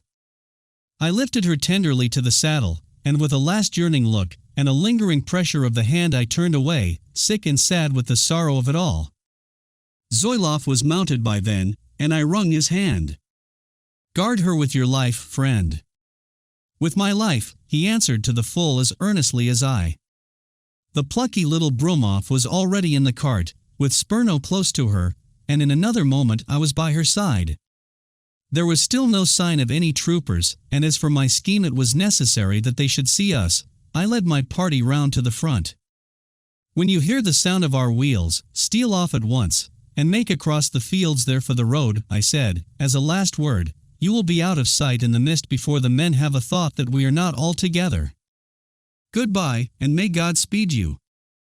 Amen to that, came in Zoiloff's deep voice, and for the last time I met Christina's eyes. When I reached the front of the house I waited a moment, listening intently, and then hearing the sound of horsemen coming up the lane I started my horses, and as soon as we were through the gate I whipped them and dashed along the lane at a smart gallop, just as the foremost couple of troopers loomed into sight through the shroud of the white mist. Chapter 27. A Friend in Need. Although I was certain that we were rushing straight upon inevitable capture, I still had it in my mind to make a strenuous dash to get through the soldiers, and I flogged the horses vigorously, and told my companion to cling hard to her seat, for the cart swayed and bumped and jolted over the rough road in a manner that threatened to send us sprawling into the lane at every second. Draw that hood over your face to conceal it as much as possible, and remember, if we are caught, I shall address you as the princess, I said to my companion. I can't tell you now what I think of your courage. She did what I asked, and her features were so concealed that, had the troopers known the princess by sight, they could not have seen it was not she by my side. The first party numbered under a dozen men, and as we approached, they made no effort to stop us, but drew their horses aside and let us pass. Are they following us? I asked anxiously, for that would be the test whether my ruse was to fail or succeed. The girl glanced back. Yes, they've closed in behind and are galloping after us. Thank God for that, I cried, and I laid the whip on the horses again till they were traveling at headlong, desperate, racing speed. Then in the mist, as we neared the end of the lane, I saw the main body drawn up in a mass completely blocking the road. They had evidently heard us coming and were prepared for us, and they sat on their horses with their carbines leveled. Halt there, or we fire, shouted someone. But he might as well have shouted to a mountain torrent to stop, for my horses were smarting under the whip I had laid on so generously, and no driver on earth could have stayed their wild rush. Indeed, the words were scarcely out of his lips before we plunged madly right into the midst of them, scattering them to right and left and sending them cannonading one against the other in the utmost confusion. The officer in command had formed them in a bad order for such a reckless charge as ours. The chief strength was at the sides, and in the middle, where our horses by luck carried us, the line was only too deep. The check was thus but momentary. There was a violent shock as we dashed against the first horseman. My horses stumbled, and I thought would fall. My companion and I were jerked violently forward nearly onto their backs, but in a second and scarcely with a pause they recovered, and before I could realize what had happened, we were through the ranks and clear of them, with Spurno and another man close behind us and dashing along again with barely abated fury for the main road. "Lie down on the floor of the cart, they may fire after us," I cried. The next instant the guns rang out, and the bullets came whistling past our ears. But the aim was bad, and the jolting and swaying of the cart as it lunged over the ruts helped us. "Are you all right, Spurno?" I called over my shoulder. "Yes, but I am alone. The two behind me were stopped in that business just now, and the other has just gone down." "By God, it was splendidly done, Count, but they're streaming after us in full cry." I was nearing the corner now, and remembered the sharp awkward turn with something of a shudder. I did not care which way we went, but the cattle knew the road and seemed to care, for they turned for their old stables at Lyublian with a swerve that tilted the cart to such an angle that it was nothing less than a miracle that we did not upset. It righted, however, and once on the main road we darted off on our mad flight at a speed which made the misty air sting my face with rushing damp in it. I was right glad that we had turned that way. The men behind would be sure to think I had taken it purposely, and thus we should draw off pursuit from Christina effectually, and every mile that we could now contrive to cover meant 2 miles start for her. The race could not continue for long. I knew that, and knew, too, how it must end unless some unforeseen accident happened, but I meant to make the most of the opportunity to lead the men as far from Christina as possible, and with this object I flogged the horses until they flew along like things possessed at such a speed that Spurno, though he was well mounted, could hardly keep up with us. In this reckless way, uphill and down at the same headlong, breakneck pace, our limbs and lives at hazard with every bad bit of road we covered, we raced for some miles till we came to the foot of a steep hill which, I remembered, was as long as it was steep. The horses charged at it in the same gallant, desperate way, but our pursuers had now gained on us and were closing up fast. They had not fired another volley, and though at first I wondered at this, and could not guess the cause, I was soon to learn it. When we turned in the direction of Lyublian they knew that we could not escape them, and were content to ride us down or wait till we ran against some other body of troops. The hill now helped them, for the wild pace had distressed my horses until they began to falter at the steep ascent, breathing hard. I flogged them unmercifully. I would have every yard out of them that was to be got, because it meant a yard longer start for Christina, but my heart was sore for the brutes, for they had made a valiant effort. Before we reached the crest of the hill the troops were up with us, and the leader, pointing ahead, called to me to surrender. "You had better give up the struggle, Count Benderoff," he said, riding abreast of me.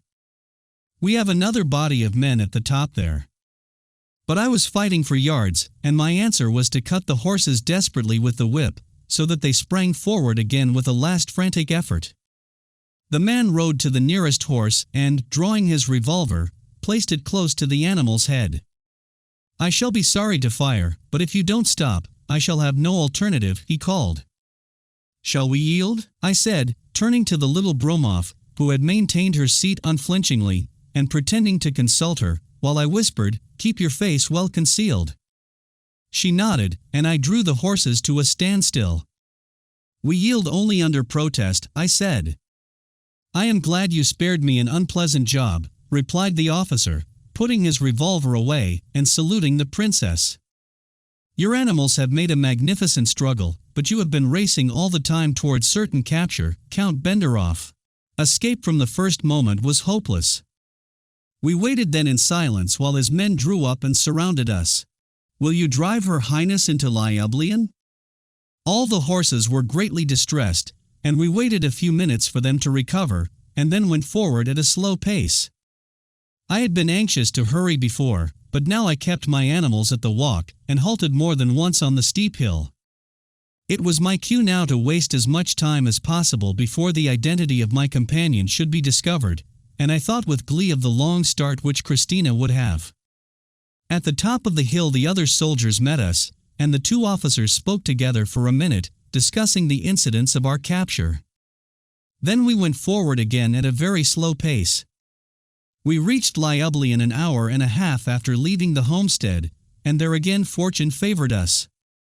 No one was there to recognize my companion, and we had to push on to General Colfert's house, still at a slow pace, for I declared my horses were so beaten they could not travel beyond a walk.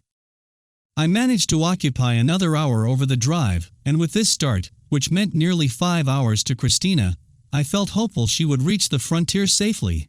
My ruse had succeeded far beyond my best hopes. As we drew up at the General's house, I smiled to myself as I pictured his fury at the discovery, but he was not there. He had returned hastily to Sofia, I overheard, but the place was packed with troops, and he had left some drastic orders for our disposal.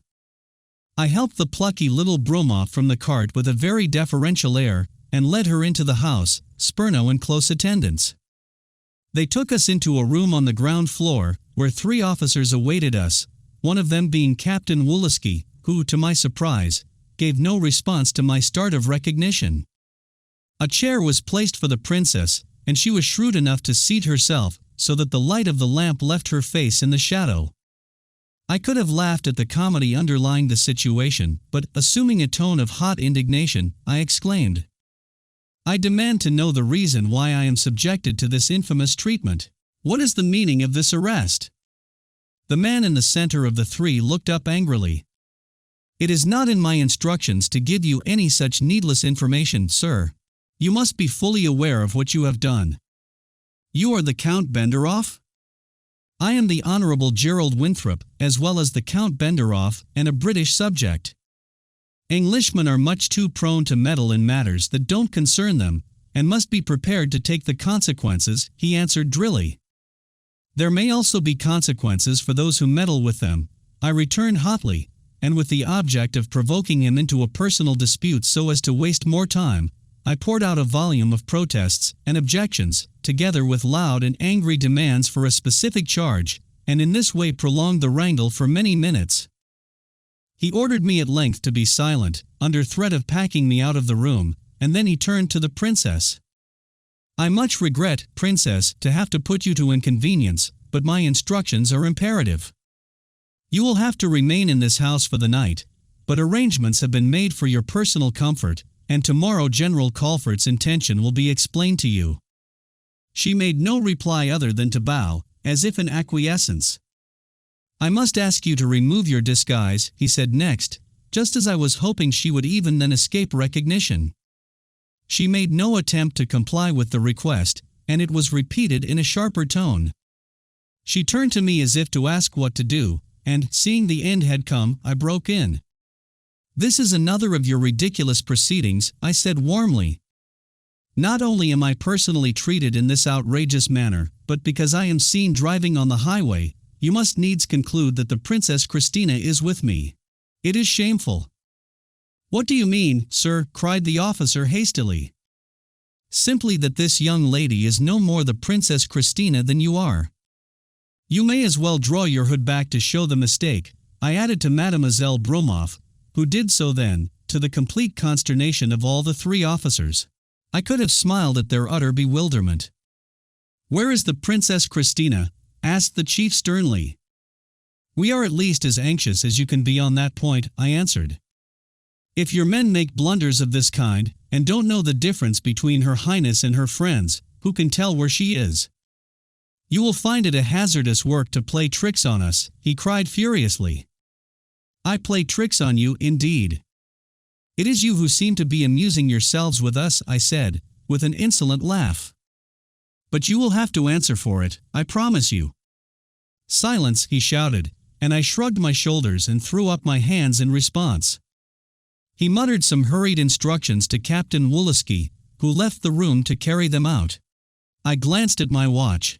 It was 9:45, 3 hours since Christina had started, and I calculated that, if all had gone well, she would be at least 2 stages to the frontier, and beyond hope of pursuit by any troops that could now be dispatched after her. For aught else I cared nothing. I edged close to Spurno, and managed to whisper to him, "If you get a chance, try to steal off, you two," in the confusion, and just as I had said this, Captain Woolsky came back with a file of soldiers, and the officer at the table ordered them to lead me away. "You have your orders, Captain Woolsky," he said in sharp, peremptory tones, and I was led away, Woolsky following me.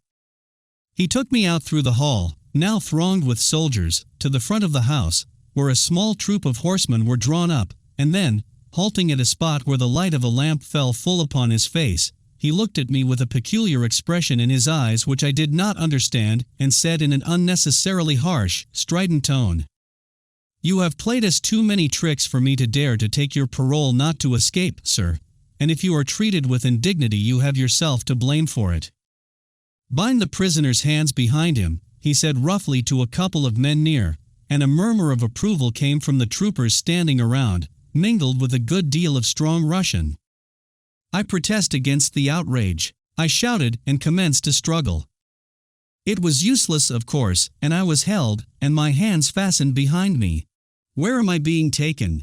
I demand to know." "I'll demand you," said Woolsky in a voice of passion, and, seizing me, he pushed me forward to where a horse stood riderless. "Excuse this farce," he whispered, "but it is necessary," and he covered the whisper with a loud imprecation and abuse of me. I was so astonished that I forgot to resist.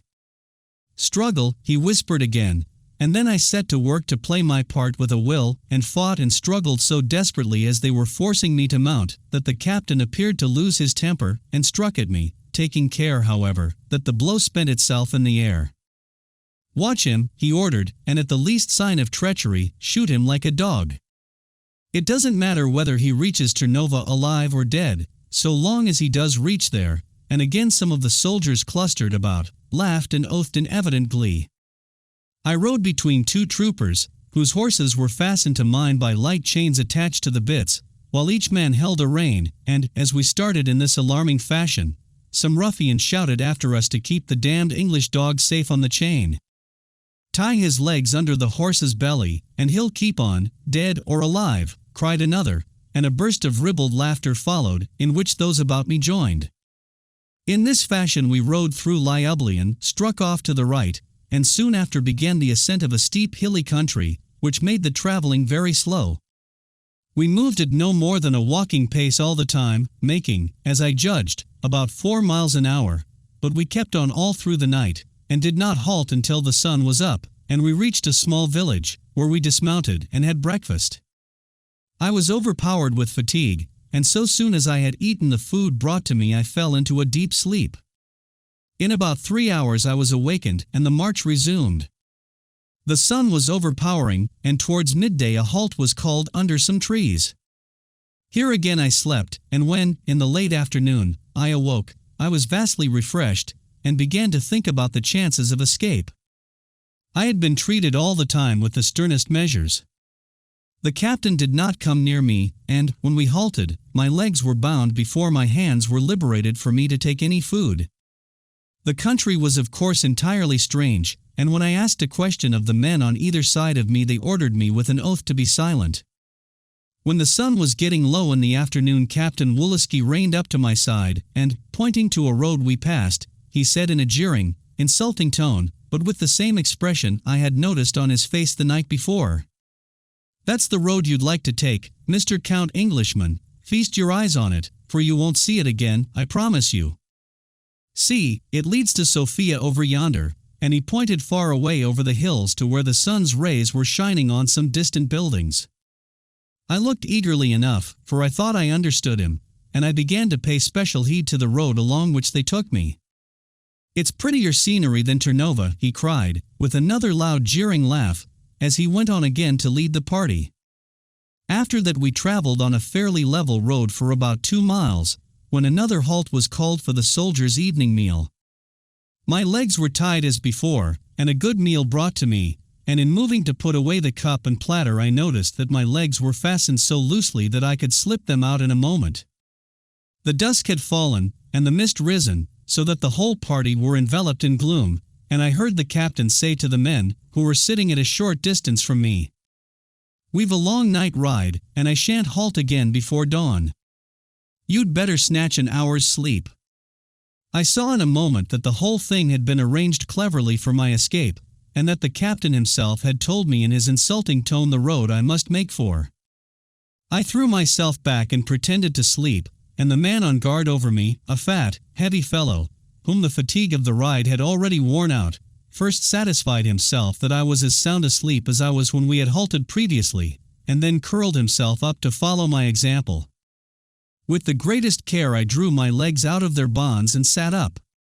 The men were breathing heavily in deep slumber, while the fellow close to me was snoring vigorously. I glanced around, and just above me on the road I should take was the captain's horse tethered alone. He was by far the fleetest and best-blooded animal in the troop, and once on his back I could laugh at pursuit. That he had been left there was due to no accident, I was convinced, and stealthily, inch by inch, holding my breath in my excitement, I began to crawl toward him. I reached him unnoticed, and, stroking his neck, I cast off the tether, and led him away for a few paces along the soft turf. All was dead silence in the little camp of sleepers, and in the murky mist I could see nothing of them, and they could see nothing of me. I led the horse until I reckoned to be out of earshot, and then mounted and set off at a canter, keeping on the turf as long as possible. Suddenly a loud shout behind me from the men announced that the fact of my escape had been discovered, and, driving my heels into the horse's side, I dashed off at a rapid gallop for the road which Captain Woolsky had said was the road to Sofia. I found it without difficulty, of course, and paused a moment at the turning to listen for signs of pursuit. I could hear nothing, but resolved to make the best of my start, and galloped off at a pace which showed the splendid quality of the animal under me. Chapter 28. A Fearsome Dilemma. As I plunged along in my wild ride through the quickly darkening gloom, I began to take stock of my position and shape some kind of plans. Beyond the statement that the lane would lead me to Sofia, I had not a notion of where I was, and the twists and turns of the road along which I was galloping madly soon caused me to lose all knowledge of the direction in which Sofia lay. But this did not trouble me very much. I was mounted on a splendid animal, I was armed, for I found the captain's revolver in the holster, and I had money in my pockets enough to more than serve any needs likely to arise. I did not much fear any serious pursuit. The same timely friendship which had led Captain Woolsky to venture so much for me would, I was sure, suffice to induce him to lead the pursuit in any direction, but that which he knew I should take, and after I had covered a few miles I halted and listened again for any sounds of followers. There was not a sound, and after that I determined to proceed leisurely, and so spare my horse for any effort should I stumble across any patrolling party of troops. My wish was, of course, to push for the frontier, but, as the city lay between me and the west road, and as moreover I knew neither how to find a way round the city, and thus avoid the risk of crossing it, nor my road to the frontier, should I ever be able to get through Sofia safely, I was much puzzled what course to take. I could of course trust to the chance of being able to make inquiries as I went, but there was so much risk in such a course that I feared it. If I was to get through safely, I knew I must ride for the most part at night, because the daylight spelt a double danger to me.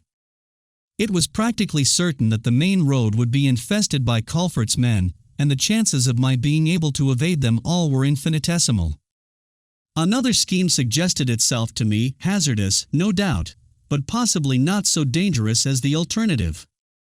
Markov had given me a plan of his route to the frontier, with a list of the places and persons where he had arranged for the relays of horses, but in the confusion and hurry of my departure from Sofia, I had left this behind me. It was not of much consequence so long as he had been present to act as guide, but without him it had become of vital importance. My present idea was therefore to risk a return to my own house, get the paper, which was locked up in a secret cabinet in my library, and perhaps remain hidden in the house during the following day, setting out on my journey to the frontier when darkness came to help me. The obstacle to the scheme was, of course, the possibility that my house might be in the possession of Colfert's agents, and that I might run my head into a trap. But the house contained so many secret ways and passages that this risk was greatly lessened, and I reckoned that I could at least effect an entrance without being discovered, and if I found the project impossible could leave it again. In any case, the possession of the plan of route was so essential to me under the circumstances that I made up my mind to run the risk of the venture. I had first to find my way to the city, however, and in this I was singularly fortunate. I had ridden some 3 or 4 hours when the moon rose, and soon afterwards, to my intense satisfaction, my cross road came out at a point which I recognized as being some 4 or 5 miles from my house. I quickened my pace, therefore, riding very warily, and, wherever possible, cantering on the turf, until I came out on the heath which was close to the mouth of the underground passage leading under my grounds. I would not trust myself to use that because its secret was known to Culfert's agents, but I chose a path which led me to another gate of the garden. I dismounted there, unlocked the gate, drew my horse under the shadow of some trees, fastened him, and, thrusting the revolver into my belt for use in case of need, crept forward to reconnoiter the house. Every window at the back was in darkness, even to the kitchens, and the place seemed empty and deserted. Keeping well within the shadow of the walls, I stole round with the utmost caution to the front, taking care that every footfall should be deadened by either the turf or the soft mold of the flower beds. In the front there was a faint light from one window, a carriage stood in the roadway, and, near the gates opening from the drive, I saw 1 or 2 moving shadows of men. The carriage surprised and startled me. Obviously, someone was taking a keen interest in my concerns, and was inside the house, and I had to consider whether I dared to venture any further with my plan in the face of such added danger. A minute's thought determined me to proceed, however. What I had feared was the presence of a fairly large number of men holding possession of the house, but there was no sign of this, and if only 1 or 2 attendants were with this visitor, whoever it might be, they would not have an easy task to capture me, while I should not have a difficult one to avoid them. At the side where I stood there was a small opening into a passage that led straight to my library, and, unlocking it very softly, I entered, and stole along it on tiptoe, feeling my way by the wall in the pitchy darkness. There were several doors leading off from the narrow passage to different parts of the house, and at each of these I stood and listened intently, venturing to unlock 1 or 2 of them with my master key. In this way I was able to satisfy myself that not a soul was in the lower part of the house, and, assured by this knowledge, I crept up the stone staircase that led to the library. The need for absolute silence on my part increased with every step, and when I reached the top I drew off my heaving riding boots and moved at a snail's pace, my stockinged feet making no noise whatever. The entrance to the passage from the room had been masked very cleverly. It was formed by a revolving panel in the wall, which swung on well-oiled pivots and opened behind a sham cabinet, through the painted glass doors of which care had been taken to allow of anyone who stood in the cabinet both hearing and seeing all that went on in the room. I moved the panel inch by inch with infinite care and caution, and as I did so heard the sound of voices. I started and almost lost my presence of mind as I recognized the deep, gruff tone of General Culfert, followed by the soft, dulcet, seductive laugh of the Countess Baccara. Passing noiselessly through the panel, I entered the cabinet, and the sight that met my eyes made me almost cry out in astonishment. The wily old Russian had for once met more than his match. He was seated in a chair with his arms fastened behind the back of it, staring up, with leaden face and fear-filled eyes, into the face of the woman who stood over him with a long, deadly-looking dagger in her raised hand, passion and hate blazing in her eyes, and making the blade tremble in her grasp so that the light quivered and danced on the steel as the taunting, scoffing words flowed volubly from her lips. "Yes, you are to die. I lured you here for the purpose, lured you, as you say, with lies about the secret proofs of this Count's guilt which I could put into your hands. A single movement, and my blade strikes home to its sheath in your treacherous old heart." The words came through her clenched teeth, and she looked a very she-devil as she gloated over her helpless and cowering victim. He might well cower, for if ever the lust for human blood was written on a human face, it was there in every line of hers. "What do you want?" he asked at length. "Nothing but revenge. Nothing but that you shall feel before you die, some of the pain and horror you and your cursed agents and spies have made my prince endure for months past. Nothing but to know that at last our accounts are squared, and what you tried and failed to do with me, I have tried and succeeded in doing with you. Nothing but your life, murderer. You can name your own terms, he said again, and I saw him glance about him as if in desperate search of some faint hope of escape from the menacing knife. She saw the glance too and laughed, a fiend's laugh, scornful, sneering, and utterly loathsome. You may look where you will, but you remember your own condition, alone in the house. Alone, that you might not be seen with me, or perhaps might trap me with more of your damnable treachery.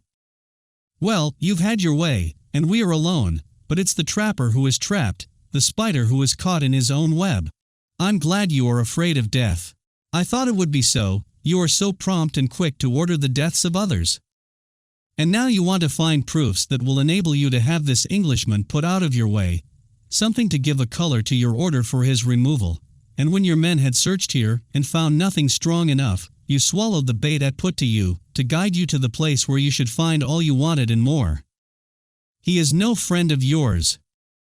What is that to me? You are my enemy, and here helpless in my power. The great, powerful, ruthless, implacable enemy of my prince, and of Bulgaria here alone, fastened like a child to a chair by the hand of a woman.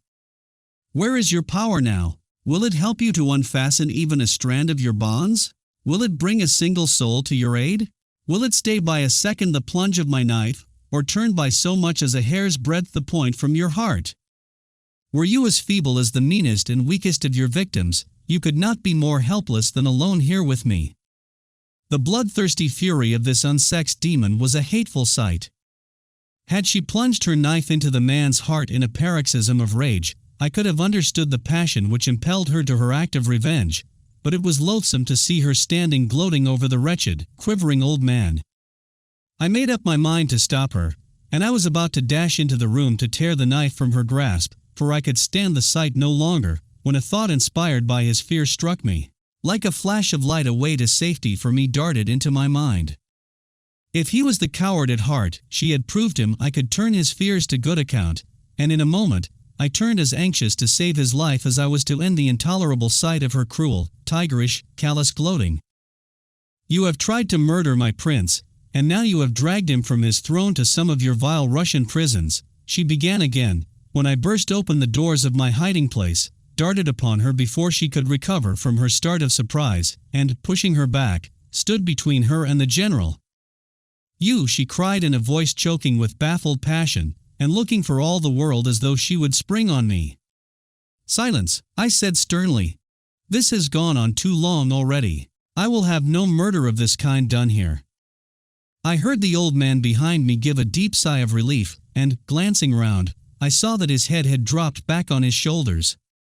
He had fainted in the sudden relaxation of the terrible strain, and with his dead white face upturned, open-mouthed and staring-eyed, he looked like a corpse. But I could give him no more than a glance, for I dared not keep my eyes from the wild woman before me. You know he came here to find proofs to justify him in ordering your death? I heard you taunt him with it just now, but I can protect myself. I did not come to kill him for that. I care nothing for your motives, I will not have him killed here, I returned in the same stern, decisive tone.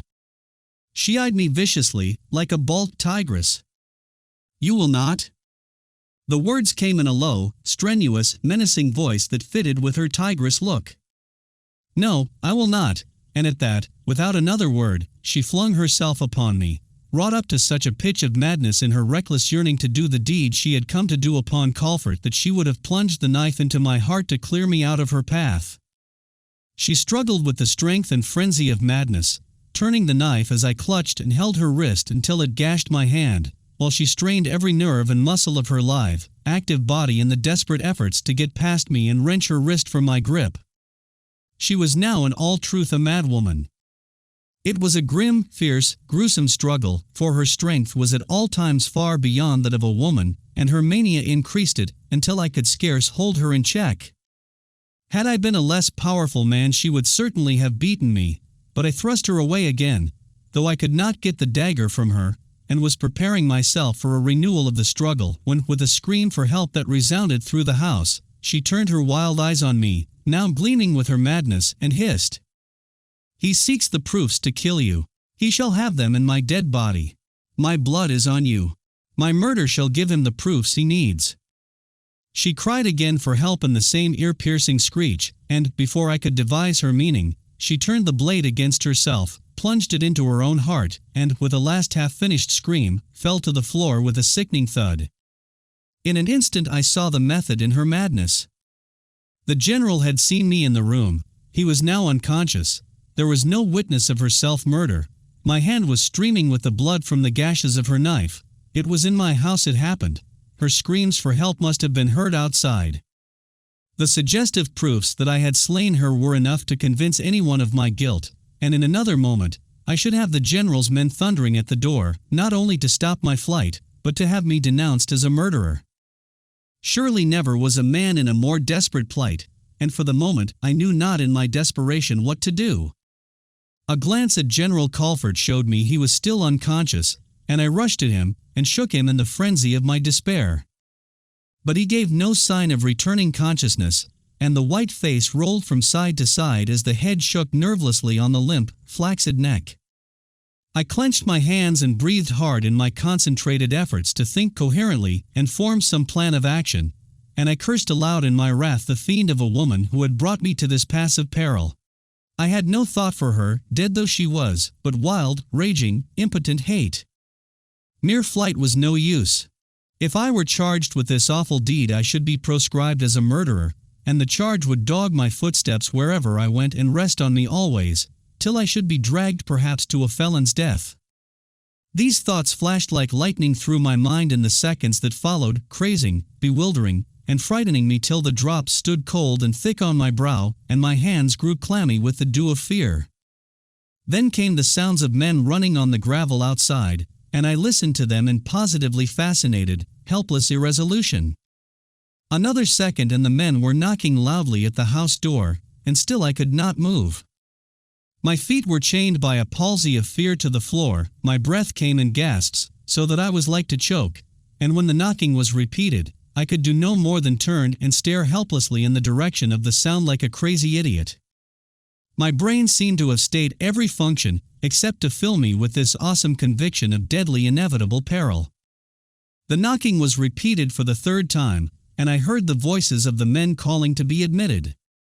I felt that in a minute more the end must come, and still I could do nothing but stare in imbecile apathy and wait for it. Never can I efface the horror of that terrible moment. Then suddenly it seemed to pass. I thought clearly again, the instincts of self-preservation reasserted themselves, and I cursed myself for the invaluable time I had lost. But it might not even now be too late. Chapter 29. General Colford to the rescue. As I stood in a last second of desperate thought I heard the crash of glass, and I knew the men were breaking into the house, and I knew, too, that another minute would see them in the room where I should be caught red-handed. The instant General Colford returned to consciousness he would be the first to denounce me, despite the fact that I had saved him from death. He would only too gladly use against me the awful proofs of my apparent guilt which the mad woman had afforded by her self-murder. It was just such a chance as he would welcome. I dared not leave him behind me. I seized him and, tearing with the strength of passion at his bonds, tugged and wrenched until I freed his hands and lifted him in my arms. He was still faint, though I detected now the signs of returning consciousness. Then I extinguished the light, darted with him through the entrance into the secret passage, and, clapping a hand over his mouth that he should utter no sound when his senses came back, I drew my revolver, and peering through the glass into the dark room, stood at bay, resolved to sell my life dearly, whatever chanced. But I had secured a magnificent hostage for ultimate freedom, could I only get through this mess. It would all turn on what happened when the general's men entered the room, and I clenched my teeth as I stared into the darkness. There was no long wait. I had barely hidden myself when someone knocked at the door of the room, paused for a reply, knocked again, and entered. 2 men came in, the faint light from the hall beyond showing up their uniformed figures. "This isn't the room," "It's all in darkness," said one in a deep bass voice. "Yes, it is. It's the library," said the other, who evidently knew the house. "Are you there, General? Did you call?" They both waited for an answer, and, getting none, came further into the room. "It can't be it," said the first speaker. "Better get a light," returned the second. "I know it is the right room."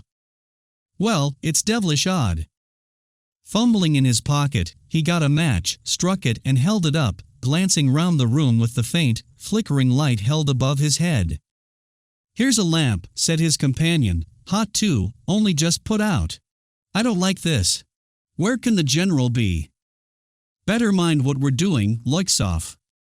The general won't thank us to come shoving our noses into his affairs." "You heard the scream for help, Captain?" "Yes, but it wasn't the general's voice," returned the captain drily. "And he was alone with the woman we were to take prisoner afterwards."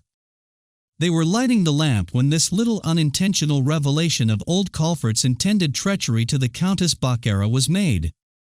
At that moment I felt my prisoner move, and I pressed my hand tightly over his mouth and held him in a grip that made my muscles like steel, lest he should struggle, and by the noise, bring the men upon us.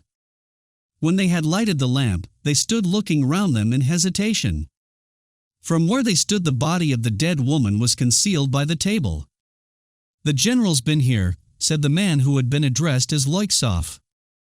"Here are his cap and gloves. They lay not far from the lamp. What had we better do?" My prisoner made another movement then and drew a deep breath through his nostrils, and I felt his arm begin to writhe in my grip. I slipped my revolver into my belt for a moment, lifted him up in my arms, holding him like a child, put his legs between mine while I pinioned him with my left arm so that he could not move hand or foot, and moved my right hand up to cover both nostrils and mouth. I would stifle his life out of him where he lay rather than let him betray me. I could understand the men's hesitation. Old Colfert was certain to resent any interference or prying on their part into his secrets, and they foresaw that the consequences to them might be serious if they were to do what he did not wish.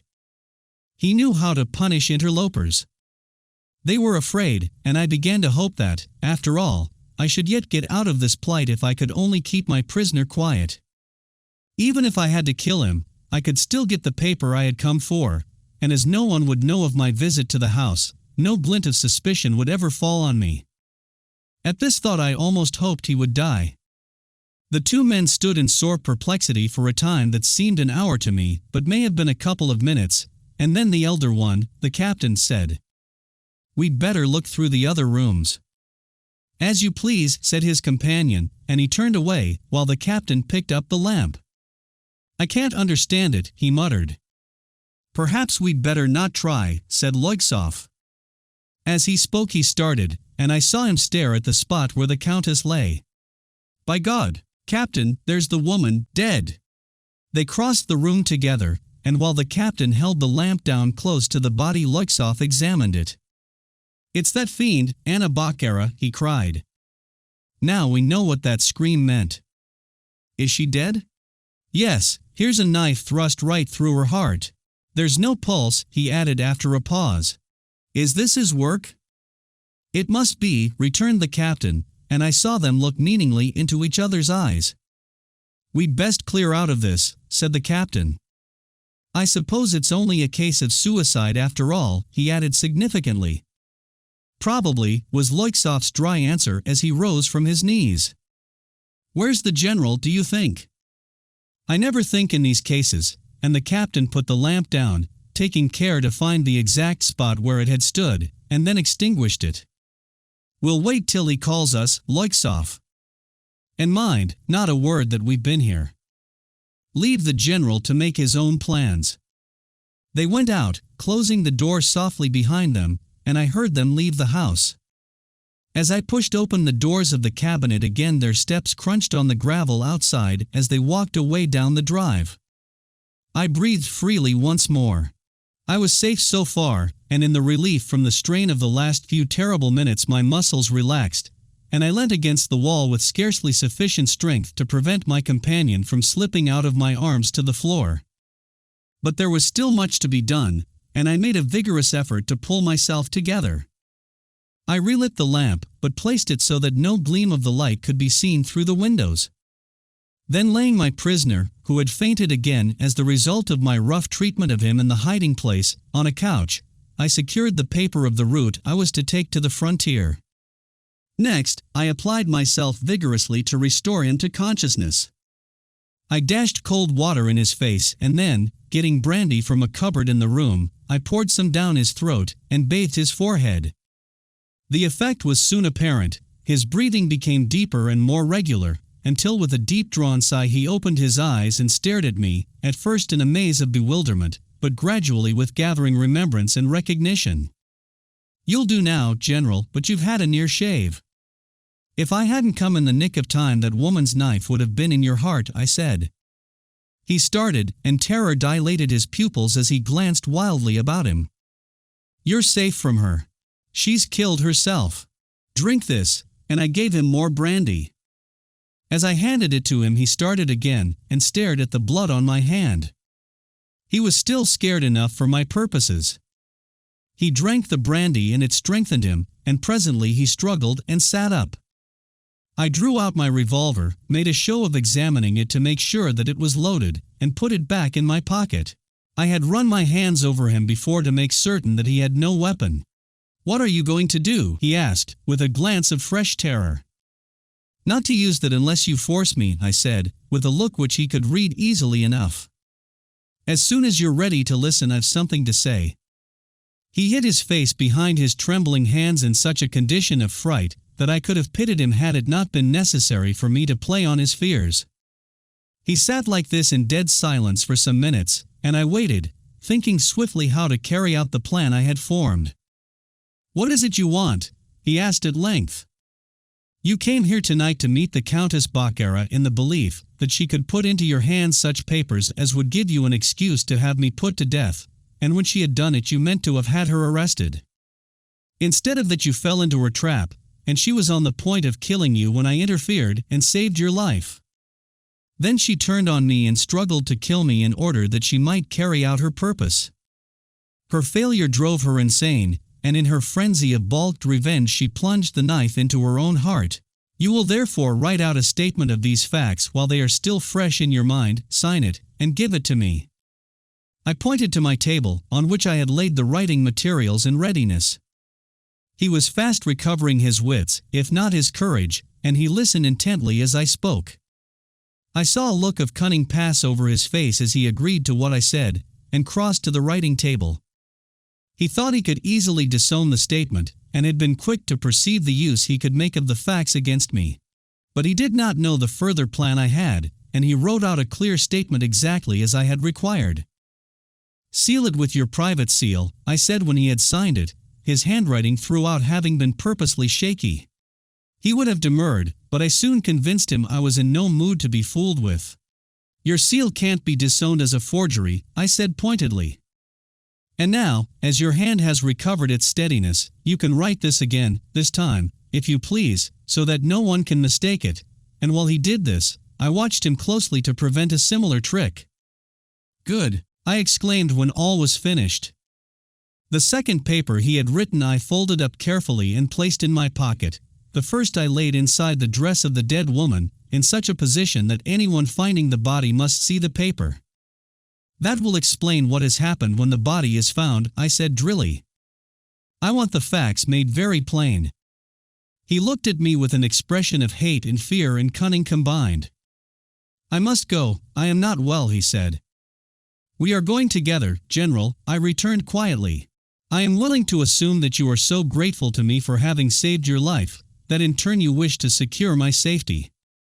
You have had me arrested once, your men have treated me like a felon, you have filled the roads with your agents until I cannot take a step without further fear of instant capture, and up to this moment you have sought my life with tireless energy, but now you are so concerned for my safety, so eager to repair your mistaken estimate of me, and heedful for my welfare, that you are going to see me safe to the Servian frontier.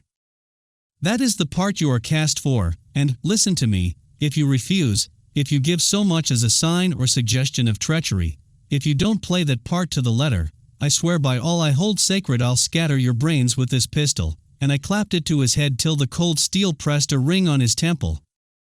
Now what do you say? He cowered and shrank at my desperate words, and all the horror and fright of death with which the Countess Baccara had filled his soul came back upon him again as he stared helplessly up at me. His dry bloodless lips moved, but no sound passed them. He lifted his hands as if in entreaty, only to drop them again in feeble nervelessness, and he shook and trembled like one stricken with sudden ague. You value your life, I see, and you can earn it in the way I've said. So long as I am safe you will be safe, and not 1 second longer. That I swear. If there is danger on the road for me it is your making, and you shall taste of the risks you order so glibly for others. Every hazard that waits there for me will be one for you as well. You are dealing with a man you have rendered utterly reckless and desperate. Remember that. Now, do you agree? Anything, he whispered, in so low a tone that I could only catch it with difficulty. Then we'll make a start. Come first with me. I led him upstairs to my dressing room, and made him wait while I exchanged the uniform I was wearing for a civilian's dress, and shaved off my beard and mustache. He sat watching me in dead silence, his eyes following my every action, much like a man spellbound and fascinated. I had saturated him through and through with fear of me, till his very brain was dizzy and dimmed with terror. When my hasty preparations were finished, I took him down to the shooting gallery, while I armed myself with a stout sword stick of the highest temper, testing the blade before him, and took a plentiful supply of ammunition for my revolver. I kept absolute silence the whole time, letting the looks which I now and again cast on him tell their own story of my implacable resolve. He was like a weak woman in his dread of me, and at every fierce glance of mine he started with a fresh access of terror. When all was ready for my start, I drew the plan of my route from my pocket and studied it carefully. I am ready, I said, and now mark me. You will call up one of your men. What is that captain's name who is here with you? Bershoff, he answered, like a child saying a lesson. You will call up Captain Bershoff and order him to draw off his men, and to send your carriage, unattended, mind, up to the front door. You will be careful that the captain does not see me. When the carriage comes, you will order your coachman to drive you as fast as he can travel to the village of Kucherf.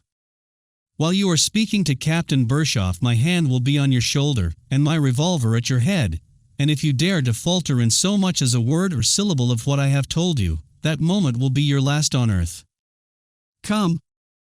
I held my revolver in hand as we left the gallery, and went to the door of the house. My breath came quickly in my fast-growing excitement, for I knew that a moment would bring the crisis on the issue of which all would turn. When once I had got rid of his men, his sense of helplessness would be complete, and my task would be lighter. But my fear was that in his cunning he might even dare to play me false in the belief that I should be afraid to make my threat good.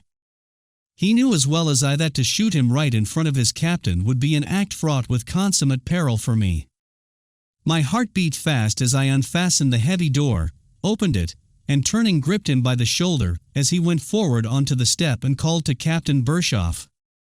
Then I pulled him back, closed the door to within a couple of inches, and, planting my foot to prevent it being opened wider, I pressed the barrel of the pistol to his head, as we stood listening to the hurried footsteps of the approaching officer.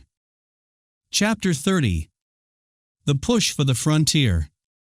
Did you call, General? Asked the captain, and as the voice came through the door I tightened the grip on my prisoner and pressed the barrel of the revolver harder against his head.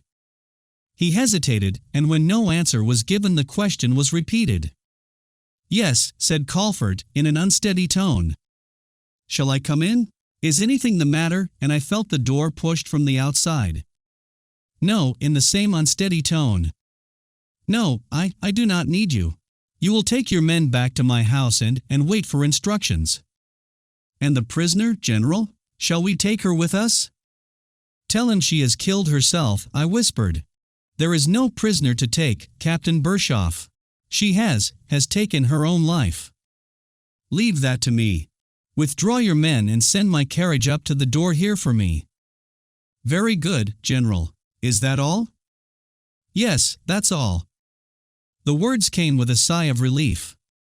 I shut the door immediately, and we stood in the dark, near the window which the two officers had broken to get into the house, and listened as the captain walked quickly to the gates. Then came a word of command, followed by the scraping of the carriage wheels on the drive, and the sounds of the soldiers' horses and the rattle of their accoutrements as they wheeled away along the road. So far all was going well, and the crisis I feared had passed safely. The carriage drew up outside the door. "Remember where to tell him to drive, Kucherv," I said sternly. "You have half earned your life, but you must go through with it." I opened the door, linked my arm in his, and led him down the steps, and together we entered the carriage. He gave his order to the coachman through the window, and a moment later we started, turned out of the gates, and rattled along at a brave pace for the frontier. General Colford fell back on the seat and pressed his hands to his face, as though dizzy and weak with the long tension of fear, and partly, I judged, ashamed of himself for his cowardice. "You had better try to sleep, General," I said. "We have a long drive. I shall be on watch, and shall not need to disturb you unless we stumble across any of your troublesome patrols." This was indeed my one source of fear now, and I leant back thinking how we should deal with them in the event of interference. The general's presence would probably make everything smooth enough, but there was always a chance that an opportunity would be given for him to try some trick to elude me. We had at least 60 miles to drive, and as it was now past midnight, I reckoned we could not reach the frontier until between 7 and 8 in the morning. It would be sunrise by 5, and there would be thus at least 2 or 3 hours to drive in daylight. That would be the time of chief danger. It was a bright, fine night, the moon had risen, and when we had cleared the town, I resolved to urge the driver to quicken the pace of his horses. I let down the window, and the cool night air came rushing in and roused my companion, who sat up quickly. "What is the matter?" "Nothing. I wish your man to travel faster." I leant out and called to him. "The general says you are to drive faster, at a gallop where possible." He did not hear me at first, and was for checking the horses, until I shouted the order to him again. I drew in my head, and was only just in the nick of time to avoid trouble. The general had opened the door on his side and, in his desperation, was in the very act of springing out. I caught hold of him, dragged him back, and shut the door again. He fell in a heap huddled up at my feet. "A very dangerous leap for a man of your age," I said drily. "I have probably saved your life for the second time tonight," and I lifted him up onto the seat of the carriage again. "And now, understand me, if you had got out, I would have sprung out after you and shot you in the highway, had it cost me my life. I thought that you would understand by now that I'm in too dangerous a mood for you to fool with. But I'm glad of the hint you've given me, and I shan't forget it for the rest of the way." He made no answer, but lay back on the seat as before, and I did not attempt to rouse him. The incident disquieted me, for it showed that he was dead set on outwitting me, and would do so if I relaxed for a single second the strain of his terror of my pistol. The carriage was now traveling at a great pace, the man urging the horses to a gallop over every yard of level road. We reached the first village without further incident, and I told the man where to get the change of horses. There was a little delay in rousing the people of the place, but once roused they set to work with a will, and in a very few minutes we were spinning on again with the fresh cattle at the same high speed for the next stage. Markov had done his work shrewdly, and had planned the route so that for the greater part of the way we traveled without having to use the main road. But the byways were rough going in many places, and this retarded our progress. We made good time, however, and when we changed horses for the second, third, and fourth times without being stopped, my hopes began to rise fast that we might even reach the frontier unchallenged. We had covered over 40 miles, and yet, including the time spent in changing horses, we had barely been 4 hours on the road. A check came soon after the fourth change, however. We had to take to the main road, and had covered some 2 or 3 miles, when I heard a shout and felt the carriage checked suddenly. "Who goes there?" called someone, and looking out I saw we were in the midst of a strong patrol. "You'd better not stop us. I'm driving express." "It's General Colford," came the coachman's voice. I caught my breath, and my prisoner roused himself instantly and sat up. I passed my arm round him and, pressing the revolver against his ribs over his heart from behind, I said, "You will tell these men to allow us to pass. My pistol is within an inch of your heart, and my finger on the trigger." I felt him shudder. "Let that window down and call to them angrily. You know me." He let it down, fumbling clumsily, so that with my disengaged hand I had to help him. The non-commissioned officer in charge of the patrol had dismounted and came to the window. "What do you mean by stopping me? Don't you know who I am, blockhead?" cried the general, his teeth chattering with chill and fright. "My orders are imperative, to stop all travelers and see their papers," replied the man as he saluted. "Well, you've stopped us, that's enough." "I must see your papers, if you please," he said stolidly. "Do you suppose the general writes passes for himself?" I broke in. "We have no papers," cried the general sharply. I saw his motive. He wished to provoke the man to stop us. "Then you will have to alight," said the soldier. "Very well. I suppose there's no help for it," and as he turned to me the general's face wore an expression half defiant, half cunning. "I'm not responsible for what these blockheads do," he said. "What papers do you want?" I asked, at a loss quite what to do in this new and perplexing turn. "All travelers this way must carry a permit, or they are to be stopped." "Those are my orders." "But surely you know General Calvert?" "I must see the permit," he answered doggedly. "That's easily managed. You can write one, General." The man shook his head. "They must be signed and countersigned," he returned, with growing suspicion and rising anger. "The fellow's right," said the general, turning to me with a laugh. "It's absurd, but he's right." His manner enraged me. He was trying all he dared to play into the man's hands. "I am only obeying orders," said the sergeant, and for a moment it seemed as if between them I should be fooled. But I knew well enough what short work my prisoner would have made of such an interruption under other circumstances. "Do you tell me you don't know that this is General Calvert?" I asked very sternly. "I am not here to study faces, sir, but to examine permits," was the blunt blockhead's answer. "You can at least read, then? And I presume you know the general's handwriting. You shall have an order signed by the general, and one which will need no countersign to ensure its being obeyed. What's your name and regiment?" "Quick," I said in a short tone of command.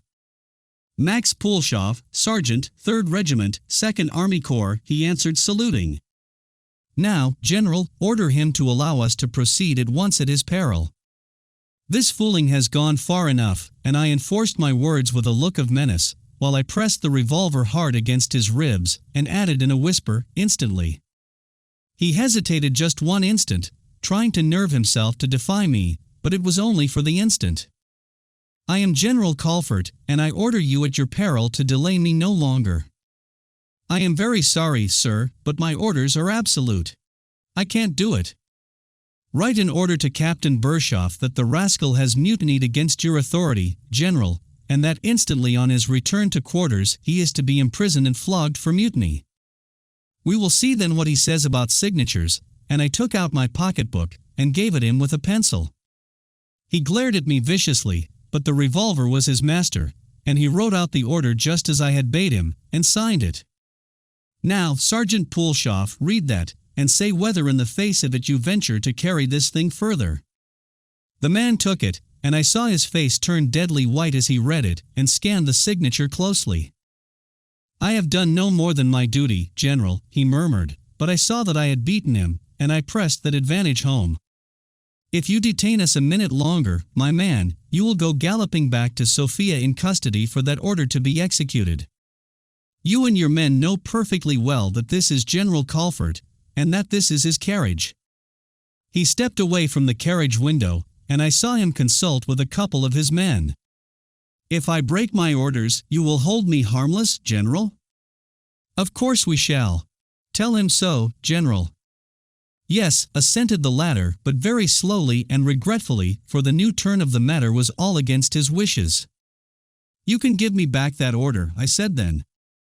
"And I shall make it my business to see that you are commended for your care in carrying out your instructions. Tell the coachman to drive on." "Thank you, sir." "I wish to do no more," said the fellow, saluting, as he handed me the paper, and then called to the driver to proceed. A very excellent soldier, that, very wooden, but human at bottom in his fear for himself, I said quietly to my prisoner, as we passed the last of the patrols, who all saluted us. "Curse you," cried the general, in the bitterness of his chagrin and disappointment. I laughed. I could afford to now that the danger was past, and my satisfaction was the more genuine because the danger had been more serious than I had anticipated. Moreover, it suggested to me to take a precaution which I had neglected before starting. When we drew up for the next change of horses, I made my prisoner write me a formal permit to pass all patrols, as being on special service, and I pocketed it for use in case of need. The value of it I had an opportunity of testing within a few minutes, for we were stopped again by another patrol of troops. But I produced the permit this time, and it was accepted without a word of comment. It was now daylight, and, as we drew near the frontier, my excitement increased. When we changed horses for the last time, my spirits were as high as my companion's rage and chagrin were manifest. In less than an hour, I should be across the frontier if all went well, and all had gone so well that it would be a mere superfluity of cowardice to anticipate any serious obstacle now. We had left the main road, and had traveled some 4 miles through rough hilly cross lanes to the point where Markov had planned for the frontier to be crossed, when I found that the driver was in trouble with the horses. They were going very erratically, now jibbing and plunging in the harness, and again dashing forward at headlong speed. While they galloped I cared nothing, and, though we bumped over the rough roads so violently that my companion could scarcely keep on his seat, and was constantly thrown against me, I was well contented, and laughed. The greater the speed the better it pleased me. But when they stopped, and plunged, and kicked with a violence quite beyond the man's power to control, I was anxious enough. Then, quite suddenly, came an overwhelming disaster which ruined everything. We had ascended a steep hill at a slow pace, with more than one stoppage, and were descending a slope on the other side, when the horses bolted, and dashed away down it with a frantic fury that threatened to smash us up at almost every stride. The pace was mad enough to frighten a man whose nerves were in far better order than those of my fright-wrought prisoner, and his terror paralyzed him. There was going to be a smash, and I had scarcely time to realize the certainty of it, and to wonder vaguely how it would affect my escape, when it came. There were a few moments of mad, jolting, dizzying rush down the hill, then a fearful crash as the wheels struck against some heavy obstacle, a wild jerk that threw us both forward in a heap, a noise of smashing glass and rending woodwork, 6 great lurching bumps and jolts, and the carriage was on its side, dragging and tearing and grinding on the rough road, till it stopped, and I found myself lying in its ruins, with my hands and face badly cut and bruised, and every bone in my body, as it seemed, either broken or dislocated. I struggled out of the ruin as best I could, to find the driver, and his horses in a heap in the road, the man himself in imminent peril of being kicked to death. I managed to haul him out of danger, and laid him by the roadside unconscious from the effect of his fall, and left the horses to fight it out for themselves while I looked after General Colfort. He was also unconscious, but whether from hurt or fear I could not tell. He lay pinned underneath the carriage, and I had great difficulty in releasing him. But I got him out, and set him beside the coachman, just as one of the horses succeeded in kicking himself free, struggled to his feet, and began backing and tugging to break the reins. I ran to him, patted and soothed him, and then, cutting the reins, I knotted them and fastened him to a tree. I meant him to carry me to the frontier on his back, and was glad to find, when I ran my hands over him, that he had no more serious hurts than a few surface cuts. But I was in truth vastly puzzled how to act. To take the general with me any further was impossible, yet to leave him behind might be infinitely dangerous. The instant he recovered consciousness he would set all his wits and malice to work to have me followed, and my perplexity was vastly increased when I saw about a mile ahead of me a couple of horse patrols appear on the crest of a hill, and come riding leisurely toward us. There was no time for hesitation. I realized instantly the impossibility of holding the general in my power by means of threats in the presence of a couple of soldiers in broad daylight. There was infinitely less danger in trusting to flight. I rushed to the horse, therefore, unfastened him, leapt on his bare back, and set off at a gallop to meet the approaching soldiers. As I glanced back, I saw to my dismay that the general had been fooling me with a sham fainting fit, for he had risen to a sitting posture, and was endeavoring to shake the coachman back to his senses. At this I urged my horse forward, for I knew his next step would be to try and make the soldiers understand that I was to be stopped and secured. As I galloped, I made my plans. Getting within earshot, I called to them to hasten forward, for they had halted, and stood with their carbines ready to stop me. Reining my horse up as best I could, I said, in a tone of command, "General Colford has met with an accident there, and you are to hasten to his assistance instantly." "One moment, if you please, sir." "Have you your papers?" asked one of the men. "Of course I have. I am riding on special service." "Here is my permit," and I showed it to him, not letting it out of my hands however. He pushed his horse forward and read it. "It seems all right," he said. "Of course it's all right. I am on a matter of life or death, and have to press forward with all speed. I have had to use one of the carriage horses, but one of you had better give me yours. It is an urgent affair of state." My tone of authority, added to the permit of urgency with the general's signature, impressed him considerably. "It's all against orders," he said, hesitating. "Do you suppose this won't justify everything?" I cried, shaking the general's order in his face. "You may find it awkward to refuse. The general will soon put you right. Quick, there's no time to lose," and, to act my part thoroughly, I slipped off my horse. He dismounted slowly, and half reluctantly, but the instant his foot touched the ground, I let my horse loose, and, giving him a thrust in the ribs, sent him trotting down the road, while I seized the bridle of the other and swung into the saddle, before the man had recovered from his astonishment. Then an exclamation from the second soldier attracted the attention of us both. There was good cause, for, on looking back, I saw that 3 other horse soldiers had joined the general, who was making frantic gesticulations to the men with me. He sees me stopping and wishes me to push on," I said. "I think you had better ride back with us, if you please," said the soldier who had dismounted, and he made a sign to his companion, who was still barring my path, to stop me. "Nonsense, he wishes me to push on."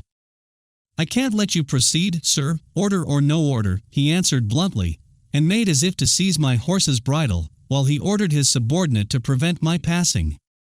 At the same moment the men with the general fired their carbines to call our attention, and set off towards us at full gallop. "At least you can wait till those men reach us," he said, and his tone and face showed his suspicions that something was wrong. Thus, in a moment the position had developed into one of fresh embarrassment and imminent peril for me. Chapter 31. The Ruined Hut. The 2 soldiers mistook me vastly if they thought I was going to allow myself to be caught in this way like a rat in a trap, when the trap was a mile long, and the door of it guarded so loosely. I had backed my horse to prevent the man on foot catching hold of the bridle rein, and, wheeling round swiftly, I plunged my hand into my pocket, drew out my revolver, and, before the second soldier could guess my intention, I sent a bullet into his horse's head. He dropped like a stone, sending his rider flying onto the road, his carbine, which he had leveled at me, going off in the air as he fell. The other made a rush at me, but I covered him with the pistol. "How dare you try to stop me on state business?" I cried in a voice of thunder. "Another step and I'll blow your brains out." He pulled up short enough at that, and I clapped my heels into the horse's flanks, and was off like the wind. He was a good beast, in excellent condition and very fresh, and more than fit to carry me the 6 miles which I reckon lay between me and the frontier. The distance was so short that I had no need to spare him, and, as I had over 3/4 of a mile start, I did not doubt that I could win a race in which my safety and probably my life were the stakes. I was in luck too, for the soldier before dismounting had thrust back his carbine into its leathern shoe, and in among his saddle furniture I found a reserve supply of ammunition. Turning in my saddle, I saw that the 3 soldiers had passed the 2 with whom I had had the tussle, and were galloping after me at full speed, striving might and main to lessen the distance between us, and I knew, of course, that old Colford had given them his most imperative command to overtake and capture me at all costs. But a few minutes of this hot work showed me that I was better mounted than they, and that I was gaining. They perceived this too, and resorted to a tactic which gave me some uneasiness. One after another they began firing their carbines, not of course at me, for I was hopelessly out of range, but in the hope of attracting any other patrol parties who might chance to be in the neighborhood. This was by no means to my taste. It suggested that they knew there were more troops about, and while I dug my heels into my willing horse's sides, and urged him with my voice to still greater speed, I cast ahead many anxious looks. A minute later, too, I was thrown into a state of much perplexity as to my road. About half a mile in front the road forked, and I did not know whether my way lay to the right or left, and had no time to consult the plan of route. It would have been fatal to hesitate, however, and I was going to leave my horse to settle the matter for himself, trusting that he might have been stabled somewhere near the frontier and would thus make for that point, when a very disquieting fact decided me. A couple of troopers were riding at a quick trot along the road to the left, and coming in my direction. They were at a considerable distance, and I should reach the junction long before them. I determined to trust to fortune and take the other road. They soon caught sight of me, and as the men pursuing me kept up their fire, the 2 in front hustled their horses into a gallop, evidently thinking something was wrong and intending to cut me off and stop me. They saw me turn into the right road, checked their horses, leapt into the fields, and came galloping across to intercept me. This was not practicable, however, because the point for which they were making was nearer to me by the road than to them by the fields, and after they had galloped half across the fields they called to me to stop. Perceiving my advantage, my answer was to urge my horse forward, till he was straining every nerve and flying over the ground like the gallant beast he was. Then one of them reined up suddenly, and being well within range, he sat as steady as a rock on his horse, levelled his piece, and fired. Fortunately for me he was quite as bad a marksman as the majority of such men are, and the bullet whistled harmlessly by me as I dashed past at the same headlong speed. His companion had, however, come much nearer, and when he found he could not intercept me, he too halted and fired after me in his turn. He also missed me, but I felt my horse give a violent change in his stride, and immediately begin to slacken speed. I looked around anxiously and found, to my intense alarm and consternation, that he was wounded, and had gone dead lame on his off hind leg. For the first time I was inclined to despair. Behind me were 5 well-mounted men eagerly bent on my capture, and before me lay at least 3 miles of unknown road, even supposing that I was riding in the right direction, while my horse was already beginning to stagger in his stride. But my blood was up. I would not be taken alive, and I resolved to fight so long as I could lift a finger in self-defense. Flight was now out of the question, however. Wounded as he was, my horse could not have carried me to the frontier had I been able to ease his pace, which was of course impossible. I could fight better on foot than on the back of a wounded horse, moreover, and I began to think desperately of my best course. I drew out the trooper's carbine, put the ammunition into my pockets, and looked about for the most likely spot for a last stand. About half a mile ahead of me I spied a peasant's cottage half in ruins, lying a little distance from the lane.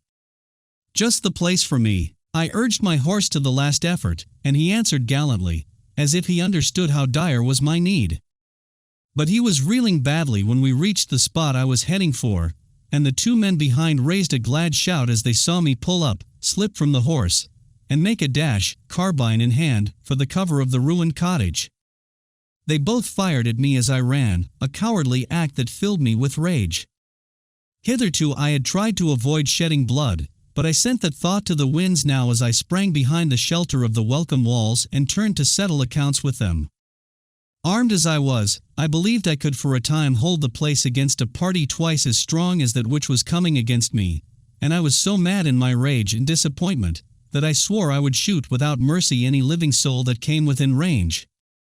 The 2 soldiers came galloping up to the point where my horse had now fallen, and they stood chuckling at the successful shot which had wounded him.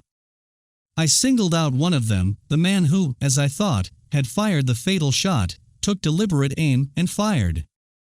He dropped like a stone, and his companion turned instantly and scuttled back to meet the other three, who were now closing up fast.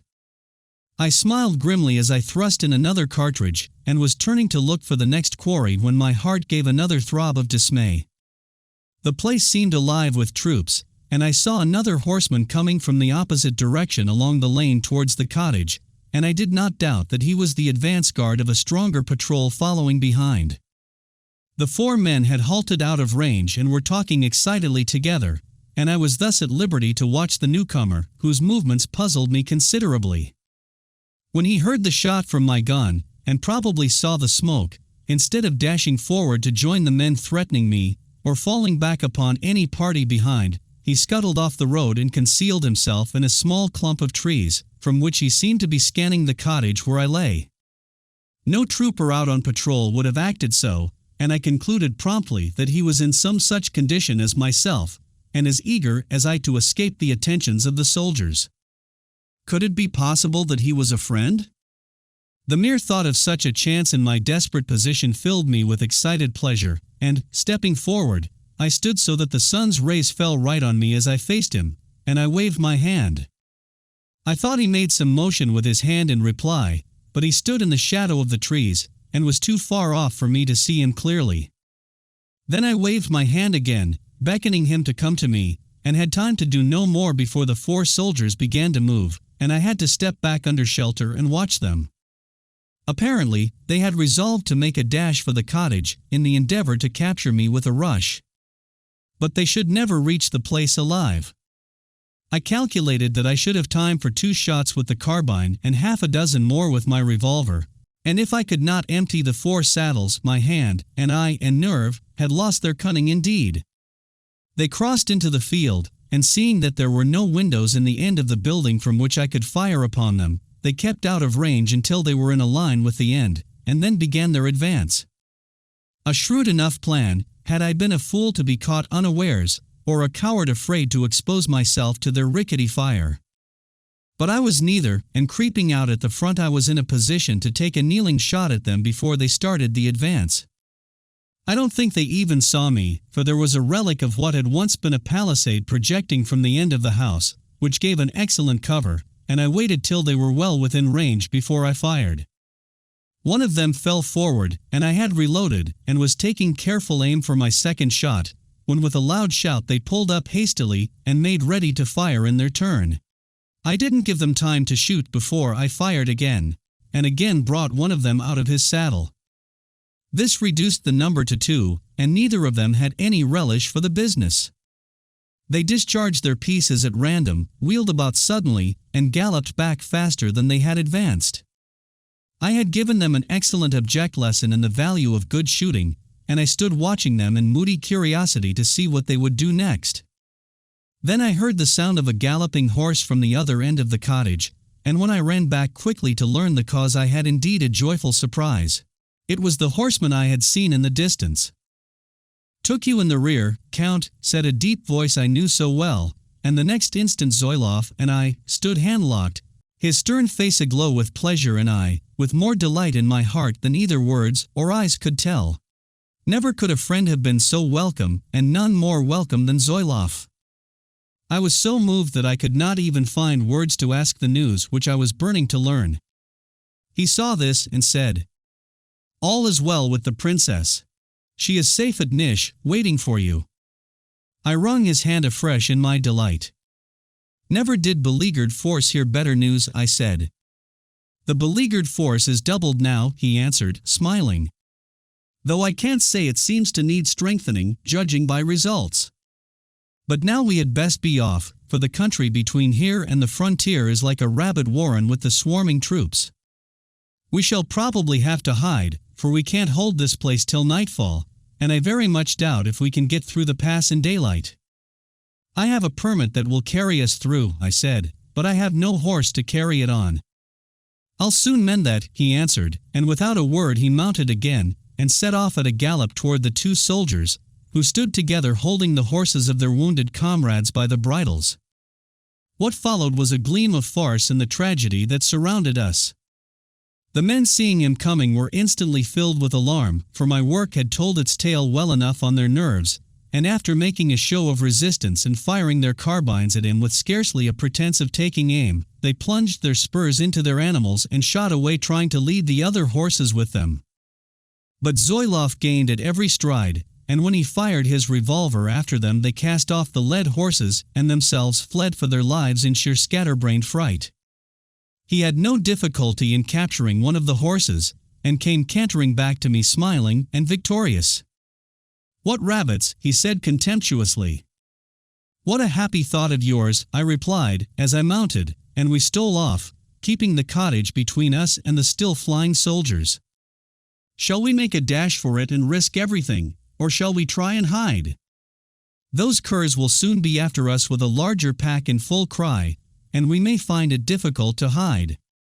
"We'll push straight for the frontier," I answered, "and trust to old Colfert's signature to get us through. The patrols seem to be in very small numbers, and if there's any trouble, we can show fight. But now tell me what has happened, for I am on fire with impatience to hear everything." Happily, there's little enough to tell, for by some means we managed to escape all interference, and under your fellow Markov's guidance we reached the frontier without let or question. There was plenty of uneasiness after we left you as to whether we should be pursued, but thanks, I suppose, to your ruse, we were not followed, and the only trouble afterwards was in the frontier pass. It was only watched in the loosest manner in the world, and as Markov knew his business thoroughly, he had us all past the lookout before they had even a suspicion of our presence. It was only a matter of a quick gallop then for a bit, and we got through. I went on to Nish with the princess, who was much fatigued of course, and it was at her urgent request, when you did not come yesterday, that I returned to see if I could hear any tidings of you. My uniform saved me from any trouble, and I was intending to go to Sofia, when I heard the firing and stopped to see what it meant. I saw you stand out in the sun glare just now, and though I could not definitely recognize you at such a distance, I made a guess it was you, and rode up on the chance." "You left the princess well?" "In all save her anxiety for you, and that we may hope to remove in a few hours now." "But how have you fared?" I told him the story, and he listened with many an approving smile and nod, looking stern and serious at the story of the Countess Bokhara's suicide, and laughing at the trick I had served old Colfert. "After all that, we are not going to be stopped now," he said at the close, "although we shall have need of clear heads and perhaps quick hands before we are through. But we shall know soon. You see that narrow road climbing the hill yonder, with that small station house about halfway up? Well, the frontier line runs close ahead of that," and he pointed to the spot. "Hullo, who comes?" he added a minute later, as we turned a bend of the road and came upon 2 or 3 horse soldiers. We were riding at a brisk canter, and did not rein up until they challenged us. Seeing Zoilov's uniform they saluted him, but the leader turned to me and asked for my permit. "I am on special service," I said quietly, producing the permit. He read it, returned it to me, drew back for us to proceed, and we cantered on without having wasted a minute. "You had your wits about you when you got that paper," said Zoilov, laughing. "If those fellows had only known what that special service was, we should have had a brush with them.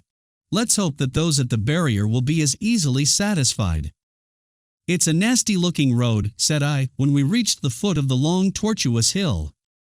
"We'd better spare the cattle in case of a bother," and we pulled up to a walking pace. I scanned the station house closely as we came in sight of it. "I wish to heaven it was night. We could steal up that path there," said Zoilov, pointing to the right of the road. "That's how Markov managed it. It leads out again about 20 or 30 yards on this side of the station house yonder, and we rattled through at a gallop. How many men are stationed there, do you think?" "I couldn't see more than half a dozen or so, all told this morning when I passed. And I stopped intentionally and chatted with the officer in command. But in a narrow place like this 6 men can do a lot. I see there's a telegraph wire. I hope the general hasn't managed to send a message," I returned uneasily. "I should think not, judging by the ease with which those men below there were satisfied. But I mean to get through. Once past the station house, and we haven't more than 200 or 300 yards to gallop before we're in Servia. But I confess I never thought of the telegraph, and Zoilov shook his head. Well, we'll try the papers first and the pistols afterwards, in case of need. And they won't find it easy to stop us. But as we drew closer, I saw what Zoilov meant about the ease with which a handful of resolute men could hold such a spot. They've turned out to receive us, he said, as we saw an officer posting men to block the road. He won't attempt to stop me, I expect, and while you're showing him your permit, I'll edge past, and try to get the men out of their orders so as to leave a gap for you to dash through. Then I'll follow you, and they may hesitate about firing on me. Very well, but we can't make much of a plan. Probably I may find it best to appear to yield at first, and then wait for the moment to make the rush, and with it we rode on slowly, watching the men ahead of us closely, but laughing and chatting together as though the last thought in our heads was of any chance of being stopped. And we were both laughing heartily as at some joke when the officer in command met Zoilov with a salute and turned to address me. "Your permit, sir, if you please," he said courteously, but as I thought with a glance of suspicion. "Certainly," I replied, and I took it out and handed it to him. As he read it, Zoilov pushed forward and entered into conversation with the men. There were only 5 of them, making 6 with the officer, as Zoilov had said, and they were on foot. I saw him push his horse between the 2 at the end of the short line, and then as he chatted, he coolly turned his horse broadside on the road, thus making a big gap. It was cleverly done, and he sat there saying something which made the men laugh. "This mentions no name, sir," said the officer, looking up from the paper. "May I inquire your name?" "Certainly. I am the Honorable Gerald Winthrop, an Englishman." The reply perplexed him. "An Englishman? And on special service for General Colfort? I don't wish to appear impertinent, but have you another name?" "I am also a Romanian count, Count Benderov." "Ah." His tone told me at once that he had had some instructions about me, and I began to prepare for emergencies. "I am placed in an awkward position, Count, but I'm afraid I cannot allow you to pass." "My business is very urgent, Lieutenant." "The delay will probably be only a brief one. I am expecting a messenger from General Colfort, and I thought you were probably from him. No doubt the moment he arrives you will be at liberty to proceed. But you'll understand my position. The consequences of stopping me may be serious. So may be those of allowing you to pass, Count. But in any case, I have no alternative. But I have ridden straight from General Colfort himself, who handed me the permit personally. My instructions have come over the wires, and within the last few minutes, and they are imperative not to allow you to pass until the General himself, or those he is sending, shall arrive. If you will dismount, I will try to make the delay as little irksome as possible, though one's resources in a godforsaken place like this are not abundant." "Do you mean you wish to arrest me?" I asked quickly. "Certainly not. You are at liberty to return if you please. My instructions are merely not to allow you to pass the frontier." "Quiet, mare!" I called to my horse, which was fidgeting and plunging restlessly, as I touched her secretly with my heel, making it difficult for him to lay his hand on the bridle. Then I laughed as if the thing were a joke, and I gave Zoilov a look. He understood it, and began to edge his horse so as to leave room for me to pass. "It's very ridiculous," I said to the officer, who had drawn a little away from me, "but I suppose there's no help for it, and in any case I shall be glad of some breakfast." "I shall be delighted to be your host," he replied, without a suspicion of my intention, and he called to one of the men to come and hold my horse. This made the gap in their rank larger than ever, and causing my horse to fidget and strain at the bit, I suddenly slackened the reins, plunged my heels into her flanks, and darted away up the hill as fast as she could gallop. "Hullo, she's run away with him," said Zoilov, and he wheeled round and dashed after me. It was some seconds before the officer realized how we had fooled him. Then we heard the order given to fire after us, and the next instant the report of the guns rang out, echoing and re-echoing among the crags on either side of the narrow gorge. The bullets whistled by me, and, glancing back, I saw that Zoilov was following all right. A second volley was fired, but not until we had already passed the frontier, and I did not draw rein till I was nearly to the crest of the hill and within sight of the Servian station house over the crest. Then I found that Zoilov was not so close to me as he should have been, and I halted to wait for him. Below him I saw the officer and two of the men had mounted and were in hot pursuit. Zoilov was leaning forward curiously in the saddle, sitting very loosely, and his horse could hardly move. I rode back to him, filled with alarm. He looked up as I neared, and I saw his face was bloodless. He tried to wave to me to go forward, but his hand fell listlessly. "Are you wounded, friend?" I asked. "No, at least not much." "Go on," he said, his voice weak and faint, and his horse was staggering so that I thought it would fall. Meanwhile the men behind were coming up quickly. "Come on to my horse," I cried, my heart sick with pain and fear for him, as I rode to his side and tried to lift him off. But at that moment his horse went down heavily, and only with the greatest difficulty did I save Zoilov from an ugly fall. In a moment I dismounted. There was no time now to mount with him on my horse, so I laid him under cover of his own fallen animal and turned with bitter rage in my heart to check the men behind us, as well as to revenge the hurt of my staunch friend, who had given himself to save me. Snatching the carbine from my saddle, I knelt down and, firing over the prone horse, I aimed at the foremost rider, who fell in a huddled mass onto his horse's shoulder and then dropped to the ground. I was ramming home another cartridge as the other two halted and took aim. I crouched under shelter of the horse, and felt him quiver and kick feebly as one of the bullets plugged into him, and then the men came dashing forward again. But not for many strides, for my second shot sent the officer toppling out of his saddle heavily to the rough road. I loaded again instantly, for the sight of Zoilov's death-white face and the thought of his wound maddened me so that I could have killed a dozen men in cold blood to avenge him. The remaining trooper had little stomach for any further fight, however, and he reined up and stood irresolute. "Go back, if you care for your life," I called to him. "We are on Servian ground, and you have no right to pursue me." He was afraid for his own skin to come on, and yet afraid for duty's sake to turn back, and I saw him open his carbine at the breech to reload. I did not give him time to do that, however, before I fired. I missed the man, but struck his weapon, shattering it in his hand. This was much more convincing than any words, and, recognizing his unarmed helplessness, he wheeled his horse round and rode off back down the hill. I had won, but what a price had the victory cost! I bent over my wounded friend, my heart sick with my grief. "Fly," he whispered. Wounded sorely as he was, his thoughts were all for me and none for himself. "There is no need, my dear friend. There's no one to follow us. Can you bear for me to lift you onto my horse? We're safe." "I'm glad. I'm not hurt much," he whispered, trying to smile.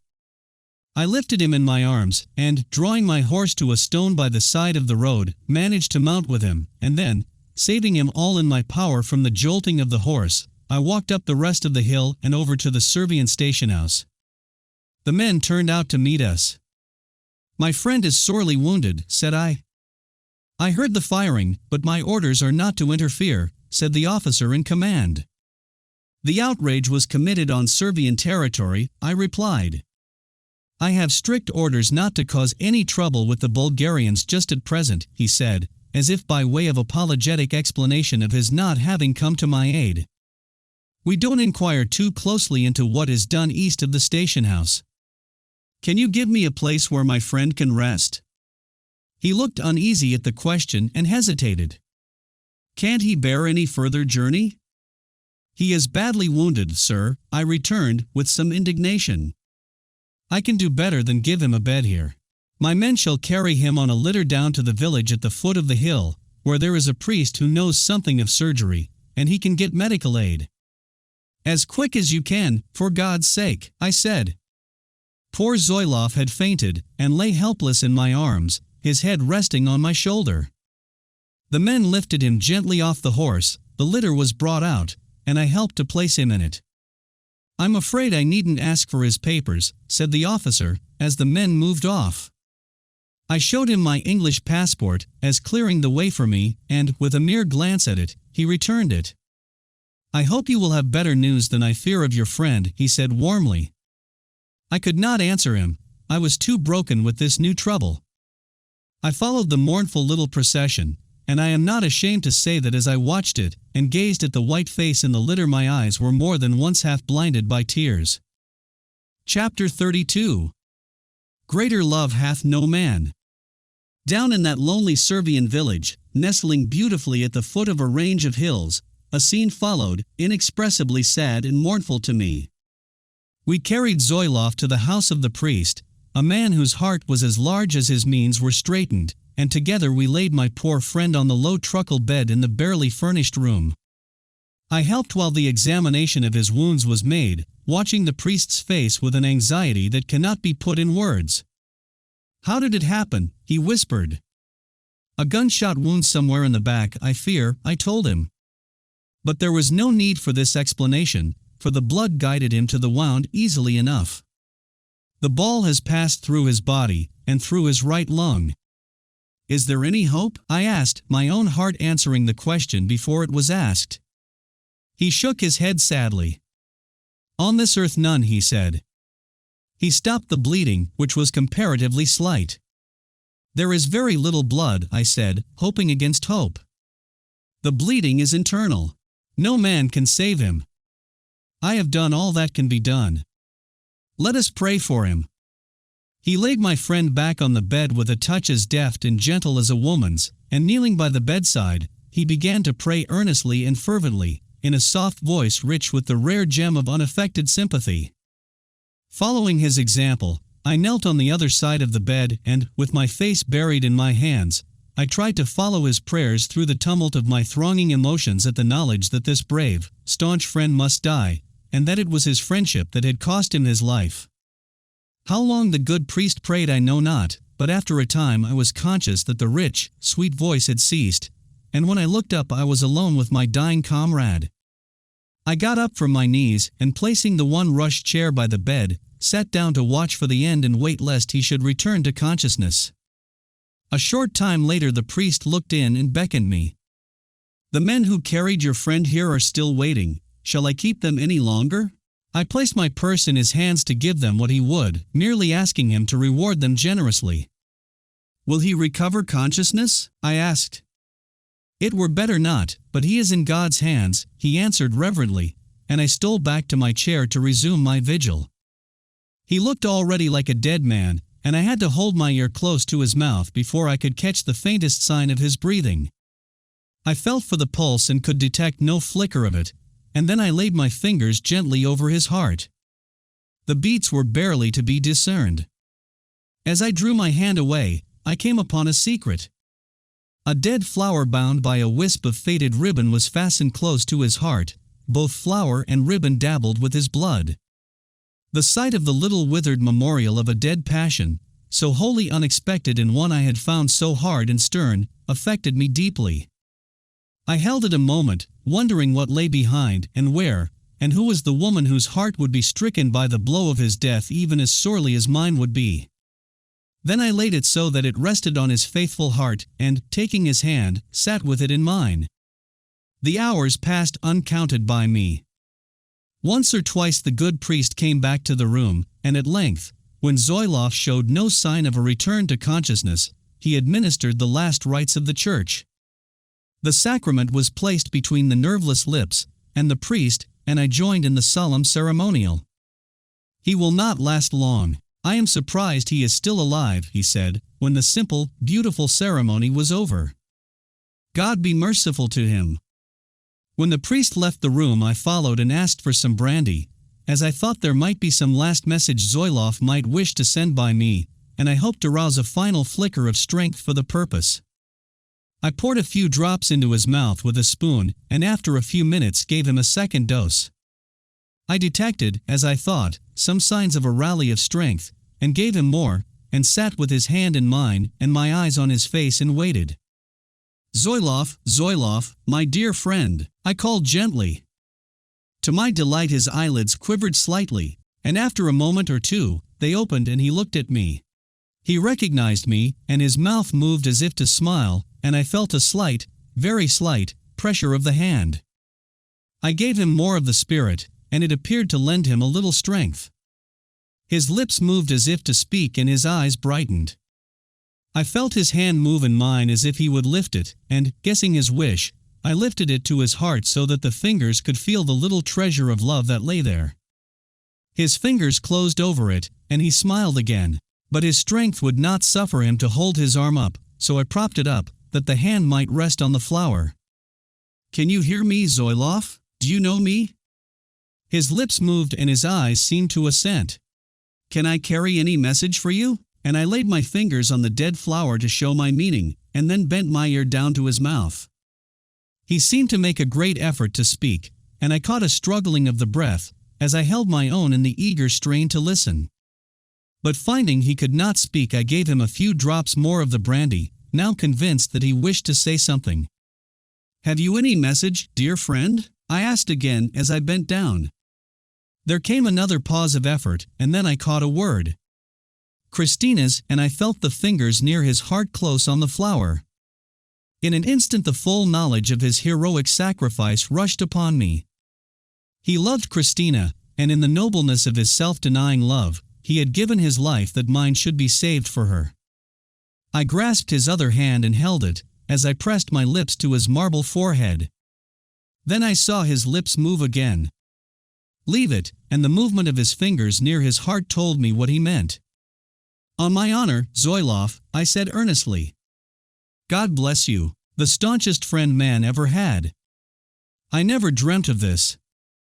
"Don't tell her," he whispered, trying to shake his head. Then I felt his hand try to lift mine, and, divining his wish, I laid mine to his lips, and he kissed it. This effort exhausted the little reserve of strength, and with a sigh his eyes closed, and his hand slipped utterly nerveless and flaccid from mine. I thought he was gone, but he was not, and when I held a glass to his lips there was a faint dulling with his breath. Taking his hand again in mine, I waited for the end. He lingered perhaps an hour longer till the twilight began to gloom the little chamber, and I was hoping that he would pass away in this peaceful slumber of unconsciousness, when I heard his breath strengthen suddenly. He opened his eyes, the fingers on the flower at his heart tightened into almost a firm clasp, a quiver shook his body, and raising his head slightly from the pillow, he cried in a voice strong enough to surprise, and for an instant give me hope. "Christina, Chris," the word was not finished before the spasm of strength was spent, and he fell back again with a deep sigh. He was dead, and I thank God that in the last struggle of his strong brave soul to escape he had been comforted by the love which had controlled and impulsed every act and motive of his life, and which he had carried locked away from the knowledge of all the world in the deepest recess of his loyal, noble heart. If I had treasured him as a friend in his life, I loved him in his self-denying death, and when I had satisfied myself that he had really passed, I flung myself on my knees by his bier and wept like a woman. The room was dark when I rose from my uncontrollable passion of grief, and I pressed my lips to his cold forehead before I drew the sheet over the dead face, and left the room. Chapter 33. The End. It was with a heavy heart that I mounted my horse and, accompanied by a guide whom the priest found for me, set out that night for the railway station to take the train to Nish. Even the thought that the morrow would see me with Christina could not at first relieve the gloom of my sorrow or take from my eyes the picture of the cold still form of my dead friend, lying in the somber bare room in the priest's house. I had left him full instructions for sending on the body to Nish, and had given him a sum of money which made him glad with the thought of all the charities he could dispense among the poor of the village. But youth is youth, and love is love. And as the miles passed which brought me nearer to Christina, the drear mournfulness of my grief for the dead began to lose its blackness beneath the glamour of my love for the living. It was a sad tale I had to carry her after all, and though in obedience to my comrade's dying wish, I could tell her nothing of his love for her, I knew how she would mourn his loss. But love is selfish, and when at length I reached Nish, my heart was beating fast with the throbbing of the delirious knowledge that we were close together again, with no obstacle to bar the mutual avowal of our passion, and no need to dread another parting. It was far too late when I arrived for me to seek her that night, and I myself was so spent with my experiences of the last 30 hours that I was glad to throw myself on a bed. Excited though I was, I slept soundly for some hours, and did not awake until the sun had long been streaming into my room. I hurried, of course, to the British consul for tidings of Christina. He told me she was staying in his house, and, at my request, sent at once to tell her I had arrived. "There is great news this morning, Mr. Winthrop," he said, "news that will interest you as much as it has me. The Russian plot has failed. Thanks largely to my colleague, the English consul at Philippopoli, General Mountkaroff has declared for the prince, and he is even at this minute marching on Sofia with the flower of the Bulgarian army against the traitors who sold themselves to this culprit in Russia." "Will the prince return then?" "Assuredly he will. The powers will stand behind Mountkaroff, and Russia will not venture to resist." "Then my friend Lieutenant Spurno will be safe," I said, describing briefly the plight in which I had left him. "You need not have a moment's uneasiness. Russian influence for the moment will decline to zero, and the prince's friends will be paramount." "Will you telegraph at once for news of him?" "Willingly," and he went at once to give his instructions. The result was all I could have wished, and later in the day telegrams arrived from Spurno himself, saying that both he and Mademoiselle Bromoff were safe. "The Princess Christina is ready to receive you," he said when he came back. "Will you come with me?" I followed him with heart beating high, and, as if he understood how matters were, he opened the door of a room and stood back for me to enter alone. She had been eagerly watching for my coming, but thinking that perhaps the consul would be with me, she had put a strong restraint upon herself, and stood waiting in an attitude of reserve. But the color mantling her cheeks, and the bright glow in her eyes, told me her feelings, and as soon as she saw me enter by myself she ran to meet me, and with a glad cry threw herself into my arms with the utter self-abandonment of love. It was no moment for speech, and many minutes passed with nothing more than an exclamation or two of delight, or a few softly breathed words of passion. All thoughts of the dangers past, the anxieties still present, even of my poor dead friend, were lost, and merged in the ecstasy of holding in my arms the woman I loved beyond all else on earth, looking into her eyes glowing with love for me, hearing my name whispered in her moving voice, and feeling her lips pressed to mine. It was a moment of love rapture, and so untellable in any language, but that which love itself speaks.